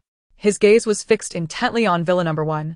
Muttering to himself, why hasn't Jiaojiao come out yet? The southern wind, arms crossed and a playful smile on his face, remarked, oh dear, a heart shattered, isn't it? Now that Jiaojiao has broken up with you, I see a chance for myself. Upon hearing this, Gu Huai's frustration reached a boiling point as he retorted, Jiaojiao only spoke in anger. She would never truly break up with me. Nan Fenjing curled her lips, analyzing with a tone that could infuriate anyone. You simply do not understand women. Just because of this little green tea, you hastily sow distrust. Any wise woman would choose to leave you. Gu Huaizhi clenched his fists, veins bulging on his forehead, and shouted, "Be quiet." Upon hearing Nan Fenjing refer to her as a little green tea, Chen Shui's face flushed with anger, and she retorted indignantly, "What does it matter that you are the leader of the Nanfeng base? What gives you the right to call me a little green tea?" Nan Fenjing was unrelenting, firing back, "If you're not a little green tea, then who is? Your tea aroma is overwhelming." Seeing Chen Shui trembling with rage and attempting to argue further, Nan Fenjing swiftly used her wood-based abilities to strike the ground beside her, causing it to crack. The commotion startled Chen Shui into silence, her face pale with fear and her body trembling. Gu Huaizhi, feeling agitated, rubbed his hair, his gaze fixed at the entrance of Villa No. 1. Just then, Lin Jiao sauntered out. Upon seeing her, Gu Huaizhi immediately approached, calling out, "Jiao Jiao." Lin Jiao stepped back a few paces, declaring, "Don't come near me." "Jiao, I was wrong," Gu Huaizhi pleaded earnestly. "Oh," Lin Jiao chuckled lightly, asking, "You say you were wrong, but where exactly did you err?" In truth, Gu Huaizhi believed he had done nothing wrong. He was merely apologizing because Jiao was upset. At that moment, he stammered, unable to articulate his thoughts. Lin Jiao, noticing his struggle, scoffed. "It seems you believe you're completely in the right." With that, she turned to walk towards Villa No. 2. Gu Huaizhi grasped her arm. "What you just said was out of anger, right?" Lin Jiao forcefully shook off his hand, retorting, "Can't you understand that I said I want to break up?" She then angrily pointed at Chen Shui, "Stay far away from me. I don't want to see you again." After that, she opened the door to Villa No. 2 and entered. At that moment, Gu Huaizhi attempted to follow, but Nan Fenjing blocked his path. "Can't you comprehend? Jiao has already told you she wants to break up. Just take your little green tea and leave." Nan Fenjing strutted inside, shutting the door behind her, effectively locking Gu Huaizhi and Chen Shui out. Gu Huaizhi glared at the closed door, his face flushed with anger, fists tightly clenched. Seeing that they had genuinely parted ways, Chen Shui felt a surge of triumph within, yet she feigned concern, softly reassuring, "Brother Huaizhi, don't be upset. It's not good for your health." Gu Huaizhi, still fuming, became more incensed by her words, shoving her away and shouting, "Get lost." Without looking back, he drove towards the base hotel. Chen Shui, seeing this as an opportunity to present herself as gentle and caring, hurried after him. Inside Villa No. 2, after sending Gu Huaizhi away, Nan Fenjing felt elated, believing she had finally created an opportunity to slip in. However, upon entering, she was taken aback by Lin Jiao's demeanor. Lin Jiao was calmly dining with Lu Ma and Yu, appearing to be in quite good spirits. Nan Fenjing approached her, puzzled by her reaction. How could Jiao appear so unaffected after breaking up with Gu Huaizhi? At that moment, Lin Jiao, satisfied with how smoothly her plan was progressing, was in high spirits. She used a serving chopstick to place a cola chicken wing on a used plate, then on Nan Fenjing's, and finally on Lu Ma's. "Let us eat." Unable to contain her curiosity, Nan Fenjing asked, Jiao, aren't you upset about breaking up with Gu Huaizhi?" Lin Jiao smiled lightly, nonchalantly responding, "What is there to be upset about? Just eat." Nan Fenjing wasn't the only one perplexed. Even Lu Ma looked on with concern. Having watched the young lady grow up, she knew how deep Lin Jiao's feelings for Gu Huaizhi were. With worry in her eyes, Lu Ma urged, "Miss, don't bottle things up. If you're feeling down, just speak out." Hearing this, Yu also cast a worried glance at Lin Jiao. Understanding that she needed to alleviate their concerns, Lin Jiao knew her secret of rebirth must not be discovered. At that moment, she set down her chopsticks, a glimmer of cunning flashing in her eyes before she quickly masked it. Then, a bright idea struck her. "You needn't worry about me. If he can so easily distrust me over a few words from Chen Shui, he will surely misunderstand me for other reasons in the future. A short pain is better than a long one. Parting ways now is, in fact, a blessing for me." To dispel their doubts, Lin Jiao intentionally presented a facade of nonchalance. "The issues in my relationship with Gu Huaizhi have long been apparent. Separating is beneficial for both of us. Truly fine. In this apocalyptic world, I won't let such trivial matters bring me down." After speaking, Lin Jiao wore a seemingly resolute, yet subtly rigid expression, as if she were trying to convince herself that she had completely moved on from the relationship. Lu Ma and Ayu exchanged glances, their eyes still reflecting doubt and concern. Nan Fenjing frowned, finding this woman utterly inscrutable. Unable to resist, he asked again, "Can you really let go so quickly?"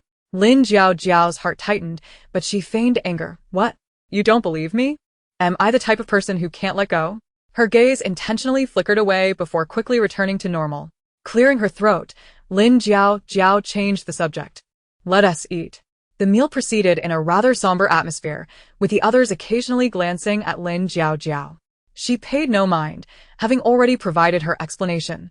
They should not harbor any wild thoughts. After dinner, she found an opportunity to discreetly slip away to find Lu Chen. "Lu Chen, are you going out for a mission tonight?" Lin Jiao had been quite bothered by them lately, hence her desire to seek Lu Chen's company for a task. Her thoughts were evident on her face. Lu Chen looked at her and asked, "You want to go on a mission, don't you?" Lin Jiao felt a pang in her heart but masked it well, playfully shaking his arm. "Will you take me along?" After a moment, Lu Chen slowly replied, "All right, let us go."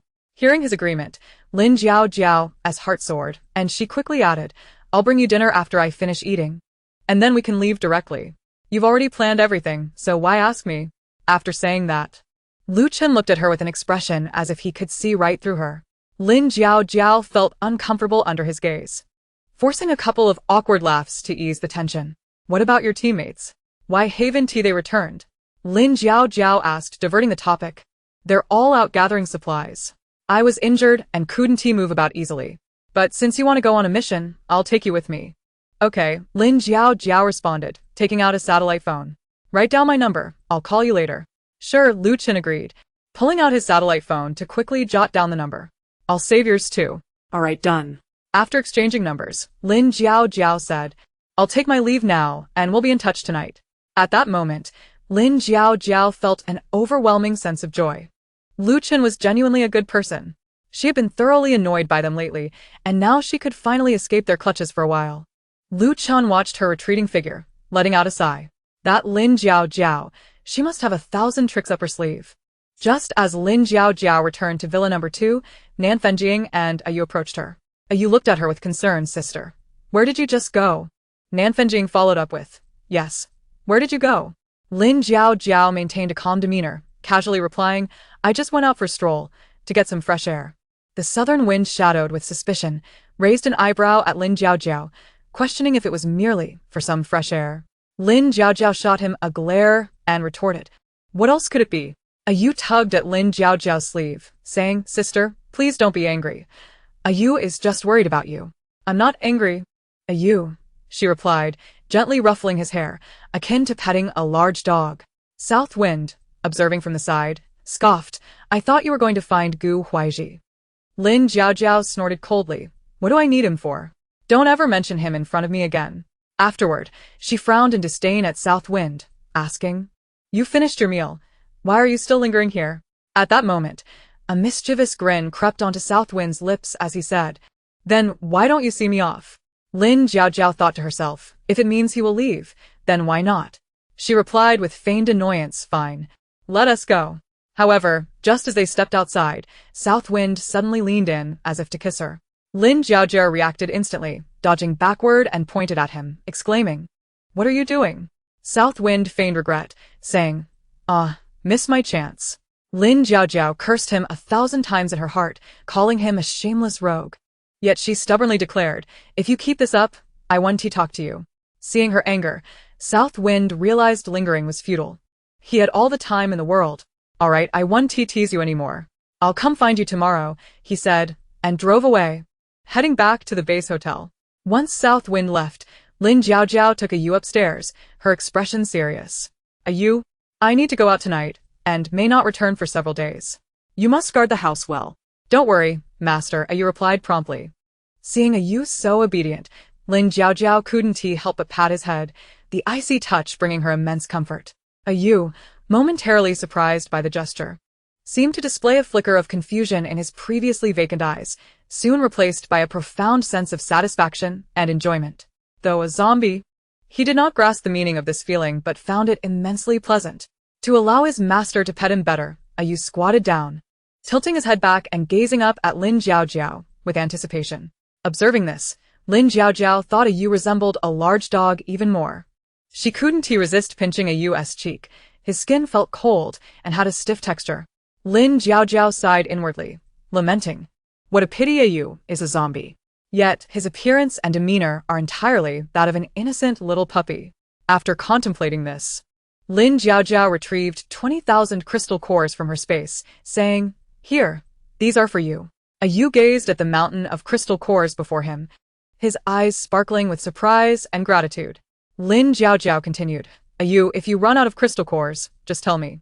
Stay home and cultivate well, absorbing the cores. Yu nodded emphatically, as if assuring Lin Jiaojiao that he would diligently cultivate. You can head back now. I'll rest for a bit. Okay, sister. Yu cheerfully packed the crystal cores into a bag and left, while Lin Jiaojiao closed the door and lay down on her bed. She thought about how Gu Huaizhi would definitely come looking for her tomorrow, along with South Wind. Just thinking about it gave her a headache. Yet, the prospect of escaping both Gu Huaizhi and South Wind filled her with joy. She wondered how they would react when they couldn't find her tomorrow. They would surely be very angry. With the extreme heat approaching in 10 days, they wouldn't be able to stay long and would return to their respective bases. And then she wouldn't have to deal with them anymore. Lost in these thoughts, Lin Jiaojiao unintentionally drifted into slumber.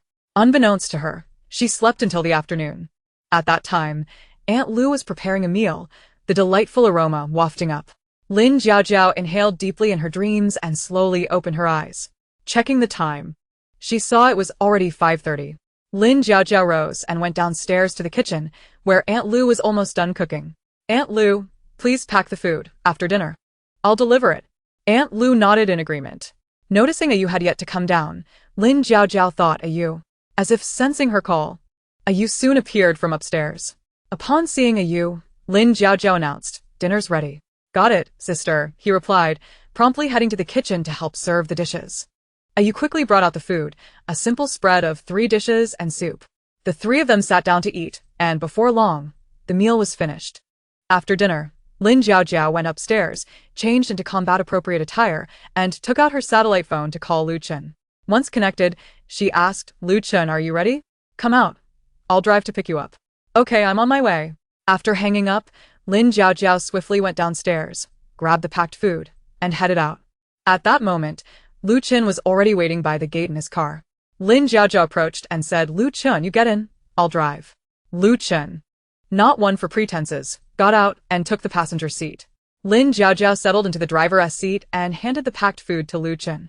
Lu Chen remarked, Let us head to the base airport first. We'll take a plane afterward. Soon, Lin Jiaojiao started the car and drove towards the base airport. Lin Jiaojiao reminded Lu Chen, You should eat first. Lu Chen acknowledged, opening the food box and beginning to eat. Lin Jiaojiao inquired, Where are we going this time? While eating, Lu Chen replied, To City Z. Understood. They arrived at the base airport shortly. Lin Jiaojiao parked the car. Lu Chen finished his meal, got out, and tossed the food box into the trash. Then, he greeted the staff as they made their way to a sleek-looking medium-sized aircraft, the Gulfstream G550. Observing the plane, Lin Jiaojiao surmised that Lu Chen likely intended to bring his teammates back as well. Raising an eyebrow, she asked, Are you flying, or am I? Lu Chen's eyes softened as he replied, I'll fly. You rest in the back for a bit. I'll call you when we arrive. Lin Jiaojiao readily agreed, settling into the back and adjusting the seat to a reclined position, lazily leaning back against the soft seat, her eyes closing in contentment. Chapter 61. You want me to leave first? An hour later, the plane arrived in City Z, and Lu Chen found a safe spot to land gently. Once the plane was steady, he walked inside the cabin to check on Lin Jiaojiao. She lay quietly on a reclined seat, her eyes closed, breathing evenly and peacefully. Resembling a sleeping beauty, Lu Chen gazed at her slumbering form, his eyes revealing a hint of tenderness and reluctance. He approached her side, standing quietly for a moment before deciding to let her sleep a little longer. Lu Chen found a seat next to her and patiently waited. Lin Jiaojiao had initially been lost in thought with her eyes closed, but she suddenly sensed something and opened her eyes, turning to see Lu Chen sitting beside her. Why didn't you wake me when we arrived? Hearing this, a hint of embarrassment colored Lu Chen's face. I thought you were asleep and wanted you to rest longer. I wasn't asleep, Lin Jiaojiao replied with exasperation. Then I'll call someone to come pick us up. With that, Lu Chen took out his satellite phone and called his teammates. In no time, A vehicle arrived at their location. Let us go. The person who came to pick them up was Xiao Jia, who excitedly exclaimed upon seeing Lu Chen. Boss, you arrived so quickly? Lu Chen replied. Xiao Jia then turned to Lin Jiaojiao, asking in confusion, Lin Jiaojiao, why are you here too? Lin Jiaojiao thought to herself, of course, I'm here to avoid people. But replied, I'm here to join you on the mission. At the mention of the mission, Xiao Jia's expression turned solemn, filled with concern. This mission is quite dangerous. I hope we can complete it successfully. After they boarded the vehicle, Xiao Jia accelerated with remarkable speed, racing towards the military encampment. Throughout the journey, the three engaged in discussions pertinent to their mission. Their objective was to seize control of a large food processing plant, which housed not only a vast array of food supplies but, more critically, an assortment of fully automated production equipment, machines designed for producing instant noodles, canned goods, and various types of sausages. Successfully transporting this equipment back to their base would enable self-sufficient production, a matter of utmost importance for the survival of all personnel at the base. However, the plant was teeming with formidable zombies, including numerous level 2 and level 3 undead, and most alarmingly, a single level 4 zombie. This daunting reality rendered them hesitant to proceed without additional manpower for support. They contemplated the use of firearms to swiftly eliminate the zombies inside, yet the potential destruction of food and equipment, coupled with the loud noise that would undoubtedly attract all zombies in the vicinity, possibly even those from neighboring cities, rendered such an approach the least prudent course of action. Unless absolutely necessary, they could not resort to this method. Even if Lin Jiaojiao did not summon Lu Chen for the mission, he would still make an appearance in the next few days. The highest ability level within his squad was only level 3, and most other ability users at the base were at level 1, with very few even at level 2. They would be utterly ill-equipped to confront the level 4 zombie. As night fell, Lu Chen and Lin Jiaojiao arrived at the military base, where the squad members quickly gathered around them. After brief greetings, they convened to discuss their strategy. Wang Dong, his expression grave, spoke first. Boss, the number of zombies in the food factory exceeds our expectations, and their high-level positions remain unclear. Lu Ming added, indeed, boss. If we act recklessly, we may face significant risks. Su Ziyu frowned. Moreover, the interior terrain is complex. Our previous reconnaissance did not clarify everything. Xiao Jia expressed his concerns. What if we find ourselves surrounded by zombies during the operation? That would be troublesome. Chen Jiahao interjected. Additionally, extreme heat is approaching, so we are pressed for time and must devise a comprehensive plan swiftly. Yang Xiaoqiang anxiously remarked, boss. We need to act decisively. Delaying will only work against us. Li Haoyang echoed in agreement. Exactly. We need to make a decision quickly. Listening to his team, Lu Chen fell into deep thought, while Lin Jiaojiao pondered beside him. After a moment, Lu Chen's expression became calm as he stated, let us rest tonight and conduct our operation tomorrow. You will lead the troops to eliminate the other zombies and hold them off. The level 4 zombie is my responsibility. Once I deal with it, I will come to support you. The team exchanged glances, and Li Haoyang was the first to respond. Boss, you can rest assured. We will do our utmost to hold them back. Xiao Jia nodded earnestly. Boss, focus on the level 4 zombie. We will manage the rest. The members affirmed. Boss, we will not disappoint you. Lu Chen inclined his head slightly. Let us discuss the finer details later. All right, let us proceed. They walked towards the command center. After they left, Lu Chen turned to Lin Jiaojiao. If anything unexpected occurs tomorrow, you should leave first. Lin Jiaojiao widened her eyes, scrutinizing him in disbelief. You want me to leave first? Yes, I brought you here. If something goes wrong, just take the car to the airstrip and fly away. Do not worry about us. Lin Jiaojiao's expression grew complex. Having been betrayed in her previous life, she had long since built high walls around her heart. Hearing Lu Chen's words now stirred conflicting emotions within her, leaving her uncertain of how to respond. She felt touched by Lu Chen's protective instinct during a perilous moment, but also questioned whether this was yet another display of false affection. Biting her lip, she gazed intently at Lu Chen, searching for answers in his eyes. After a moment of silence, Lin Jiaojiao replied, let us talk about it later. Come on. I'll take you to find a place to rest. As they walked a few steps, a soldier approached briskly. Commander Lu, a tent has been prepared for you over there. Lu Chen acknowledged him and led Lin Jiaojiao towards the tent, stopping at its entrance. You should rest now. Lin Jiaojiao glanced at him but remained silent, quietly entering and sitting in the corner. Lu Chen hesitated briefly at the tent entrance before turning to arrange further matters. Inside the tent, Lin Jiao's thoughts were tumultuous as she reflected on Lu Chen's earlier words, her heart entangled in conflicting emotions, making it difficult for her to fall asleep. Meanwhile, Lu Chen discussed the combat plan for the next day with his team, analyzing. The factory has 4 entrances. Tomorrow we will open all 4. We will use drones to lure the zombies towards the outskirts from 4 directions. At that point, Dongzi, Mingming, Haoyang, Jiahao, each of you will lead a team to address the situation, minimizing noise. After you draw most of the zombies away, I will enter to locate the level 4 zombie. Once I am inside, Ajia, you will lead Ziyu and Xiaoqiang to surround the remaining lower-level zombies in the factory. The team nodded in understanding. Wang Dong assured, Boss, you can trust us with the task of luring the zombies. Xiao Jie spoke earnestly. We will adhere to the plan and ensure the mission is accomplished. Lu Chen's expression turned serious. Be extremely cautious. Do not let your guard down. The group responded in unison, yes. They then dispersed to make their preparations. To introduce Lu Chen's team members, name, nickname, appearance, personality, ability Wang Dong, Dongzi, cheerful and optimistic, a humorous boy, thunder-based abilities Lu Ming, Mingming, a cute and innocent puppy, sharp-tongued, water-based abilities Su Ziyu, Ziyu, A's, beautiful and androgynous, cunning, fire-based abilities, later awakening a rare hidden ability, Xiao Jia, a Jia, mature and composed. Earth-based abilities Chen Jiahao, Jiahao, a bold and carefree wolf cub, water-based abilities Yang Xiaoqiang, Xiaoqiang, honest and innocent, gold-based abilities, teams Tank, Li Haoyang, Haoyang, refined and reserved. Few words, wood-based abilities, hidden space-type abilities. Lastly, who do you think has a hidden inclination? Suseyu vs. Li Haoyang Chapter 62. Seeking the level 4 zombie after finalizing the combat plan, Lu Chen proceeded to inspect the weapons and equipment, ensuring everything was flawless. The team members were also engaged in tense and orderly final preparations, their faces reflecting a mix of seriousness and determination. As night deepened, the camp gradually fell silent, interrupted only by the occasional sound of patrolling footsteps.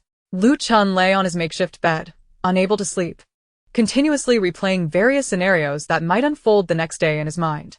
Lin Jiao in the tent tossed and turned, worried about potential complications during the operation while simultaneously feeling a twinge of emotion regarding Lu Chen's special care for her. The following day, as the sun began to rise, everyone gathered, ready to execute the plan. Lin Jiao rushed to Lu Chen's side, her expression resolute. I want to go with you. Upon hearing this, Lu Chen's brow furrowed deeply. You cannot go. It is too dangerous.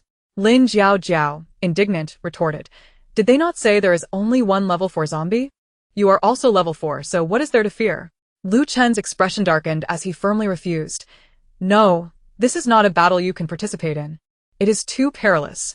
Lin Jiao pondered for a moment before saying, I will watch you fight. I believe you will protect me. Lu Chen's expression remained tense, still unconvinced. Seeing this, Lin Jiao directly grasped his hand, gently shaking it. Brother Chen, please let me go and gain some experience. Let me join you. I swear. If danger arises, I will undoubtedly flee faster than a rabbit. As Lu Chen gazed into her hopeful eyes, a surge of conflict stirred within him, ultimately culminating in a resigned sigh. He truly found himself bested by her resolve. Very well, but you must stay close to me and refrain from acting independently. Okay. You can rest assured. Lin Jiao replied eagerly. She then enthusiastically began to select her weapons. She chose 2 handguns to strap to her legs, a silenced pistol, several grenades, smoke bombs, and finally, a sniper rifle. The members of Lu Chen's squad observed her choices and began to murmur. With her by our side, the boss might have a greater chance of success. Her marksmanship is exceptional. Her presence could provide substantial support, allowing us to feel more at ease. She has also equipped herself with grenades and smoke bombs. It seems she is well prepared. Once everything was ready, Lu Chen fixed his determined gaze upon the group and declared loudly, Let us set forth. The party then advanced towards the food processing plant. Li Haoyang unleashed his wood-based abilities, and vines swiftly extended, causing 4 doors to swing open almost simultaneously. At that moment, a drone operator redirected a portion of the zombies from 4 different directions. Bang Dong, Liu Ming, Liao Yan, and Chen Jiahao each took a route to deal with the zombies. Seizing the opportunity, Lu Chun and Lin Jiao stealthily infiltrated the factory, moving like phantoms as they sought traces of the level 4 zombies. Meanwhile, within the factory, Shao Jie, Su Ziyu, and Yang Chong led their troops in a fierce battle against the remaining zombies.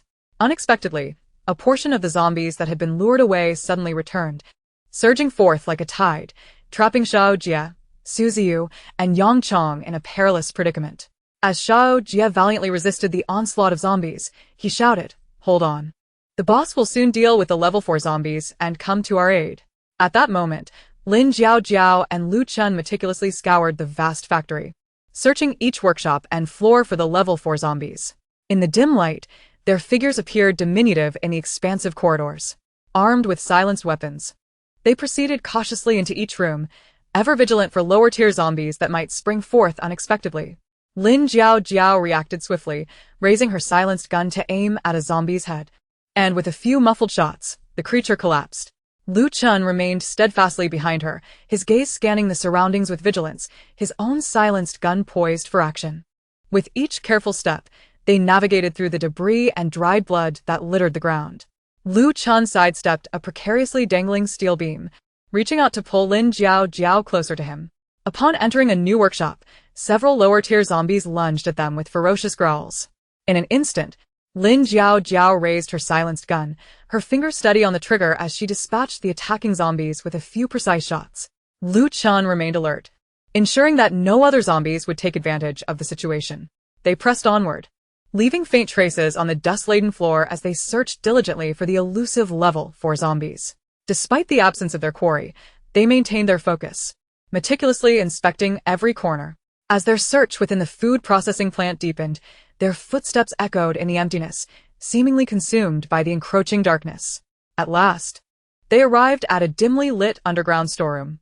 As Lin Jiao cautiously placed her foot down, she recoiled suddenly, a chilling, sticky sensation creeping up from beneath. Lu Chun glanced down to find the ground slick with thick blood, glistening ominously in the feeble light. Frowning, he contemplated, this must be the place. Lin Jiao followed closely behind Lu Chun, appearing tense, but calm within. Gripping her weapon tightly, she steeled herself as she advanced with Lu Chun, each step feeling like a descent into an unknown abyss. The occasional dripping of water resonated through the silence, amplifying the eerie atmosphere, akin to the countdown to death. In the shadows, countless eyes seemed to watch them, waiting for the moment to drag them into the depths of despair. At that instant, a dark figure surged forth from the shadows, accompanied by a blaze of flames. Lu Chun and Lin Jiao reacted swiftly, evading the attack. "This zombie has mutated with speed and fire abilities," Lu Chun exclaimed in alarm. He fired his weapon in an attempt to draw the zombie's attention, with Lin Jiao following suit, firing relentlessly. However, the zombie proved too agile, eluding their attempts to inflict damage. Then, the level 4 zombie emerged, its grotesque visage crawling with maggots, one eye missing. From the hollow socket, maggots writhed, oozing greenish blood. Simultaneously, 2 level 3 zombies appeared. One on the left with twisted branches sprouting from its body, indicative of its wood-based powers, and the other on the right, its hands glimmering with metallic sheen, a manifestation of its metal abilities. The scene was profoundly disturbing and unnerving. Seeing the emergence of 2 more zombies, Lin Jiao promptly tossed 2 smoke bombs. "Draw them out," she commanded, pulling Lu Chun as they dashed toward the storeroom's exit. The basement quickly filled with smoke, and upon regaining their senses, the 3 zombies pursued them. They were drawn by the vibrant life force emanating from Lu Chun and Lin Jiao, a magnetic pull that compelled them forward. As they reached the hall on the first floor, Lu Chun and Lin Jiao halted, swiftly turning to confront the approaching zombies. The level 4 zombie charged first, its mutilated face twisted into a mocking expression, as if deriding the audacity of the 2 humans. Provoked, it transformed into a bloodthirsty beast, its features contorted in a grotesque snarl. Chapter 63, Zombie Big Brother, let us go, and we'll treat you to chicken. The level 4 zombie sneered, launching an immediate assault on Lu Chun. Engaged with the level 4 zombie, Lu Chun found himself momentarily distracted, causing Lin Jiao to evade to the side. The 2 level 3 zombies seized the opportunity, splitting their attack, one lunging toward Lin Jiao while the other joined the assault on Lu Chun. In that moment, Lu Chun, despite the chaos, conjured a sturdy water shield to protect Lin Jiao, enveloping her within its confines. "Let me out, Lu Chen," she pleaded, banging against the watery barrier. Yet, Lu Chen had no time to respond, his focus entirely on battling the zombies. The level 3 zombie relentlessly assaulted the water shield, only to pivot and attack Lu Chen when it realized it could not breach the defense. Lu Chen found himself outnumbered, battling 3 foes, the situation growing increasingly dire. Sustaining multiple injuries, he felt sweat mingling with blood as it dripped from his body. Witnessing his plight, Lin Jiao could no longer remain passive. "You need to open it now," she shouted, pulling the pin from a grenade. Alarmed, Lu Chen quickly lowered the water shield. Without hesitation, Lin Jiao hurled the grenade toward the 3 zombies. Lu Chen rushed to Lin Jiao's side, enveloping her in his arms to shield her from the impending explosion. The grenade detonated, sending a cloud of smoke and debris swirling into the air. However, the grenades inflicted far less damage on the level 3 and 4 zombies than one might expect. They were merely momentarily repelled, only to surge forward once more. At that moment, Lin Jiao suddenly conceived an idea. She retrieved a chicken from her spatial storage and hurled it directly at the zombies. The level 4 zombie, drawn by the scent, devoured it eagerly, its expression one of delight. Witnessing her ability to conjure items from thin air, the level 4 zombie's excitement grew palpable. With a charming smile, Lin Jiao provocatively suggested, "Dear zombie, let us go in exchange for this chicken." The 3 zombies scoffed at her offer. They desired the chicken for themselves and had no intention of letting her escape. At this juncture, Lin Jiao produced another chicken, and the zombies displayed an eagerness that was unmistakable. Seizing the opportunity, she stealthily slipped a grenade inside the chicken before tossing it to them. It landed perfectly in the jaws of the wooden zombie, which, initially pleased with its unexpected meal, was abruptly met with a thunderous explosion. The grenade detonated within its mouth, obliterating its head and splattering green blood across the ground, leaving it lifeless on the floor. The remaining 2 zombies, taken aback by the cunning of the human, were filled with rage. Lu Chen and Lin Jiao, relieved to see the wooden zombie dispatched, felt a slight easing of their anxiety. The flames surrounding the level 4 zombie blazed ever more fiercely, while the metallic fists of the gold zombie glinted ominously as they lunged at Lin Jiao and Lu Chen with renewed ferocity. Faced with these enraged adversaries, they dared not relax their vigilance. The level 4 zombie charged, engulfed in flames, prompting Lu Chen to urgently call out, "Jiao, be careful." He unleashed his lightning abilities, sending arcs of electricity towards the level 4 zombie as he engaged it in combat. Preoccupied with the skirmish, Lu Chen kept a watchful eye on Lin Jiao. Meanwhile, the gold zombie seized the moment to strike at her, and in a moment of panic, Lu Chen prepared to intervene. To his astonishment, Lin Jiao, undeterred, swung her fist directly at the gold zombie. Lu Chen was taken aback. She was actually using her bare hands to strike a zombie endowed with gold-based powers. Yet, he was momentarily immobilized by the level 4 zombie, unable to assist. Remarkably, Lin Jiao's punch sent the gold zombie hurtling back several meters. Observing this, she silently mused that she had exerted only a fraction of her strength. It was truly fragile. Lu Chen stood momentarily stunned, his mind swirling with disbelief. But he quickly regained his focus. Without time to dwell on the surprise, he concentrated on overcoming the level 4 zombie. Controlling the water element, he enveloped the zombie in swirling currents to restrict its movements, while the lightning crackled through the water, striking repeatedly. The level 4 zombie, besieged by Lu Chen's dual elemental assault, found its actions increasingly hindered but continued to resist tenaciously. On Lin Jiao's side, she refused to grant the gold zombie a moment's respite, advancing swiftly to deliver powerful punches, each infused with formidable strength. Gradually, the gold zombie began to falter under her relentless onslaught, culminating in Lin Jiao delivering a decisive kick that shattered its head. Concurrently, Lu Chen unleashed a powerful bolt of lightning, obliterating the level 4 zombie. Once the battle concluded, Lu Chen and Lin Jiao collapsed onto the ground, breathless and fatigued. Once he regained his composure, Lu Chen gazed at Lin Jiao, astonished, and queried, "How are you so strong?" Lin Jiao nonchalantly replied, "I have undergone a mutation in strength. Defeating them is merely a matter of course. Did you think I was as fragile as you presumed?" Lu Chen chuckled helplessly. realizing he had underestimated her prowess.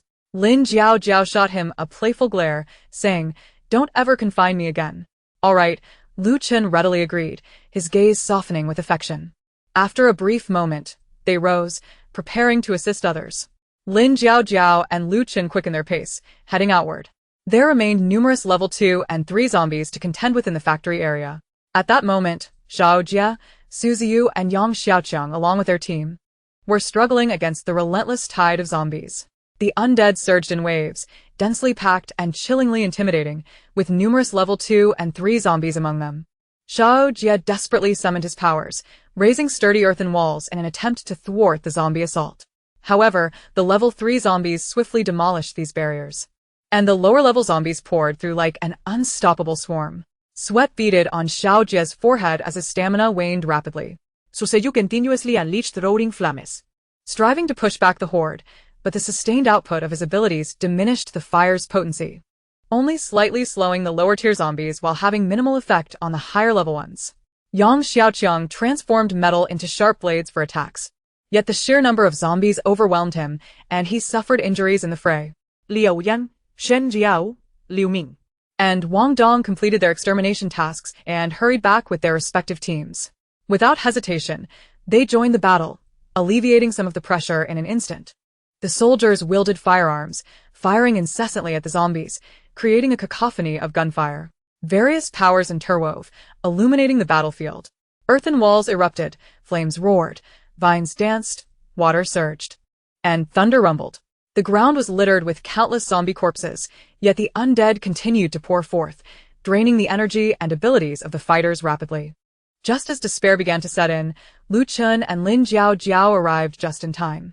As a level 4 ability user, Lu Chen unleashed his lightning powers with full force, casting a vast net of electricity that felled a significant number of level 2 and 3 zombies in an instant.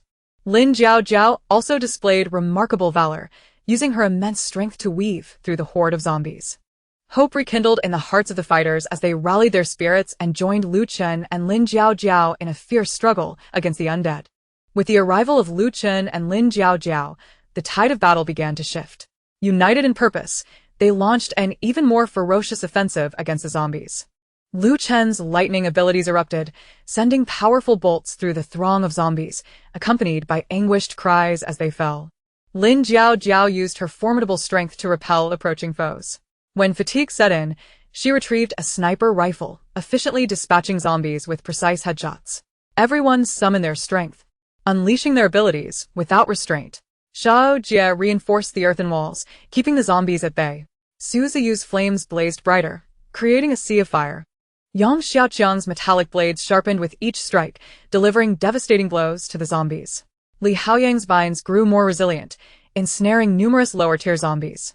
Chun Jiahao and Lu Ming combined their water powers into torrents, sweeping away waves of undead. Wang Dong's lightning synergized with Lu Chen's, plunging the zombie horde into chaos. The soldiers remained undeterred, their gunfire relentless and precise, targeting the zombies' vital points.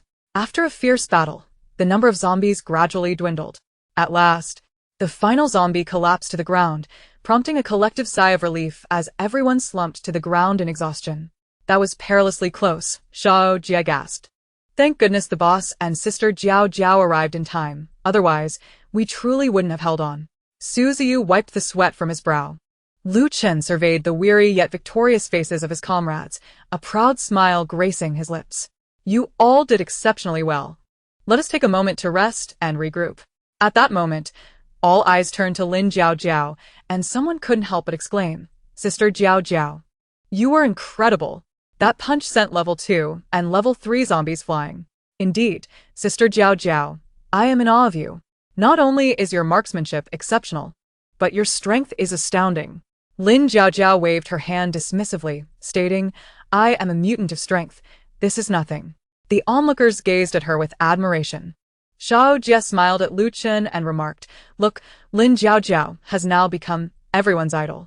Lu Chen returned the smile, his eyes filled with appreciation for her. Indeed, she was formidable, and they owed her much this time. As they had rested sufficiently, Lu Chen instructed, divide into 3 teams. Team 1 will handle the battlefield cleanup. Team 2 can now begin transporting supplies. Ensure that not a single piece of the fully automatic food production equipment is left behind. Move quickly. Team 3 is responsible for coordinating vehicles and organizing the transport crew, as well as loading the goods. Upon hearing his words, everyone sprang into action. Team 1 remained to clean the battlefield, collecting crystal cores, clearing the road, and burning the corpses of zombies. Team 2 meticulously searched the factory for usable supplies, transporting box after box of food and various equipment. Team 3 swiftly contacted vehicles and organized the transport crew, loading the goods onto the trucks. Before long, vehicles laden with supplies slowly exited the factory, carrying the hopes and efforts of all towards the official base. At the official base, Gu Huaiji had just exited his hotel room when he collided face-to-face with Nan Fengming in the corridor. Nan Fengming cast a cold smirk his way, her eyes brimming with derision. The disdain in her gaze made Gu Huaiji instantly uncomfortable. Jiao Jiao will certainly forgive me today, he thought. Nan Fengming scoffed, directly mocking him. She forgives you? You can't even handle a little green tea. Do you really think she'll forgive you? Just then, Chen Shui arrived. Seeing this, Nan Fengming's contempt only deepened. With you around, Jiao Jiao would be more inclined to throw you out. Gu Huaiji shot a look of disdain at Chen Shui. Get lost, don't follow me. He hastily made his way out of the hotel, with Nan Fengming unwilling to back down. Chen Shui paused for a moment, her heart seething with resentment, though she concealed it outwardly. Regaining her composure, she hurriedly called from behind, Brother Huaiji, let me help you explain to Jiao Jiao. Wait for me. In a standoff of wills, Gu Huaiji and Nan Fengming arrived at Villa number 2 almost simultaneously, knocking on the door. Not long after, Lu Ma answered, inquiring, Is there something you need? Gu Huaiji, anxious, replied, Lu Ma, I am looking for Jiao Jiao. Lu Ma sighed, Misses out on a mission. Hearing this, Gu Huaiji's expression fell. Nan Fengming, observing Gu Huaiji as despondence, sneered. Lu Ma, tell Jiao Jiao that it's Nan Fengming here. She will certainly see me. Lu Ma, exasperated, reiterated, Mrs. truly not here. At that moment, Chen Shui arrived in a car. Noticing the scene, she deliberately stated, Could it be that Jiao Jiao doesn't want to see you? Upon hearing this, Gu Huaiji grew agitated at the thought that Jiao Jiao might not wish to see him, and he made a move to forcibly enter. Just then, Yu descended, his voice cold as he asked, What are you trying to do? Gu Huaiji urgently responded, Call your sister down. Yu suppressed his anger and explained, Lu Ma already mentioned that my sister is not here. Nan Fengming turned to Yu, asserting, Jiao Jiao might not see him, but she will definitely want to see me. Tell her I came looking for her. I'll say it one last time. My sister really isn't here. Yu was at his limit. He was, after all, a zombie, and it was not as if he lacked temper. Yet they refused to believe him, remaining obstinate, each unwilling to yield, even contemplating a forceful entry. Yuma. Step back a bit, Yu instructed, then turned his gaze to them. If you wish to enter, let us see if you have the capability. Nan Fengming laughed derisively, having never been so looked down upon in his life. Do you think I lack that capability? I refuse to believe you can stop me. Gu Huaiji chimed in. I must see Jiao Jiao today. Witnessing the escalating situation, Chen Shui hurried forward, eager to gain favor in Gu Huaiji's eyes. You are merely a pretty boy. What capability do you possess? She exclaimed. Who do you think you are, speaking to Brother Huaiji like that? If you know what's good for you, step aside. Then, Chen Shui shouted, Jiao Jiao, come out quickly, they're about to fight. If you don't come out now, do you not love Brother Huaiji? Her cries attracted a crowd, which quickly gathered to witness the spectacle. Unable to contain himself any longer, Yu, fearing he might seriously harm her and bring trouble to his master, decided to teach her a lesson. With a swift motion, he unleashed his water-based abilities, sending a powerful torrent towards Chen Shui. The force of the water propelled her several meters away, leaving her pristine white dress in tatters. Chen Shui, mortified and enraged, cried out, Don't look. Turn around. Turn around. As she shouted, she quickly attempted to gather the torn fabric to cover herself, desperately using her hands to shield her vital areas. The surrounding onlookers gaped in shock, gasping at the unexpected turn of events. How dare you speak ill of my sister? Yu's voice dripped with scorn, underlined by a menacing threat. Chapter 65. I must grow stronger. Gu Huaiji and Nan Fengming both witnessed Yu's use of abilities on Chen Shui, realizing it was not as formidable as they had initially thought. Bolstered by this revelation, Gu Huaiji sneered and threatened, "If you continue to obstruct me, don't blame me for being impolite." At that moment, he simultaneously unleashed his metal and wood-based powers, with the brilliance of metal transforming into blades aimed at Yu, while wood energy summoned vines in an attempt to bind him. Yu merely waved his hand gently, and an overwhelming force erupted, dissipating Gu Huaiji's abilities in an instant. Gu Huaiji was sent hurtling backward, landing heavily several meters away, his expression one of shock as he struggled to rise. Nan Fengying, witnessing this, cursed, "Useless." He quickly mobilized his water, wood, and lightning abilities to strike back. Yu retaliated with a shadow wave, sending powerful energy surging toward Nan Fengying. Feeling an immense force approaching, Nan Fengying was uncontrollably propelled backward, struggling to regain his balance as he stumbled several steps before finally coming to a halt. His heart raced in disbelief, realizing Yu possessed astonishing strength. Yet he masked his astonishment, his gaze filled with resentment fixed on Yu. The crowd that had gathered in anticipation of the unfolding drama quickly scattered in fear. As they fled, they murmured among themselves, "This family is not to be trifled with." Following the high-voltage incident, everyone had already deemed Lin Jiaojiao as a force to reckon with. Who would have thought that this seemingly harmless individual would be even more formidable? Recognizing that Nan Fengying was no match for Yu, Gu Huaiji felt a profound sense of defeat wash over him. Despondently, he turned to leave, ready to drive away. At that moment, Chen Shuer, appearing pitiful, cried out, "Brother Huaiji, save me. Woe is me." Now, with tears streaming down her face and barely clothed, she crouched on the ground, desperately covering herself. Gu Huaiji glanced at her, a mix of emotions washing over him. She was someone he had brought along. With a sigh, he removed his shirt and tossed it to her. "Put this on and follow me." Chen Shuer quickly donned the shirt and followed Gu Huaiji, her predicament utterly humiliating. As Gu Huaiji drove away with Chen Shuer in tow, Nan Fengying, though unwilling, found himself powerless to intervene. Once brimming with confidence as a Tier 4 ability user, he had never encountered an opponent like Yu before. Now, realizing Yu's strength far surpassed his own, he suspected Yu might possess Tier 6 powers. Clenching his fists in determination, he resolved to strive for greater strength. Surprised by the prowess of those around Jiaojiao, he questioned how he could ever compete with Yu. He could not simply concede defeat. He must surpass them. After contemplating these thoughts, Nan Fengying glanced at Villa No. 2, a flicker of determination passing through his eyes, and drove away. Just as they departed, Luma looked at Yu in astonishment. "Yu, when did you become so capable?" Yu chuckled softly.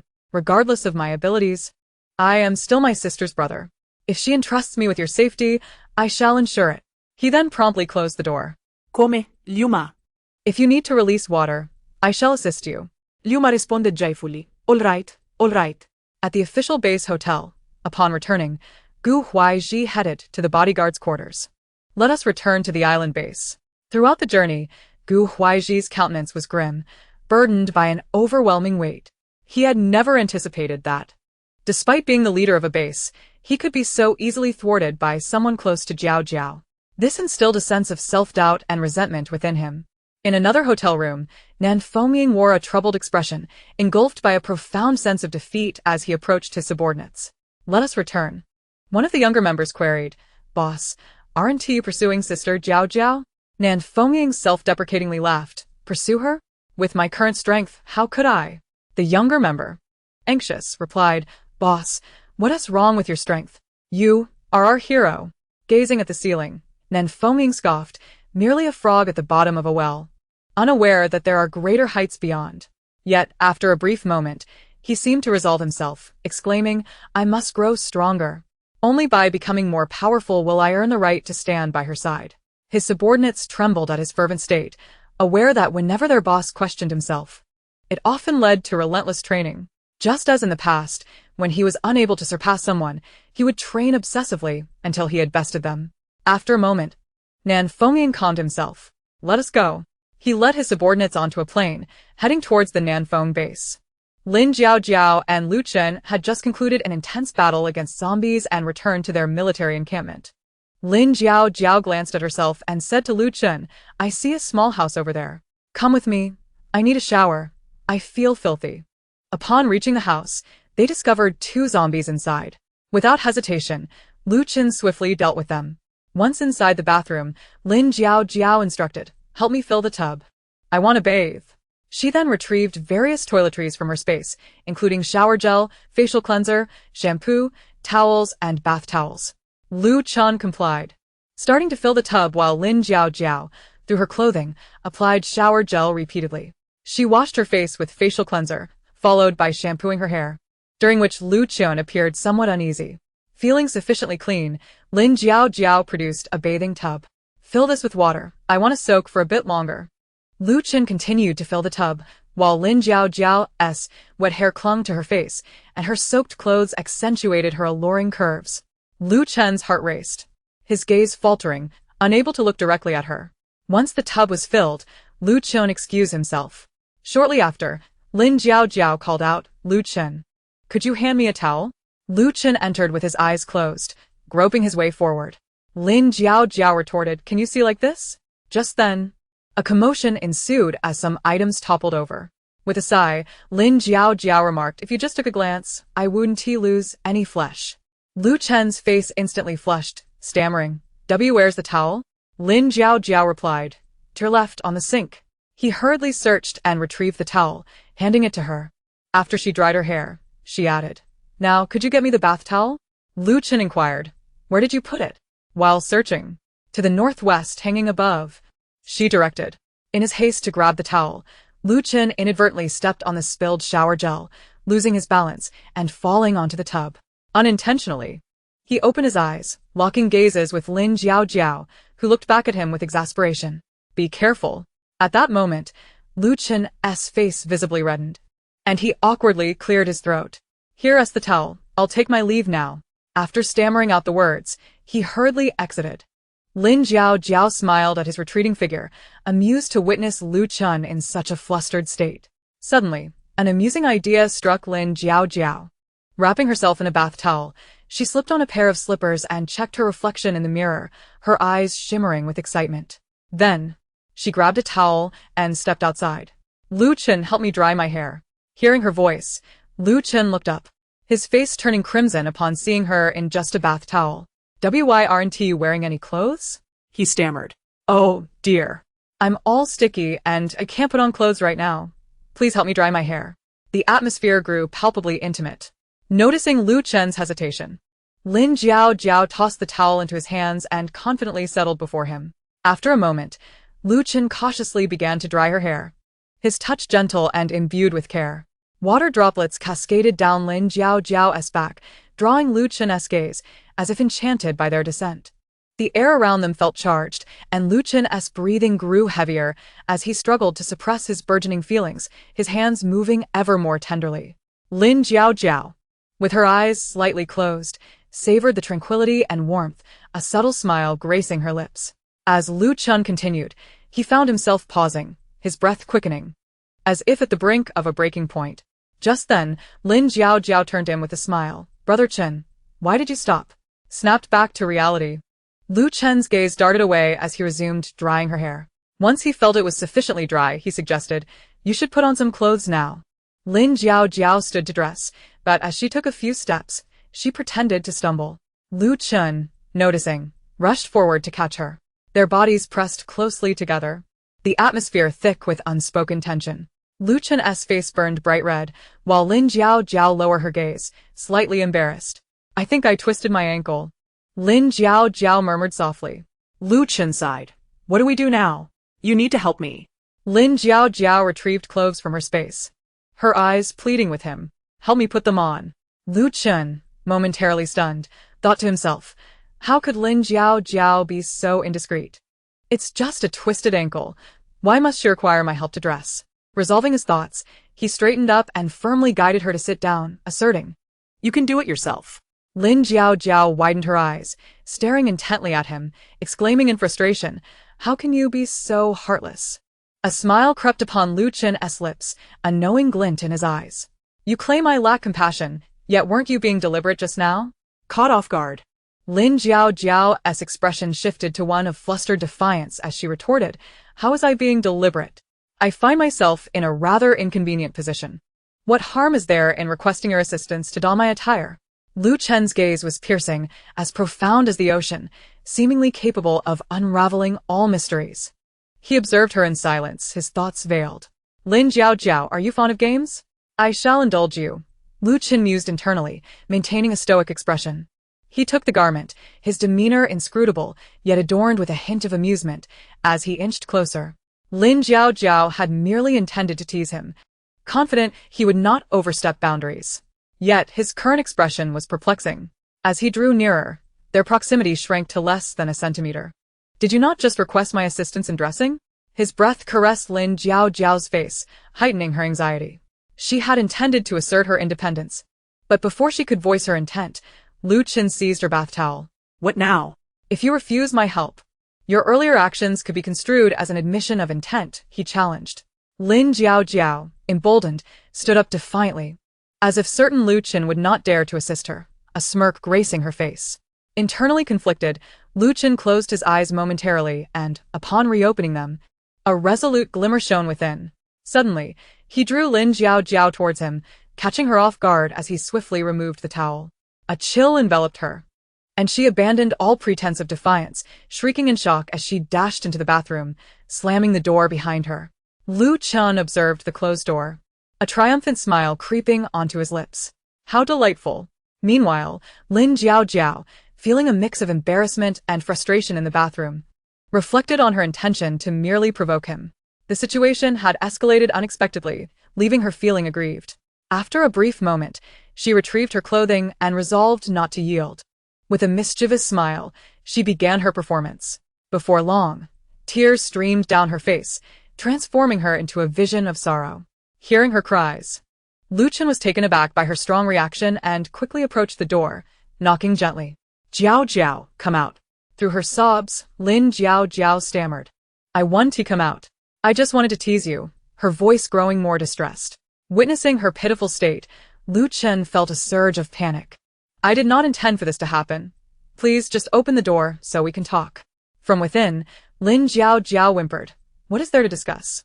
How am I to face anyone now? Lu Chen, desperate, assured her, I will take responsibility. Trust me. Upon hearing his words, Lin Jiao's sobs lessened slightly as she muttered, Who needs you to take responsibility? How naive. Lu Chen continued to placate her. It is all my fault. Punish me as you see fit. Just come out. After a lengthy pause, the bathroom door creaked open, revealing Lin Jiao with reddened eyes and tear-streaked cheeks. Glaring at him. This is your promise. I shall not let you off easily. Very well. I shall abide by your will, Lu Chen conceded. Hearing his compliance, Lin Jiao's expression lightened. But you must not renege on your word. Lu Chen regarded her with confusion, wondering how her demeanor had shifted so rapidly. You were merely pretending, she teased. All is fair in love and war. Lu Chen felt both amused and exasperated. Lin Jiao was a whirlwind of cunning. She then requested him to perform a dance, her excitement palpable as she scrutinized him. In that moment, Lin Jiao noticed the wounds on his arms and back, inflicted by a previous encounter. Remembering his unwavering support, she frowned and insisted, Remove your shirt. At her request, Lu Chen's ears flushed red, and he instinctively hugged himself. Wary. What are you suggesting? Could it be that Lin Jiao harbored ulterior motives? Should that be the case, he found himself surprisingly amenable, though it felt rather abrupt. Noticing his hesitation, Lin Jiao rolled her eyes. Stop stalling. Hurry up. Reluctantly, Lu Chen began to undress. She took his discarded shirt, inspecting his injuries with care. Did you not think to tend to your wounds? I'm accustomed to it. These minor injuries are inconsequential, he replied nonchalantly. Lin Jiao retrieved a first aid kit and meticulously treated his wounds. If you do this again, I shall not be responsible for your well-being. Lu Chen remained silent, simply observing her. Once she had finished, she packed away the supplies and clapped her hands. Let us go outside. Lu Chen nodded and stood to follow her. As they reached the door, Lin Jiao turned back, admonishing him. Do take better care of your health in the future. Lu Chen acknowledged her with a quiet and together they stepped out into the sunlight, which seemed to banish the earlier tension between them. Upon returning to their military base, Lu Chen's comrades quickly surrounded them. Boss, where have you two been? Lu Chen's expression faltered, and he replied coolly, nowhere. His teammates exchanged skeptical glances, with Wang Dong grinning knowingly. Boss, your expression suggests otherwise. Surely, there's a secret between you and Jiao Jiao? Lin Jiao Jiao shot them a disdainful look. You lot and your wild speculations. Suzy leaned in. Come on. Jiao Jiao, just give us a hint. With a huff, Lin Jiao Jiao dismissed them. There's nothing to discuss. The team continued to murmur amongst themselves, their whispers reaching Lu Chen and Lin Jiao Jiao's ears, prompting shared embarrassment as they avoided each other's gaze. As their banter persisted, Lu Chen cast a cold glare at them, his expression stern. Enough of this nonsense. Prepare for departure. We have a mission. At his command, they quieted and began organizing their gear. Once they were ready, Lu Chen led Lin Jiao Jiao and their team aboard the aircraft, setting course for City S. Meanwhile, the rest of the battalion traveled via military truck towards the same destination. Their mission was to raid a large medical processing facility to procure critical medical supplies, which were vital for their base. Lu Chen vowed to himself to ensure the mission's success. Observing Lu Chen's serious demeanor, Shao Jia couldn't help but comment, Boss, we will accomplish this mission without fail. Indeed, upon arrival, we must assess the situation. We cannot afford to be complacent, Lu Chen replied. The team members wore solemn expressions, each checking their equipment in preparation for the imminent battle. The plane landed on an open field just 3 meters away from the medical facility. Lu Chen, accompanied by Lin Jiao Jiao and the team, approached a nearby farmhouse. The 3-story building stood before them, its door ajar, inviting their entrance as they swiftly stepped inside and closed the door behind them. They thoroughly examined the small building inside and out, only to discover it was deserted, cloaked in a thick layer of dust that rendered it starkly desolate. Clearly, the owner had succumbed to infection, transforming into a wandering zombie. Once assured of their safety, Shao Jia utilized a satellite phone to send their coordinates to the troops. Meanwhile, Li Haoyang retrieved a portable stove from his backpack along with a pot, pouring in 3 bottles of mineral water to boil. He then added some hot pot meatballs to the pot and took out several packets of instant noodles. Awaiting the water to boil, Lin Jiao Jiao, lost in thought, gazed intently at the meatballs for quite some time. Before long, the water began to bubble, and upon adding the noodles, an enticing aroma filled the vacant room. Lin Jiao Jiao inhaled deeply, her anticipation growing. It had been ages since she last indulged in instant noodles. This flavor was indeed a rare delicacy in the apocalypse. Lu Chen smiled as he divided the cooked noodles into bowls for everyone. Wang Dong's eyes sparkled with delight, and after taking a bite, he exclaimed with satisfaction, "Ah, so delicious." Lu Ming stuffed his cheeks full, resembling a cute little hamster mumbling, "So tasty." Yang xiao yang chocolate hertili. Devouring his share and slurring, good. Shao Jia, maintaining his composure, reminded everyone, "Eat slowly." Li Haoyang, with a straight face, jested, "Mind your image. Don't eat like you've never had a meal." Yet he continued to eat without pause. Chan Jiahao smirked, dismissing the need for appearances. "Let us fill our bellies first." Suzy smirked, casually chiming in, "At this moment, don't pretend, Haoyang. Your pace is no slower than ours." Lu Chen observed the group and suggested, "Let us finalize our plans after we finish eating." Lin Jiao Jiao was eating rather quickly, yet her movements remained graceful. At that moment, Lu Chen picked up a few more meatballs for her. "You should eat more." Lin Jiao Jiao looked at him and murmured, "I'm a girl. I can't eat that much. I might gain weight." Lu Chen assessed her with a glance. "With your slender arms and legs?" Upon hearing this, Lin Jiao Jiao immediately felt challenged. "What do you mean by slender? You might not even be stronger than me." The group turned their attention to the two of them. A man, being challenged by a girl, especially one he fancied, ignited Lu Chen's competitive spirit. "You think you're stronger than me?" As soon as he spoke, Lu Chen recalled Lin Jiao Jiao's earlier display of strength against zombies. She might indeed be stronger. "If you don't believe me, let us have a contest. Bring it on." "I'm not afraid." He could not back down. The others eagerly anticipated the spectacle. After their meal, Lu Chen and Lin Jiao Jiao faced each other at the table under the watchful eyes of their teammates. They assumed their stances, locking gazes, while the surrounding team members began to cheer. "Come on, boss. Jiao Jiao, don't go easy." At Wang Dong's cue, both Lu Chen and Lin Jiao Jiao exerted themselves. Initially, Lu Chen could hold his ground, but gradually, Lin Jiao Jiao's strength prevailed, and Lu Chen's arm began to tilt. Gritting his teeth, veins bulging on his forehead, He struggled to regain control. Lin Jiaojiao, seemingly relaxed, even found time to tease. How's that? Do you yield? Chapter 68. Then dance for me. Lu Chen's arm trembled uncontrollably, inwardly lamenting, if I lose, it would be so embarrassing. In that moment of desperation, he decided to launch a mental attack. Caught off guard, Lin Jiaojiao suddenly felt a sharp pain and yelped, momentarily distracted. Seizing the opportunity, Lu Chen exerted a sudden burst of strength, pinning Lin Jiaojiao's hand to the table. Lin Jiaojiao's eyes widened in anger, her face flushed as she glared at him, shouting, you cheated. Lu Chen, grinning with satisfaction, replied, all is fair in love and war. As you said, if you can't handle it, don't play. Lin Jiaojiao, hearing this, fumed with rage, her chest heaving as she yelled, Lu Chen, you've gone too far. Realizing she was genuinely angry, Lu Chen instantly regretted his actions. Just as he was about to explain, Wang Dong hurriedly intervened. Wearing a broad smile, boss was just joking, don't take it to heart, Jiao Jiao. Lu Ming chimed in, echoing the sentiment, exactly, it was all in jest. Don't let it bother you. Lin Jiaojia huffed in annoyance, turning away from Lu Chen, refusing to look at him again. Lu Chen scratched his head helplessly, murmuring, I'm sorry, you're stronger. But Lin Jiaojiao ignored him, still sulking, creating a thoroughly awkward atmosphere. Sensing the tension, Xiao Jia quickly stepped in to ease the situation. All right, enough of this petty squabbling. We need to focus on the task at hand.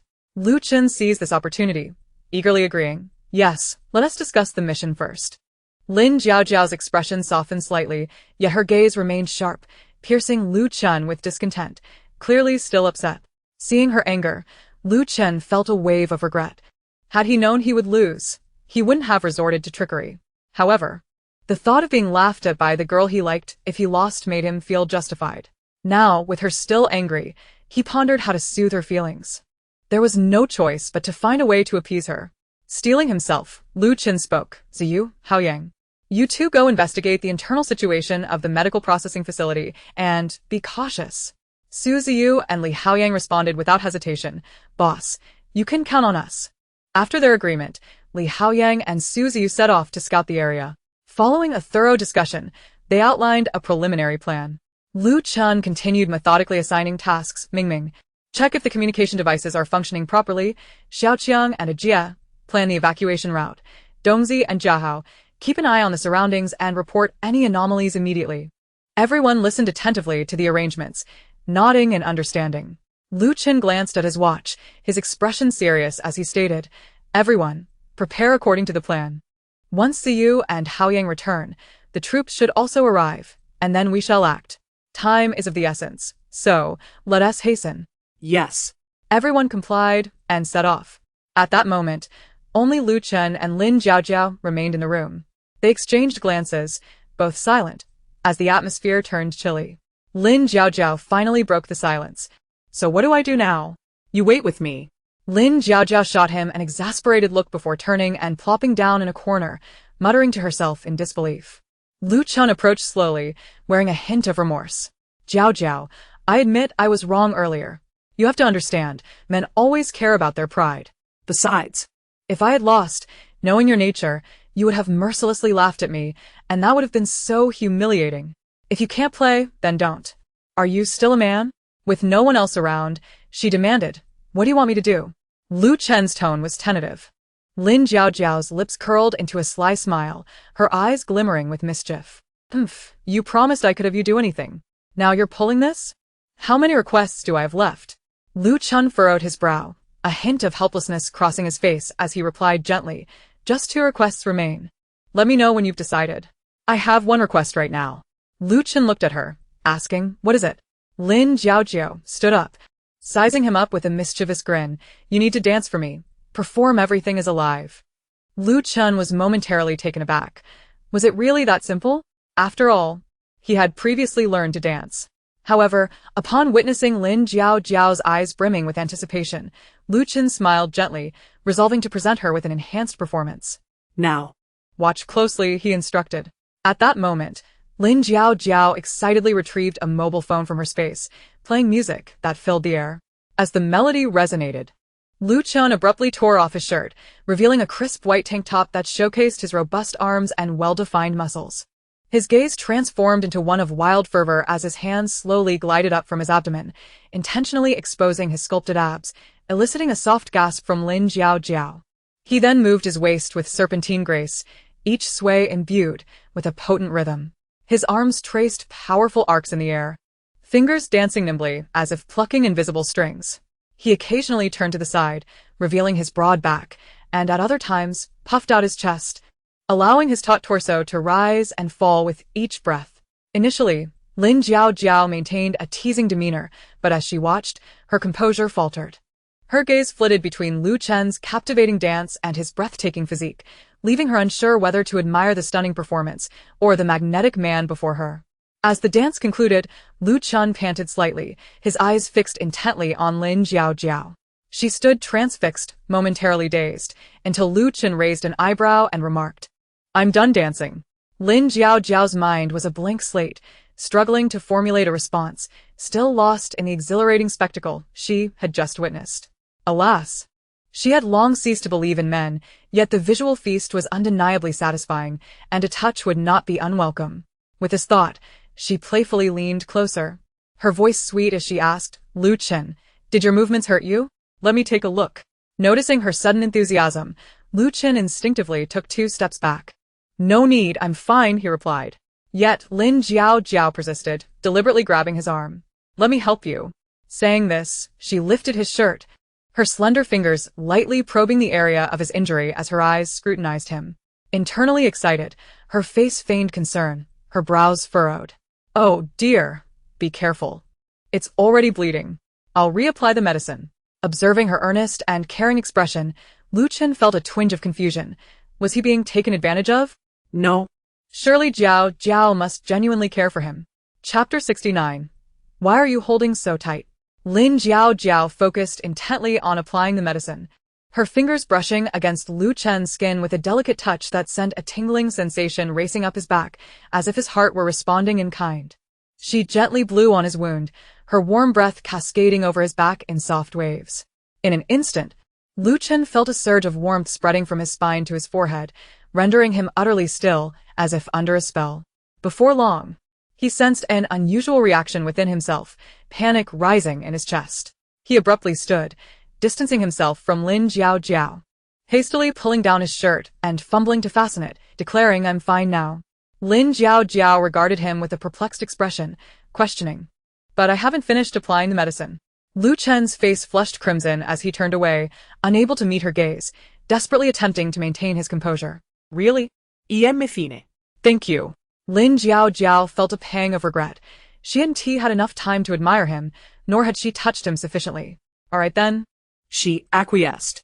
Just then, she noticed Lu Chen's ears had turned red, and he had yet to turn back to her, leading her to suspect he was embarrassed. This struck her as amusing, and she smiled, maintaining her composure as she approached him and took his hand. "Let us go see how they are preparing."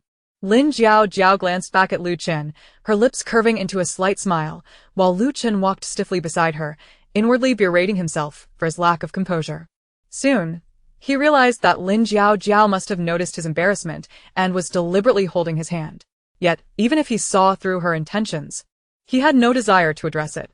While being led by her, his heart grew increasingly tumultuous, yet he found himself reluctant to break free from her soft grasp. Taking a deep breath, he endeavored to calm his disordered thoughts, but the warmth radiating from Lin Jiao's hand left him momentarily dazed. Meanwhile, on the other side, Su Ziyu and Li Haoyang cautiously approached the medical processing factory. A stench of decay and blood permeated the air, intensified by the heat, nearly inducing nausea. Inside, the eerie sounds of zombies echoed, signaling the presence of many within, necessitating utmost caution. Wiping the sweat from his brow, Li Haoyang lowered his voice and said, "Ziyu, we need to ascertain the situation inside and map it out." Su Ziyu nodded, his androgynous beauty appearing even more striking under the glaring sun. Beads of sweat trickling down his cheek as he kept a vigilant eye around them. Li Haoyang glanced at the factory's roof and turned to Su Ziyu, saying, "Hold on tight to me. I'll take you up." Su Ziyu nodded, wrapping his long arms securely around Li Haoyang's waist. Li Haoyang stiffened. Casting a discontented glance at him. "Why are you holding so tightly?" Su Ziyu shot him an exasperated look, his exquisite features tinged with annoyance. If I don't hold on tight, what if I fall? Li Haoyang fell silent, realizing the validity of his point, and reluctantly shook his head before activating his powers, gradually lifting them towards the rooftop. Once atop, they cautiously bent over to observe the situation within the factory, sketching their map while whispering to one another. Su Ziyu leaned closer to Li Haoyang, whispering in his ear. Li Haoyang felt an unusual sensation in his heart and couldn't help but retort. Why are you so close? Su Ziyu's temper flared at this, and he hissed. Do I want to be this close? I'm just trying to avoid attracting zombies with loud voices. After speaking, he shot Li Haoyang an annoyed glare. Li Haoyang, feeling a bit irked, recognized that his reaction had been overly dramatic and opened his mouth to say something but ultimately remained silent. Su Ziyu ignored him, continuing to observe the factory while muttering under his breath, truly ungrateful.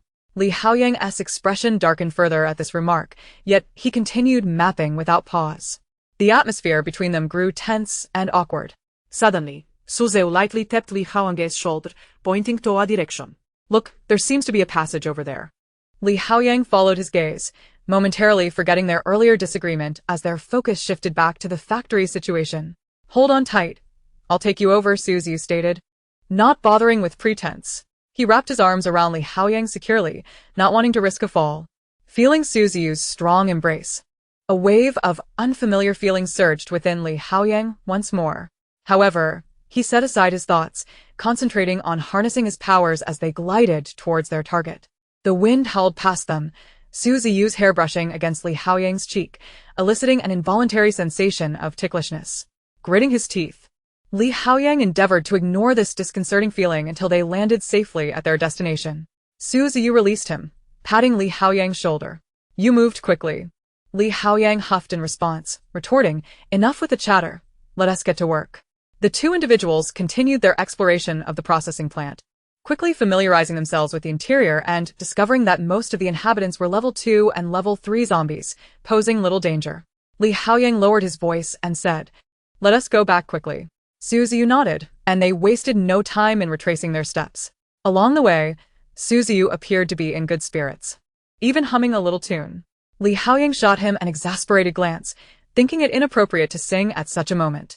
Su Ziyu flashed a charming smile and retorted, What is wrong with being happy after completing our mission? Does it bother you?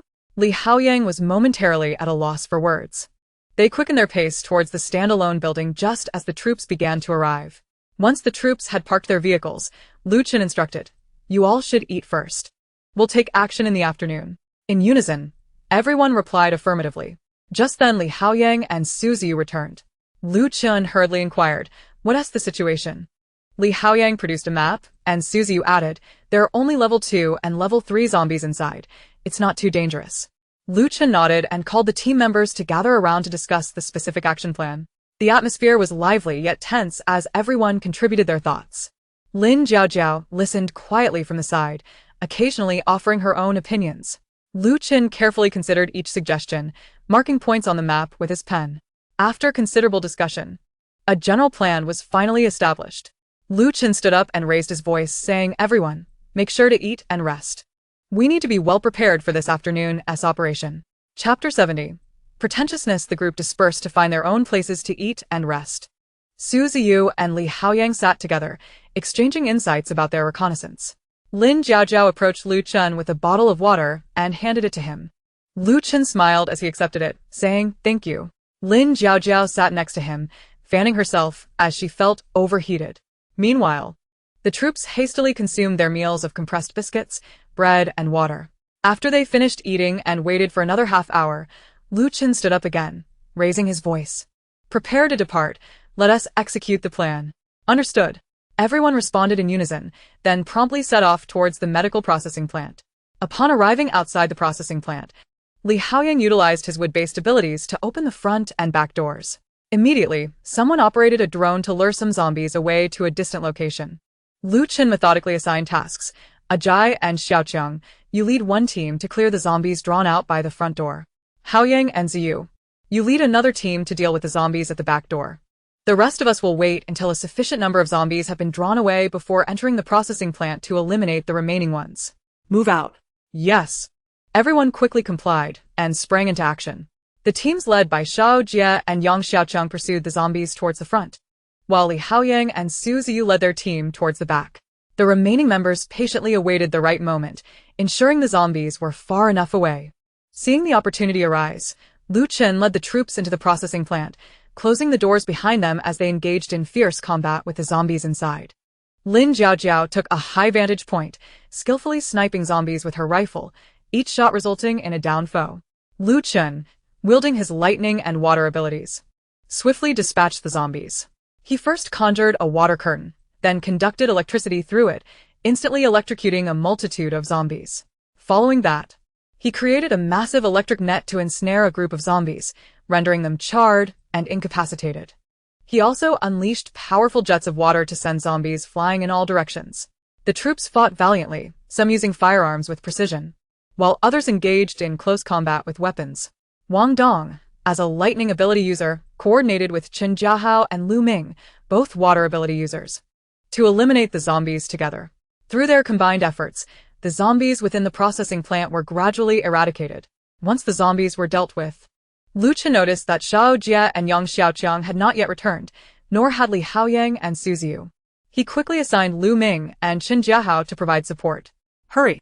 Ensure their safety, Lu Chen urged. Understood. Lu Ming and Chen Jiahao each took a team and swiftly set off, while Wang Dong remained behind to clear the remaining zombies inside the plant, with Lu Chen joining him to expedite the process. Once they had nearly finished, Lu Chen retrieved a satellite phone to contact the logistics department for transportation of supplies. Immediately dispatched vehicles and personnel for the transport of materials, he commanded over the satellite phone. Shortly after, the logistics team arrived, and everyone energetically began moving the supplies. Seeing the orderly manner in which the supplies were being transported, Lu Chen turned to Lin Jiaojiao and said, "Come with me." He led her through the expansive plant, ultimately reaching a rear section. They entered a large building filled with medical supplies, and Lin Jiaojiao instantly grasped Lu Chen's intention. "Am I supposed to collect all of this?" she asked. "We won't be able to move it all anyway. You can take what you can. There are several more buildings we can collect from. The vehicles in front can't hold it all, and we have other tasks tomorrow, so we can't linger here." After saying this, Lu Chen and Lin Jiaojiao began gathering supplies. Lin Jiaojiao surveyed the shelves, filled with various antibiotics, fever reducers, anti-inflammatory medications, and boxes of bandages and disinfectants. In addition to medications, there were advanced medical testing equipment, pristine surgical tables, and precise blood pressure monitors and blood glucose meters. There were even backup generators stored in a corner to prevent power outages from affecting medical equipment. "Don't just stand there. Hurry up and collect everything," Lu Chen urged. Lin Jiaojiao snapped back to focus and began gathering the supplies one by one. After they finished collecting items from the first building, Lu Chen took her to the next few buildings. Entering the second building, they found it packed with medical instruments, ranging from common stethoscopes and syringes to complex X-ray machines and CT scanners, even a few unopened MRI machines. Rows of rehabilitation equipment, such as wheelchairs, crutches, and fitness gear, were also neatly arranged. As Lu Chen examined the supplies, he reminded Lin Jiaojiao, "After you collect these, you can keep some for personal use. But don't let anyone see them. If you want to keep your secret, be discreet. The extreme heat is coming soon, and if we don't gather these, they will spoil. That's why I'm asking you to collect them. Don't overthink it or feel burdened." Listening to his words, Lin Jiaojiao felt a swirl of emotions. She was unsure why Lu Chen was treating her so kindly, but she continued to gather supplies quickly. The third building contained a vast array of medical protective gear, including boxes of protective suits, face shields, goggles, and countless pairs of medical gloves and shoe covers. In the final building, there were various experimental samples and invaluable medicinal formula documents. "Jiao Jiao, hurry up. Staying away too long will arouse suspicion," Lu Chen urged. Lin Jiaojiao quickened her pace, swiftly collecting all the materials from the buildings. Once everything was secured, Lu Chen and Lin Jiaojiao maintained a calm demeanor as they made their way back. Wang Dong spotted them approaching and curiously asked, "Boss, where have you two been? Why did it take so long?" Lin Jiaojiao's heart raced at the thought of their secret being discovered. Thinking quickly, she wrapped her arms around Lu Chen's waist, smiling as she leaned into him. "Must we really disclose our plans to you?"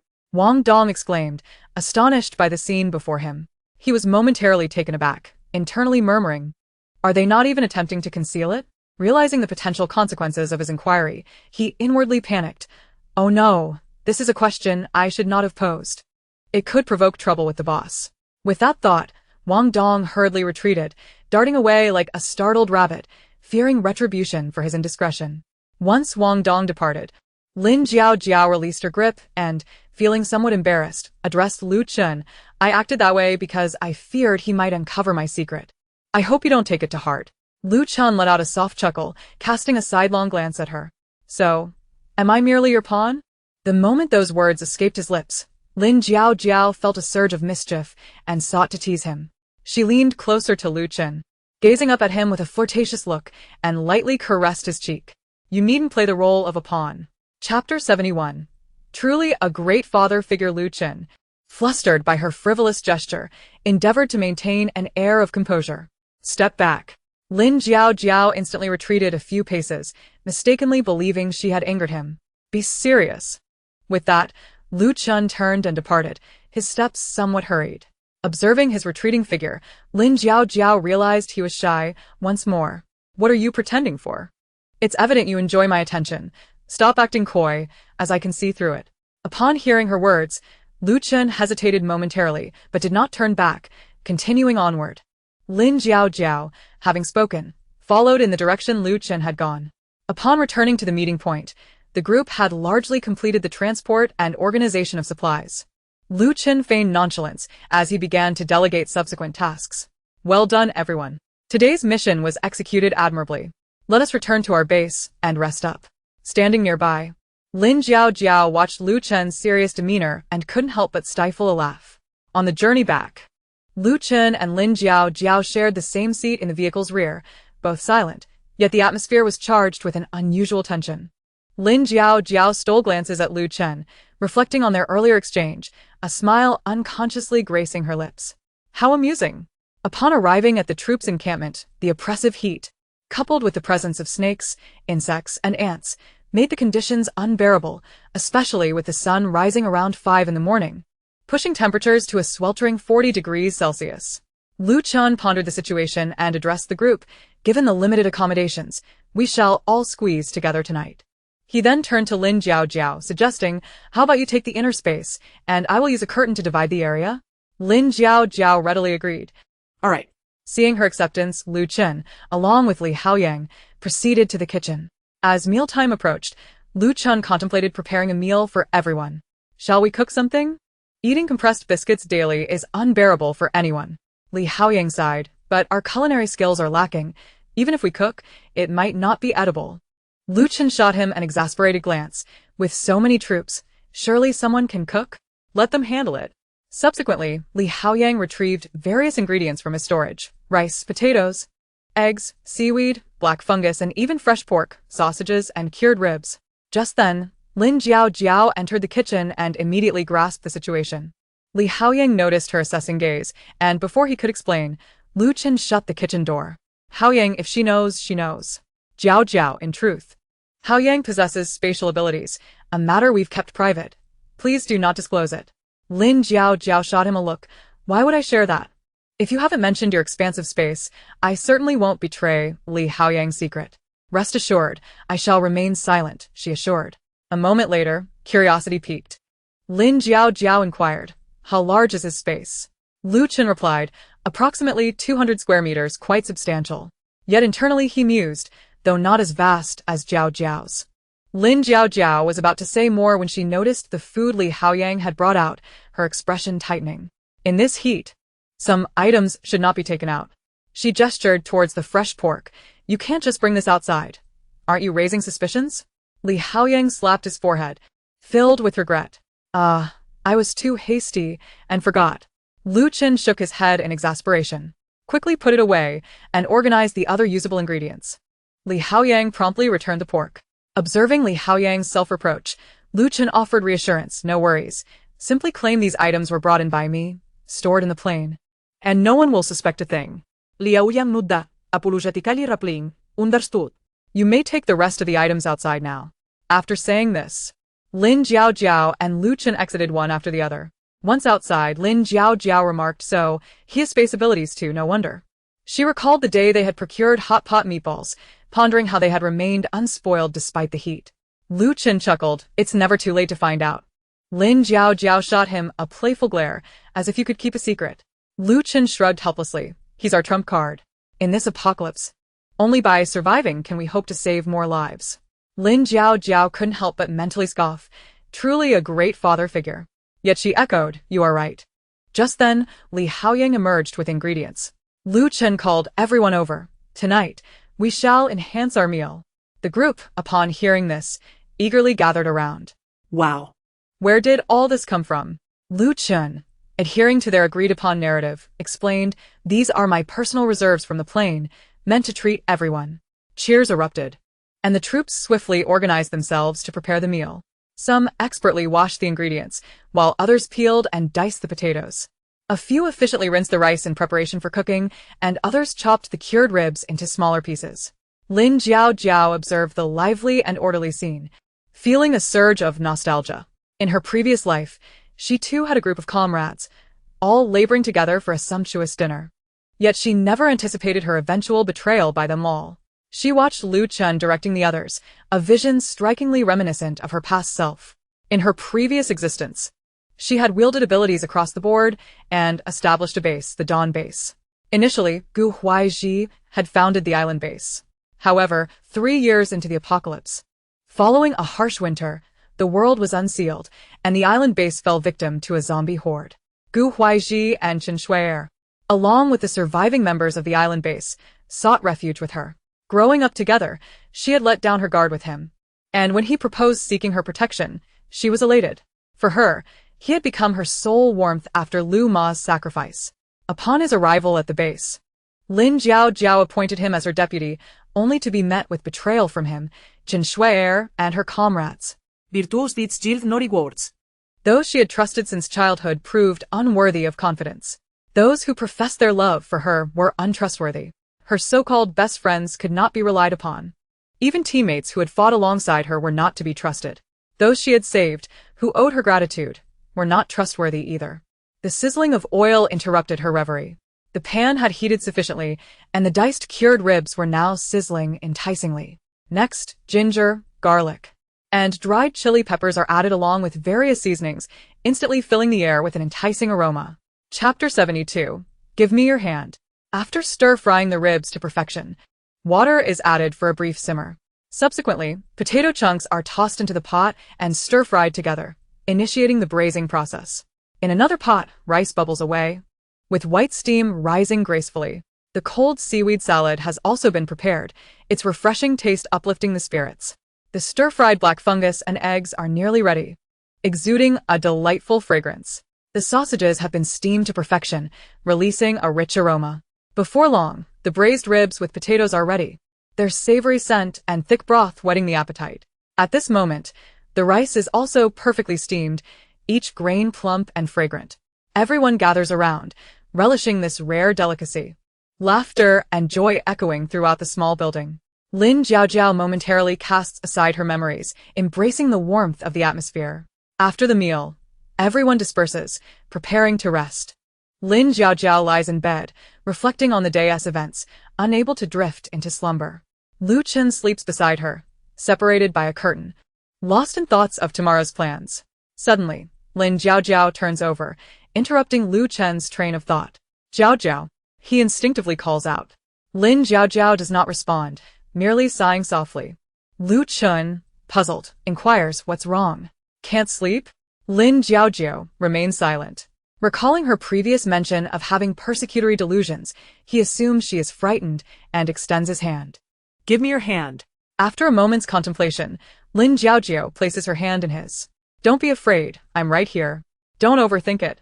Lin Jiao feels a flicker of warmth in her heart, but still remains silent, tightening her grip slightly. With Lu Chen's reassurance, both gradually calm down and slowly drift into dreams.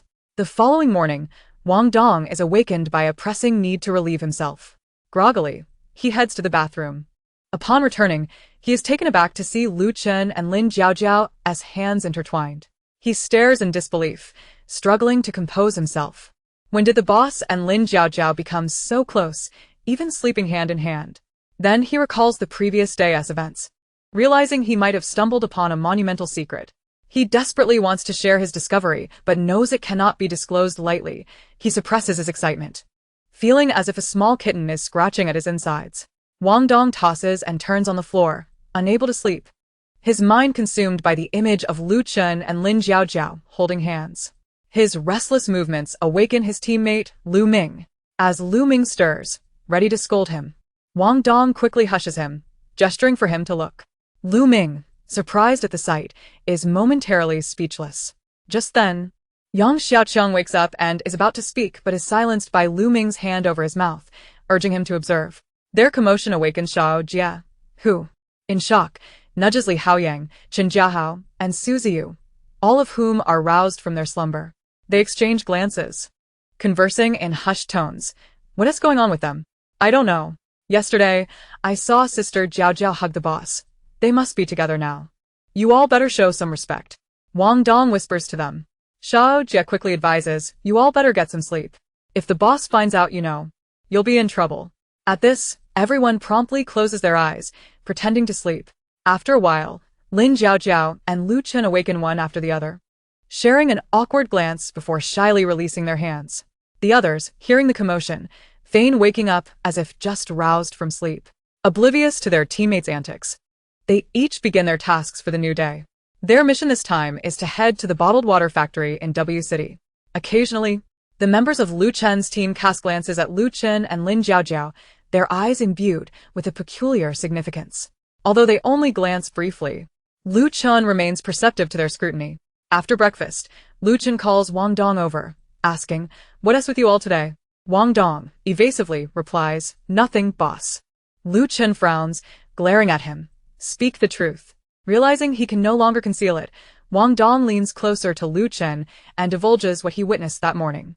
Lu Chen is taken aback for a moment, a faint blush creeping onto his face. "Don't overthink it. There's nothing going on." Wang Dong quickly nods and scurries away, fearing the boss's displeasure.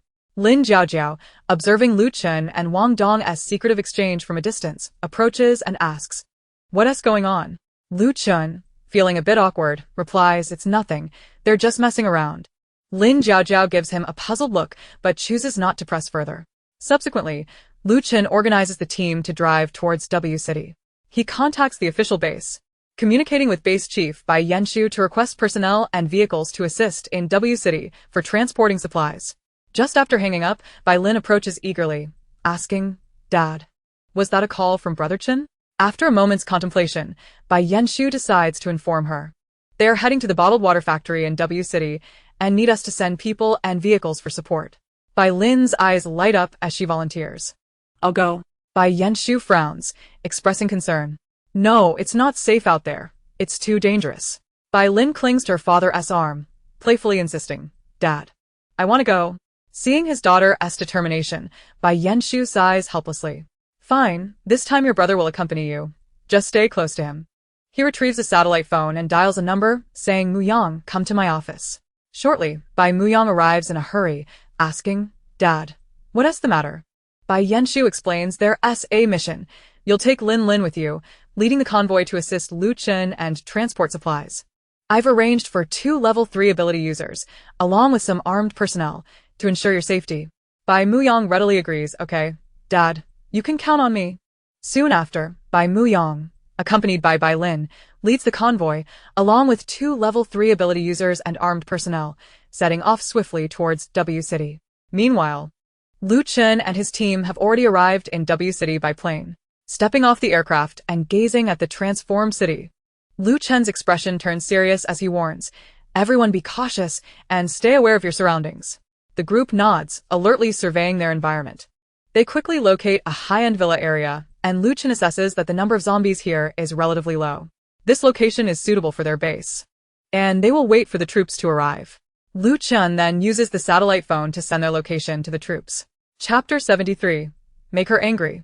Lu Chen turns to Li Haoyang and Su Ziyu, instructing Haoyang, Ziyu, "Go scout the situation at the bottled water factory. Ensure the mission is completed." With that, the two swiftly head towards the factory. Lu Chen, along with Lin Jiaojiao and the remaining team members, begins clearing the zombies surrounding the villa in preparation for their encampment. The zombies are quickly dispatched, Due to the heat, everyone emerges from the task drenched in sweat, as if they had just emerged from a swimming pool. Lu Chen furrows his brow, observing the group. Once this mission is completed, we'll return to the base. The weather is getting increasingly hot. Lin Jiaojiao wipes the sweat from her brow, grumbling, "This cursed weather is truly unbearable." Wang Dong gasped for breath, weakly remarking, "I feel as though I might faint from the heat. And we haven't even reached the hottest part of the day." Lu Ming chimed in with a complaint. Yang Xiaoqiang plopped down on the ground, wishing for the task to conclude smoothly. "Indeed, I truly long to return home for some respite," Xiao Jia added. Chen Jiahao, with a beaming smile, declared, "Allow me to provide some relief," and summoned a refreshing stream of water with his water-based abilities. I'll join you, Lu Ming exclaimed, employing his own water powers to assist Chen Jiahao in cooling everyone down, showcasing his charming dimples as he laughed. Observing the scene, Lu Chen felt a surge of playfulness, manipulating the water flow with his abilities and joining in the merriment. Laughter echoed as everyone enjoyed the moment. "Lu Chen, please help me cool off, I'm sweltering," Lin Jiaojiao called out. Lu Chen promptly obliged, using his powers to shower her with water. After a moment, Lin Jiaojiao still felt overheated and sticky. "This isn't enough. I'm still too hot," she said, pulling Lu Chen into the villa for a shower. The interior was quite elegantly decorated.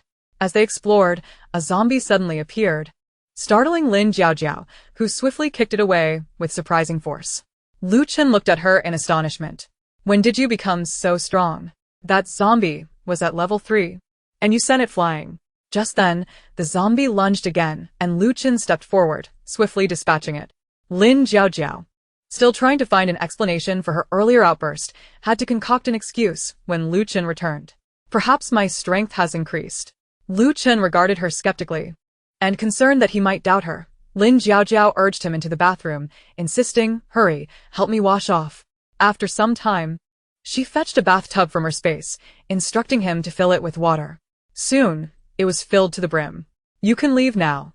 I'll manage on my own," she said, and Lu Chen complied, stepping outside. At that moment, Li Haoyang and Suzy returned. "How did it go?" Li Haoyang wiped his brow, panting as he reported, "Boss, there are quite a few zombies near the bottled water factory, including 2 level 4 zombies. We couldn't get too close as we didn't want to risk it." Suzy nodded in agreement, looking equally exasperated. Lu Chen furrowed his brow. "Take a moment to rest. We will devise a plan once the troops arrive." Inside the room, Lin Jiaojia relished the coolness in the bath, feeling her spirits lift. As she contemplated the aftermath of their mission, she closed her eyes and drifted off. After a while, she emerged from the tub, carefully selecting her outfit to avoid arousing Lu Chen's suspicions. Given the heat, she opted for a high-waisted crop top paired with wide-leg jeans. "It seems I must employ my innocent charm once again. Who would suspect someone so harmless?" she mused, smiling at her reflection, towel-drying her hair and donning a drying cap before stepping out. When she appeared before the others, Lu Chen and the others couldn't help but steal a few glances. Lin Jiaojiao feigned bashfulness, lowering her gaze while secretly feeling pleased with the effect she had created. At that moment, the troops arrived. Lu Chen instructed them to settle in and rest. After a short while, Lin Jiaojiao felt a bit warm under her drying cap and removed it, proceeding to towel-dry her hair. Noticing this, Lu Chen approached and took the towel from her. "Let me help you." Lin Jiaojiao feigned surprise, inwardly thinking, "I've got him hooked." She shyly lowered her head, allowing Lu Chen to assist her. Some of the troops observed this with wide eyes, while his teammates were unfazed, accustomed to the closeness they share during nighttime rest. Shortly thereafter, Bai Muyang and Bai Lin led their team into the villa. Bai Muyang, "We have arrived." Only then did Lu Chen set the towel down, his expression turning serious. Bai Lin, having noticed Lu Chen helping Lin Jiaojiao, pursed her lips, feeling a twinge of jealousy. Lu Chen approached, saying, "Well done. Li Haoyang has scouted the situation, and it's not looking good. We need to discuss our action plan." The group gathered, discussing how to safely and efficiently accomplish the task at the bottled water factory. Bai Muyang suggested, "Dealing with 2 level 4 zombies is indeed challenging. We must allocate our abilities wisely, forming effective combinations of offense and defense. Perhaps we can send someone to divert a portion of the zombies, thereby alleviating pressure from direct confrontations." At that moment, Bai Lin interjected with annoyance. I'm just afraid someone will hold us back." casting a glance at Lin Jiaojiao. Feeling antagonistic towards the seemingly innocent Lin Jiaojiao, she thought, since she has an interest in Lu Chen, I must find a way to vex her. With that in mind, Lin Jiaojiao boldly linked her arm with Lu Chen's. Lu Chen was taken aback, uncertain of her intentions. But upon glancing at Bai Lin, he quickly grasped that she had once again positioned herself as a pawn. However, Lu Chen did not push Lin Jiaojiao away. Instead, he gently tugged her hand, signaling her to remain still, and continued pondering the plan. Bai Lin seethed with frustration, realizing that Lu Chen had not rejected Lin Jiaojiao's advances. Bai Muyang shot a disapproving glance at his sister, aware that she was losing her composure. The group continued to discuss their strategy, the atmosphere charged with tension. Bai Lin turned away, choosing to ignore the situation, convinced she would eventually win Lu Chen over. Clearing his throat, Lu Chen outlined the combat plan. Given the current circumstances, we will divide into 3 teams. The first team will attract the zombies' attention and draw some away. The second team will launch a lateral attack, seeking opportunities to eliminate the level 4 zombies.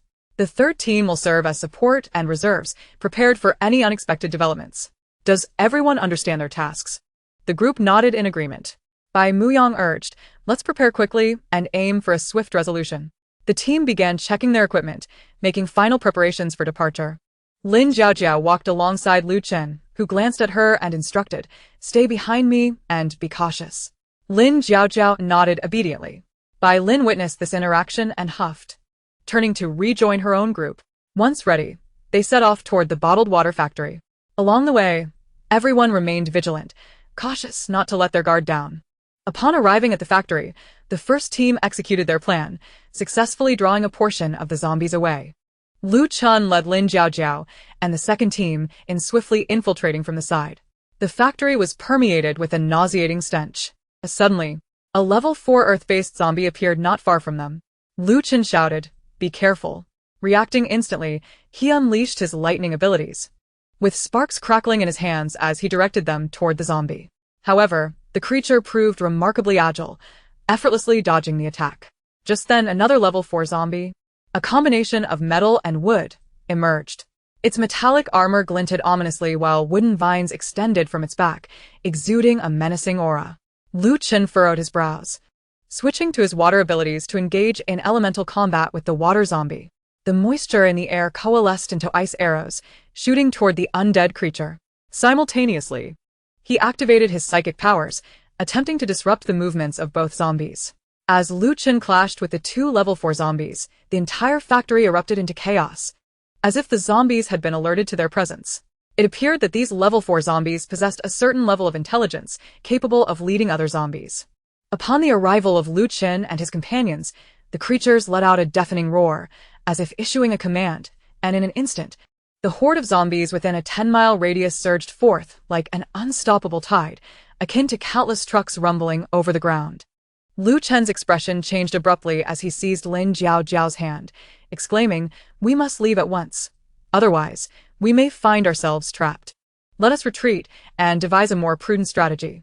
Without hesitation, the group turned and fled in the direction from which they had come, pursued relentlessly by the ravenous horde, their roars and footsteps intertwining in a cacophony that instilled terror. At that moment, Lin Jiaojiao produced several smoke bombs from her backpack, throwing 10 of them in rapid succession. Thick clouds of smoke billowed forth, enveloping the group and obscuring their figures entirely. By the time the zombies realized what had transpired, the area was deserted. Lu Chen led the team in a frantic dash, only pausing once he was certain they had temporarily evaded their pursuers, panting heavily. Well done, Jiao Jiao, he praised. Lin Jiaojiao smiled modestly. It was nothing. Bai Muyang, gasping for breath, remarked, thanks to the smoke bombs, our escape was made possible. All right, let us return to the villa area and reassess our battle plan, Lu Chen suggested. The group nodded in agreement, weary yet determined as they made their way back. Upon their return to the villa, the atmosphere was thick with tension, suffocating in its gravity. Breaking the silence, Lu Chen stated, the number of zombies we encountered far exceeded our expectations, and those 2 4th-level zombies displayed a clear sense of organization. We cannot act recklessly. Moreover, the proximity of the water plant to the city poses a significant threat. We must devise a plan. Bai Mu yang konjurat, indet. We need to formulate a more comprehensive strategy. Lin Jiao, deep in thought, suddenly interjected, perhaps we can exploit their weaknesses. Bai Lin scoffed. What good ideas could you possibly have? Bai Muyang frowned. Lin, cease this nonsense. Bai Lin, indignant, retorted, brother, I am not causing trouble. Why are you defending her? Bai Muyang's demeanor turned serious as he warned, if you continue to act out of turn, I will send you back to the base.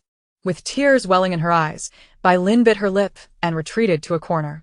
Lin Jiao took a deep breath, slowly proposing, I have a plan, draw the tiger away from its mountain. Lu Chen nodded slightly, urging her to elaborate. I will divert the zombie's attention, she continued. Lu Chen's alarm was immediate. You cannot go. Lin Jiao reassured him, listen to me. I will attract them, and you will provide support. I will lead those 2 4th-level zombies away. And then you can deal with the others inside the water plant. Once we have them in a more isolated location, we can see if we can use firearms. Her gaze was resolute, exuding determination. I have a way to contain them, and I am confident I can ensure my safety until you finish with the internal zombies. Bai Muyang regarded her with newfound admiration, recognizing her capabilities. Despite his reluctance to admit it, he realized his sister could never measure up to her. Lu Chen, still troubled, observed Lin Jiao's unwavering resolve. Realizing her mind was set, he sighed. Very well, we shall proceed with this plan. Everyone should rest well tonight to regain their strength for tomorrow's mission. As the group dispersed, Lu Chen approached Lin Jiao, asking, why did you insist on taking such risks today? No one would blame you for staying out of it. Lin Jiao smiled gently. I am not afraid at all. Rest assured, I will be fine. Lu Chen, sensing her reassurance, remained serious. Remember, no matter what happens tomorrow, if there is danger, you must leave immediately. Lin Jiao met his gaze, concealing her turmoil. This man is overly protective, she thought. Though she wouldn't sacrifice herself as she once had, she felt compelled to assist. Particularly for Lu Chen, who had aided her in the past. Tomorrow I will fly the plane. I have a plan, she declared. Lu Chen looked at her quizzically. Fly the plane? Is that feasible? If we mount a cannon on the plane, I will manage it, she explained. After a moment's hesitation, Lu Chen decided to trust her. All right, I will make the arrangements.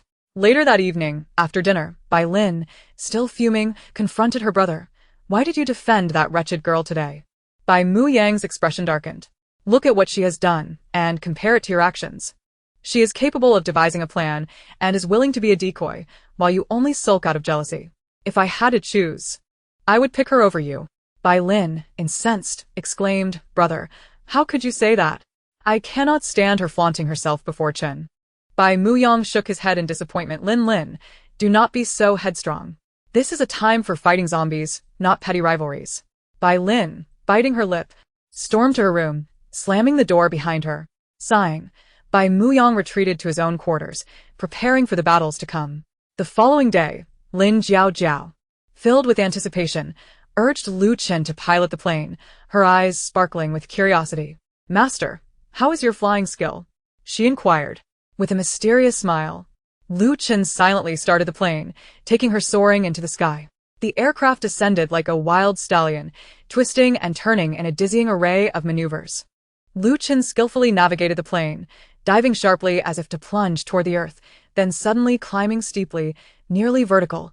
At times, he would tilt the wings, skimming the clouds, while at others, he executed wide loops, the plane becoming a blur in the rapid spins. Lin Jiao felt the world around her whirl in chaotic motion, her heart racing, her complexion paling. Once the plane stabilized, she gasped for breath, overwhelmed yet impressed, exclaiming, truly deserving of the title master. You are remarkable. Why did you not teach me this when you instructed me before? Lu Chen smirked. If you wish to learn now, I can teach you. With that, he performed several daring stunts again, causing the plane to sharply tilt to the left, nearly grazing a mountainside. Then swiftly flipping to the right, tracing a perilous arc through the air, and finishing with a rapid backflip. Startled and terrified, Lin Jiao screamed, "Ah, stop. If you continue like this, I will be furious." Realizing her distress, Lu Chen promptly ceased his antics, chuckling as he reassured her, "All right, enough of that. We must focus on our mission." Lin Jiao shot him a reproachful look and urged, "Hurry." With a playful smile, Lu Chen piloted the plane toward the bottled water factory at breakneck speed. Observing his amusement, Lin Jiao couldn't help but internally grumble. Lu Chun is incorrigible. Utterly incorrigible. Upon their swift arrival at the water factory, Lin Jiao retrieved a fresh chicken from her space, deliberately tearing it open to release a more pronounced scent of blood. Soon enough, the two fourth-level zombies were drawn to the aroma. "Fancy a taste of chicken? Come chase me," she taunted, shaking the chicken and making a face. Infuriated by the provocation, the two fourth-level zombies charged after her. Lin Jiao shouted, "Hurry up." Upon hearing this, Lu Chen immediately drove towards the outskirts. The zombies chased for a while, but sensing something was amiss, they inexplicably ceased their pursuit. At that moment, Lin Jiao tossed a chicken out of the vehicle, which was swiftly snatched up and devoured by a level 4 Earth-type zombie. Another level 4 zombie with dual gold and wood abilities, feeling displeased for missing out, launched an attack using its wood powers. In response, the Earth-type zombie quickly erected an Earth shield to defend itself. The two zombies thus began to unleash their abilities upon one another, howling and bickering as they fought. Meanwhile, Lin Jiao retrieved a wild boar she had previously hunted from her space and stabbed it with a knife, causing blood to gush forth. The potent scent of blood instantly drove the two zombies into a frenzy, causing them to abandon their quarrel and pursue her relentlessly, blood flowing along the path. Lin Jiao shouted, "Lower it, Lu Chun." Just as the zombies were about to reach them, she commanded, "Higher." Lu Chun reacted swiftly, maneuvering the aircraft up and down, playfully toying with the two level 4 zombies. At that moment, Lu Chun simultaneously took out a satellite phone, declaring, "We can proceed." Received. Upon hanging up, they made their way to the water plant to commence their operation and eliminate the zombies within. The two level 4 zombies, led far into the outskirts by Lin Jiao and Lu Chun, decided to leave when they realized they could not reach their prize. Upon noticing this, Lin Jiao took out a knife from her space and severed a pig's leg, tossing it down. One of the zombies seized the opportunity to eat, while the other approached to compete, reigniting their fight. Lin Jiao deliberately called out, "Big brother zombie, don't fight. Listen to me, you can have the whole pig." But the zombies were not inclined to heed her words. They were intent on devouring both her and the pig. The two zombies resumed their frenzied chase, launching their abilities. Yet all their attacks were deftly evaded by Lu Chen's skilled piloting. Having traveled a considerable distance to the outskirts, Lin Jiao loudly proclaimed, "Big brother zombies, don't be anxious. I'm throwing you a pig." With that, she tossed the pig down. The sight of the pig falling delighted the two zombies, who hurriedly pounced on it to feast. At that moment, Lin Jiao chuckled mischievously and swiftly positioned a cannon at the aircraft's door. "Lu Chen, watch closely," she declared before igniting it and aiming at them. The two zombies, engrossed in their meal, were suddenly met with a resounding explosion, sending them flying. The force of the blast raised a cloud of dust, leaving the zombies' bodies shattered and their green blood splattered everywhere. Lin Jiao, witnessing the chaos, gleefully shouted, "Now you know better than to chase me." Lu Chen exhaled in relief, finally putting an end to these troublesome creatures. Turning to Lin Jiao, his eyes sparkled with admiration. "You truly have a way about you." Lin Jiao smirked, raising an eyebrow with a haughty demeanor. "All's fair in war." Seeing her proud expression, Lu Chen couldn't help but compliment her. "You are impressive."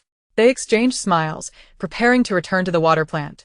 Lu Chen piloted the aircraft toward the facility while contacting his comrades via satellite phone, inquiring about the situation. "There are still many zombies inside. It's quite troublesome," came the anxious reply from the other end. Lu Chen found a nearby place to land the aircraft, and the two rushed toward the water plant. Soon they arrived, where Lu Chen unleashed his lightning and water abilities to eliminate zombies while Lin Jiao took up a high vantage point with a sniper rifle. After a prolonged battle, numerous zombies still remained within the facility. Realizing that the sniper rifle was ineffective against level 3 zombies, Lin Jiao donned a special glove from her backpack. In the next moment, she charged into the Hoard, ready to show these little cuties what her strength could do. Bai Lin observed from a distance, scoffing at the daring approach, thinking it foolish to engage in hand-to-hand combat when she could simply use her gun. To her astonishment, Lin Jiao's punch sent a level 3 zombie flying. Bai Lin was left dumbfounded, exclaiming, "How can she be so strong?" Bai Mu Yang, witnessing the scene, was equally astonished. He had initially thought of her as merely a pretty face with some intelligence, but now he admired her strength. In the midst of the zombie swarm, Lin Jiao moved as if in an unoccupied realm, scattering zombies in her wake. As the level 3 zombies, now possessing a degree of intelligence, realized her formidable prowess, they began to retreat, trembling in fear. Lin Jiaojiao, noticing their retreat, taunted, "Come on, my little cuties. Don't let me down." Provoked by her taunt, the zombies surged forward once more. However, Lin Jiaojiao's strength was astonishing. With a single punch, zombies flew through the air like cannonballs, many collapsing in heaps. Some were even dispatched with a single kick, their heads exploding upon impact. Witnessing this spectacle, the others stood wide-eyed, mouths agape in disbelief. Bai Lin murmured, "This is too fierce. She can't possibly be a woman." Bai Mu Yang, equally astonished, exclaimed, "This is simply unbelievable." Lu Chen, while dealing with the zombies, glanced at Lin Jiaojiao with a fond smile. Meanwhile, he was no less impressive himself, wielding both lightning and water abilities simultaneously. Lightning crackled, forming thick arcs that scorched the zombies, while torrents of water surged, scattering them in disarray. With both powers unleashed, vast numbers of zombies fell to the ground. With their combined efforts, the number of zombies dwindled rapidly until the last one met its demise at the hands of Lin Jiaojiao, who delivered a decisive kick that shattered its skull. Once all the zombies were vanquished, Lin Jiaojiao seemed to revert to her previously delicate demeanor, contrasting sharply with the fierce warrior she had just been. Her face scrunched in dissatisfaction. She complained, "Ugh, these zombies reek. I'm all dirty now." Seeing her distress, Lu Chen stepped forward and reassured, "I'll run some water for you to clean up." "Okay," Lin Jiaojiao replied obediently. At that moment, Lu Chen's teammates gathered around. Lu Ming gazed at her, starry-eyed with admiration. "Sister Jiaojiao, you're amazing. You've become my idol." Wang Dong exclaimed excitedly, "I feel like your strength has increased." Lu Ming, Yang Xiaoqiang, Xiao Jie, Li Haoyang, Chen Jiahao, and Su Ziyu all chimed in agreement. "Just a little stronger," Lin Jiaojiao replied with a hint of pride. Bai Mu Yang, Filled with excitement, approached along with Bai Lin, their gazes filled with admiration. "You're truly impressive. But how did you become so strong?" Lu Chen interjected. "She has undergone a mutation in strength." Bai Muyang marveled, "That's incredible. I truly admire you." He then extended an invitation to Lin Jiaojiao, stating, "If you're willing, the official base would be eager to have you." Bai Lin, feeling indignant, stepped forward to question, "Brother, how can you invite her? What's so special about her?" To this, Bai Muyang delivered a swift slap, exclaiming, "Be quiet. What do you know?" With her combat style, she's no less than Lu Chen. Our base needs talents like her. You just don't understand the situation. Seeing her brother's anger, Bai Lin sulked to the side, yet her gaze remained fixed on Lin Jiaojiao. After a moment of silence, Lin Jiaojiao firmly stated, "I'm used to being independent and don't wish to join. I'll follow wherever Lu Chen goes." With that, she cast a meaningful glance at Lu Chen. Upon hearing this, Lu Chen recognized that Lin Jiaojiao was using him as a shield. Her talent for persuasion was truly remarkable. She managed to avoid offending anyone. He decided to play along, casting a gentle look in her direction. Bai Mu Yang, witnessing the exchange, glanced at Lu Chen but chose not to say anything further. Currently, Lu Chen has been assigned to the official base at Yunding Yeshu by the higher-ups, and he will not be leaving anytime soon. As long as Lu Chen is present, Lin Jiaojiao feels secure. At this moment, everyone begins to clear the battlefield, transporting bottled water and purification equipment. Observing their efforts, Lu Chen turns to Lin Jiaojiao. "Let us head back and freshen up." "All right," she replies. Subsequently, Lu Chen leads her away. Behind them, Bai Lin, frustrated and stamping her feet, begrudgingly confronts her brother. "Brother, you just hit me for her. I am your own sister."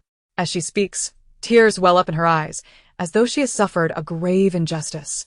Bai Mu Yang, suppressing his inner fury, responds, "It seems that our parents have spoiled you, making you so unreasonable. Your antics are tiresome even to me, let alone to Lu Chen. A person as exceptional as him, do you honestly believe you deserve him?" It is not his intention to belittle her, but her behavior is indeed off-putting to him. Were she not his sister, he would have relished the thought of silencing her ignorance. Bai Lin, her eyes reddening from his words, finds herself at a loss for a rebuttal and stands there, fuming. Bai Mu Yang glances at her, sighs in resignation, and turns to assist with the logistics. Upon returning to the villa, Lu Chen leads Lin Jiao to the bathroom, filling the tub for her bath. Washing her hair and face. After scrubbing her entire body several times, satisfied with her cleanliness, she produces a bathing tub for Lu Chen to fill. And she immerses herself in it to cool off. The heat is unbearable. Lingering outside any longer would leave one dazed. Once Lin Jiao emerges from her bath, Lu Chen enters and she takes a seat on the sofa, waiting for him. Before long, Lu Chen appears, clad only in a tank top and simple camouflage shorts. Droplets still glistening on his hair, his muscular physique subtly outlined. Lin Jiao cannot help but admire. Lu Chen's figure is truly remarkable. A playful idea strikes her, and she pulls him towards her. Lu Chen, let me help you dry your hair. My hair is too short to need drying. In this heat, it will dry quickly, he replies. Yet Lin Jiao insists, taking a towel and standing before him to dry his hair. Lu Chen gazes at her, feeling an unusual sensation stir within him. Dressed in an A-line skirt and high-waisted top, her movements reveal her slender waist, even hinting at her navel. As he watches, he unconsciously swallows hard, his gaze deepening. The air around them seems to heat up, an intimate atmosphere enveloping them. Lin Jiao appears to sense his gaze, her hands momentarily pausing. Her cheeks flushing a delicate shade of pink. Realizing his lapse, Lu Chen clears his throat, attempting to shatter the charged silence. Thank you. His voice is low and husky. Lin Jiao bites her lip and softly replies, You're welcome. They both pull away from the intimate tension, exchanging a shy glance before turning their heads. Please tidy up your things. We'll leave for the base when they return, Lu Chen instructs. Lin Jiao rises to gather her belongings, quickly storing everything away. After she finishes, due to the oppressive heat, Lu Chen suggests, shall we sit in the car with the air conditioning for a while? It's too hot. She agrees, following him outside. Lu Chen starts a car, activating the air conditioning, and they sit quietly, waiting for the others to return. Soon, the rest of the group arrives and begins to gather their belongings. Bai Mu Yang and Bai Lin, along with their team, set off towards the official base. While Lu Chen, Lin Jiao, and the rest of their squad board a plane to the official base. As the plane weaves through the clouds, Lu Chen and Lin Jiao sit side by side, occasionally exchanging hushed words. Other team members either rest or excitedly discuss their plans upon return. As the plane approaches the base, anticipation grows. Lin Jiao gazes out at the increasingly familiar structures of the base, missing Lu Ma after a few days away. Finally, the plane lands smoothly on the base's helipad, and everyone eagerly disembarks. Lu Chen and Lin Jiao had previously parked a car here. After exiting the plane, Lu Chen retrieves it, and they drive together to their residence. They soon arrive at the entrance of Villa No. 2, where Lin Jiao bids farewell. Stepping out of the car, Lu Chen drives a short distance to Villa No. 1, where Li Haoyang exits to open the door, allowing the car to enter and park in the garage. Upon returning home, Lu Ming quickly turns on the air conditioning. Finally, we're alive. Noticing the others still unpacking, Lu Chen glances at them, frowning. Hurry up and tidy up. The team members spring into action, organizing their belongings and gear. Due to the heat over the past few days, they feel sticky, as if wearing necklaces of mud around their necks. When it comes time to shower, they pair up to wash each other's backs. When it's Li Haoyang and Su Ziyu's turn, Su Ziyu pulls Li Haoyang over. Come on, Haoyang. Help me scrub my back. After being outside for so long, I feel so grimy. The two enter the bathroom, where Su Ziyu quickly strips down, turns on the shower, and rinses off before applying body wash several times. Li Haoyang, watching, remains motionless for a while. What are you doing? Hurry up and wash. Urges. Only then does Li Haoyang snap to attention and begin to undress for a shower. The bathroom fills with warm steam, their silhouettes becoming hazy. As Su Ziyu hums a tune, he continues to nudge Li Haoyang, faster, faster, help me scrub my back. Hearing this, Li Haoyang obliges, but after just a few scrubs, Su Ziyu's fair skin reddens. He then lightens his touch, but Su Ziyu shoots him an annoyed glance. Put in some effort. You stay here, and I'll help you. Li Haoyang obediently positions himself there. Su Ziyu then scrubs Li Haoyang's back, who feels Su Ziyu's strength is quite intense, causing a slight ache. Yet he refrains from voicing any complaints, fearing being called overly sensitive. They engage in this back and forth until they finally finish washing up. Chapter 77. A Curious Intimacy. After their showers, Li Haoyang appears somewhat awkward, while Su Ziyu, clad only in his underwear, is eager to head out. Li Haoying shoots him a disapproving look, his brow furrowed. Mind your appearance. If the boss sees you like this, you'll be in trouble. At his words, Suzy seems a bit intimidated and pleads. Could you bring my clothes in? I didn't grab them earlier. All right. Li Haoying quickly dresses and retrieves a tank top and a pair of shorts for him. Suzy, not one to be finicky, puts them on and steps out. Feeling the cool breeze from the air conditioning, Suzy cannot help but exclaim, so refreshing. He then half collapses onto the sofa in utter comfort. At that moment, Lu Chen emerges from a room, observing Suzy's relaxed posture with a slight frown. Look at you. Lounging around. Suzy chuckles, boss. I'm just unwinding after a shower. Lu Chen sighs in exasperation, advising, make sure to compile the report for this mission. Upon hearing this, Suzy's smile instantly falters. Boss, can't we postpone that? Lu Chen shot him a glare, his eyes radiating a silent threat. No. We must complete this promptly. Li Haoying chuckled quietly from the side, earning himself a scornful look from Suzy. You're still laughing? We're in this together. With grim expressions, the two rose to prepare the task report. Upon returning home, Lin Jiao felt the refreshing breeze of the air conditioner and couldn't help but exclaim in delight.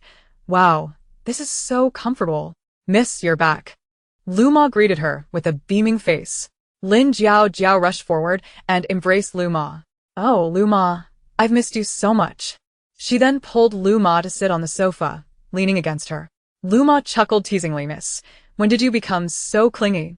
Lin Jiao lay her head on Lu Ma's lap, a look of contentment on her face. I missed you. Lu Ma, let us watch some TV together. She turned on the television as Yu, sensing the return of his master, sat beside them. Observing the scene before him, Yu felt that this moment was truly wonderful. Lin Jiao relaxed against Lu Ma, a satisfied smile gracing her lips as she savored this warm and tranquil moment. Before long, the doorbell rang abruptly.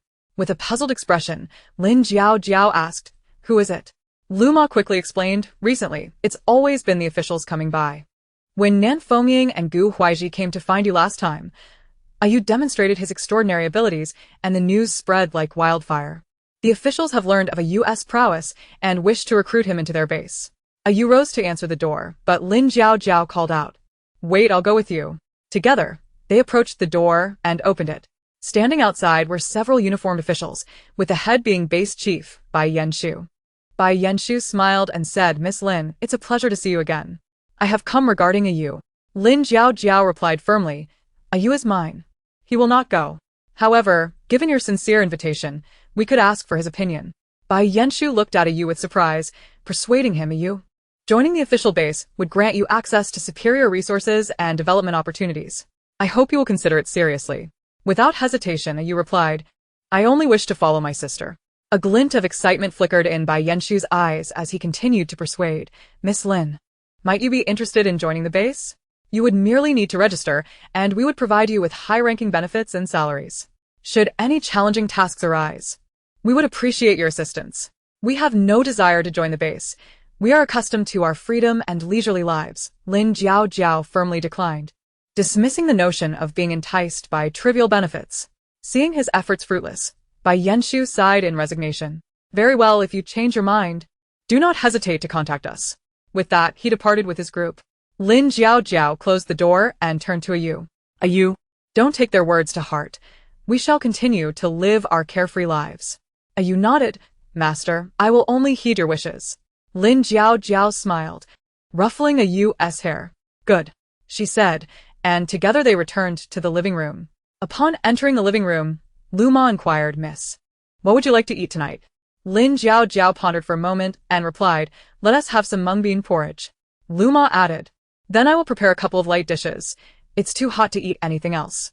Lin Jiao agreed. All right. Lu Ma continued, Miss, I previously made some pickles. You must try them tonight. I'm sure you'll love them. I adore everything you make, Lu Ma. Lu Ma muttered as she headed to the kitchen. I'll start cooking the porridge now. In this heat, we might not even be able to go outside later. At that moment, Lin Jiao called out to Yu, Yu, come here. Obediently, Yu approached her. Come a bit closer. Let me hold you. You're so cool. This action left Yu momentarily stunned, pondering whether it was appropriate for a master to act in such a manner. Yet, he dared not defy her command and awkwardly sat beside her. After a brief embrace, Lin Jiao felt a bit odd and released him. Move back a little. Ayu complied, and Lin Jiao placed her head on his lap, sighing, wow, this feels so refreshing. With that, she reclined against him, gazing contentedly at the television. At that moment, Lin Jiao felt as though a block of ice was radiating coolness beneath her head. It was delightful. While the air conditioning was already on, the combination of its coolness along with resting against Ayu was simply exquisite. Ayu remained rigid, though he was a zombie devoid of a heartbeat. The peculiar sensations within him intensified. Witnessing his master in such a relaxed state left him unsure of how to react. The soft strands of her hair brushed against his fingers, sending tingles through his body, causing him to tremble slightly. For reasons unknown, Ayu found himself unable to resist the urge to caress Lin Jiao's hair. Upon his touch, Lin Jiao turned to him, saying, Ayu, your hands are so cool, place them on my head. At that moment, Ayu's face remained pale, although he was a zombie, without blood circulation. The strange feelings surged from the depths of his heart. He thought, as long as it brings comfort to his master, perhaps it isn't so bad after all. Thus, his initially trembling hand gently rested on Lin Jiao's head, savoring this extraordinary closeness. Chapter 78. The heat approaches after Lu Ma finished cooking the porridge. She returned, and was surprised to see Lin Jiao lying on Ayu's legs. A sense of confusion washed over her. When did the young lady become so intimate with Ayu? Even if she regarded Ayu as a younger brother, this seemed a bit inappropriate. Having thought this through, Lu Ma steadied herself and said, Miss, the porridge is ready. It just needs to cool a bit before it can be eaten. Noticing Lu Ma's return, Lin Jiao promptly instructed Ayu, you can go now. Satisfied, she leaned against Lu Ma instead. Seeing the scene, Lu Ma felt her earlier concerns were unfounded. It seemed the young lady had merely taken Ayu as a pillow. Apart from Gu Huaiji, she had never seen Lin Jiao be so close to anyone else. At that moment, Lin Jiao snuggled closer to Lu Ma, playfully saying, Lu Ma, it's so hot today. Lu Ma chuckled, patting her back. Miss, just bear with it. This spell of heat will soon pass. Lin Jiao responded, her eyes glued to the television. After a while, Lu Ma reminded her, Miss, it's time to eat. At this, Lin Jiao rose and joined Lu Ma and Ayu at the dining table. As they dined, Lin Jiao recalled the day's events regarding the official's invitation, feeling somewhat unsettled. Lu Ma noticed and asked with concern, Miss, is there something troubling you? Lin Jiao shook her head. It's nothing, Lu Ma. Don't worry. Let us eat. Understanding her desire to keep things private, Lu Ma refrained from asking further and continued to enjoy the meal. After finishing, Lin Jiao felt a wave of drowsiness and retreated to her room to rest. Ayu silently cleared the dishes while Lu Ma assisted him. That night, Lin Jiao lay in bed, tossing and turning, unable to sleep as her mind replayed the day's events. It seemed impossible to remain low-key. The officials would likely not be easy to handle. Meanwhile, Ayu in his own room also struggled to find sleep, the image of Lin Jiao resting on his legs lingering in his mind. The following morning, sunlight streamed through the window onto Lin Jiao's bed. She stretched and got up to wash. As she descended the stairs, Ayu awaited her in the living room while Lu Ma prepared breakfast in the kitchen. Soon, breakfast was ready, and after they had eaten, Lin Jiao, feeling bored, decided to practice some yoga, with Lu Ma and Ayu watching nearby. At that moment, the doorbell rang. Ayu exchanged glances with Lu Ma and went to open the door. Upon seeing Lu Chen, Ayu welcomed him inside. As Lu Chen entered the villa, Lu Ma greeted him with a smile. Commander Lu, you've arrived. Please take a seat. Lu Chen entered the living room and observed Lin Jiao practicing yoga. He spoke, Jiao, you've exerted considerable effort in recent missions. Is there anything you require? You may request points from the base or any other items. I can assist you in obtaining them. Lin Jiao maintained her yoga pose and replied, perhaps a crystal core if it's possible. Lu Chen nodded. Very well, I shall do my utmost to help you. Lin Jiao's form was graceful and flexible, beads of sweat forming on her forehead. Her breathing was steady, and her gaze remained resolutely fixed ahead. Lu Chen stood nearby, quietly admiring her for a moment. Her focused demeanor was truly captivating. After some time, Lin Jiao concluded her yoga session, lifted her hand to grab a towel, wiped the sweat from her brow, and turned to Lu Chen, saying, I appreciate your help. Lu Chen smiled. No need for such formality with me. Lin Jiao gazed at him. Her silence speaking volumes as her eyes lingered on him. Although their acquaintance was brief, Lu Chen's demeanor was consistently kind. Could he possibly harbor ulterior motives? Detecting her gaze, Lu Chen chuckled, exuding an air of calmness. After a while, he reminded her, the extreme heat is approaching, and during this period, all the plants and trees outside will wither, and supplies will spoil. Once the heat sets in, survivors will be unable to venture outside in search of resources, which will likely lead to chaos in the base. Lin Jiao furrowed her brow, fully aware of the impending disorder, having experienced it in her past life. People fought fiercely over food, and instances of cannibalism were rampant. Furthermore, the sweltering weather caused countless individuals to suffer from heat strokes, leading to numerous fatalities. Yes, I understand. The researchers at the base have developed some protective clothing. I will arrange for 3 sets to be brought to you, Lin Jiao said. Thank you, she added. Her thoughts complex. Other than expressing gratitude, she found herself at a loss for words. Don't mention it. If you need anything, remember to call me, Lu Chen replied. Sure. Lin Jiao affirmed, her eyes reflecting a subtle warmth as she regarded him. I must take my leave now. Prepare well for the impending heat, he said. Lin Jiao, sensing his gaze, paused for a moment before regaining her composure. Understood. After Lu Chen departed, Lu Ma, who had been observantly watching, couldn't help but interject. Miss, Officer Lu is quite commendable. If he truly harbors feelings for you, it might be worth considering. Lu Ma, what are you saying? Lin Jiao replied, turning her head away in embarrassment. In truth, she had noticed it too, yet dared not respond. A youth silently listened from the side, casting a glance in the direction Lu Chen had exited. Lin Jiao led a Yu upstairs, intending to return to her room to absorb the crystal core. Upon entering her room, Lin Jiao sat cross-legged on the bed, retrieved a crystal core from her space, and began her absorption. A Yu quietly stood by her side. As the energy from the crystal core surged into her, beads of sweat began to form on her forehead. She closed her eyes tightly, focusing intently on guiding the energy within her body. After an indeterminate period, Lin Jiao slowly opened her eyes, exhaling a sigh of relief. The absorption was quite effective this time. You, with admiration in his eyes, exclaimed, Mistress, you are truly remarkable, already at mid-7th tier. Lin Jiao smiled gently, her gaze resolute. It's still not enough. With Lu Chen and Nan Fengying's rapid progression, I must strive harder. A Yu frowned and said, Mistress, do not burden yourself too much. You are the most formidable person I have ever encountered. Lin Jiao shook her head, asserting, in this apocalyptic world, lacking strength only leaves one vulnerable to being preyed upon. I refuse to be such a weakling. A Yu clenched his fists, declaring, Mistress, who would dare to harm you? I shall be the first to oppose it. Lin Jiao chuckled as she rose, giving Yu a reassuring pat on the shoulder. I know you are loyal. A Yu. Good boy. She ruffled his hair, leaving a Yu momentarily bewildered, pondering why his mistress had such a penchant for patting his head. Initially, he found it quite enjoyable, yet as he observed her expression, he felt increasingly uneasy, unable to articulate why. At that moment, the sun outside blazed fiercely, illuminating the surroundings as if heralding the impending wrath of the extreme heat.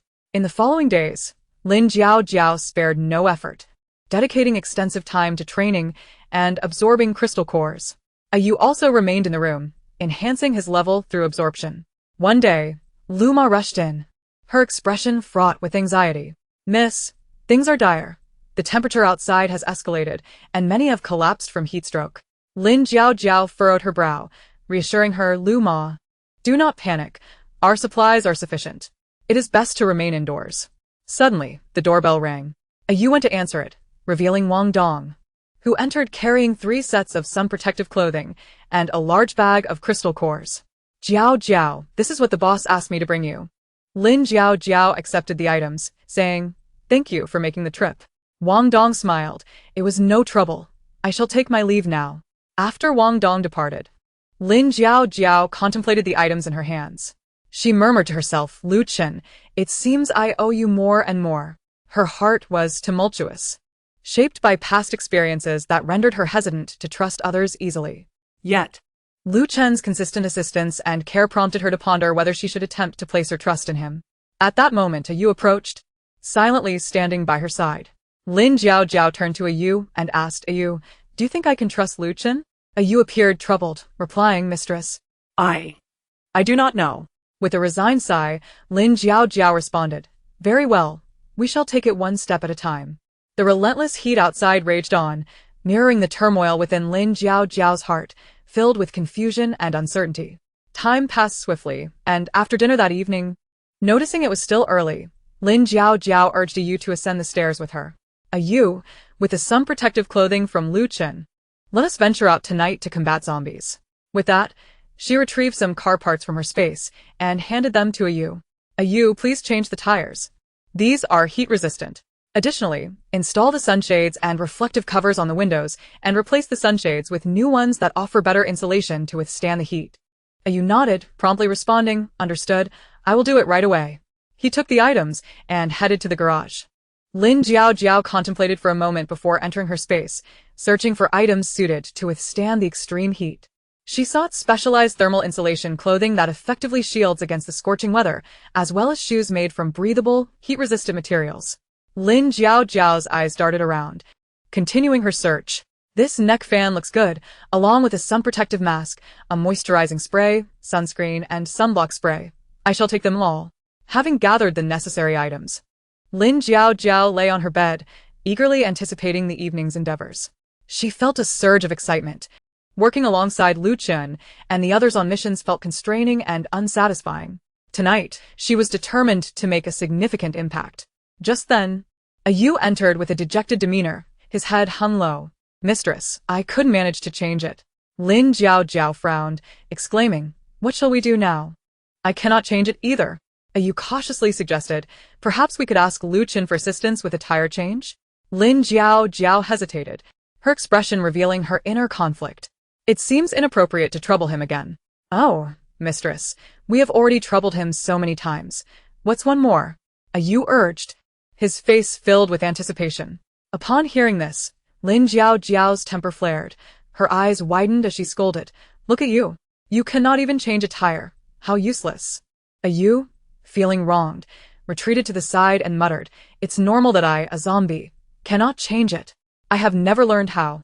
As the conversation grew softer, her head lowered further in resignation. Moments later, Lin Jiao sighed and said, "Let us go find Lu Chen." The two made their way next door, and as they stepped outside, Lin Jiao was enveloped by the sweltering air. She knocked on the door, which was promptly opened by Lu Ming. Seeing Lin Jiao, Lu Ming smiled and exclaimed, "Sister Jiao, what brings you here?" A hint of shyness crossed Lin Jiao's face as she replied, "I'm looking for Lu Chen." "Come in." "Sister Jiao, it's too hot outside," Lu Ming urged, ushering them inside and closing the door behind them. He called out to the inner room, "Boss, Jiao is here for you." Lu Chen soon emerged, and upon seeing Lin Jiao, a flicker of surprise crossed his eyes, quickly replaced by calmness as he asked, "What's the matter?" Lin Jiao scratched her head, her tone slightly apologetic. "Lu Chen, I need your help again. You can't change the tire." Lu Chen chuckled lightly. "No problem, I'll take a look." He then turned and called out, Ming, let us go together." "All right." Lu Ming replied cheerfully, his dimples adding to his charm. Yu watched from the side, feeling a pang of discomfort. He couldn't quite understand why Lin Jiao's attitude towards Lu Chen made him uneasy. Thus, Lin Jiao, Yu, Lu Chen, and Lu Ming proceeded to her garage. Upon entering, a wave of heat hit them, as if it could instantly steam them. Within moments, sweat drenched everyone. Without hesitation, Lu Chen and Lu Ming rolled up their sleeves and began working. Beads of sweat dotted Lu Chen's forehead, rolling down his cheeks, and his clothes quickly became soaked, clinging to his body. Yet, his hands remained steady as he skillfully operated the tools. Lu Ming matched his efforts, their breaths echoing in the stifling garage. Lin Jiao stood by, watching their labor with a stirring heart. Seeing Lu Chen so focused on helping stirred something within her. She closed her eyes, reminding herself, "I will find a chance to repay them later. I mustn't trust anyone." Yu silently handed over tools, his gaze occasionally flicking towards Lin Jiao, as if pondering something. The garage was thick with heat and the scent of sweat, while Lin Jiao struggled to quell her inner turmoil. After an hour, the tire was finally changed, and Lu Chen and Lu Ming assisted in installing the sunshade and reflective cover. Lin Jiaojiao approached them, offering towels and water, saying, "Thank you for your hard work." Lu Chen accepted the water with a smile. "No need to mention it. Are you going out tonight? Stay safe." "Understood. We'll be on our way." Lin Jiaojiao nodded, her gaze lingering on their departing figures, her expression complex. After a moment, she shook her head and told Ayu, "Let us head back." "All right, master." Upon returning to the villa, Lin Jiaojiao looked at herself and said, "I need to take a shower. It's sweltering. Let us go out at midnight. I'll inform Lu Ma then." Ayu nodded, retreating to his room to wait patiently. After her shower, Lin Jiaojiao sat on the balcony, her thoughts drifting into the distance, lost in contemplation. The night breeze still carried a warmth, the high temperatures amplifying her discomfort. At that moment, she heard the sound of sliding windows from the neighboring villa. Turning her head, she saw Lu Chen stepping onto his balcony, freshly showered in a tank top and knee-length black shorts. Their eyes met. Lu Chen's gaze was exceptionally gentle. Lin Jiaojiao found herself momentarily flustered and quickly retreated indoors, muttering to herself, "I should just go inside and cool off. It's too hot out here." Lu Chen watched her retreating figure, a slight smile playing on his lips. Is she feeling shy? Chapter 80. Nightmare. Noticing it was still early, Lin Jiaojiao set an alarm for 11:30 and wrapped herself in a blanket to sleep.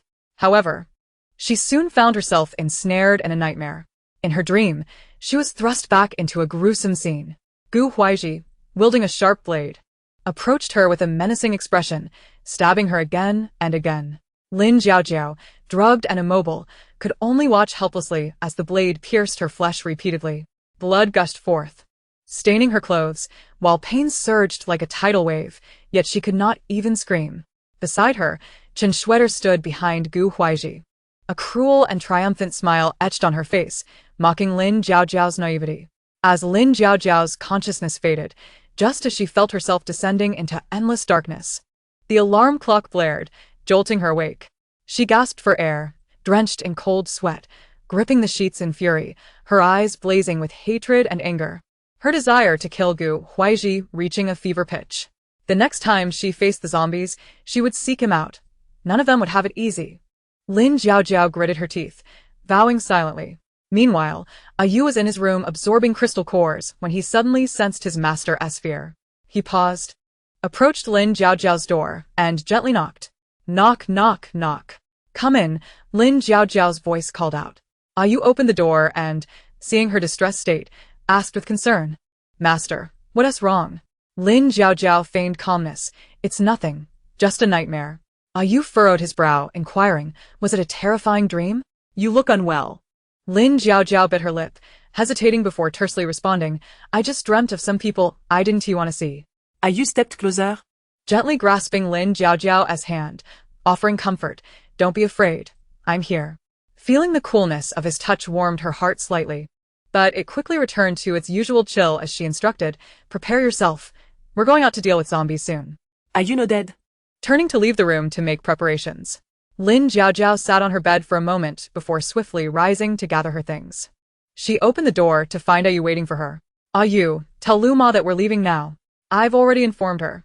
Lu Ma advised us to proceed with caution." "All right, let us set off."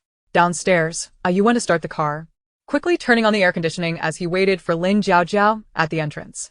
The car sped away, exiting the official base. Once outside, the scenery grew increasingly desolate and remote. Lin Jiaojiao decisively stowed the car and retrieved an aircraft from her space, embarking with Ayu towards City L. The airplane soared through the skies, and Lin Jiaojiao gazed ahead with unwavering determination. An hour later, they arrived at City L. Lin Jiaojiao summoned her wood-based abilities to create a vast landing pad, gently bringing the aircraft to a stop.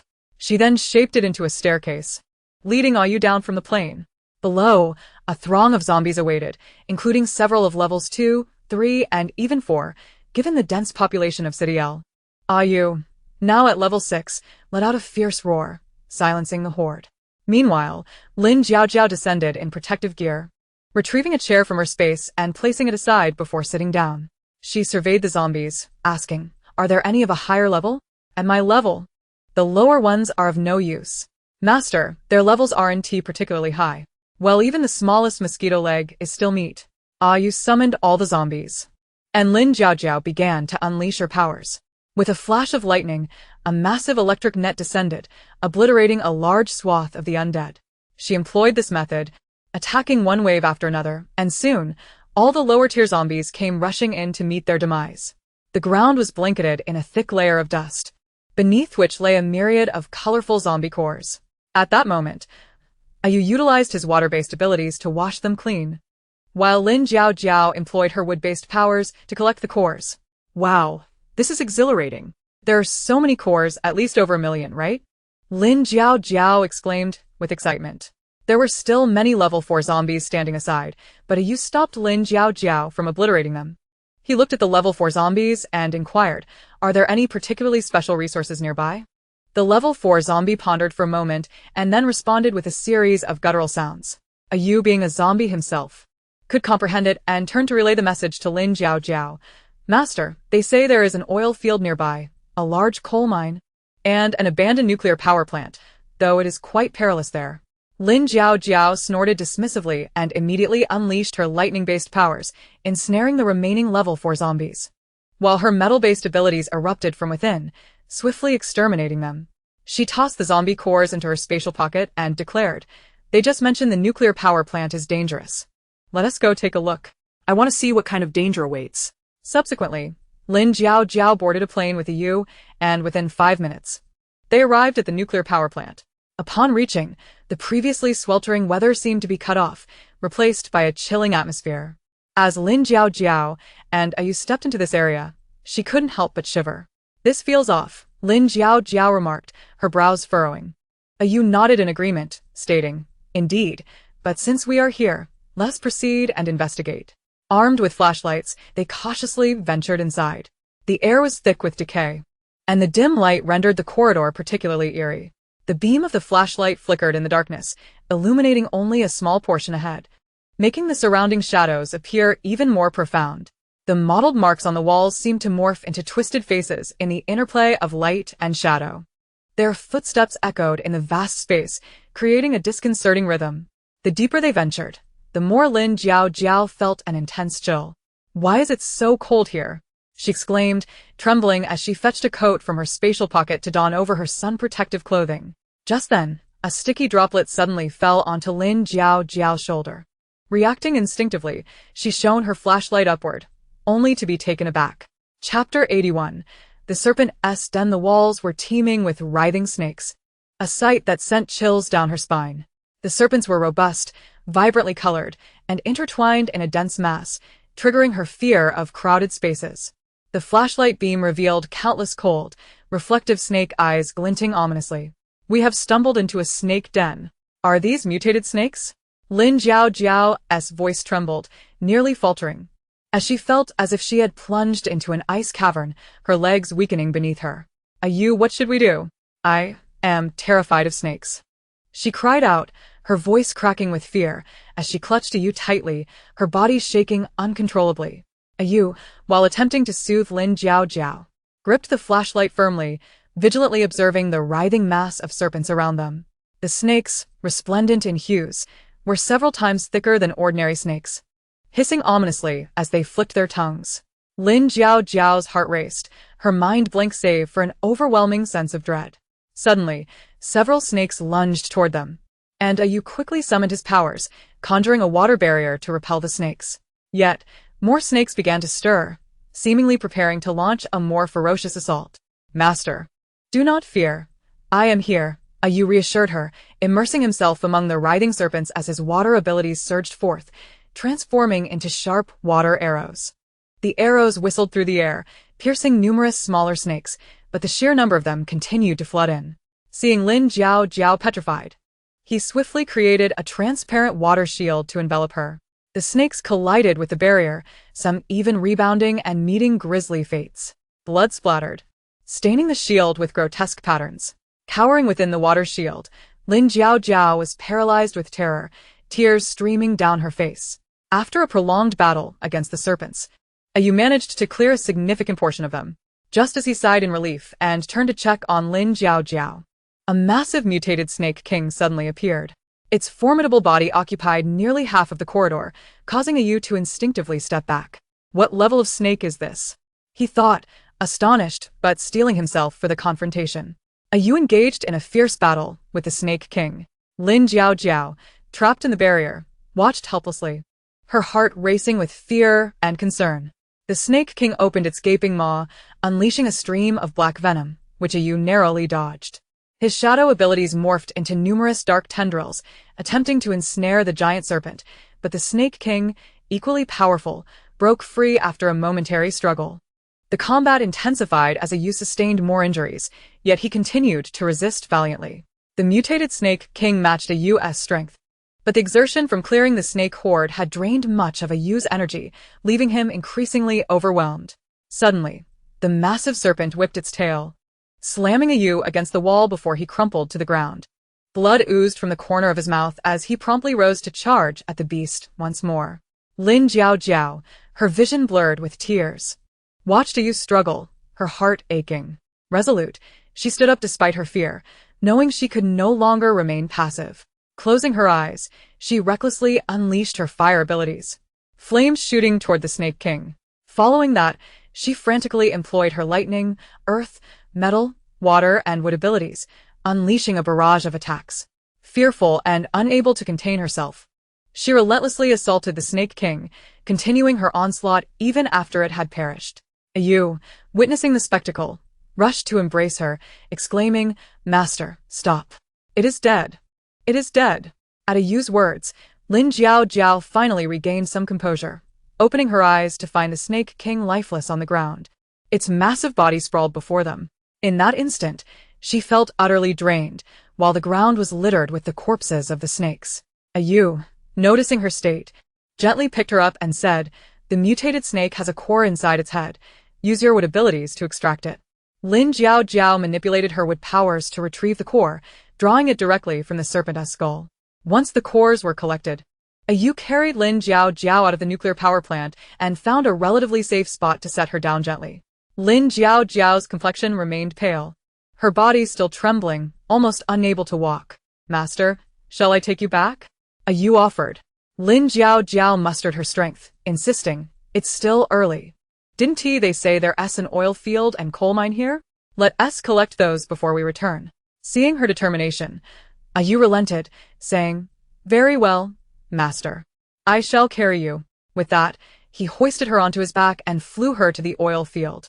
Upon arrival, Lin Jiao concentrated, effortlessly absorbing the entire oil field into her spatial pocket. They then proceeded to the coal mine, where she similarly claimed all the coal. Despite her lingering tremors, Lin Jiao managed to nod. "Now we can return to the base." Ayu escorted her onto the airplane, and before long, they arrived in City A. Lin Jiao retrieved the car from the space and sat in the passenger seat, trembling incessantly. Upon reaching the base, it was already past 6 in the morning, and the weather had begun to warm up.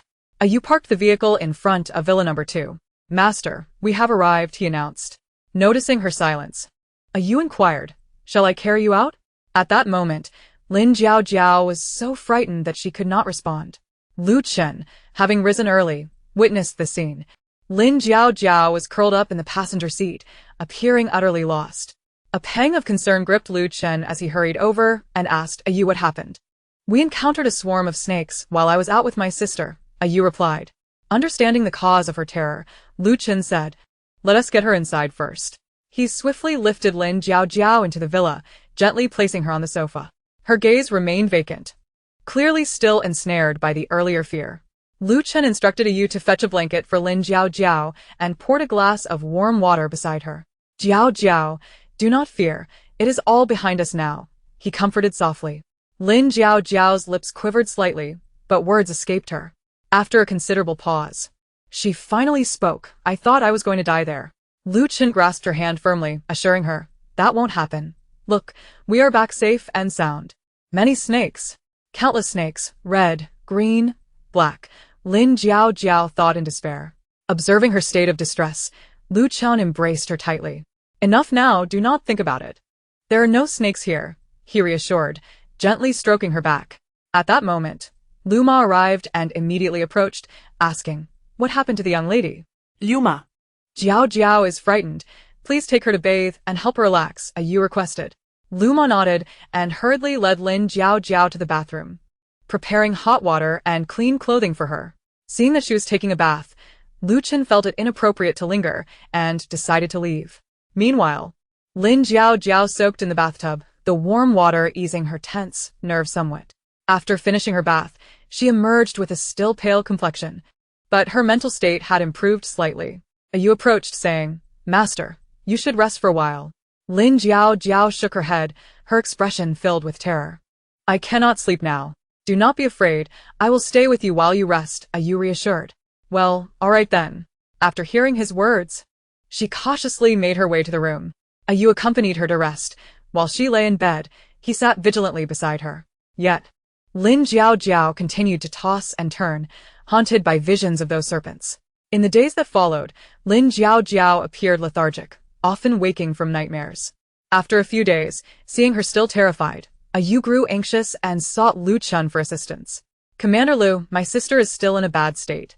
She is too frightened. Can you think of something?" Lu Chen furrowed his brow in thought before responding. "Help her put on sun protection clothing and take her out." Yu, filled with worry and uncertainty, asked, "Do you truly have a solution?" Noticing his doubt, Lu Chen reassured him, "Do not worry, I know what to do." "Thank you, then."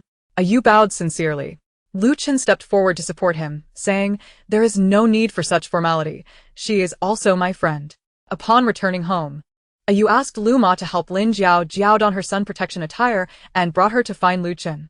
When Yu arrived with Lin Jiao Jiao, her eyes were vacant, her expression dazed, as if her spirit had left her body, and she trembled slightly. Seeing this, Lu Chen furrowed his brow and immediately lifted her into his arms. "Yu, you may return now. I will bring her back shortly." Yu cast a worried glance at Lin Jiao Jiao, nodded, and departed. Lu Chen swiftly carried Lin Jiao Jiao to the training ground, carefully setting her down. Lin Jiao Jiao stood there, her body still trembling uncontrollably, her teeth chattering.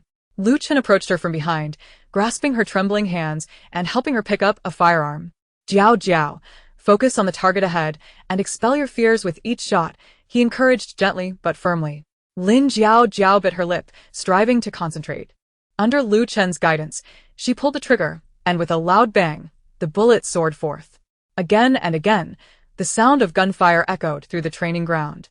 After practicing her shooting, Lu Chen led Lin Jiao Jiao to a sparring ring. He positioned himself at the center, arms wide open, saying, "Come, hit me. Release the pressure that has built up inside you." Lin Jiao Jiao hesitated, unwilling to strike. Observing her reluctance, Lu Chen threw a punch at her, prompting her to instinctively dodge. "Strike me, Jiao Jiao. Do not be afraid. Let your burdens out," he urged loudly. A flicker of determination crossed Lin Jiao Jiao's eyes as she began to retaliate. While she fought, tears streamed down her face as she cried out, "Why is this happening? Why has my world become like this?" Lu Chen defended against her strikes while encouraging her, "Jiao Jiao, do not fear. Let all that pain out. You can conquer your fears." Thus, amidst her relentless attacks, Lin Jiao Jiao gradually found emotional stability, her sweat soaking her clothing. Noticing Lin Jiao Jiao's improved state, Lu Chen took her to the survivor gathering area within the base. The scene was harrowing, akin to hell on earth. Under the scorching sun, the earth seemed on the verge of burning. Lu Chen observed Lin Jiao Jiao and said, "Jiao Jiao, look, everyone is struggling to survive. We cannot be easily defeated." As Lin Jiao Jiao gazed at the feeble survivors, a wave of emotion surged within her, and she silently resolved to regain her strength. Lu Chen grasped her shoulders. Speaking solemnly, "Jiao Jiao, see how ordinary people strive to live, enduring hardship. Thus, you too can rise and conquer your fears." Lin Jiao Jiao nodded firmly, a newfound resilience in her gaze, along with an almost imperceptible hint of bitterness. She would indeed regain her strength. Gu Huaizhi and Chen Shuai had yet to face consequences, and she would confront Gu Huaizhi tonight. Why should she suffer alone while they enjoyed their lives? With that thought, Lin Jiao Jiao instinctively clenched her fists, her hands buried in the protective clothing digging into her flesh. Turning to Lu Chen, she declared, "Lu Chen, let us go, I am fine now." She then expressed her gratitude. "Thank you for helping me so much. If there is an opportunity, I will repay you." Hearing her words, a wave of disappointment washed over Lu Chen. He turned to her, his gaze intense as he grasped her shoulders, speaking urgently. Helping you is my heartfelt desire. I seek no reward. Can you not see my feelings for you? You know, don't you? Lin Jiao's heart was a whirlwind of emotions. She was well aware of Lu Chen's affections, yet past experiences had made her wary of trusting anyone's feelings easily. She remained silent, her gaze complex as she stared at Lu Chen, the flicker of emotion deeply buried, replaced by endless hesitation and unease. The two stood in silence. Time seemingly frozen, the weight of their unspoken words stretching on for what felt like an eternity.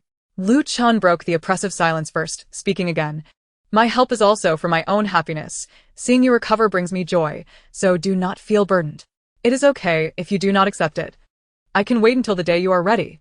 Lin Jiao continued to remain unresponsive, slowly lowering her head as her thoughts tangled like a mess. Uncertain how to confront Lu Chen's fervent and sincere feelings. Lu Chen sighed helplessly. Let's go. I will take you back. The two sat in silence as the car swiftly approached Villa Number 2. Lin Jiao exited the vehicle and skillfully entered the password. The door opened quietly. Although the sound was faint, it was still caught by Ayu, who excitedly dashed out. Upon seeing Lin Jiao, Ayu could tell from her expression that she was feeling much better. Sister, are you alright? Lin Jiao replied with a smile. Yes. At that moment, she turned to Lu Chen and Ayu quickly added, Thank you, Officer Lu. Please take your sister inside, he said before driving back to Villa Number 1. Ayu closed the door behind them with an exhilarated expression. Master, you are finally better. I was so worried. They returned home together. And upon seeing Lin Jiao's recovery, Aunt Lu felt relieved and asked, Miss, you are finally well. We should celebrate with a nice meal. What would you like to eat tonight? I will prepare it. Anything you make, Aunt Lu, I will love, Lin Jiao replied, bringing joy to Aunt Lu as she went to the kitchen. Meanwhile, Lin Jiao took Ayu upstairs and quietly informed him, I have something to attend to tonight, and maybe out for a while. You must protect Aunt Lu at the base. Master, you are going out alone? Won't you take me with you? Don't worry, I will be fine.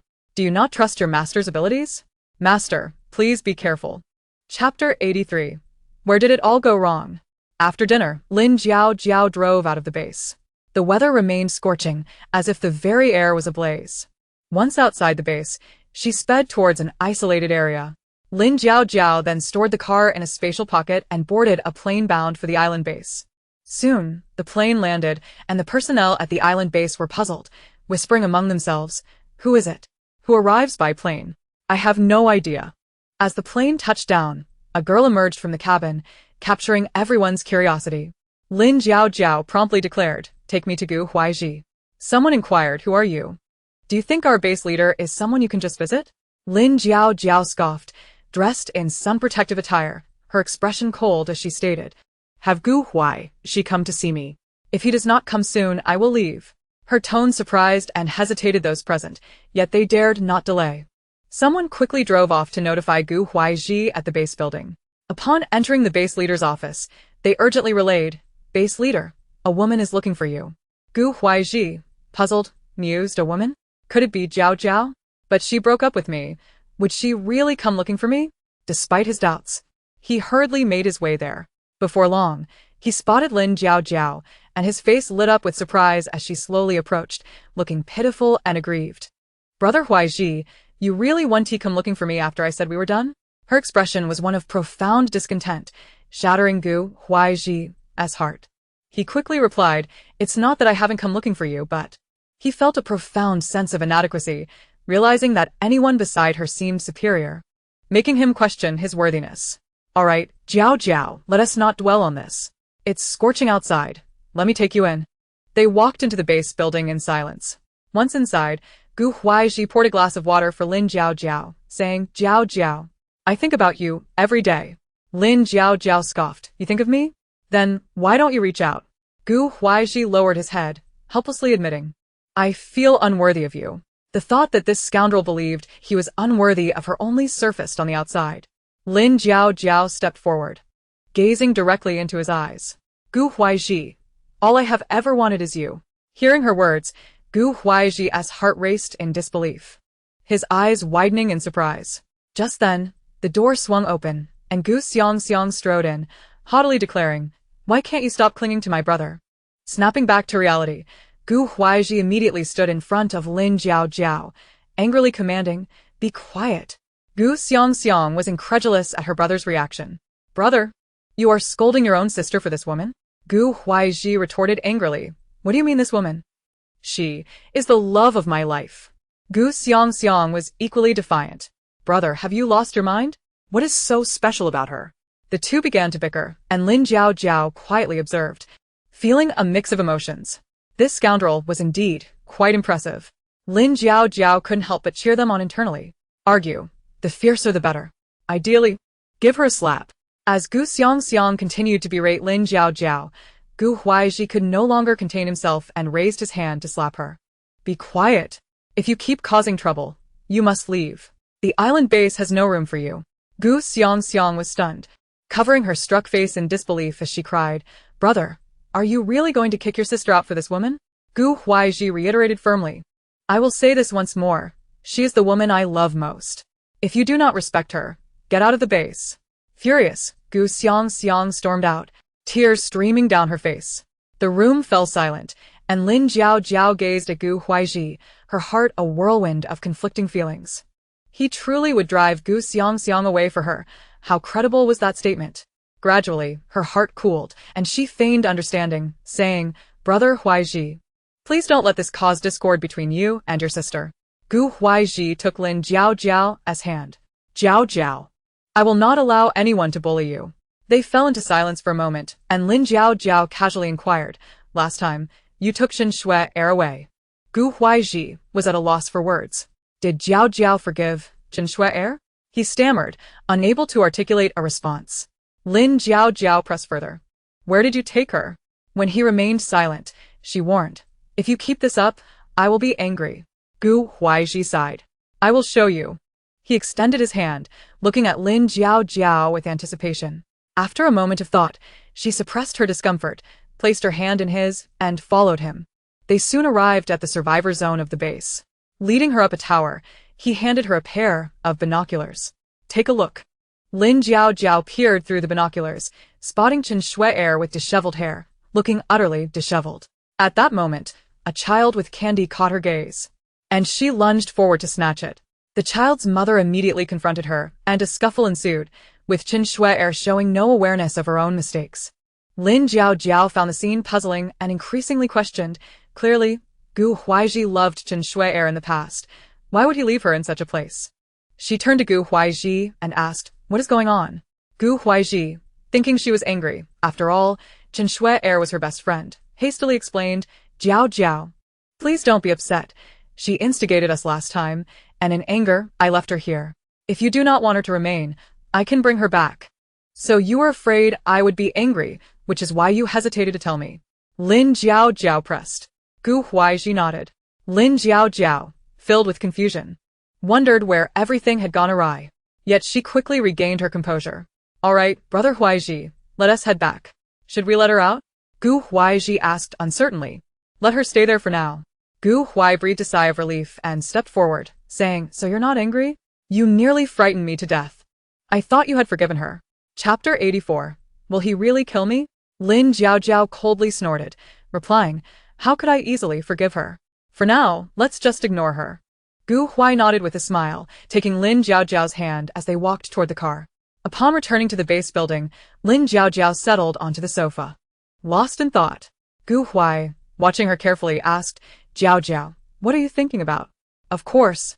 She was contemplating how to make him suffer more and how to ensure he paid the price so she could better punish him, making his life unbearable. Nevertheless, her face betrayed none of her thoughts. Lin Jiao lifted her gaze to Gu Huai, her eyes brimming with affection.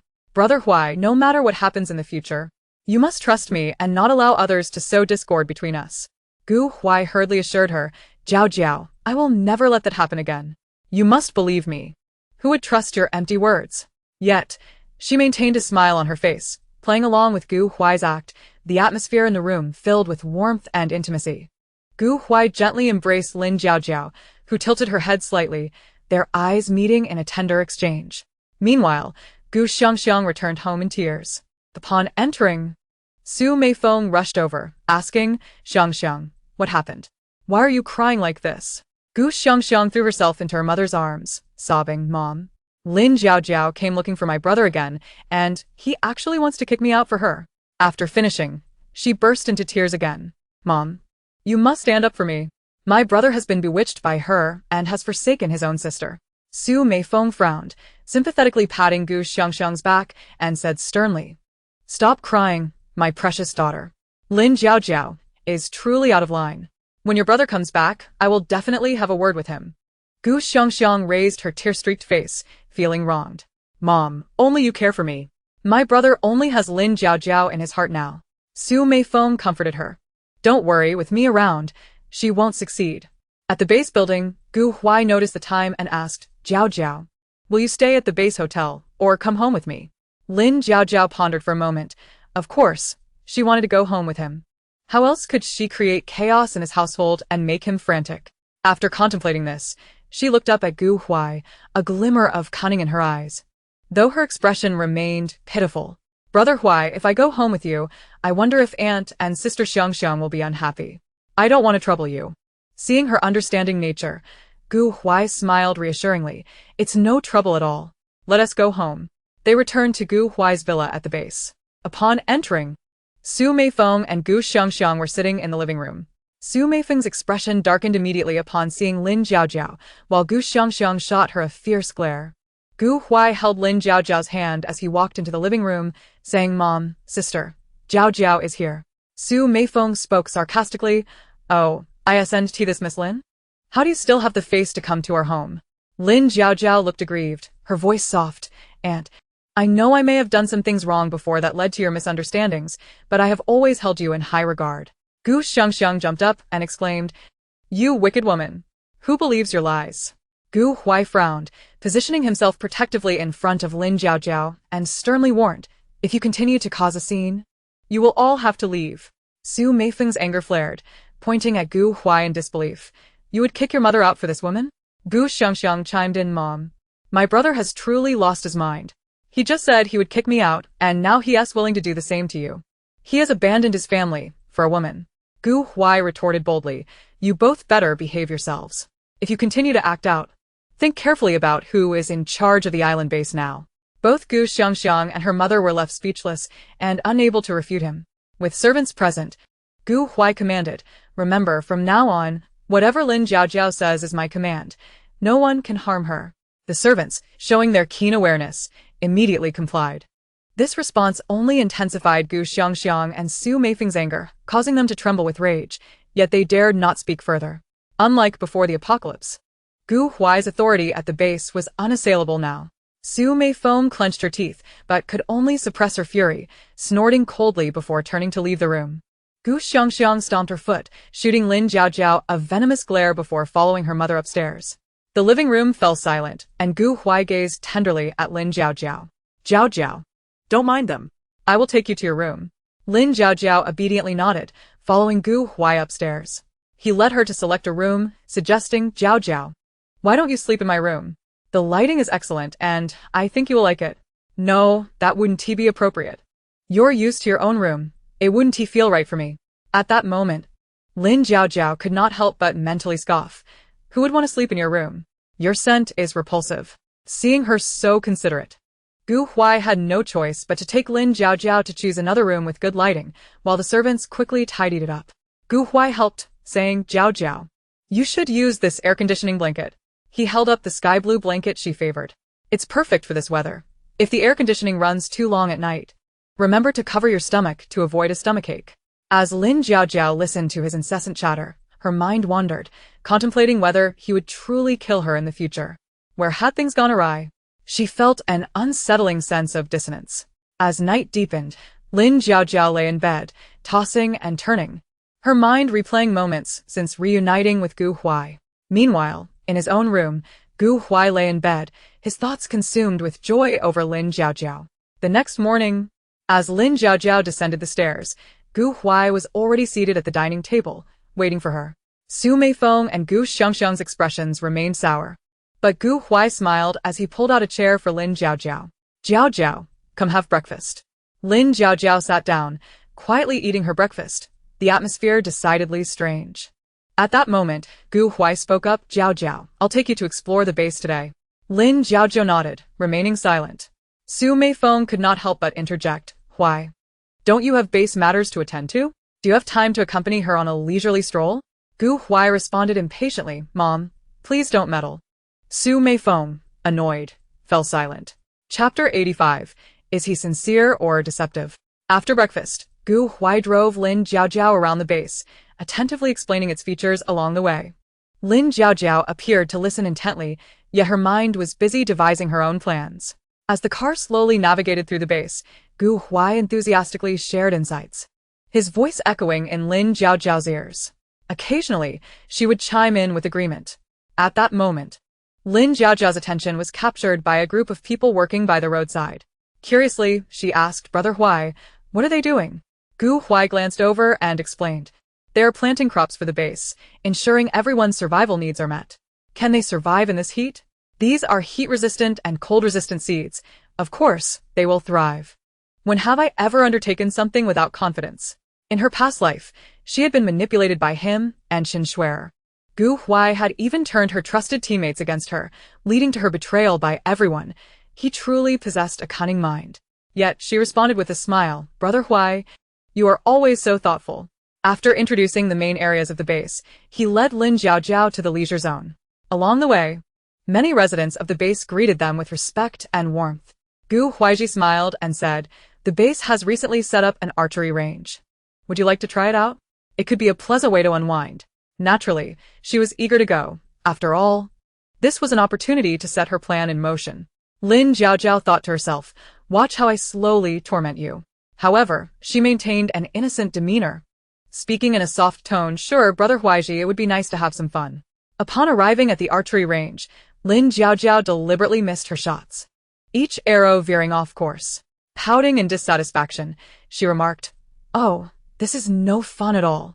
Then, with a flirtatious glance and a soft voice, she suggested, Brother Huaiji, why don't you hold the target for me to shoot?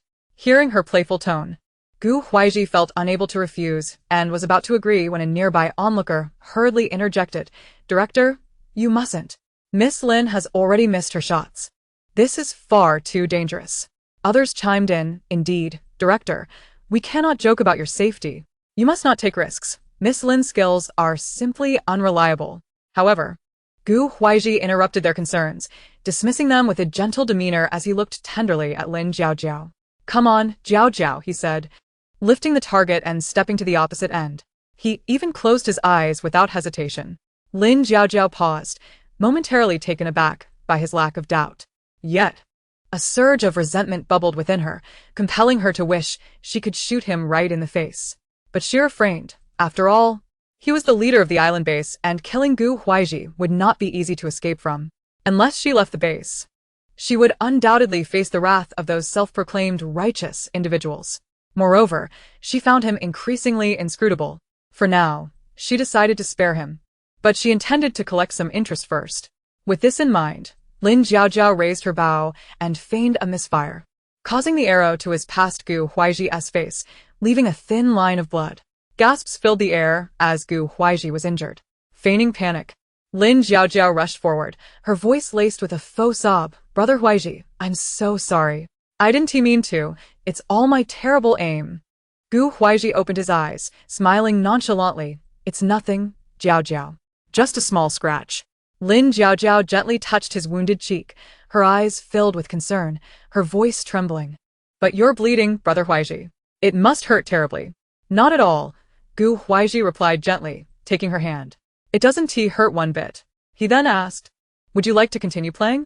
Lin Jiaojiao was momentarily taken aback. Despite the arrow having grazed his face, he still inquired if she wanted to play. His eyes sparkled with anticipation as he looked at her. Lin Jiaojiao stood in silence for a long moment, her expression complex. Nearby, the onlookers began to urge her. Stop playing. Director, what are you doing?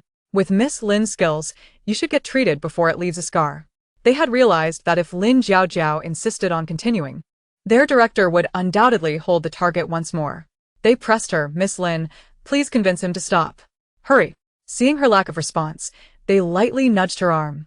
Lin Jiaojiao snapped back to reality and echoed, Brother Huaiji, let us not play anymore. I'll help you with your wound. All right, I'll listen to you. Gu Huaiji replied, his face still alight with a smile, as if he hadn't just been injured. Observing his agreement, a servant quickly handed over a first aid kit. Lin Jiaojiao took it and led Gu Huaiji to a nearby seat, softly blowing on his wound with genuine concern in her eyes. Gu Huaiji gazed at her with deep affection, his expression perpetually gentle. Jiaojiao, seeing you so worried, I would gladly give my life for you. Lin Jiaojiao's heart trembled, her movements faltering for a moment before she regained composure. Brother Huaiji, please don't say such foolish things. Your injury pains me. She gently dipped a cotton swab into the medicine, carefully applying it to his wound.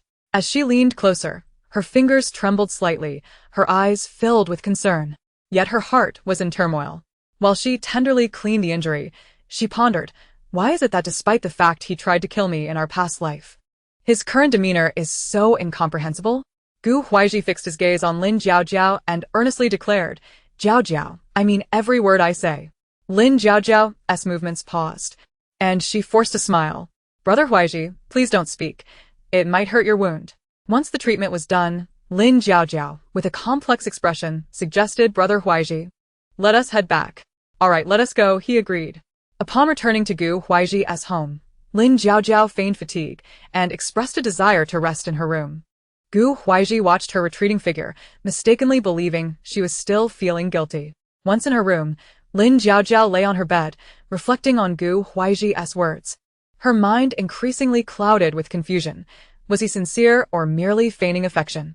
The experiences of her previous life felt all too real, and she found herself ensnared in a web of inner turmoil. Lost in thought, she clutched her blanket and unknowingly drifted into slumber. In her dreams, she initially slept soundly, a faint smile gracing her lips as she recalled the beautiful moments shared with Gu Huaiji. However, the scene abruptly shifted, plunging her into a nightmare. Her brow furrowed, breath quickening, her body writhing restlessly as she mumbled incoherently, "No, don't come closer." Her hands gripped the blanket tightly, her face a mask of anguish and fear. Just then, Gu Xiangxiang and Su Meifeng returned from outside, immediately spotting the injury on Gu Huaiji's face. Gu Xiangxiang's heart lurched, and she hurriedly approached, asking, "Brother, what happened to your face?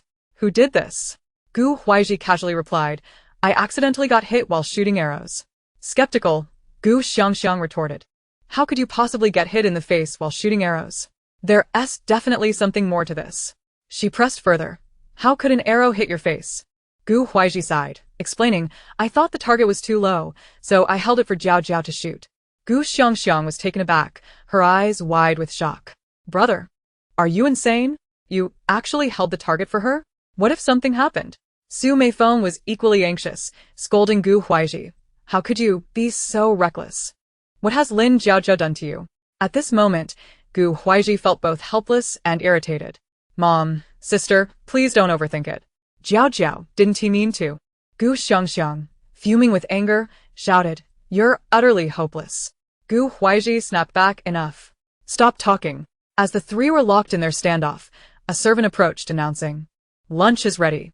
You all should behave yourselves." With that, Gu Huaiji turned and headed upstairs to fetch Lin Jiaojiao for the meal.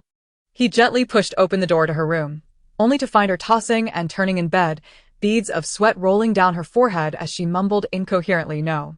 Don't come closer." She appeared to be engulfed in sheer terror. Seeing this, Gu Huaiji rushed forward, softly calling, "Jiao Jiao, wake up." Noticing her distress and realizing she wouldn't awaken, he gently shook her, trying to rouse her. Lin Jiaojiao opened her eyes abruptly, her gaze landing on Gu Huaiji. In that moment, her eyes were filled with unrestrained hatred, and without a moment's hesitation, she raised her hand and slapped him across the face. Slap. A crisp sound echoed through the room, momentarily stunning Gu Huaiji, who was taken aback by Lin Jiaojiao's sudden action. He surmised that Jiao Jiao must have been engulfed in a profound fear to react in such a manner. Concerned that she might act even more impulsively, he held her tightly in his embrace. "Jiao Jiao, it's all right," he murmured, gently patting her back in a soothing manner. At that moment, Lin Jiaojiao felt a twinge of pain in her palm and looked up to see that the side of Gu Huaiji's face had begun to swell from the blow he had received. Instantly, she adopted a pitiful expression and said, "Brother Huaiji, I had a nightmare and was muddled in my sleep. You won't blame me, will you?" Having just awakened from a nightmare, beads of sweat adorned her forehead, and upon seeing her distressed visage, Gu Huaiji found it impossible to scold her. He tenderly wiped the sweat from her brow and softly inquired, "I do not blame you. However, I am quite curious about the nightmare that frightened you so. Please, share it with me."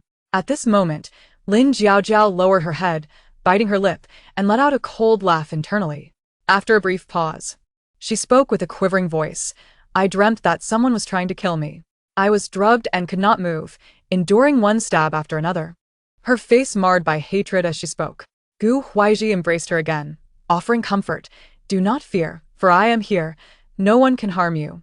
While resting against him, Lin Jiaojiao's eyes betrayed a hint of unnoticeable indifference. "Gu Huaiji, can I still trust your words?" "Jiaojiao, let us go downstairs to eat," he suggested. Lin Jiaojiao shook her head. "I do not wish to eat." Gu Huaiji assumed she was still in shock and replied, "Then allow me to bring it to you and feed you." Lin Jiaojiao stared at him, and after a moment of silence, she replied, "Very well. Please wait for me."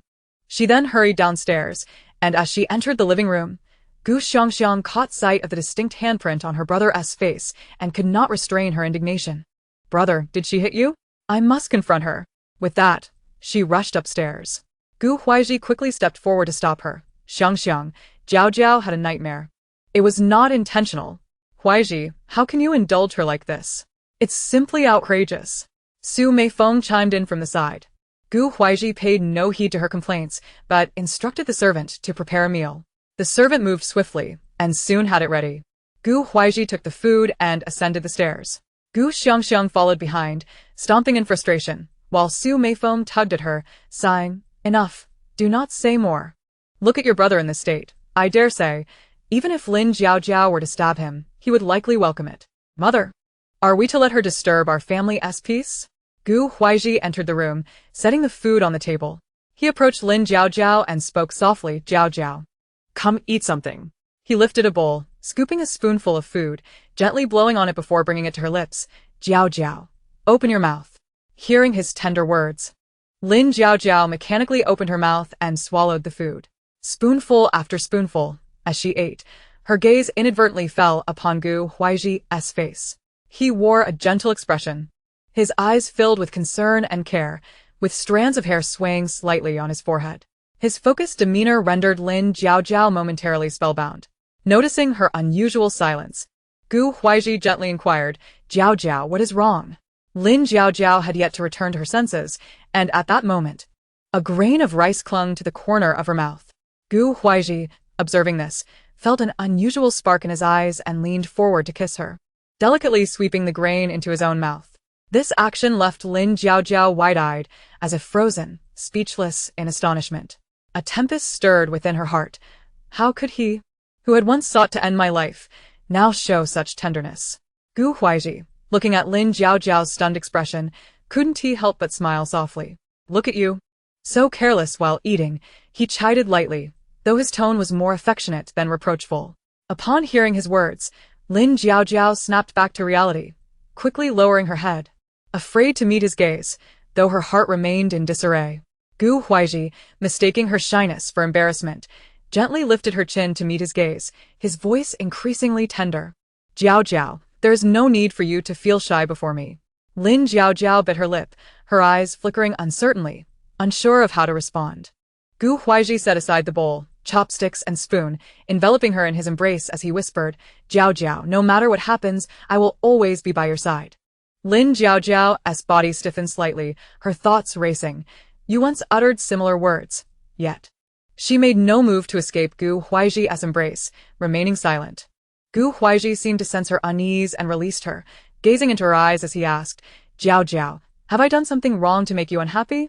Lin Jiaojiao turned her head away, responding softly, "No, I am merely contemplating some matters." "Do not overthink it," he said, gently ruffling her hair. At this moment, Gu Xiangxiang, noticing her brother's prolonged absence, stormed back upstairs. Chapter 87. Not wanting to pretend any longer suddenly, hurried footsteps echoed from outside, and upon entering the room, Gu Xiangxiang glared at Lin Jiaojiao. "Are you so precious that you require my brother to feed you even for a meal? Do you truly believe yourself to be a lady of high status?" Gu Xiangxiang fumed. Lin Jiaojiao stood up, her tone sharp. What does my relationship with Brother Huaiji have to do with you? What if you are his biological sister? She fixed her gaze on Gu Xiangxiang and continued, Gu Xiangxiang. I have never wronged you in my life. Why do you harbor such intense hatred towards me? Gu Xiangxiang faltered for a moment, pondering why she held such animosity towards her. She recalled an incident at a gathering when Gu Huaiji had taken Lin Jiaojiao to toast and mingle with guests.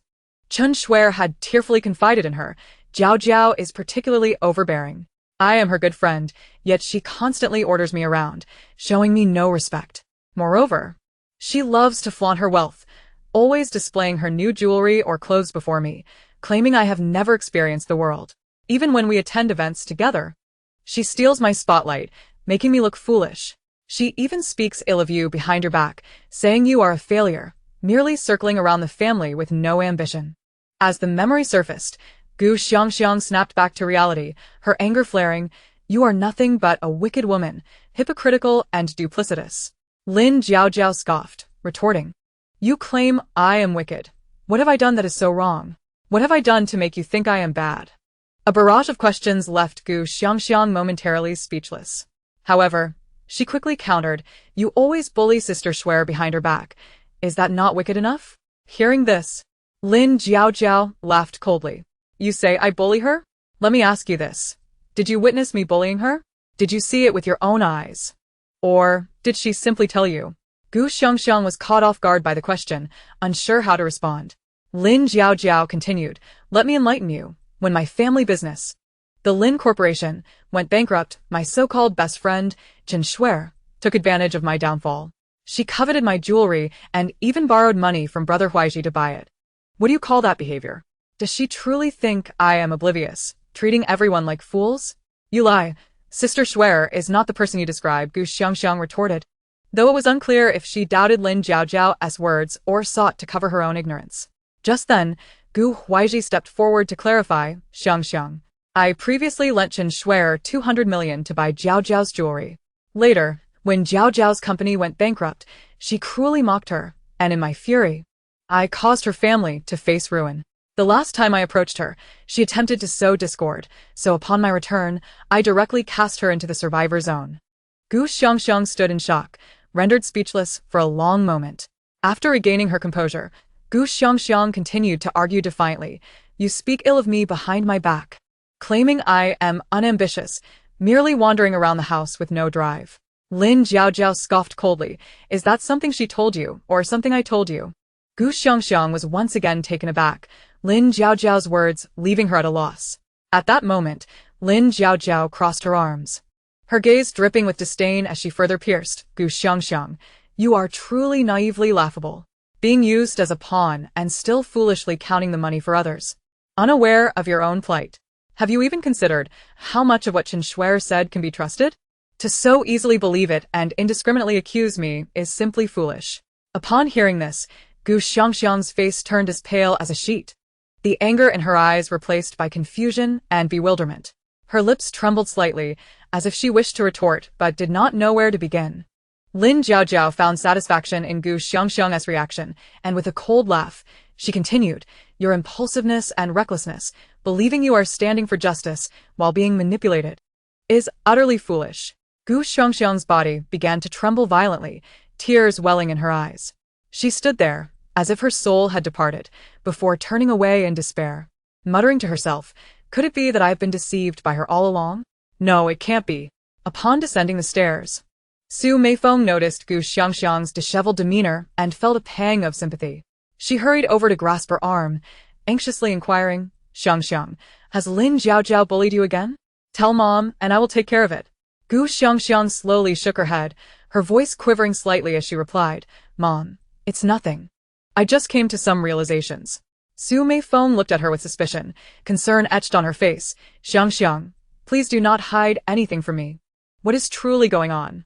At that moment, Gu Xiangxiang felt utterly defeated. Mom, I'm fine. I just need some time alone. With that, she broke free from Su Meifeng's grasp and walked toward her room.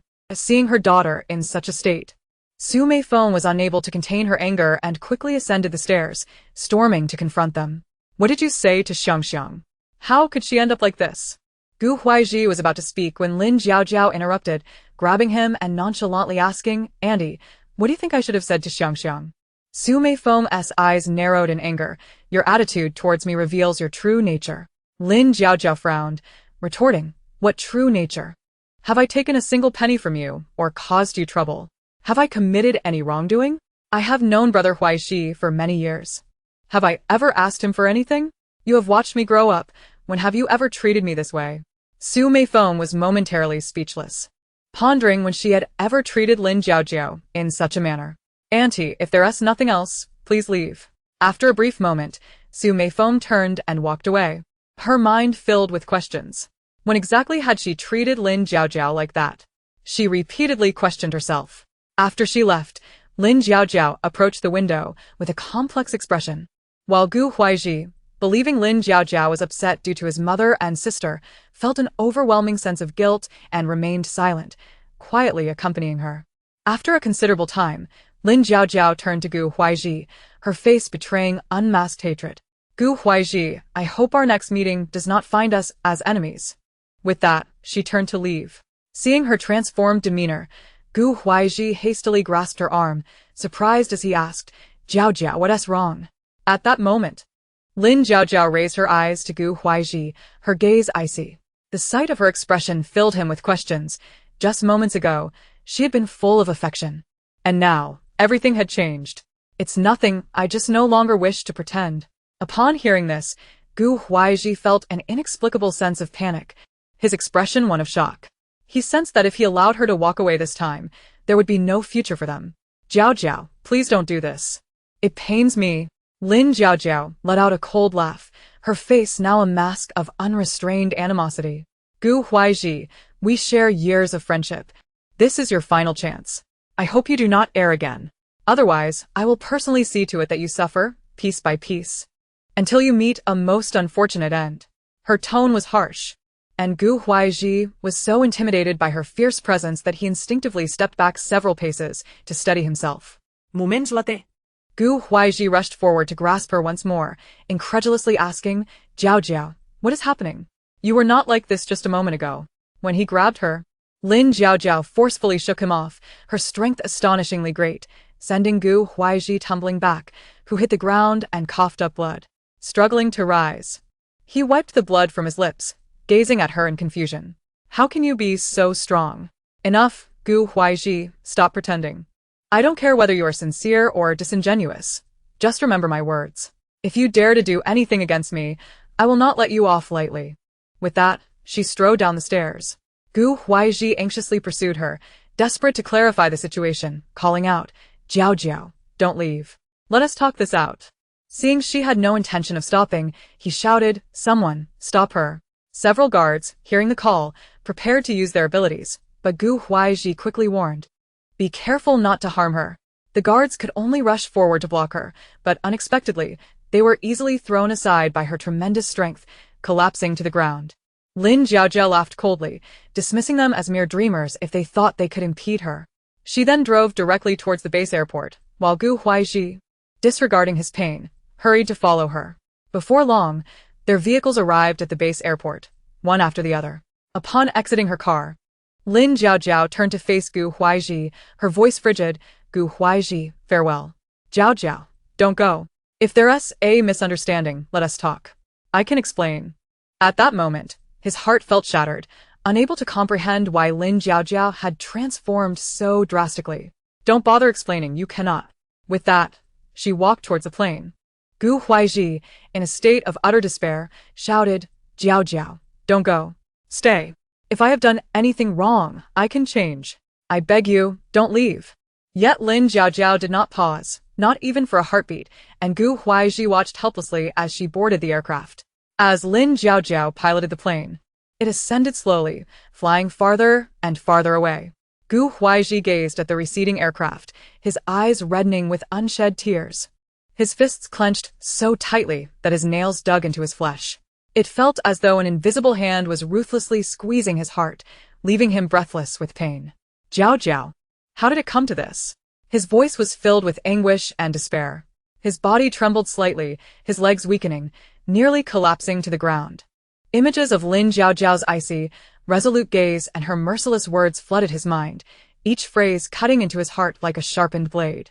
Gu Huaizhi felt as if the entire world had crumbled in an instant, standing helplessly in place while the wild wind tousled his hair, devoid of any warmth. Jiao Jiao.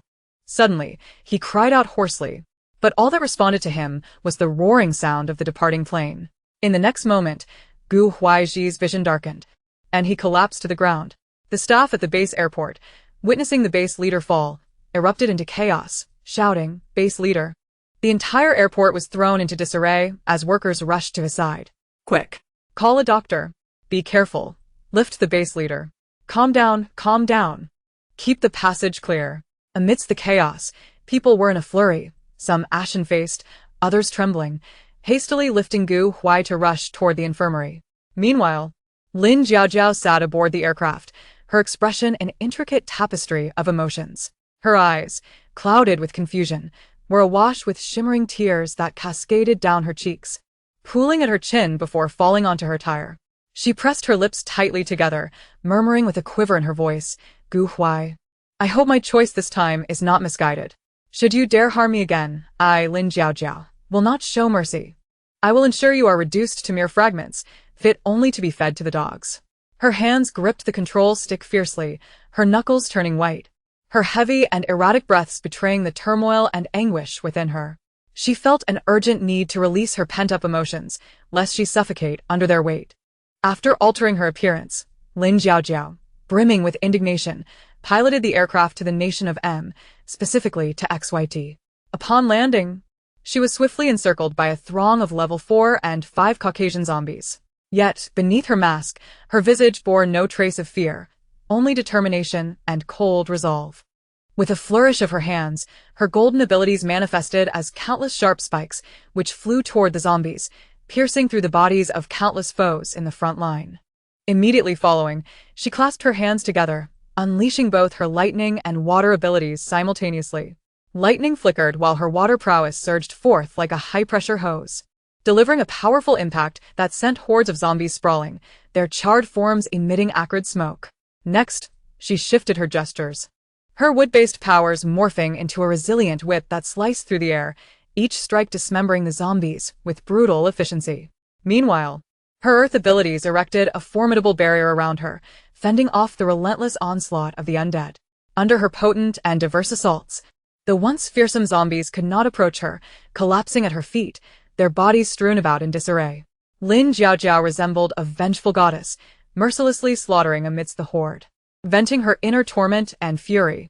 Ultimately, her fire abilities ignited, reducing the remains of the zombies to ashes as she gathered all the crystal cores into her spatial realm.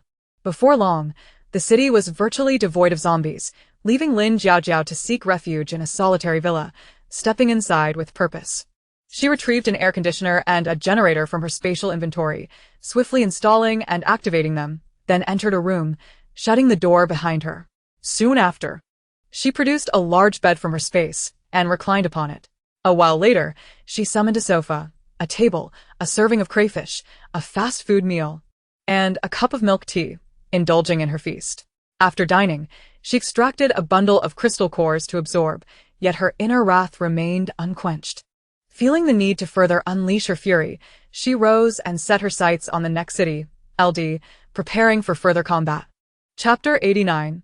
You are our savior. As Lin Jiaojiao piloted her aircraft to the apocalyptic city of LD, she was met with a grotesque sight of ravenous zombies. Her pink bob wig danced in the wind, and her sun-protective attire flapped audibly. Beneath her mask, her beautiful eyes radiated determination, exuding an aura of fierce resolve. With a swift motion of her hands, her golden abilities erupted forth, conjuring a deluge of sharp metallic blades that rained down upon the zombies, leaving them riddled with wounds. Almost instantly, she waved her hands, unleashing torrents of fire from her palms, engulfing the undead in a searing inferno that reduced them to ash. Simultaneously, her lightning abilities reached their zenith, surrounding her with a dazzling electric net that rendered any approaching zombies charred and lifeless. Her water powers formed a sturdy shield, firmly blocking a swarm of zombies, with lightning coursing through it, turning them to charred remains without a sound. Not far off, amid the ruins of a dilapidated building, a gaunt, Cully-haired survivor and painter gazed in awe through a window at this breathtaking spectacle. His jaw dropped, and once he regained his composure, he fervently painted on his canvas, capturing the powerful and fearless figure of Lin Jiaojiao in every commanding gesture. His hands trembled with excitement, deeply moved, convinced that she was their goddess of salvation. Lin Jiaojiao navigated through the throng of zombies, forcing them to retreat in terror. In that moment, she embodied a warrior of the apocalypse, instilling hope into a world steeped in darkness and despair. As her relentless assault continued, the number of zombies dwindled significantly. Though her protective attire was stained with blood and grime, her gaze remained unwavering. When the last zombie fell at her feet, a subtle smile graced her lips. She then employed her wood abilities to gather the crystal cores, and a profound silence enveloped the city. Suddenly, a slender, cully-haired survivor dashed from a corner, startling Lin Jiaojiao. She turned to see him fervently proclaiming her as a goddess, before he knelt before her. Lin Jiaojiao, taken aback, remained expressionless behind her mask, enhancing her enigmatic allure. The emaciated painter knelt before her, resolutely declaring in English, "Oh my goddess, you have brought hope to us. You are the one who will save us all. You are our savior," he professed, bowing deeply to the ground. Lin Jiaojiao, exasperated, replied, "I'm not the savior. You should go to the survivor base," and with that, she turned to leave. The painter remained prostrate, his voice trembling with gratitude and reverence. "I will always remember your kindness, my savior." Without glancing back, Lin Jiaojiao walked toward the aircraft. As the engine's roar faded into the distance, the painter lifted his head, resolved to heed her advice and seek the survivor base. Lin Jiaojiao piloted her aircraft back to the stronghold in Nation M, to a villa. Upon entering, she headed directly to the bathroom, summoning her water abilities to unleash a cascade of cool, pure water from all directions, gently cleansing her body. The water seemed to possess a life of its own, meticulously washing away every speck of dirt, alleviating the fatigue and bloodshed of battle. After her bath, she utilized her wood abilities to entwine vines and branches, securing the villa's perimeter. Then, she changed into comfortable loungewear, retrieving a golden, crispy fried chicken, a cup of cola, a serving of fries, and a box of popcorn chicken from her spatial realm. She languidly settled onto the sofa, relishing her meal. She savored the succulent juiciness of the chicken with each hearty bite, devoured fry after fry, and relished the delightful flavors of the popcorn chicken. The effervescence of the cola thrilled her throat, filling her with exhilaration. After satisfying her hunger and thirst, she let out a contented burp, stretched her limbs, and reclined on the soft bed. After enduring 2 fierce battles, she finally felt a slight alleviation of the anger and repression that had been consuming her heart, allowing her body and mind to relax just a little before she swiftly succumbed to slumber. In the following days, Lin Jiaojiao traversed various towns in Country M. By day, she engaged in intense combat with zombies, skillfully wielding her powers of metal, wood, water, fire, thunder, and earth, gradually eliminating the undead from the surrounding towns. After vanquishing the zombies, she would scavenge for useful resources such as cars, oil fields, gold, coal mines, and fuel. By night, she would retreat to her villa to rest, living a life filled with purpose. One day, Lin Jiaojiao arrived at the foot of the HS volcano. Contemplating its potential utility, she decided to attempt to absorb it into her space. Unexpectedly, she succeeded in encapsulating the HS volcano, which then fell into a state of stasis. Elated by her success, she proceeded to absorb the LIRS volcano as well. After 2 months, she felt an overwhelming fatigue. The sharpness in her gaze had dulled, replaced by a hint of weariness. The relentless cycle of combat had begun to lose its appeal. Dragging her heavy footsteps, she boarded a plane. As the engines roared to life, the aircraft descended slowly, heading toward City A in Country Z. After 10 hours, the plane touched down, and Lin Jiaojiao expertly landed it. Once stabilized, she stored the aircraft in her space and retrieved her Mercedes G-Class. Subsequently, she shed her battle attire, removed her pink bob wig, and took off her mask, revealing her naturally exquisite features. After tidying her slightly disheveled hair, Lin Jiaojiao settled into the driver's seat of her Mercedes and drove toward the official base. Soon, she arrived at Villa number 2 within the base, expertly entering the password. Ayu, upon hearing the sound, rushed over, exclaiming, "Master, you have finally returned." Lin Jiaojiao gently patted Ayu's head, smiling as she stepped inside, utterly exhausted and too fatigued to converse. Master, you must be utterly worn out from your journey, Ayu said, gazing at her with concern. Lin Jiaojiao shook her head slightly, her voice weak as she replied, I'm all right, just a bit homesick. With that, she sank into the sofa. At that moment, Lu Ma descended from upstairs, her face lighting up at the sight of Lin Jiaojiao. Miss, you have finally returned. I was so worried. Lu Ma, there's no need to fret, Lin Jiaojiao reassured her. Chapter 90. Is he that important to you? Lu Ma hurried to Lin Jiaojiao's side, gently patting her shoulder with a concerned expression. Miss, you've been away for 2 months. I've been hoping for your safe return every single day. Look at how exhausted you are. It truly pains me. Lin Jiaojiao opened her eyes slightly, her voice feeble as she said, Lu Ma, I'm so tired. I just want to rest for a while. Seeing her weariness, Lu Ma rushed to embrace her. Miss, you must get some proper sleep. Don't think of anything else. Leaning against Lu Ma's embrace, Lin Jiaojiao quickly fell into a deep slumber. Ayu, noticing that Lin Jiaojiao had fallen asleep, suggested, Lu Ma, let me carry her back to her room. Lu Ma glanced at the sleeping miss and softly replied, all right, but be careful not to wake her.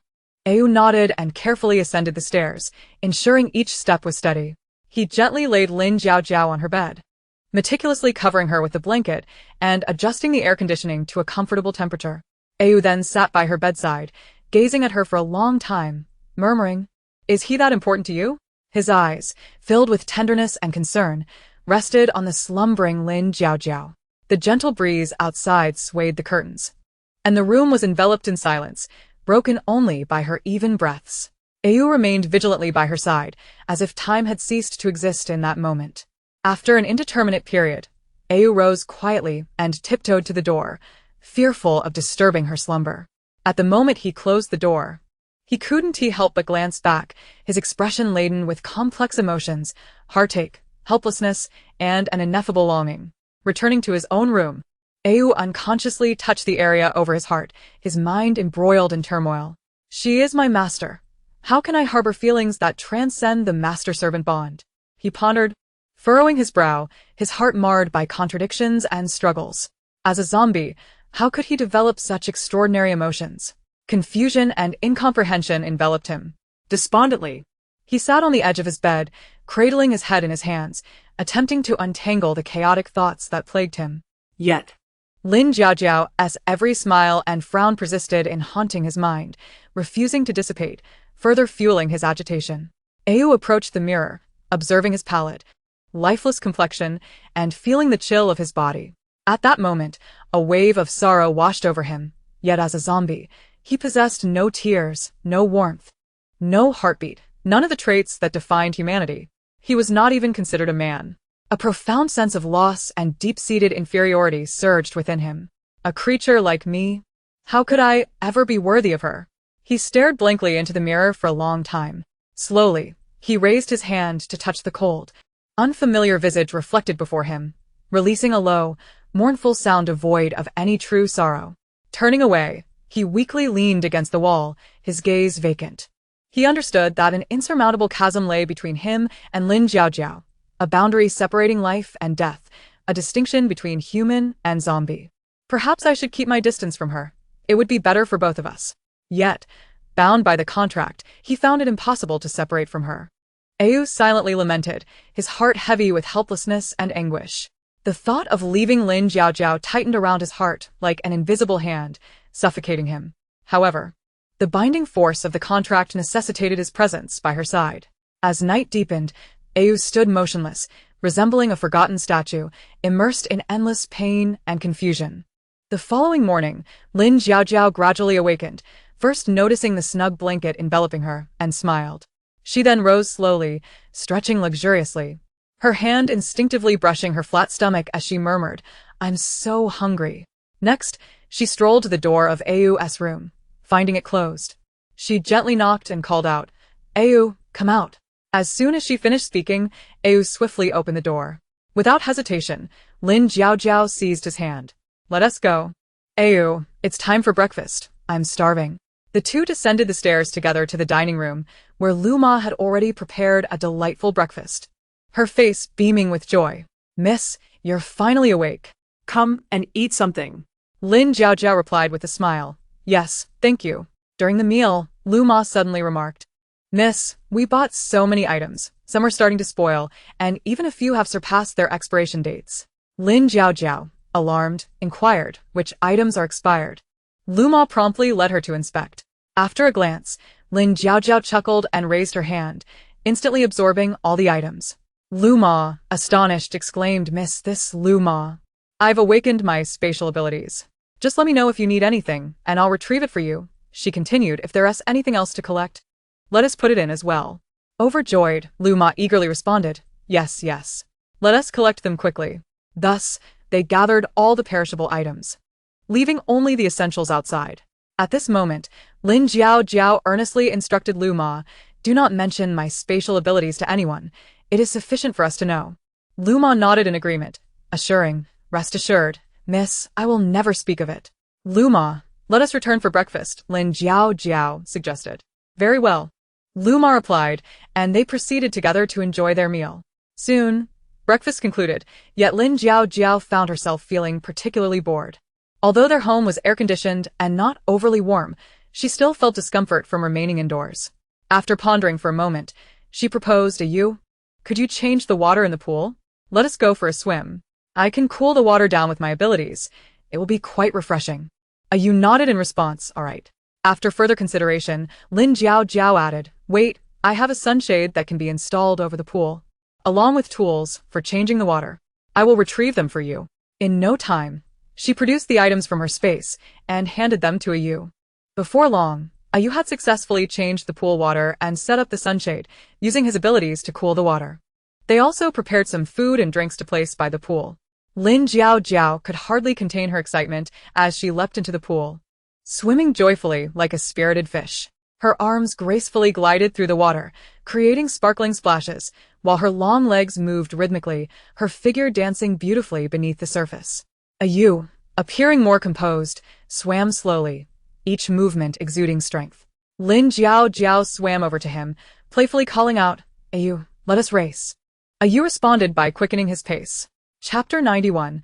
She might be avoiding me. The pool resonated with their laughter, the cool water enveloping them and alleviating the heat and discomfort of the day. Next door, Lu Chen, who had been resting in the villa, was suddenly drawn to the sounds of merriment emanating from Villa Number 2. He approached the window and was surprised to see Lin Jiaojiao had returned. Had she not been away from the base for over 2 months? A wave of confusion washed over him as he recalled that after confessing his feelings to Jiaojiao, she had left the base. Did she perhaps wish to avoid him? With this thought, Lu Chen returned to his seat, dejected. His companion Wang Dong inquired, Boss, what troubles you? Lu Chen sighed. Lin Jiaojiao has returned. Su Yu chimed in, shouldn't you go greet her, boss? Lu Chen shook his head, his expression complex. Forget it. She might be avoiding me. Lu Ming suggested, perhaps that is not the case, boss. Do not overthink it. Shao Jia added, indeed, just go and clarify things. Lu Chen remained silent, while Yang Xiaoqiang, Chen Jiahao, and Li Haoyang engaged in a lively discussion nearby. Listening to his teammates, Lu Chen waved his hand dismissively. Let it be. We have a mission tonight anyway, and with sun protection gear, we need not worry. He felt that his recent idle time at the base had led to unnecessary speculation. Wang Dong nodded in agreement. All right, boss, I will prepare. Su Yu eagerly remarked. We must perform well on this mission. The others echoed his sentiment, beginning their preparations for the evening's task. At that moment, Lu Chen returned to his room. Collapsing onto his bed, staring blankly at the ceiling, his mind consumed with thoughts of Lin Jiaojiao. He mournfully contemplated, she must not have feelings for me. Otherwise, she would not have been so frightened as to avoid returning to the base for 2 months after my confession. She has not evaded Gu Huai and Nan Fengming for this long, which indicates her strong aversion towards me. With a deep sigh, reminiscent of endless sorrow, Lu Chen's expression revealed an unmistakable sense of loss and profound disappointment, enveloped in an aura of melancholy. Having enjoyed their time in the pool, Lin Jiaojiao and Yu eventually rose to recline on a sunbed beneath the shade, finding it exceedingly comfortable. She then produced a watermelon from her space and handed it to Yu, saying, please take this to Lu Ma for slicing. Yu obediently accepted the watermelon and went to find Lu Ma. Shortly after, Luma returned with a freshly cut watermelon. At that moment, Lin Jiao took a piece of watermelon and playfully fed it to Ayu, smiling. Ayu, try this. I believe you will love it. Ayu felt a bit shy, but opened his mouth to take a bite. The sweet flavor burst in his mouth. And he gazed at Lin Jiao with gratitude and joy. Sister, it is truly sweet. Lin Jiao giggled, then offered a piece to Luma, saying, Luma, please have some as well. You deserve it for your hard work. Luma received the watermelon, smiling, Miss. It is no trouble at all. It is my fortune to be with you. As the three enjoyed their meal and shared laughter, the doorbell unexpectedly rang. Lin Jiao hurriedly set down the watermelon. Quickly, Luma, take it inside. We must not be discovered. Luma responded promptly, and the three quickly wiped their mouths with napkins, deftly placed the watermelon on a plate, and rushed it into the house. At that moment, Lin Jiao, wrapped in her large bath towel, moved gracefully, like a nimble deer alongside Ayu to the door. Ayu opened it to reveal Bai Yanshu, the head of the base, standing outside. Bai Yanshu greeted them with his characteristic warm smile, his gaze swiftly scanning Lin Jiao. Miss Lin, you have returned. His eyes then conveyed a hint of urgency and anticipation as he continued. There is an urgent mission tonight, and I was wondering if you and Ayu could accompany me. He paused, leaning slightly forward, his tone becoming more earnest. Rest assured, you need not officially join the base. Simply assist us with this task, and the compensation will be substantial and satisfactory. My son Bai Muyang informed me that you are an extraordinary power mutant. His eager gaze fixed intently on Lin Jiao. Lin Jiao blinked, her mind racing. Considering her continued presence at the official base, it would be inappropriate to refuse the head's humble request. Thus, she pursed her lips and replied, Very well, I will go. Upon hearing this, Bai Yanshu immediately turned his attention to Ayu. Before he could speak, Ayu firmly declared, If my sister goes, I will go too. Bai Yanshu's face lit up with joy as he repeatedly exclaimed, That is wonderful. We will gather at the base square at 8 o'clock tonight, where I will provide you with the specific details of the mission. With that, he smiled broadly at Lin Jiao and Ayu before hastily departing in his vehicle. Once Bai Yanshu had left, Ayu promptly closed the door, frowning as he said, Master, this matter with the base is quite troublesome. Why did you agree? Lin Jiao sighed softly. Well, it wouldn't hurt to take a look. We live in this base, so we ought to show them some respect. Besides, he mentioned compensation, so it is not a loss. Ayu considered her reasoning and nodded, recognizing his master's thoughtful approach. At that moment, Lin Jiao smiled gently, affectionately stroking Ayu's head. Ayu, be good. Listen to your master, and I will give you many crystal cores. Have you finished absorbing the ones I gave you last time? Not much left. Come, let us go to your room. I will get you some more. With that, she led Ayu to his room. Upon entering, Lin Jiao produced an entire half-room of crystal cores from her space. Ayu gazed in astonishment, filled with excitement. Wow, Master, there are so many level 4 and level 5 ones. Ayu, following me is certainly rewarding, Lin Jiao replied with pride. In that moment Ayu, overwhelmed with joy, embraced Lin Jiao tightly and lifted her off the ground, exclaiming, Master, you are so wonderful. Lin Jiao was momentarily taken aback and playfully retorted, Put me down. Realizing his impetuosity, Ayu quickly set her down, scratching his head with a foolish grin. I was just so happy. Please do not be angry, Master. Lin Jiao shot him a glance, admonishing him not to be so reckless next time. All right, Ayu replied obediently, flashing a goofy grin. At that moment, Lin Jiao noticed a gap in his otherwise perfect set of teeth and recalled that she had inadvertently caused the damage, which stirred a twinge of guilt within her. Sit tight, I'll help you with that tooth. You look far from perfect like this. Ayu complied, sitting down and gazing at her with wide eyes. Lin Jiao then retrieved some gloves from her spatial storage and rummaged around for dental materials, ready to fix Ayu's tooth. After all, being a zombie, he wouldn't feel pain. To her surprise, her rather forceful efforts resulted in success.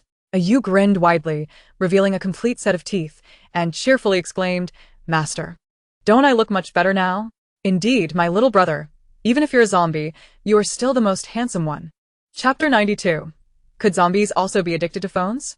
Subsequently, Lin Jiao searched through her spatial storage for some new clothing for Ayu. His previous outfits had become worn out and needed replacing. She gathered a plethora of garments, representing various styles and seasons. You, take your pick. Then, she looked for some stylish outfit combinations on her phone to show him. You, wear this. Understood. I grasp it all, he replied. Satisfied, Lin Jiao smiled. Then you choose for now. I'll check if Lu Ma needs anything. With that, she turned to leave. While Yu perused the phone, he stumbled upon several television series and films, including some short dramas featuring domineering CEOs and their charming wives. To his delight, they were all pre-downloaded, and he immediately began to watch. After a few episodes, he felt as if he had discovered a new world. Initially, the female lead did not favor the male lead, and he found the various pursuit scenes quite intriguing. His eyes were glued to the screen, wholly engrossed. Meanwhile, Lin Jiao approached Lu Ma and inquired, Lu Ma, do you need anything? I'll gather some supplies. We're heading out for a mission. She also reminded her, if we're not home, don't open the door to anyone who knocks. Lu Ma nodded firmly, assuring her, Miss, you can rest assured. After pondering, Lin Jiao took out some rice, meat, vegetables, fruits, fish, shrimp, and seasonings for cooking fish from her spatial storage, placing perishables into the refrigerator. Lu Ma, astonished by the fish and shrimp, asked, Miss, where did this come from? Lin Jiao explained with a smile, I have a spatial storage. I saw these outside and collected them. If you want to eat, just let me know. Lu Ma understood, realizing the extent of her abilities, and expressed concern. Miss, please be careful with Yu. Return early. Don't worry. Yu is capable and will look after me. I'll start cooking now. You can prepare for the mission after lunch. I'll assist you. Lu Ma tied on an apron and entered the kitchen while Lin Jiao rolled up her sleeves, ready to help. Lu Ma skillfully extracted fresh shrimp and fish from the fridge and began preparing a dish of stir-fried shrimp and boiled fish. Let us make some spicy boiled fish along with sautéed bean sprouts and cold black fungus, she said as she deftly scaled the fish. At that moment, Lin Jiao assisted by washing and chopping vegetables, cheerfully replying, Absolutely, Lu Ma. Your cooking is beyond compare. As Lu Ma tossed the cleaned shrimp into the pan, she suggested, should we make a bit extra? You can store it in your spatial storage and take it out whenever you're hungry. Lin Jiao thought for a moment and shook her head. No, if I take it out later, others might become suspicious. Lu Ma agreed. Then let us eat at home. When you return, I'll prepare something delicious for you. As they chatted, the kitchen filled with the delightful aroma of the meal. Before long, the stir-fried shrimp glistened in a vibrant red, and the boiled fish was fragrant and spicy, accompanied by the sautéed bean sprouts and cold black fungus on the table. Miss, it's time to eat. Lu Ma called out, removing her apron. Lin Jiao, drawn in by the delicious scent, complimented, Lu Ma, just the smell makes my mouth water. She was about to call Yu for lunch when she realized he hadn't responded. What's up with Yu? He usually comes running at the slightest sound. Why isn't he responding today? With a puzzled expression, she ascended the stairs. Upon reaching a U.S. room, she found the door wide open and him utterly engrossed in his phone. Lin Jiao was taken aback. Could it be that zombies have a penchant for smartphones too? She approached and poked him gently. A U.S. expression was peculiar as Lin Jiao asked, Yu, what's the matter? It's time for lunch. Curiously, she leaned in to see what he was watching, exclaiming, You enjoy this? Yu shyly smiled. Let us eat. He tucked his phone away and followed Lin Jiao downstairs for lunch. After their meal, the two prepared themselves and packed their bags with weapons and essential items. Lin Jiao donned a neck fan, playfully swaying her head, while Yu, whose skin felt cooler than usual, was given a pair of gloves by Lin Jiao to avoid drawing attention. Yu obediently allowed her to dress him, innocently inquiring, Master, is this all right? After a thorough inspection, Lin Jiao nodded in satisfaction. Yes, this will do just fine. At that moment, Lin Jiao retrieved a candy from her spatial storage and offered it to Yu. Yu, have some candy. His eyes widened in delight as he hugged Lin Jiao tightly, exclaiming, Master, you are so kind to me. She affectionately stroked his red hair, all right, and gently pushed him away, unwrapping a strawberry-flavored lollipop to feed him. Give it a try. She then unwrapped one for herself as well. Noticing there was still time, Lin Jiao reclined on the bed lazily, saying, Yu, please wake me when it's time. Yu nodded obediently, yes, master. Lin Jiao closed her eyes contentedly, soon finding her breathing steady and deep. As the time approached, You took the bags and headed to the garage to start the car and turn on the air conditioning, then returned to the room. Seeing Lin Jiao still asleep, he gently carried her downstairs and placed her in the passenger seat, fastening her seatbelt securely. Yu then drove towards the base plaza. When the car came to a halt, Lin Jiao stirred awake, groggily asking, "Yu, didn't I ask you to wake me?" "Master, I wanted you to sleep a little longer." Lin Jiao stretched and replied, "Yu, you are becoming more considerate." She continued, "Let us head down now." At that moment, Bai Yanshu and Lu Chen stood together, engaged in quiet conversation. Upon spotting Lin Jiao and Yu, Lu Chen felt a hint of surprise. Bai Yanshu explained, "Miss Lin and Yu are my special guests, accompanying you on this mission." Lu Chen nodded, his expression complex. With everyone gathered, Bai Yanshu took to the stage, his demeanor serious as he stated, "This mission involves heading to a large weapons depot in City X. However, I must caution everyone that there are mutated plants present, which are extremely dangerous. Thus, I urge you all to remain vigilant. Lu Chen will lead the team, with Bai Muyang as the deputy, and you are to cooperate fully to ensure the successful completion of the task." Chapter 93. Awakening the invisibility ability. Lu Chen then stepped up to the podium, succinctly stating, "This mission is formidable. Everyone must heed instructions. Remain calm in the face of danger, and protect yourselves and your teammates. Prepare to depart." After he concluded, Lin Jiao stepped forward to greet him. "Lu Chen. It's been a while." Lu Chen nodded slightly, his demeanor aloof, though his gaze seemed to evade direct contact. Seeing his demeanor, Lin Jiao felt quite displeased and retorted, "Why are you so cold? We are in the same vehicle." Without waiting for Lu Chen's response, she directly pulled him into the car. Once inside, Lu Chen furrowed his brow but did not resist. He clenched his fists in silence, striving to maintain his composure. Lin Jiao observed him and pouted. "It's been so long since we last met. Can't you say a few more words?" After a brief pause, Lu Chen replied slowly, "The mission takes precedence." A hint of helplessness and restraint flickered in his eyes. Lin Jiao rolled her eyes at him. Mission, you only think about the mission. Can't you engage in a little more conversation when meeting a friend?" At that moment, Yu, seated in the driver's seat, started the car, his expression revealing a trace of disappointment. As the vehicle embarked towards its destination, a heavy atmosphere enveloped the interior. After an indeterminate period, Lin Jiao's anger gradually subsided, and she turned to Lu Chen, her tone softening. "How confident are you about this mission?" Lu Chen frowned slightly, contemplating for a moment before responding. "It's hard to say. The situation with the mutated plants remains unclear." Lin Jiao chuckled, saying, "Don't worry, it will go smoothly." In her heart, she thought, "With me around, what is there to fear about mutated plants?" Lu Chen grew increasingly perplexed. Didn't my confession scare her before? Why is she now allowing me to share the same vehicle with her? Her current attitude is truly baffling.